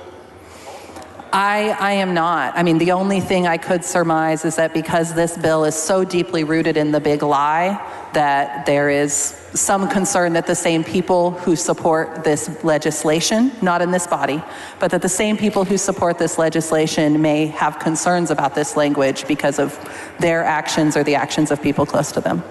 Well, I would agree with you that someone who's participated in insurrection against our nation doesn't have any business participating in the electoral process in this way. So I think you have a good amendment. Thank you. Mr. Speaker. Mr. Biederman, for what purpose? Does the representative yield for a question? Will the representative yield for the question? I do. So is your amendment that anybody that attended that rally is part of the insurrection?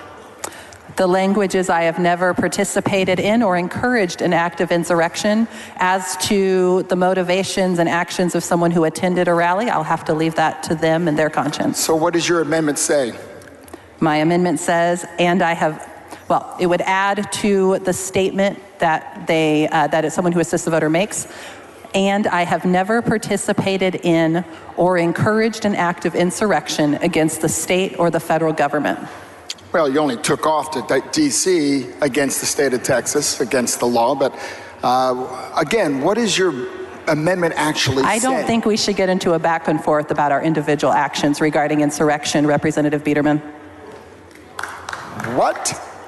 So I just asked you a question. Is your amendment people that attended that that rally and attended the January 6th event, you're calling them all insurrectionists? I have answered that question. The language is participated in or encouraged an act of resurrection or insurrection. As for someone's individual actions at that rally, I think that would depend on exactly what they were. So that would be about 400 people, correct? 400 people? I'm sorry. Is that, I mean, those are the only people that have been arrested or have been accused of anything by the police. Is that correct? I am not advised on the exact number of people who have currently been arrested or indicted, though I am aware that operations are ongoing to identify and find more. And it's only been, what, 7 months? So about 400 people, maybe 600 have been identified. Is that correct? I'm unsure how this is related to the amendment. The amendment is all about the insurrection that you're claiming on January 6th. Yet you were not there. You don't know what happened. All you're doing is listening to the liberal media. Is that correct? Where did you get your information? My language is any insurrection against this state or the federal government. And I do think the events of January 6th, which have involved, or which have led to the death of multiple Capitol Police officers, are clearly the most obvious and noteworthy example in recent history. So, but I am certain how many police officers were killed at this supposed January 6th insurrection? If I recall correctly, one died soon afterwards. How many days afterwards? How many days? We just want to have truth out here. We don't want to be spouting off things that aren't true. How many days afterwards did he die?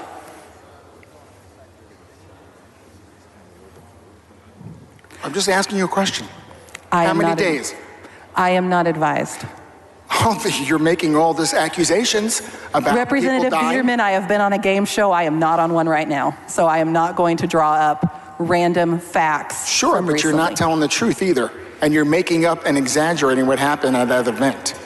That's what I'm trying to, that's what I'm, Representative Bierman, do you believe the events of January 6th were an insurrection? The lady's time has expired. Of course not.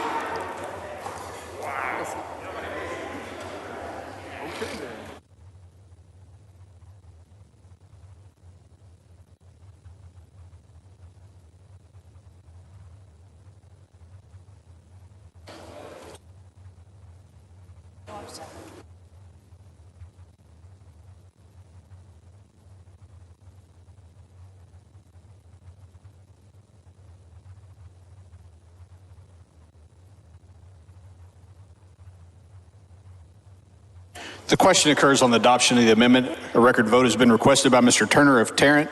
The clerk will ring the bell. Show Mr. Murr voting nay. Show Mr. Frank voting nay. Have all voted? Show Ms. Gonzalez voting aye. Have all voted? There being 39 ayes, 76 nays, the amendment fails.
The following amendment, clerk read the amendment.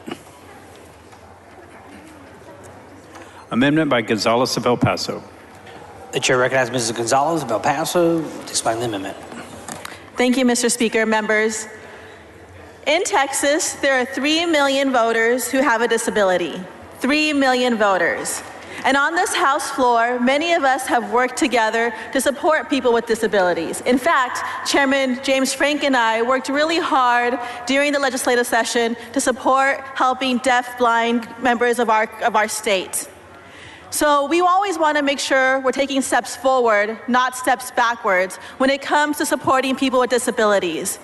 I have 3 amendments tonight, members, that are specifically from organizations that support people with disabilities. And I hope that we can look beyond partisan lines and make sure that we are truly being inclusive and not having negative implications of this piece of legislation. This First Amendment addresses the removal of the new oath and the perjury language in the bill.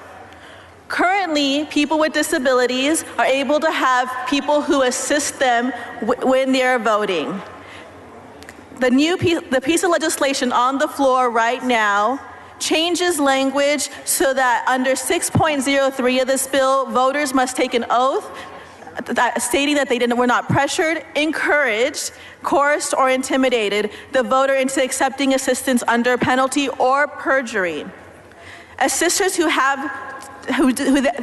then have to document their name, their address, the manner in which they assisted the voter, the reason the assistance is necessary, their relationship to the voter, and etc. These are new requirements that will undoubtedly make it more time-consuming and more burdensome for the voters who need assistance to vote to find that sort of assistance. Jeffrey Miller, who is a policy specialist for Disability Rights Texas, said, "Voters with disabilities just want to vote.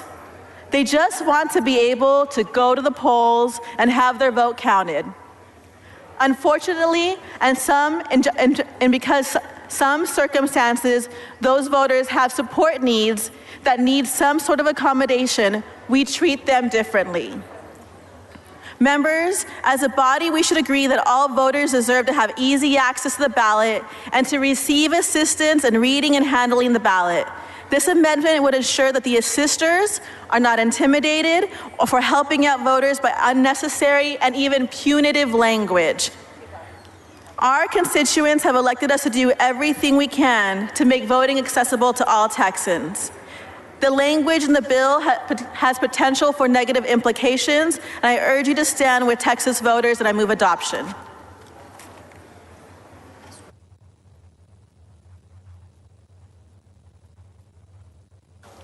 Is Mr. Murr on the floor of the House?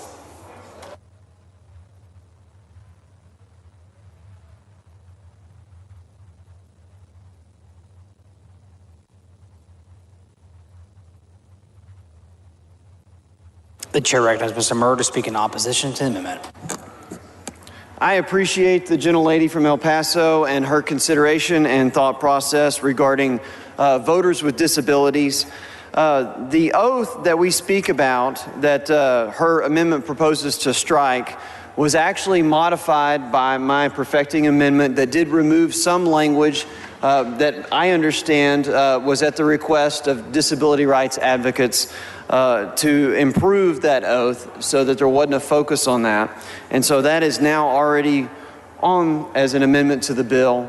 I still do believe that the purpose is here and necessary to retain the oath. And so for those purposes, I would respectfully oppose the amendment.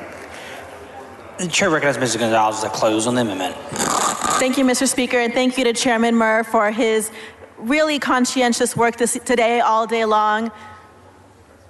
We have to trust the voices who are actually experiencing this reality. If disability rights advocate, I'm really grateful that Chairman Murr has made some changes, but we didn't do enough to ensure that we wouldn't have negative implications through this piece of legislation, particularly for people with disabilities. If we want to make sure, and we have done this so many times together, that we are taking steps forward to be a more inclusive state, particularly for the most vulnerable, then these 3 amendments are critical for this piece of legislation, and I move adoption. The question occurs in adopting the amendment. A record vote was requested by Mr. Turner of Tarrant. The clerk ring the bell. Show Ms. Gonzalez of El Paso voting aye. Mr. Murr voting nay.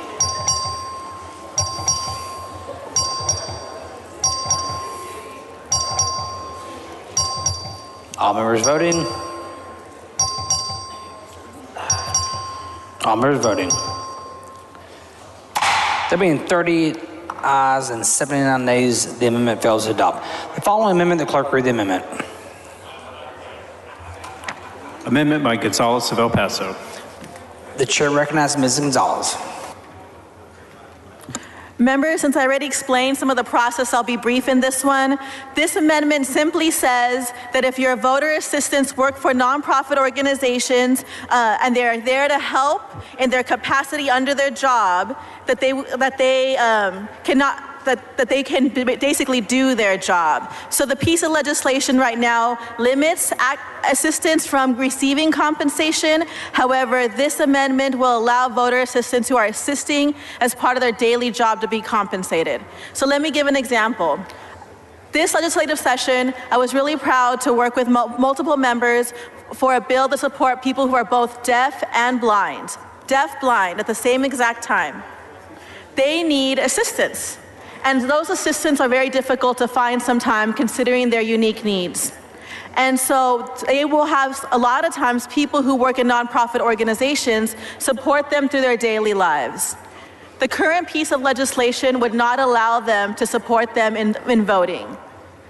Members, do we really not want people who are deaf and blind at the same time not to have the support they need when voting? Again, I ask for us to think beyond partisanship to make sure that we are taking care of folks who are differently able than us, and I move adoption.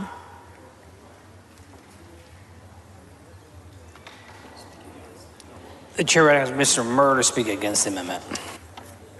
Mr. Speaker, members, I know it's late, and I do appreciate the gentlelady's attention to disability rights advocates and to the fact that we all want Texans to go vote.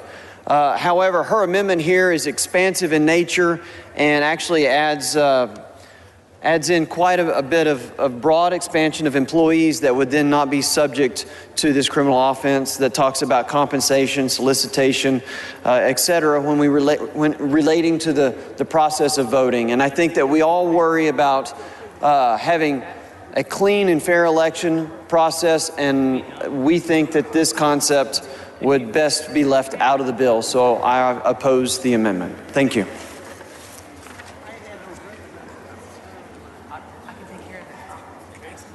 The chair recognizes Ms. Gonzalez to close the amendment. Thank you, members. There's a lot of things that we need to do to protect people with disabilities, and I move adoption. The question encouraging adoption of the amendment is a record vote requested by Mr. Turner of Tarrant. The clerk ring the bell.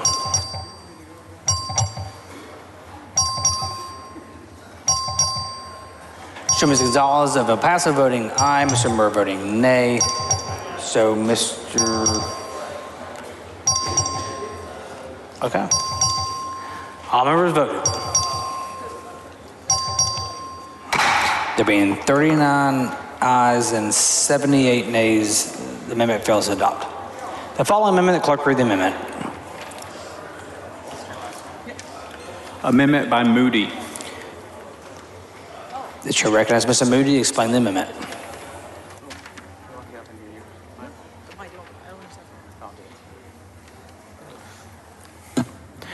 Thank you, Mr. Speaker and members.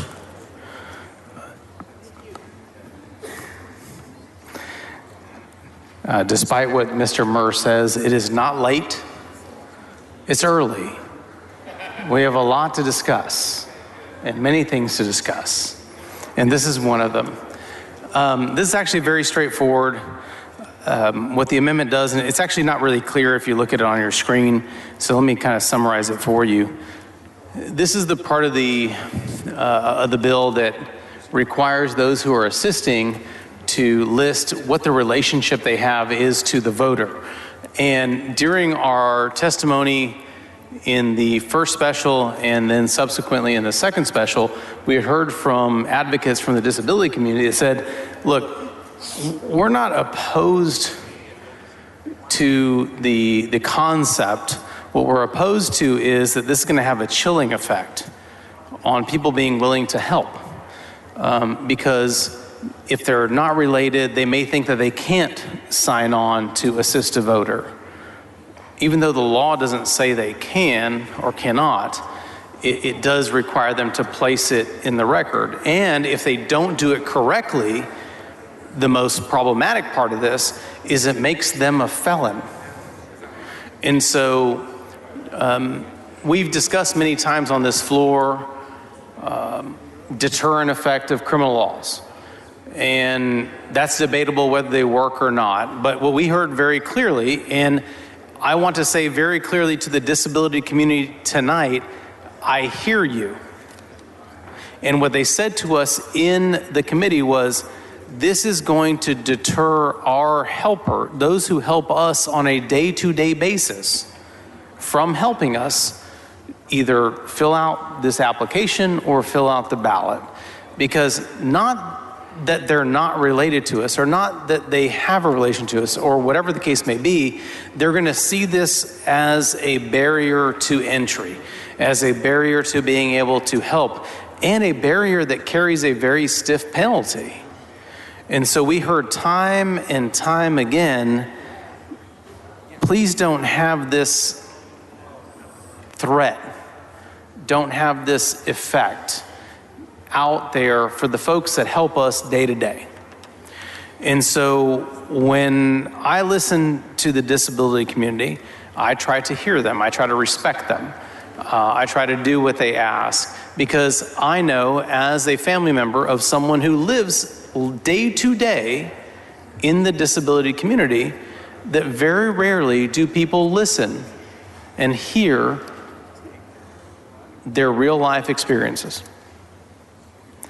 And so what this amendment does is very simple. It says, we don't need to put that out there. We don't need to put that threat on paper. If someone's not related to someone, they don't need to put that down. If they're being compensated for it, yes. So let's put that down. But if they're related to or not related to, what does that matter? It makes no difference whatsoever. The only thing it does is create a chilling effect on the ability of people who typically help individuals with disabilities do what they need to do to operate in life, to have their voice heard in this respect. And so this amendment is very straightforward and very simple, and it allows those folks to be free of that concern, to be free of that burden, and to erase the chilling effect. And I am almost positive that it's acceptable to the author, although I need to check with them first. And so I move adoption.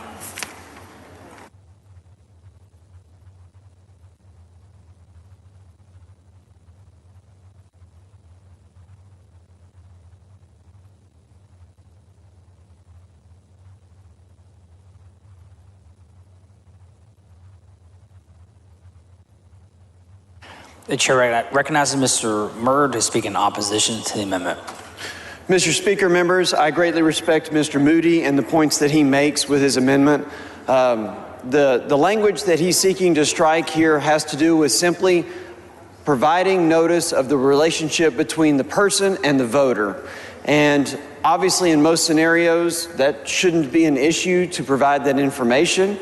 And in the highly unlikely but certain fact scenarios where it becomes suspicious, that would be the only motivation not to do so. And so that's why it's included as part of the bill, because whether it's a friend or a family member or a neighbor, it's that simple to make that statement as you complete the paperwork. So I respectfully oppose the amendment. The chair recognizes Mr. Moody to close on the amendment. You know, and I get that, but let's just kind of distill it down to where the words on the paper mean something to the people in the real world, right? Got to name yourself, got to have your address, got to know if you've been compensated, because what we're really after, and what I understand after hours and hours and hours of testimony, is that we're after people who are being compensated to somehow steer an election a certain direction. I'm not saying to eliminate that. If someone's being compensated, I want it reported. That needs to be part of the report. But what level of relation someone has to someone does not matter. It makes no impact whatsoever. If someone's being compensated, fine, and that's in the bill, and my amendment does nothing to do, just it has nothing to upend that. And we know how to now identify them because of the other provisions of the bill. My point is, what does it matter? If someone's a cousin, or a stepbrother, or a stepsister, or a mother-in-law, or a suegra, or whatever you want to, what does that matter? And the answer is none. The relationship means nothing. The only thing that serves to accomplish is to intimidate those that are closest to the voter from helping the voter. That's it. If they're compensated, we're still going to know. Where they are, who they are, what their address is, we're going to know. My amendment does nothing to change that. What my amendment seeks to affirm, and what I would like to address, are the concerns that I heard from the disability community in hours and hours and hours of testimony. And I want them to know that there are people that are actually listening to them,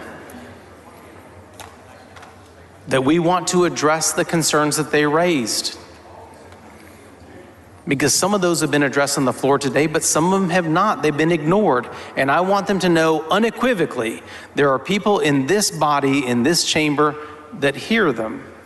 And we will continue to hear them and respect them and address the things that they need addressed to be able to make sure that their voice is heard in the most effective way possible. So I certainly respect the author of the bill, and I would ask for you to also join me in listening to the disability community and voting yes on this amendment. Thank you. The question occurs on adoption of the amendment. A record vote has been requested by Mr. Turner of Tarrant. The clerk ring the bell. Show Mr. Murr voting nay. Ms. Gonzalez of El Paso voting aye. All members voting. There being 39 ayes and 79 nays, the amendment fails to adopt. The following amendment, the clerk read the amendment. Amendment by Gonzalez of El Paso. The chair recognizes Mrs. Gonzalez of El Paso to explain the amendment. Thank you, Mr. Speaker. Members, this is my last amendment. And I figured out, why you voted no on all the other ones. Because you're waiting for this one, which just strikes all of Section 6 language, and because we recognize that it has potential for negative implications. Members, ask yourself this. Attempting to help a voter and making a clerical mistake could carry a sentence of up to 10 years in prison. People who are helping people with disabilities or people who are helping English language learners, if they make a mistake, should they really be in jail for up to 10 years? Is that really what we're trying to do here? Or can we take some time, do the right thing, and fix it the way if it needs to be fixed, as opposed to maybe going too far and potentially disenfranchising nearly 3 million Texans just because they have a disability? Is that who we are as Texans? I know it's been a long day, and I know we're in a little bit of a gridlock, but at some point we have to ask ourselves, is this what we need to be doing today? Members, we should be making it safer and easier for voters who need assistance to receive assistance, and I urge you to support this amendment. I move adoption.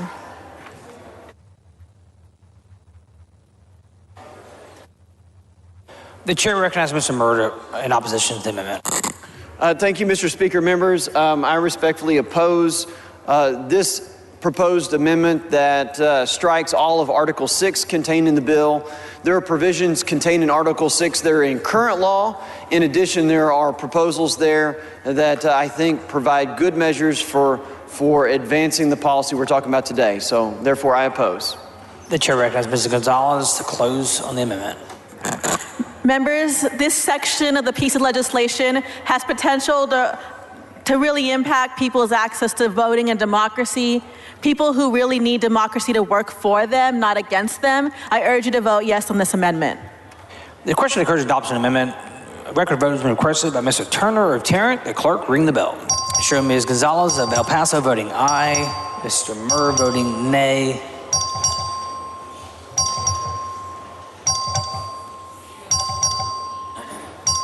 Have all members voted? There being 38 ayes and 80 nays, the amendment fails to adopt. Ms. Niave.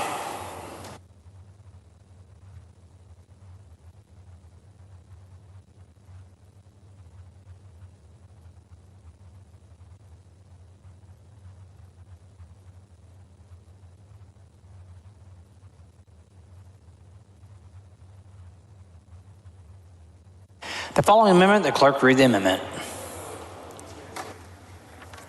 Amendment by Niave. The chair recognizes Ms. Niave to explain the amendment.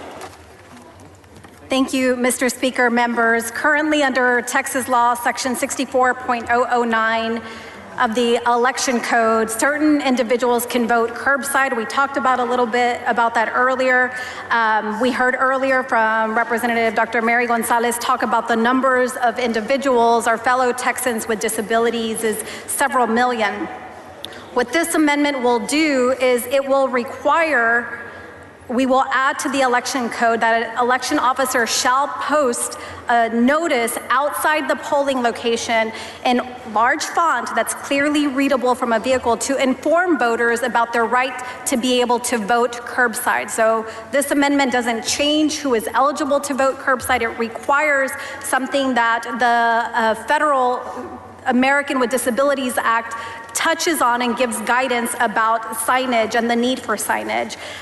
There is a report that, and a study as recently as this January of 2021 from the Texas Civil Rights Project by Wahija Rizvi, who is an attorney who analyzed on the November 2020 election the impact of not having signage. The name of the report is Curbside Voting and Disability Access in the 2020 general election. And this report gives us examples. One example in particular, in a Latino community, an individual who was in a wheelchair went to a polling location.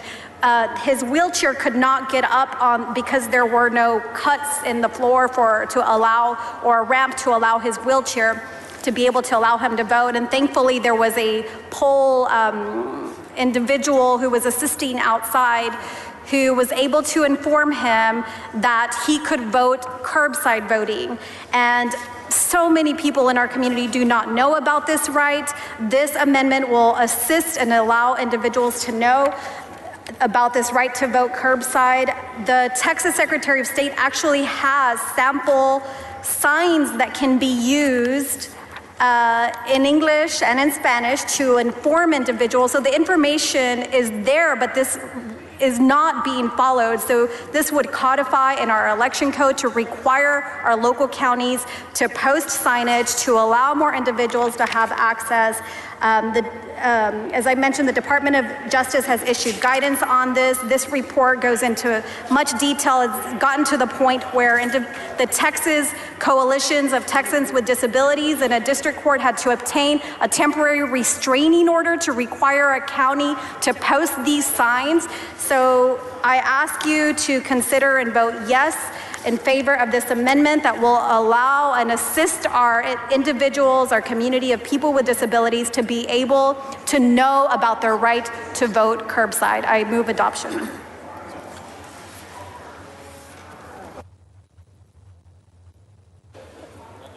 The chair recognizes Mr. Murr to speak in opposition to the amendment.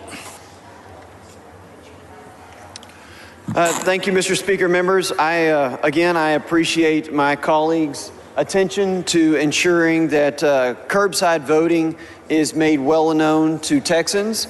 I pointed out previously in the day that section 64.009 of the Elections Code has been around since 1985. And I think that we can go out and we can talk to our constituents, and generally they are well aware of the fact that they have the right, if they're eligible, to vote from their motor vehicle. In addition to that, I'm not aware of any restrictions that our local election officials have on placing signage in places where our voters can be aware of curbside voting. Finally, I'll add that I'm not aware of any specific or detailed witness statements or testimony during our hours before both the first called and the second called hearings that went into great detail about any need for additional signage. So consequently, while I appreciate the thought process, I don't think that this is necessary, and I oppose the amendment. The chair recognizes Ms. Niave to close on the amendment. Thank you, Mr. Speaker, members. And perhaps in Representative Murr's area, people know about the right to vote curbside, but I can tell you in my area in Dallas County, individuals, especially new voters, regardless of where they're from, do not know about this right because there is no signage outside. We've cited to it. We know that there's a need. There's data that shows why we need signage to inform people about this right. And we want to be expanding access to the ballot box. This would help do that, and so that's why I urge you to vote yes. The question occurs on adoption of the amendment. The record voting requested by Mr. Turner of Tarrant. The clerk ring the bell. Show Ms. Niave voting aye. Mr. Lambert voting nay. So Mr. Dominguez voting aye.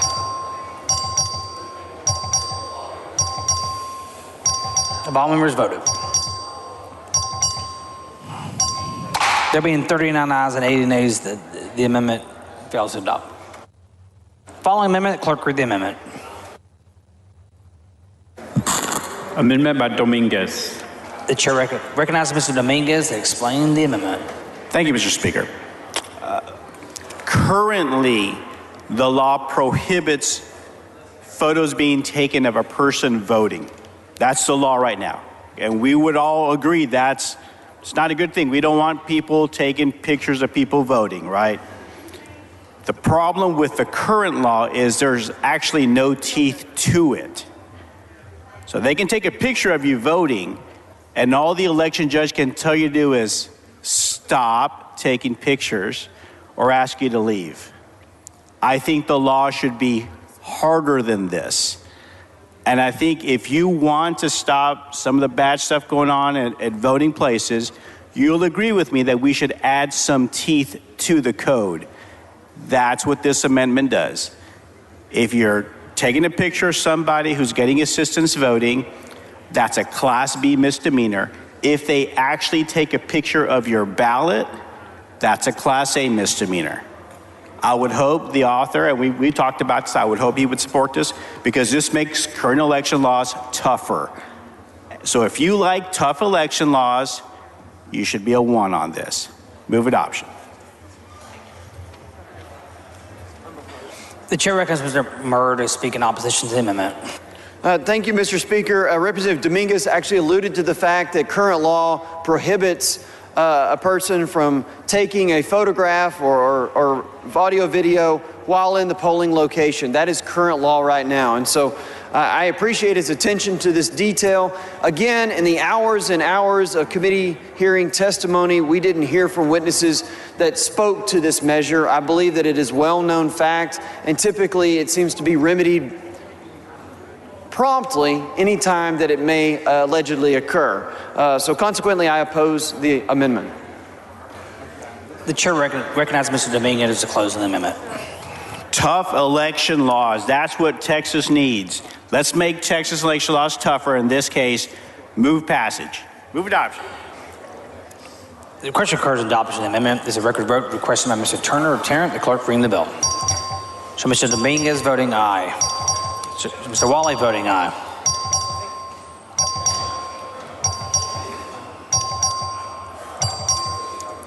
Mr. Morales of Maverick voting aye. Have all members voted? There being 39 ayes and 79 nays, the amendment fails to adopt.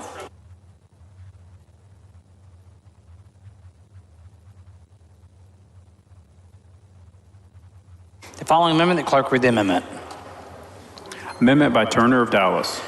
The chair recognizes Mr. Turner of Dallas to explain the amendment. Thank you, Mr. Speaker and members. Members, this amendment involves a section of this bill that may not have received the attention that it really deserves. Has not been talked about as much as many other sections.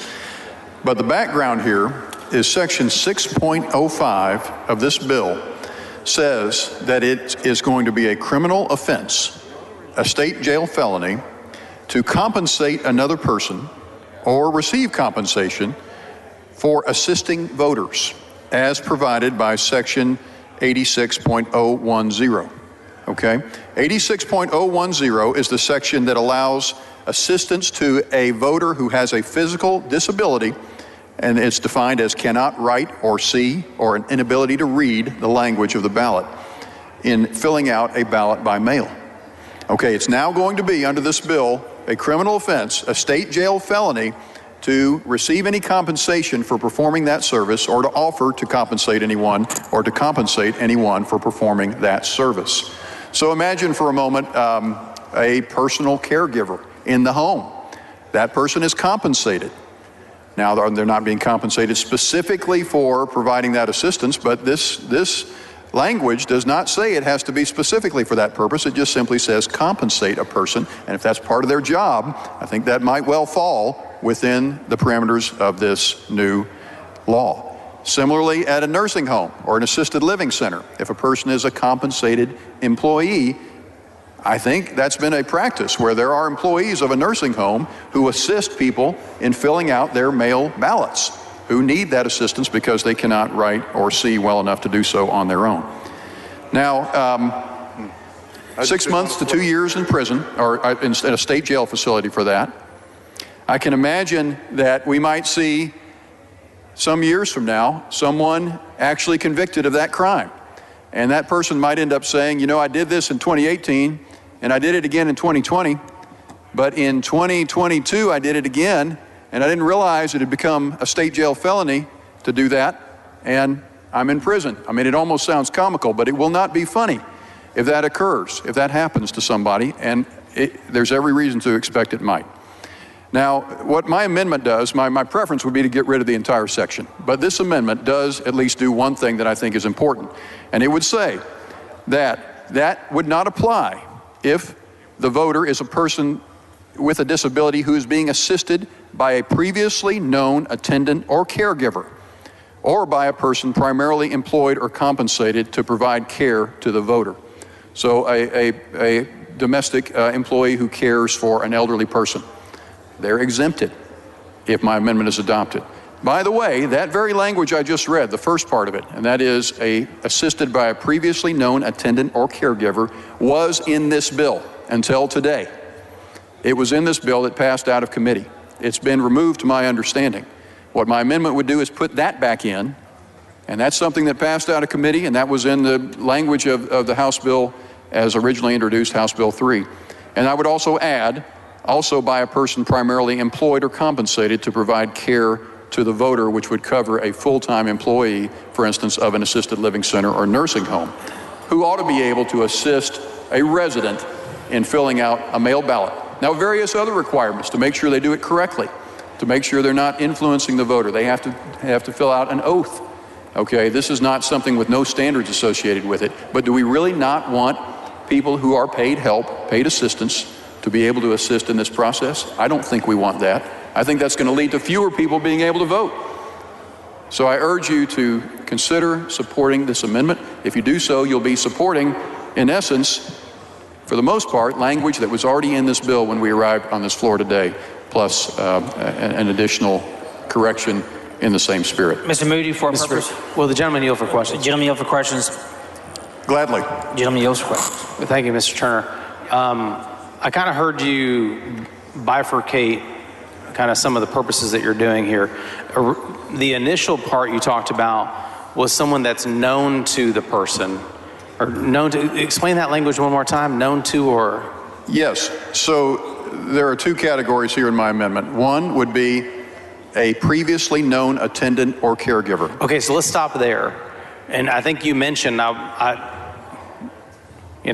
know we're getting on in hours here, but I want to highlight something you just said. Was that language in the bill as it came to the floor today? Yes, it was. Now, I will say my understanding is that it has been taken out by a previous amendment. That's what I've been informed. It may be, someone else has suggested to me that it's going to be taken out in an upcoming amendment. So I'll have to just say I'm not sure 100% which it is. Both of those sound like the same result to me. Correct. So let's set that aside. What you're saying is the bill that was voted out of committee had that language in it. Is it your understanding that that language was included at the behest of the disability community? Representative, I do not know specifically who made the request to include it. I think it's a reasonable assumption that the disability community would very much support this. So I've got to be careful here. I got to ask questions from the back mic. Would it surprise you to know that I was on that committee and heard members of the disability community advocate for that very provision that has either been taken out or will be taken out at some time in the future? Would it surprise you to know that those folks came to the committee and advocated for that provision to be in the bill? That would not surprise me at all. Would it surprise you to know that during the committee hearing, either in the first or second special, which I was there for both, that the disability community highlighted this as a positive element of the bill? That would not surprise me, and I would imagine from the standpoint of the disability community, this would be quite important. So why do you think that? Why would you come to that conclusion? Simply, it's essential, of course, to allow disabled voters to receive assistance in filling out their ballot. So if you take away the ability to compensate anyone ever for helping to do that, even if they are a full-time employee or a full-time caregiver, most definitely you're going to limit access. I don't see how you can look at it any other way. I agree with you 100%. Let's pivot to the second part of what you said, because when I visited with those folks in the disability community, they said, this provision, Mr. Turner, that you're trying to preserve either proactively or retroactively, depending on what's happening here, is good, but it's not great. Doesn't get us to where we need to go. And so the second part of your amendment, I believe, addresses their other concern. Can you explain that part one more time? Yes, so the second part of the amendment would also exempt a person primarily employed or compensated to provide care to that voter. So even if, for instance, it's a case where it's a new staff member, for instance, had not yet met that person, well, that wouldn't be covered by the previously known language, but it would be covered by the second clause in this amendment, primarily employed or compensated to provide care to the voter. Well, and let's zero in on that, because what you're talking about is a real world circumstance.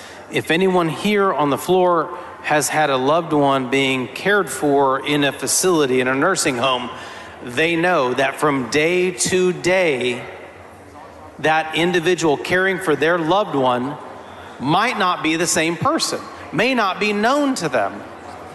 Isn't that correct? That's right. And again, my concerns are really twofold. One, for the person who needs assistance in filling out their ballot. Second, for the unsuspecting person who does the same thing they've been doing election after election, and now it's become a crime. It's become a state jail felony. Do we really think everybody's going to read this bill as carefully as everyone on this floor has and understand right away that in the next election, what you've been doing election after election has now become suddenly a state jail felony? I'm very concerned about that. I'm pretty sure most people haven't read it as closely as you. But what I want people to realize is that their loved one in a nursing home would be helped in multiple ways by this amendment, either by those that they know that are caring for them, or in the event that it's a new person in their room, that new person is not going to be terrified to take on that responsibility to make sure that person has their voice heard at the ballot box for fear of prosecution of, what'd you say, a state jail felony? A state jail felony, that's right. 6 months to 2 years in a state jail. 6 months to 2 years. Probably longer than that individual may be in that facility. And so what I'd like for members to understand is that this is a two-part solution to a very complex problem. And by the way, part of it, half of it, was baked into this bill as it came to the floor today. That's and it was based upon the testimony of those within the disability community. And here's what I know. I'm going to listen to you if this is a bill that impacts you. And what the disability community told us was that this provision was important to them, and now it's either gone or it's going to be gone. And they said it needs to go further because we need to make sure that those who are switching in and out of responsibilities in terms of their care aren't afraid to be prosecuted as a felon. Gentleman's time has expired. Chair recognizes Mr. Murr to speak against the amendment.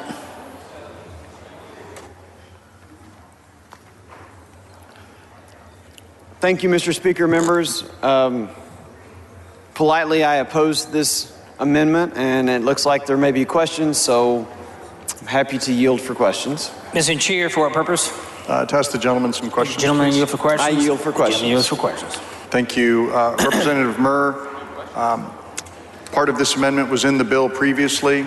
It sounds like at the behest of the disability community. Why did you take it out? So first, let's talk about where it's located in the bill. In section 6.04 of the bill on page 31, this has to do with the exceptions for when someone does need to fill out the information on the official carrier envelope for a voter for voting by mail. Oh, I believe you may be mistaken. Apologies. Yeah, that's okay. Let me turn the page. So in 6.05 is where we are speaking to. Is that correct? I believe that's right.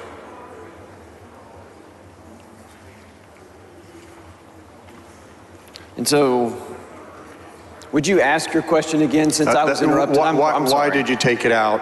This is clearly something that would help our disability community. The penalties are very, very high. Because they are so high, we should be giving people a bright line in terms of standards, and we should not leave it to chance because this will have a chilling effect. Why are those considerations such that you would not accept this amendment?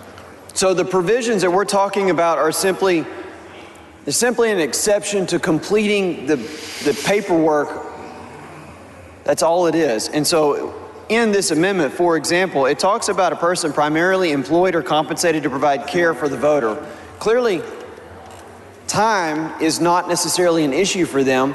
If they're not necessarily concerned about completing their name, the relationship, and whether they've received any compensation, that's all that's required. But if they receive compensation as a caregiver, would they not be busting that declaration? It seems to be pretty clear that they would be unable to make that declaration. If you're a compensated caregiver and part of your responsibility is helping that person vote because they have a disability and are unable to do it themselves, they may be blind or otherwise, then you'd be busting that and you'd be subject to criminal penalty, a pretty steep one. I'm going to go back and point to the language that's contained in there about compensation, and it says whether they received or accepted any form of compensation or other benefit from a candidate, campaign, or political committee. And if you're a caregiver, I'm assuming that neither of all three of those situations apply. And so I don't think that the point you make about the origin of the compensation. Any compensation? Is the any compensation language tied to those three circumstances? That is not my understanding. I read the phrase to you. Yes, sir. Okay. Mr. Turner, for what purpose? Will the gentleman yield for questions? Gentleman yield for questions? I will yield for questions, yes. Gentleman yields for questions. Thank you, Representative Murr. And let me first say, by the way, Representative, I understand it's a bit confusing here, and I may have contributed to some confusion here. There are actually two sections in this bill, one in back-to-back pages that contain this language, assisted by a previously known attendant or caregiver. Is that right? Yes. Okay. I will tell you, my intention is, in this amendment, as I had attempted to draft it, is to apply it to the section on page 33, lines 9 and 10 of the bill as it came to the floor today. And I realize that the way it was drafted, it is somewhat confusing. I redrafted this amendment several times in an attempt to accommodate the changes to the bill that occurred via amendment earlier in the day. Does that make sense? Well, it does now because I read it, and on your amendment, it creates a new section, so it's not numbered, and it didn't drive me to where I go, but it says it's amending section 86.010, and whenever I flipped over to that, that is currently in section 6.04 of the bill on page 31. So I believe that might be lending itself to the confusion in my responses. And I believe you're correct. Okay. And, 86.010 is also referenced in the next section, 6.05, but I believe you are right that the way this is drafted, and I would say if you were willing to accept this amendment, Representative Murr, I would certainly make sure to fix the lack of clarity here and ensure that we're talking about section 6.05. Okay. And so with that understanding, I guess my question to you is there any reason we shouldn't have this language in section 6.05 to make sure that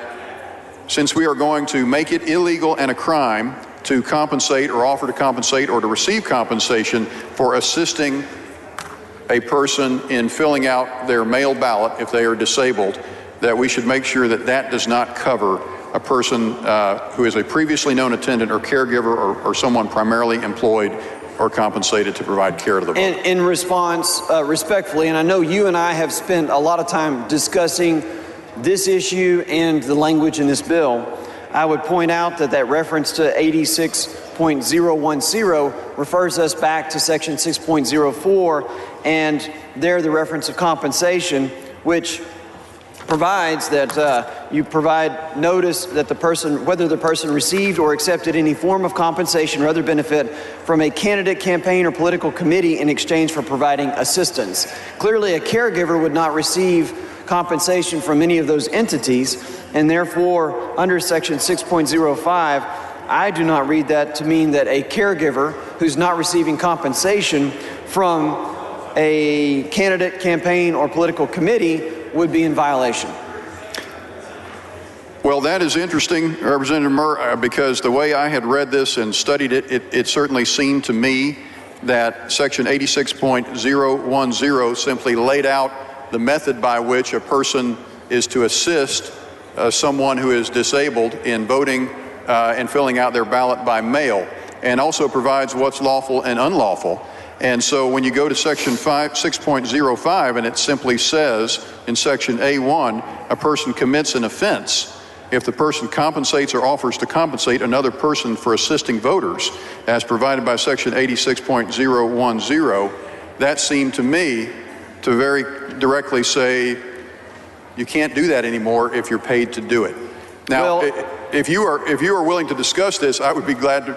I should come back to the front mic and talk about this, Representative, but if you're willing to discuss this, I'd be glad to pull this down and to allow us to do so and perhaps come back to it. And so I read in section 6.05A1 that you just mentioned, compensates or offers to compensate another person for assisting voters as provided by section 86.010. I read that to go back to that compensation comes from a candidate, campaign, or political committee. So unless one of those three entities is compensating the caregiver, I don't see where a caregiver applies. Well, all that 86.010 does in your previous section 6.04 is add a new requirement that you say whether the person received or accepted any form of compensation or other benefit from a candidate, campaign, or political committee. The whole section simply applies to the circumstance where you are assisting a voter, a disabled voter, in completing their mail-in ballot. And it refers back to the same oath that you must take if you assist that voter in person at the ballot box, which is in section 64 of the election code. And so if I'm not mistaken, Representative, my impression was that this is the basic section that describes what you can do to assist a disabled voter in filling out a ballot by mail. Do you not agree with that? And when you say this section, are you referring to chapter 64 or are you referring to... No, sir, chapter 86.010, and if my memory serves, it refers to the oath in chapter 64, which is the chapter that deals with assisting a person at the ballot box in an in-person voting situation. But the oath is the same. You have to fill out the oath if you assist them by mail, and you have to fill out the oath if you assist them at the ballot box. So Chapter 64 is at the ballot box. Chapter 86.010 is ballot by mail. And I will assume that you are correct in that at this late hour. And would you be willing then, Representative, to agree with me that we should not prevent previously known caregivers who are compensated people or staff members at the assisted living center or whatever it may be from doing something they've probably been doing quite a lot in this state for a long time, and that is assisting those for whom they care in filling out their ballot by mail? And I would agree that I don't think that that's an issue based on the language contained in 86.010 when we talk about compensation from a candidate, campaign, or political committee. Well, that's because I think we just had a discussion where we had a disagreement about whether 86.010 is limited to those circumstances. It simply requires in your new language in 6.04 for that information to be provided. But it's not limited to a circumstance where there's compensation. The gentleman's time has expired.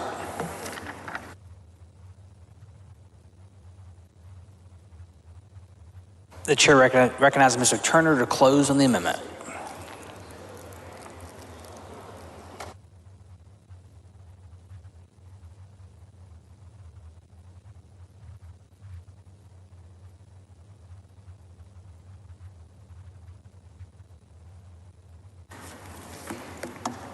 Members, I appreciate your attention on this issue. Again, we're aiming for good policy, I believe, all of us in this body, what we believe to be good policy. I'll simply say, if you think it is good policy to allow people to continue to assist, and probably in the vast majority of cases, elderly voters, people who are disabled, to be assisted in filling out their mail-in ballots by a previously known caregiver who may be a compensated person, then this amendment ensures that they will continue to be allowed to do so. I would ask for your support. Mr. Chia, for what purpose? Will the gentleman yield for some questions? The gentleman Yes, I yields for will. questions. The gentleman yields for questions. Thank you. Representative Turner, can you describe to the body the penalty that is proposed for not complying with this particular section of the code?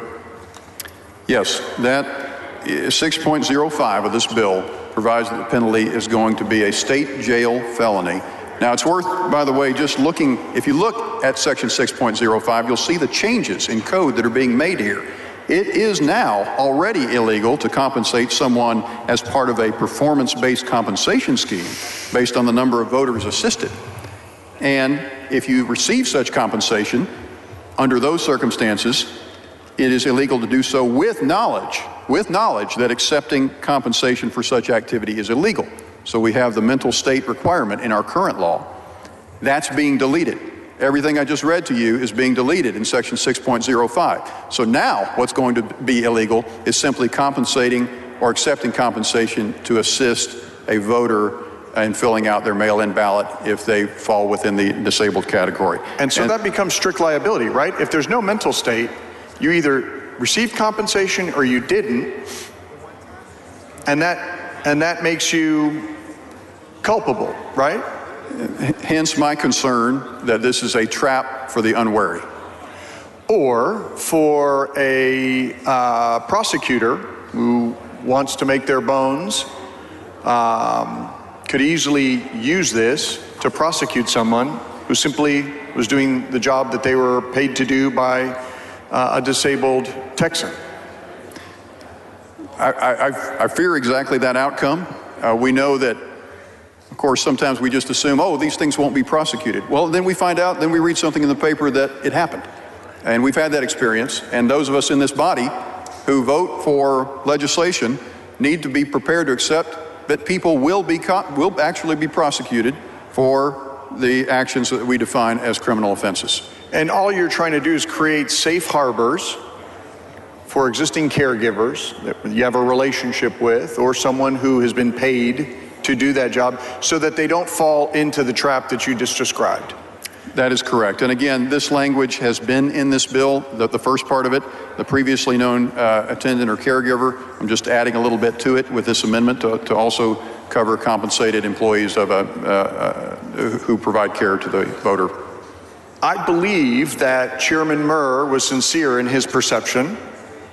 I believe you were sincere in your perception, and two reasonable minds could differ on this language. Would it not behoove us as a body, since the stakes are so high, to simply add your language and clarify this so that people don't unintentionally fall into this trap, which appears now to be a strict liability trap for them?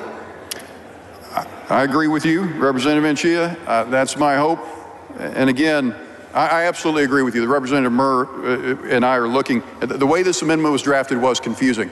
By the way, this was the third draft of this amendment today. We were trying to keep up with the amendments that took place on the floor, and so I absolutely understand how he might have been confused, and it is confusing. So where this fits needs to be clarified, but what I would say is it needs to stay in the language of this bill on page 33, lines 9 and 10, and that's so you looked at the language of the bill, he looked at the language of the bill, and you came up with two completely different outcomes for someone.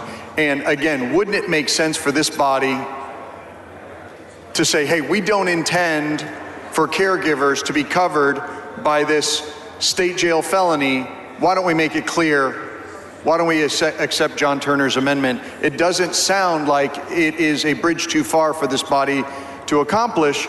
And I don't know if you were given any indication by the bill author as to whether he wanted to continue working on this language so that it's crystal clear when we put it out into the world. My understanding is that Representative Murr is opposed to the amendment, and I certainly respect and understand his explanation.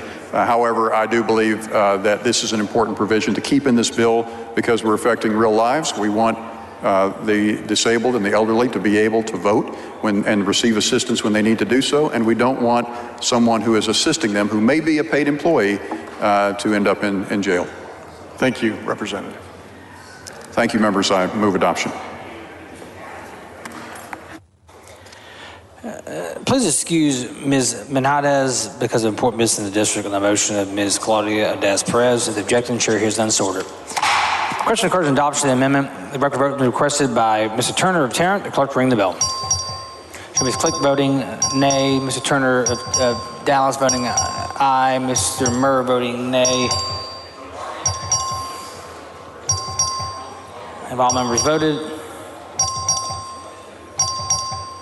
All members voted. There being 40 ayes and 76 nays, the amendment fails to adopt.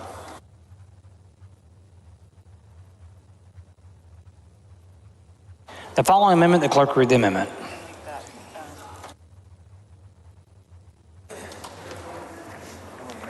Amendment by Allison. The chair recognizes Mr. Allison to explain the amendment. Thank you, Mr. Speaker. Members, I'll try to be as brief as possible on this. It's a simple, clarifying amendment. Some of the things we've heard this evening, some outside the chamber about lack of specificity in some of the bill provisions, some vagueness. I appreciated Representative Wu's comment, well, some of them this morning.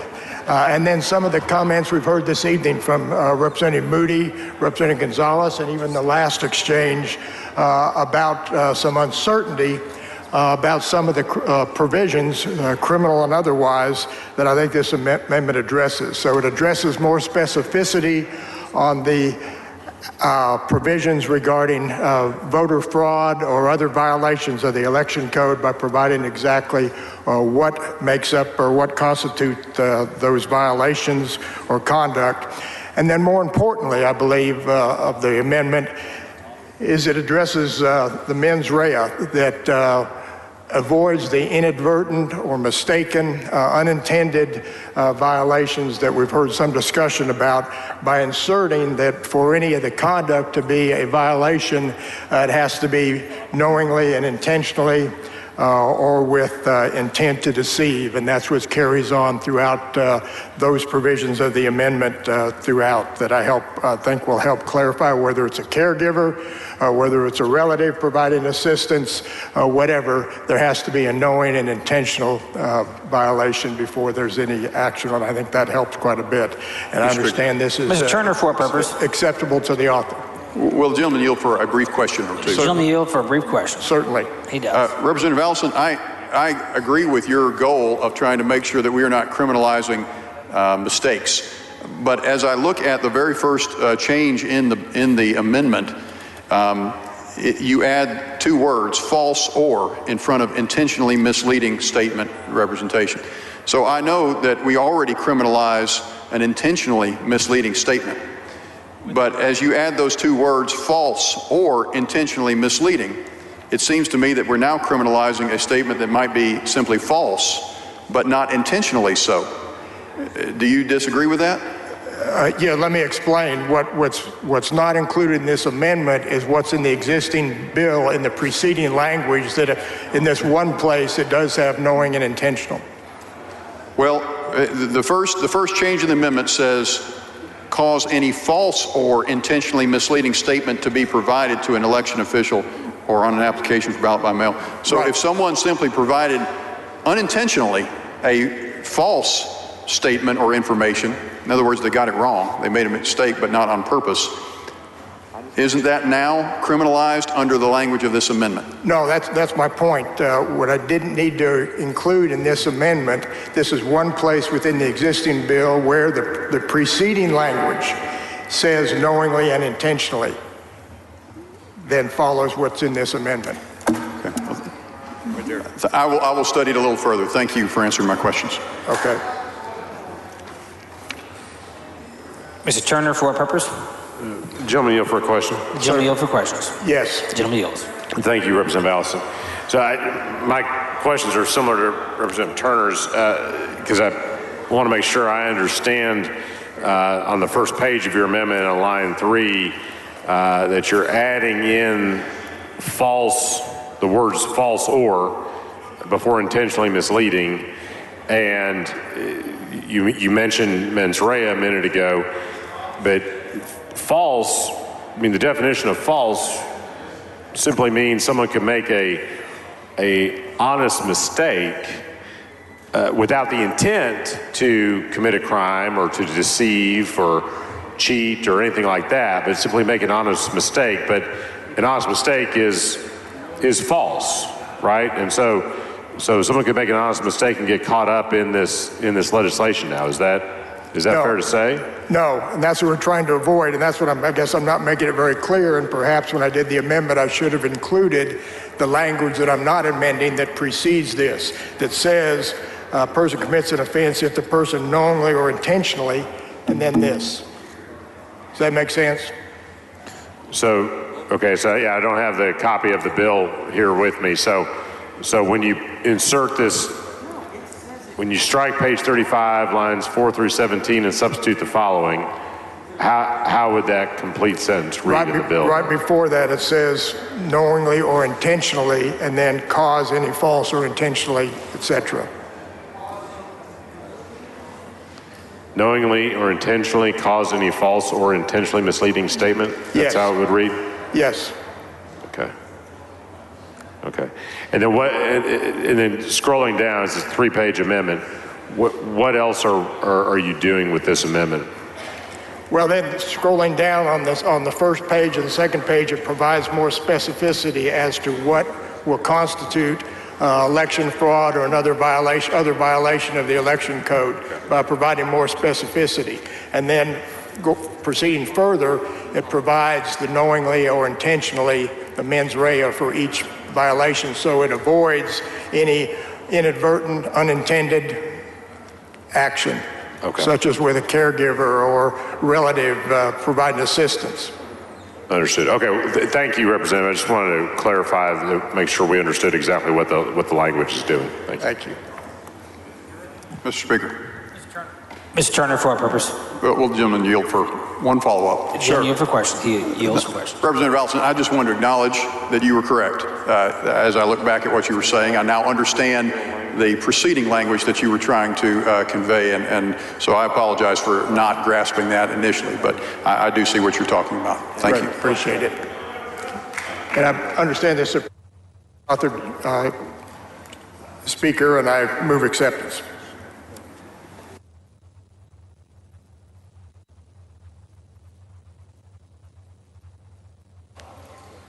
The following amendment to the amendment, the clerk read the amendment. Amendment to the amendment by Kane. The chair recognizes Mr. Kane to explain the amendment to the amendment. Thank you, Mr. Speaker. Members, this amendment adds an enhancement where somebody directly or through a third party offers or provides compensation. So when finances or people taking money comes into play, it enhances it to a state jail felony. I believe the amendment's acceptable to the author. That's correct. With that, I move adoption. Mr. Busey, for what purpose? Mr. Speaker, will the gentleman yield for some questions? Will the gentleman yield for questions? Yes. The gentleman yields. What are we enhancing? What's the current penalty in this bill?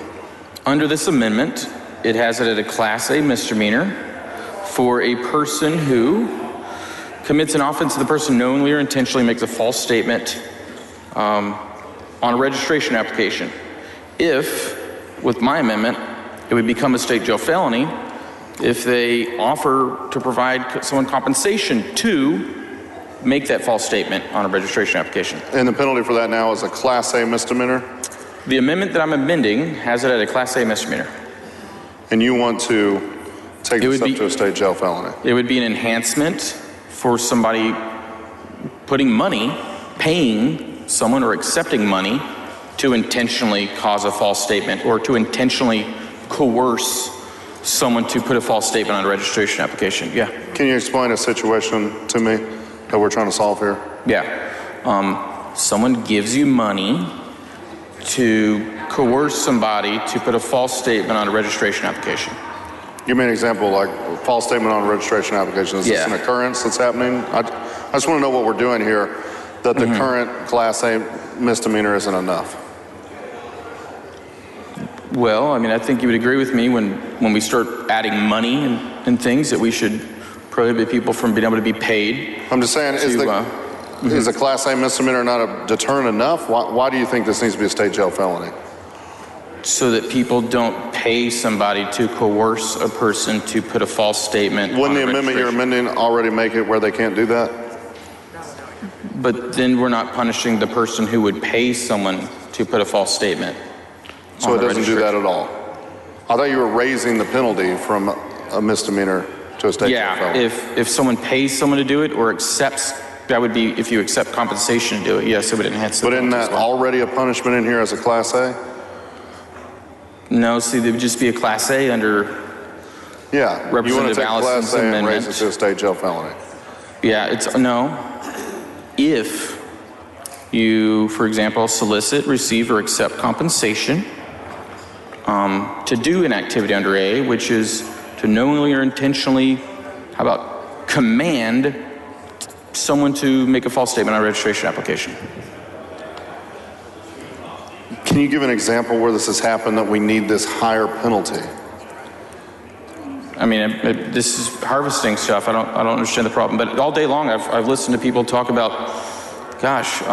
What people? Representative Zwiener earlier was talking about an example of where there was a problem and she was trying to solve it. I didn't hear you talk about how this wasn't a widespread issue. I agree with you, it's not a widespread issue. Yeah. So let's make sure it's not an issue. Issues where this is a real issue? Yeah, I think it could be. It's been so long since the regular session. Had you asked me that question during the first special session, I might have remembered, but I've since forgotten. It's been a while. So there's no instances that we can point to, but we're going to increase the penalty and add more offenses that are going to throw more people in jail. Busey, I think you could agree with me that paying someone to intentionally make a false statement or to intentionally coerce someone to do a crime should be punished higher. You don't think a Class A takes care of that? It's currently a Class A. Yes, and you're trying to raise it.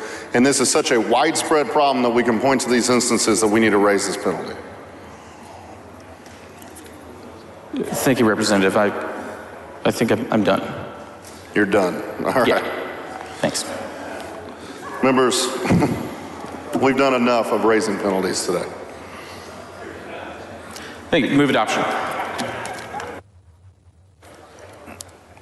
Mr. Kane moves sends an amendment to the amendment. The amendment is acceptable to the author. Mr. Turner of Tarrant is requested record vote. The clerk will ring the bell.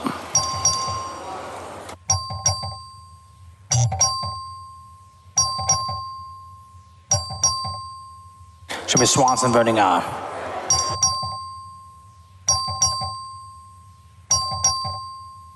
Have all members voted? There being 78 ayes and 38 nays, the amendment is adopted.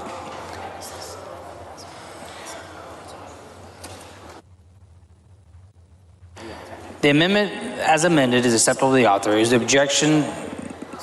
Mr. Turner requests a record vote on the amendment as amended. The clerk will ring the bell. Show Ms. Click voting aye, Mr. Murr voting aye, Mr. Harris voting aye, Ms. Swanson voting aye. Mr. Wilson voting aye. Mr. Busey voting nay. Have all members voted? There have been 80 ayes and 35 nays. The amendment as amendment is adopted.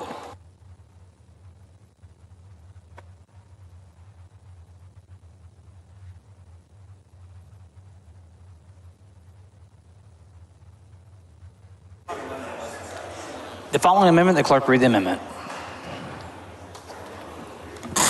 Amendment by Thompson of Harris.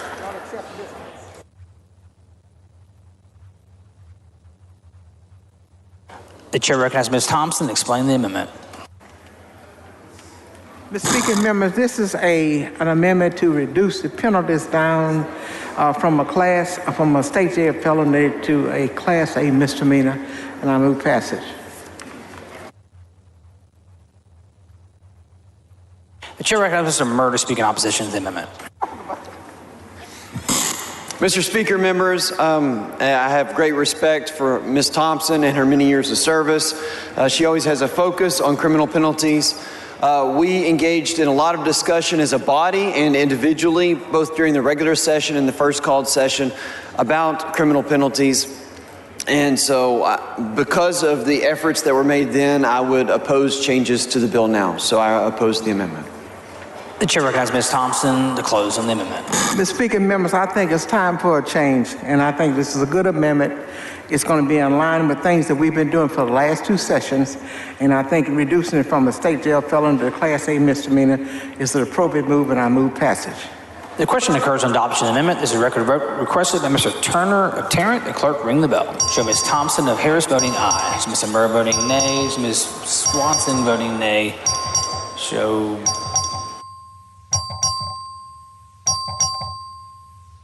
all members voting. All members voting. There being 38 ayes and 79 nays, the amendment fails to adopt. Following amendment, the clerk read the amendment. Mr. Wally.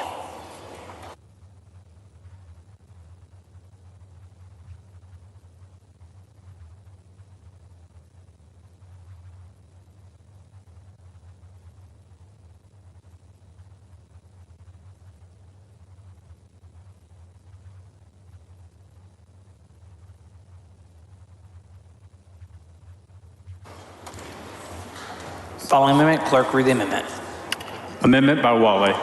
The chair recognizes Mr. Wally to explain the amendment. Thank you, Mr. Speaker, members.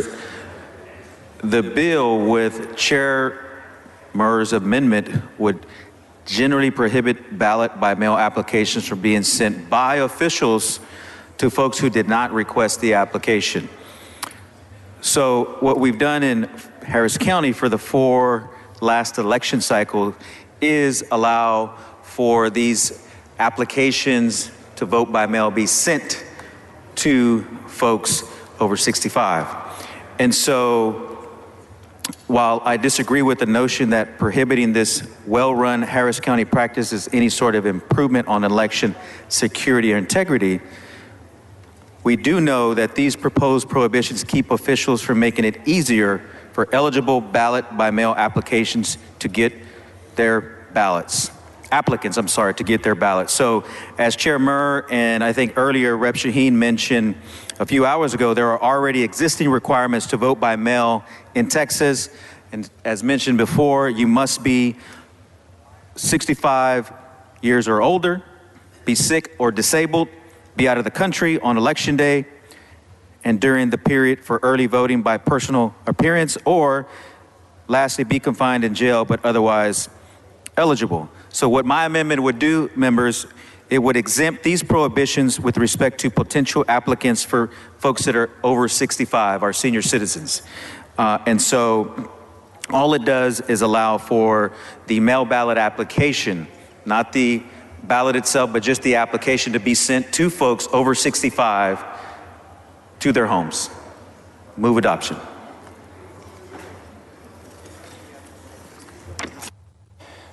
The chair recognizes Mr. Murr to speak in opposition to the amendment. Thank you, Mr. Speaker. Members, I know it's been a long day. I respect Mr. Wally's efforts here to ensure that all eligible folks that can vote by mail have the opportunity to do so. In current law right now, if you are qualified, that means that if you're over the age of 65, for example, as in the amendment, you can actually annually request that you get your applications to vote by mail sent to you. And so that is already currently in law, so it's just an effort that's made once a year. I think that current law is adequate, and I oppose the amendment. The chair recognizes Mr. Wally to close on the amendment.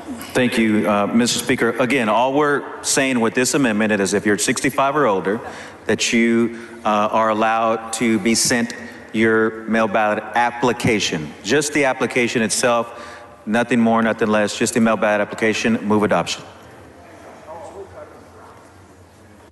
The question occurs on adoption of the amendment.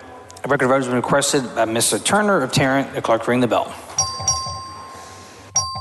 Mr. Murr voting nay, Ms. Click voting nay, Ms. Swanson voting nay. Ms. Swanson voting nay. All members voted. All members voted. There being 38 ayes and 79 nays, the amendment fails to adopt.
Following amendment, the clerk will read the amendment. Amendment by Rose. Chair recognizes Representative Rose to explain the amendment.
Oh, okay, my apologies. Thank you, Mr. Speaker. Members, this amendment will require the Attorney General to collect data from each investigation or prosecution conducted by the Elections Fraud Unit. As we all know, when the Attorney General's office is pressed for data about racial impact of work that their Elections Fraud Unit completes, this will ensure that the legislature is informed of the race, gender, age, county of origin for each investigation or prosecution open under bills debated by this body this session.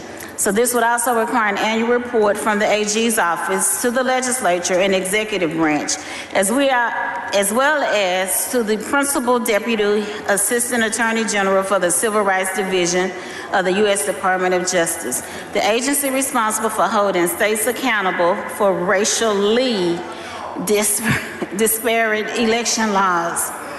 As the legislature passes more voter suppression legislation this session and empowers the Attorney General to play a role in intimidating voters, it is important that we collect and report data to ensure that the law is being applied in an equitable way and not targeting minority communities. I move adoption. Chair recognizes Representative Murr to speak against the amendment. It's acceptable, I heard. Thank you, Mr. Speaker. Members, respectfully, I oppose the amendment. Chair recognizes Representative Rose to close.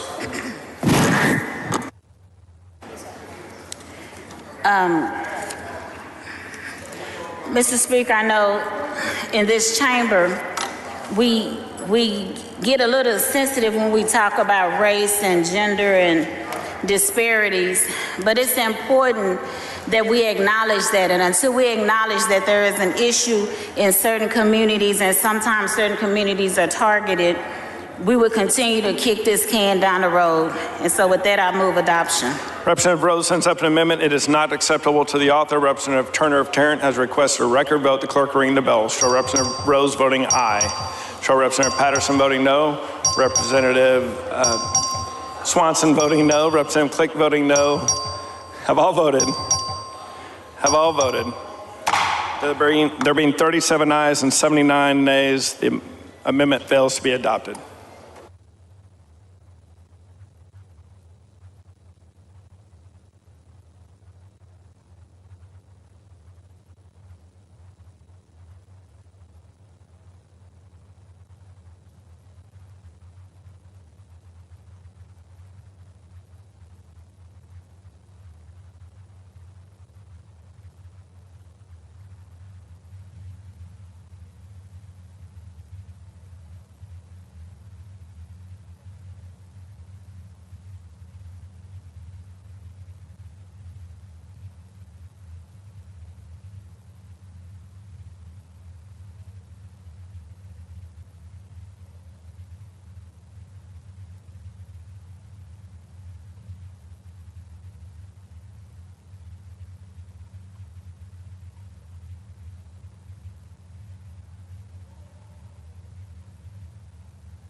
Following amendment, the clerk will read the amendment.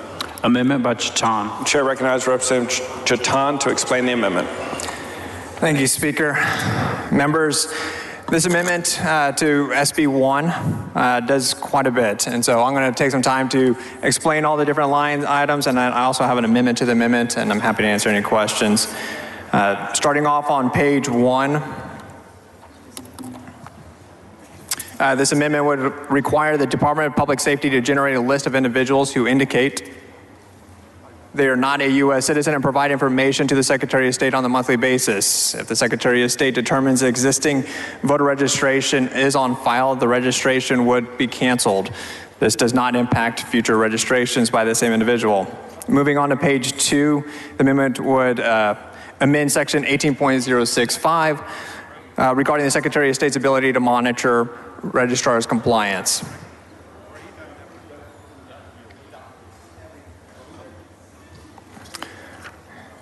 This bill, there is a current enforcement mechanism in the Secretary of State. We would have added a 3-tiered enforcement mechanism that includes training, audit, and correction by the Secretary of State and provide a simple penalty for repeated noncompliance. On page 4, the amendment would require the Secretary of State to quarterly compare voter registration with the records of the individuals who claim exemption of jury duty for either non-citizenship or no longer a resident of the county. This information is shared with the voter registrar and Secretary of State. On page 4, we also have further clarify referral to attorney generals and for suspected criminal conduct identified by the Secretary of State. On page 6, the amendment would require the counties with a population of more than 100,000 to implement a video surveillance system that is live streamed for central counting station, signature verification committee, and ballot board verification area. On page 7, it would require once written data storage disks. This ensures that at the end of the use of during an election, the disk used and the votes cannot be modified. On page 8, this amendment would require a form to be filled out by a vehicle driver who transports 7 or more voters to the polls in the event the voter who qualifies for voting curbside are not directly related to the driver and use curbside voting. The driver would complete a form, establish a record of whether the driver also provided transportation and assistance to the voter. On page 9, the amendment would disqualify individuals to serve as election officials if they have been finally convicted of an offense under this election code from serving as an election officer. It creates a civil penalty for election officials who violate a provision of the election code and ensures violations committed in their official capacity can only be brought against officials in their official capacity. Moving on to page 11, we look at we allow for legal remedy for those election crimes for candidates to be able to collect damages against another candidate. And we finish off on page 13 with the Court of Criminal Appeals being able to impose further restrictions on retention of documents. So I will. Mr. Anchia, for what purpose? Thank you, Mr. Speaker. Will the gentleman yield for some questions? Does the gentleman yield? Yes. The gentleman yields for questions. Thank you, Representative Jatan. Since your amendment deals with sort of list maintenance and the purging of voters, I wanted to ask you just to walk through those provisions with me, if you don't mind. As you know, there's a current consent decree that the state of Texas is subject to in the LULAC v. Whitley, Texas LULAC v. Whitley case. And there have been multiple findings of noncompliance against the state of Texas with respect to the National Voter Registration Act. So I'm trying to follow, and I've spent some time looking at this, but I think where Secretary Whitley went wrong is that he used legacy data from the Texas DPS that showed that at the time of receiving a license, Texans may have been non-citizens, legal permanent residents. And then he took that list and compared it to the voter registration rolls and immediately made the conclusion that you had non-citizen voting. He then took that list after making a public pronouncement, sent it over to the Attorney General for prosecution immediately without having checked the list. And then the Attorney General made public pronouncements that non-citizens had voted in the election. And then ex-President Trump did the same thing. Immediately pointed at, he sort of tweeted that non-citizens were voting in Texas elections, and we sued. There were lawsuits that halted that failed voter purge, and in fact, it was discovered that the DPS database that was used to show non-citizenship was inaccurate because it was retrospective, and since that time, the 100,000 voters that were subject to the purge had become lawful U.S. citizens, had registered, many of them at their naturalization ceremony, and had then subsequently voted. So the consent decree says you can't use DPS data that is legacy retrospectively. You can only look at data prospectively and use any data that you might find from DPS or another government source to determine ineligibility.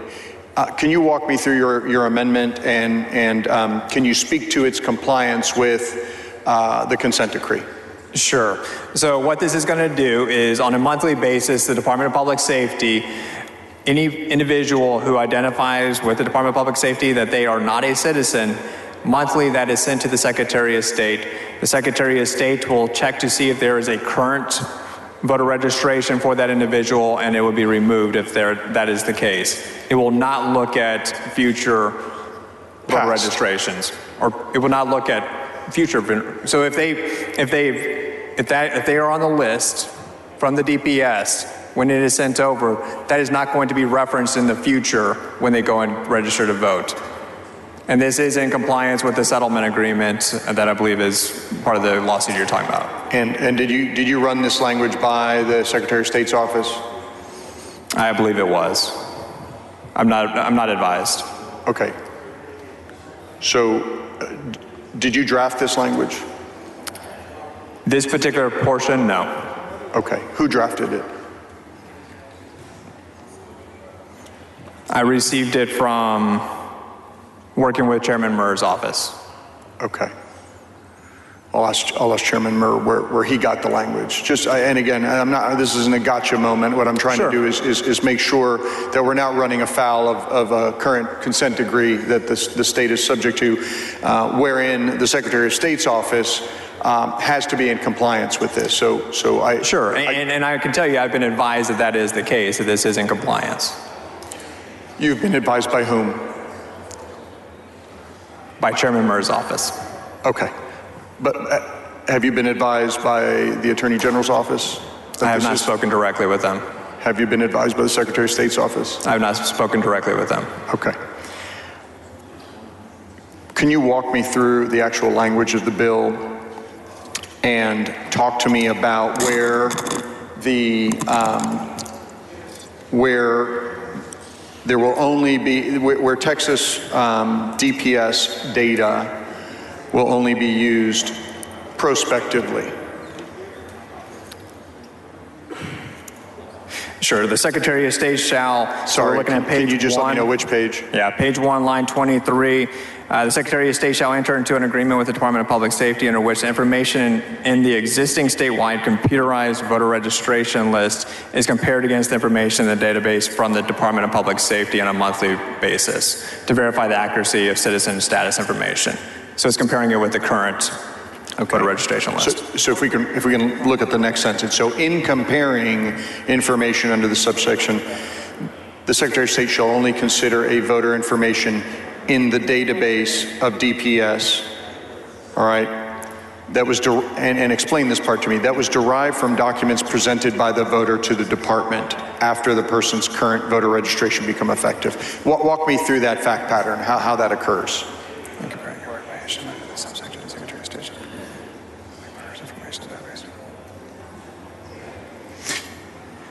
And again, not a gotcha thing. I just want to understand the procedure. So I'm a citizen of the United States. I go to DPS. Maybe I'm naturalized since the last time. I think of my dad, who became a citizen in 2014 after having been a legal permanent resident for a long time. And I offer my passport, right? That DPS data will then be compared to what? So the DPS, so if someone goes to the Department of Public Safety and fills out some document or identifies themselves as a non-citizen, that information is what would be sent to the Secretary of State on a monthly basis.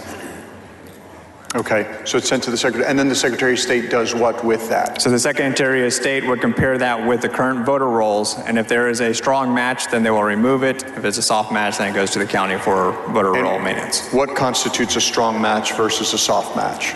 It's defined in the statute, or in the actually the administrative code, but it's, you know, full social security number, driver's license information. It's complete data. So complete data, so not exclusively a name match, because oftentimes that's correct. We ran into problems with the Secretary of State's office years ago where you have multiple surnames for a person, a maternal surname, a paternal surname. It's often used in Latino culture, and that was flagging people inaccurately. Okay, that's correct. And what happens with the weak match? So weak match, that would be sent to the county. The county registrar would then go through the process of verifying that individual, usually by sending a postcard and requesting a response.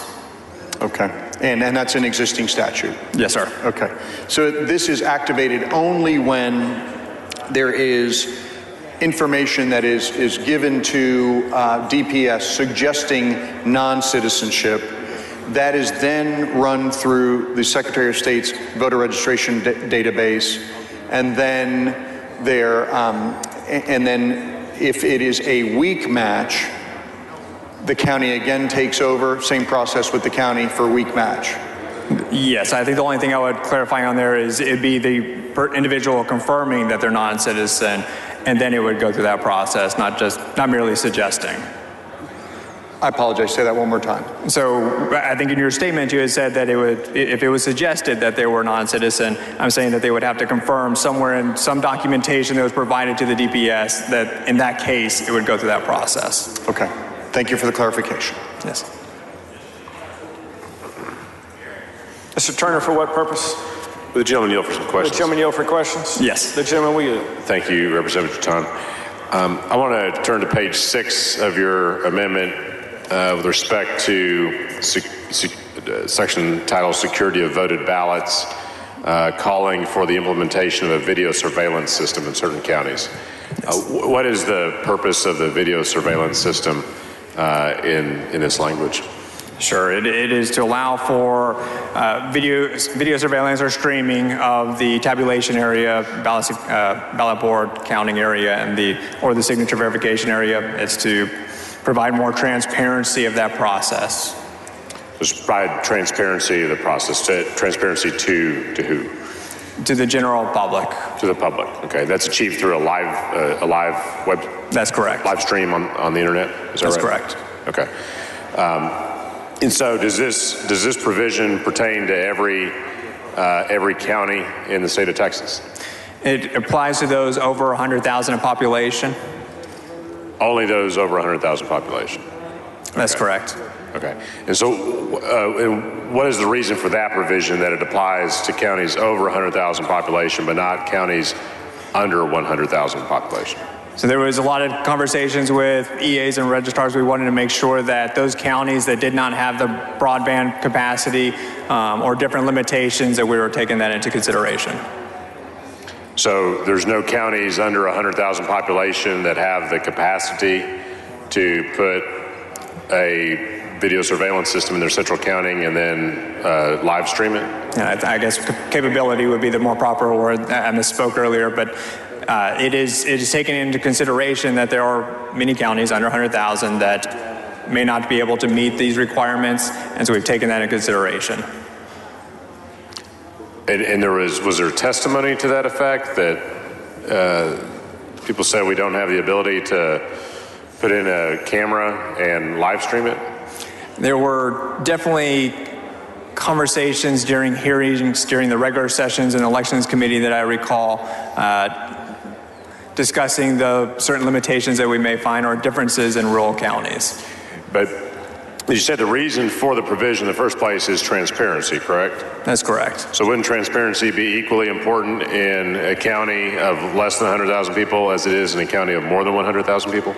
I think that we've taken some steps to ensure that we have broadband across the state of Texas, but it is not our intention to penalize those counties that don't have the ability to comply with the statute that we're trying to put in place. Are there specific problems that, while we're waiting for those counties to get the ability to do this, are there specific problems in counties of more than 100,000 people that have been identified that is the basis for basically this uneven treatment of big counties versus small counties? So I'd argue that our poll watchers are able to go into those locations, and so we still have the poll watchers able to ensure that election code is properly being followed in those smaller counties under 100,000. But I think it is important to make sure that we're allowing enough visual of what is happening in these locations, these counting areas, and the live stream helps to facilitate that. Okay, turning to page 11 of the amendment, there's a section titled Other Election Lawsuits, lawsuit alleging improper election activities, and then going into petition alleging fraud. So basically, if I'm reading this correctly, it says that a candidate in an election alleges that an opposing candidate has committed some sort of fraud, that is the basis for civil litigation. Do I have that roughly correct? That's correct. Okay. And so what would an example of that be? You know, I'm running for election to the Texas House of Representatives, and my opponent does blank, and therefore I sue my opponent. What would an example be of sure, and just like that? Going down the list of what we have in here, 13.007 deals with false statement on application. Going through, we got illegal voting, providing unlawful assistance, falsely signing or witness a mail-in ballot application, fraudulent use of application for ballot by mail, illegal delivering of carrier envelope, and so forth. Okay, so all the things that we've talked about in this bill throughout today, you're saying that those are not only crimes, but they can also be the basis for civil litigation now. Yes, if there's a connection between that crime and the candidate that you're running against or an agent for that candidate, then there should be some remedy for the candidate that was cheated against. And is this something that's been, where did this idea come from?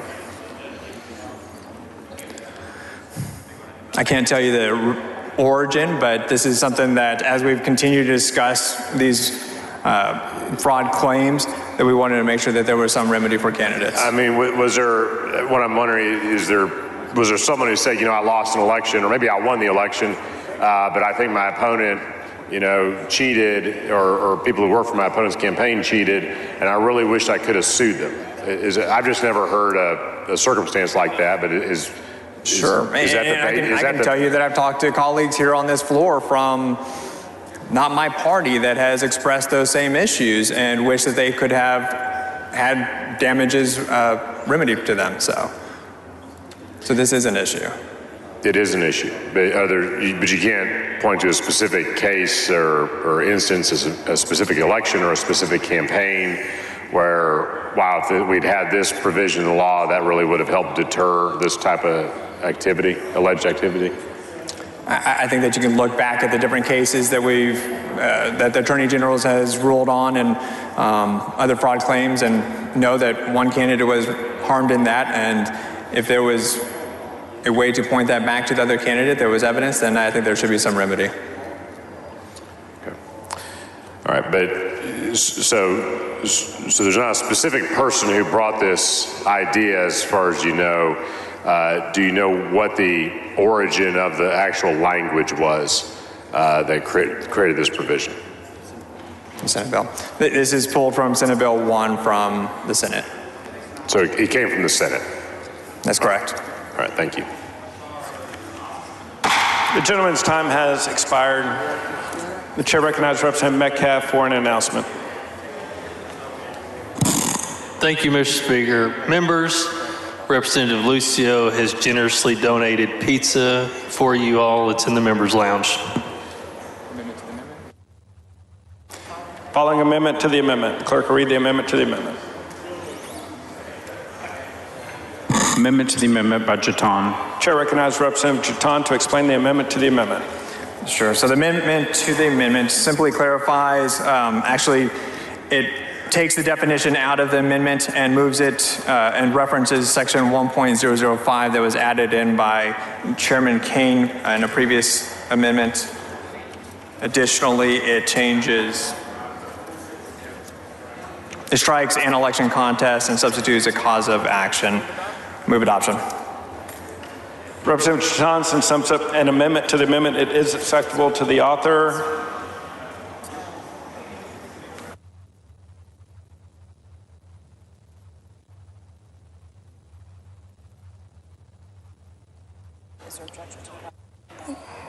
Representative Jatan sends up an amendment to the amendment. It is acceptable to the author. Is there any objection? Chair is none. The amendment to the amendment is adopted.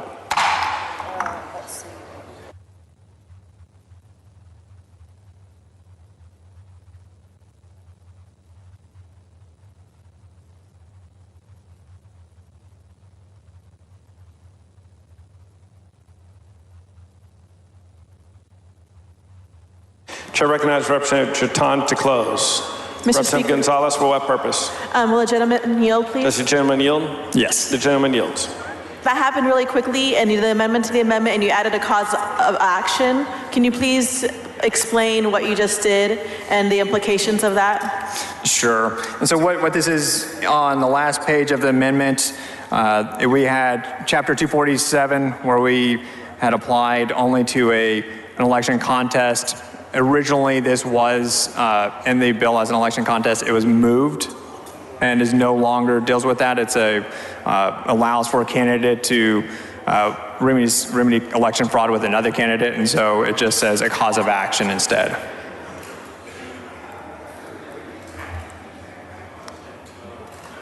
And what are the implications of that, of the cause of action?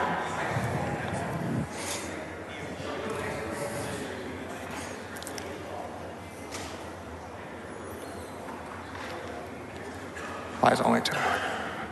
This is, it's as far as I understand, because I'm not an attorney, but it allows for a lawsuit.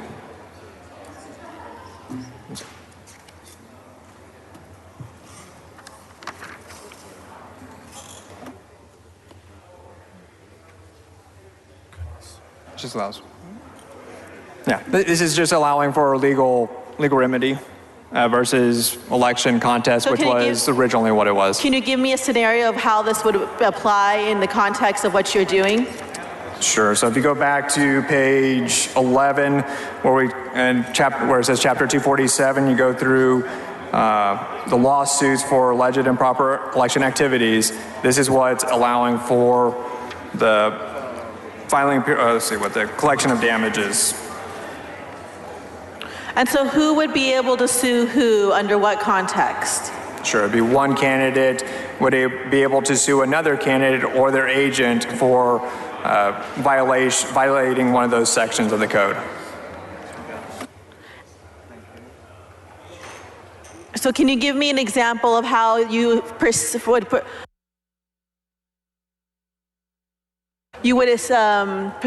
that what you're adding could be applied?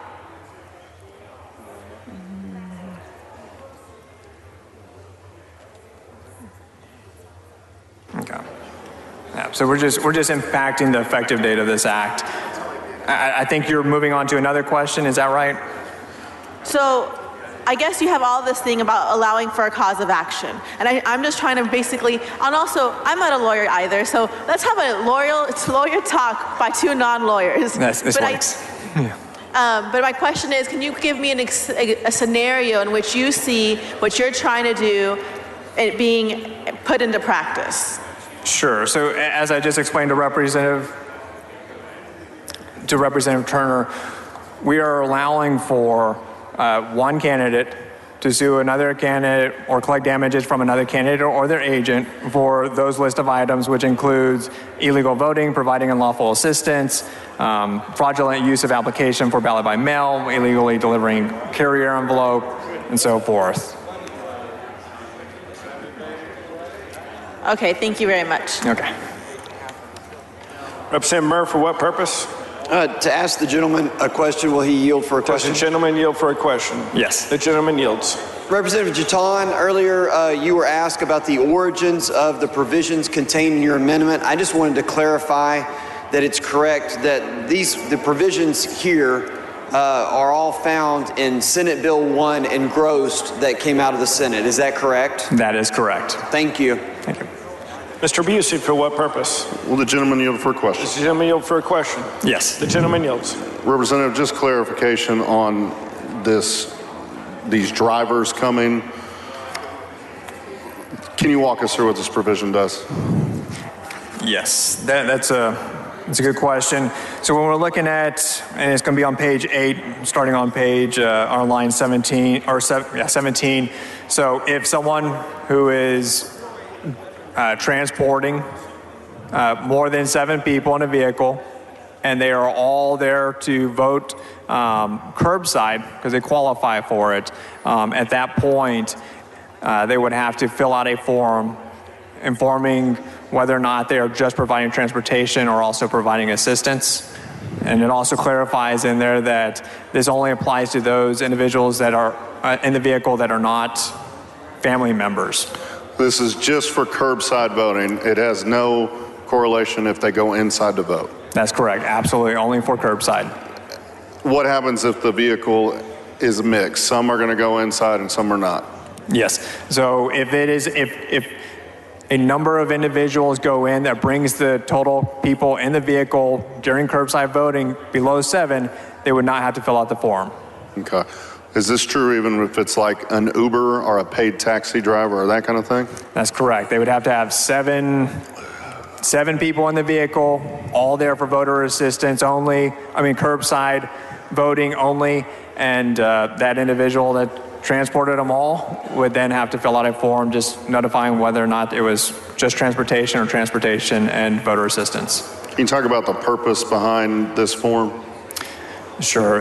We want to make sure there's documentation of those that transport, especially a large number of individuals, to go and vote curbside. It is only documentation. It is not a deterrent. It is not disqualify any of those voters. Does the driver go in, or as this comes out? Is there specifics how the form is handled and all that? They would handle it outside when they come out to do the curbside voting. All right. Thank you. Move adoption. Question occurs on the amendment as amended. It's a record vote requested by Representative Turner of Tarrant. The clerk will ring the bell. Shall Representative Click voting aye, Representative Jatan voting aye, Representative Murr voting aye. Shall Representative Wiener voting nay. Shall Representative Swanson voting aye. Have all voted. Shall Representative Parker voting aye. Have all voted. Being 75 ayes and 33 nays, the amendment is adopted.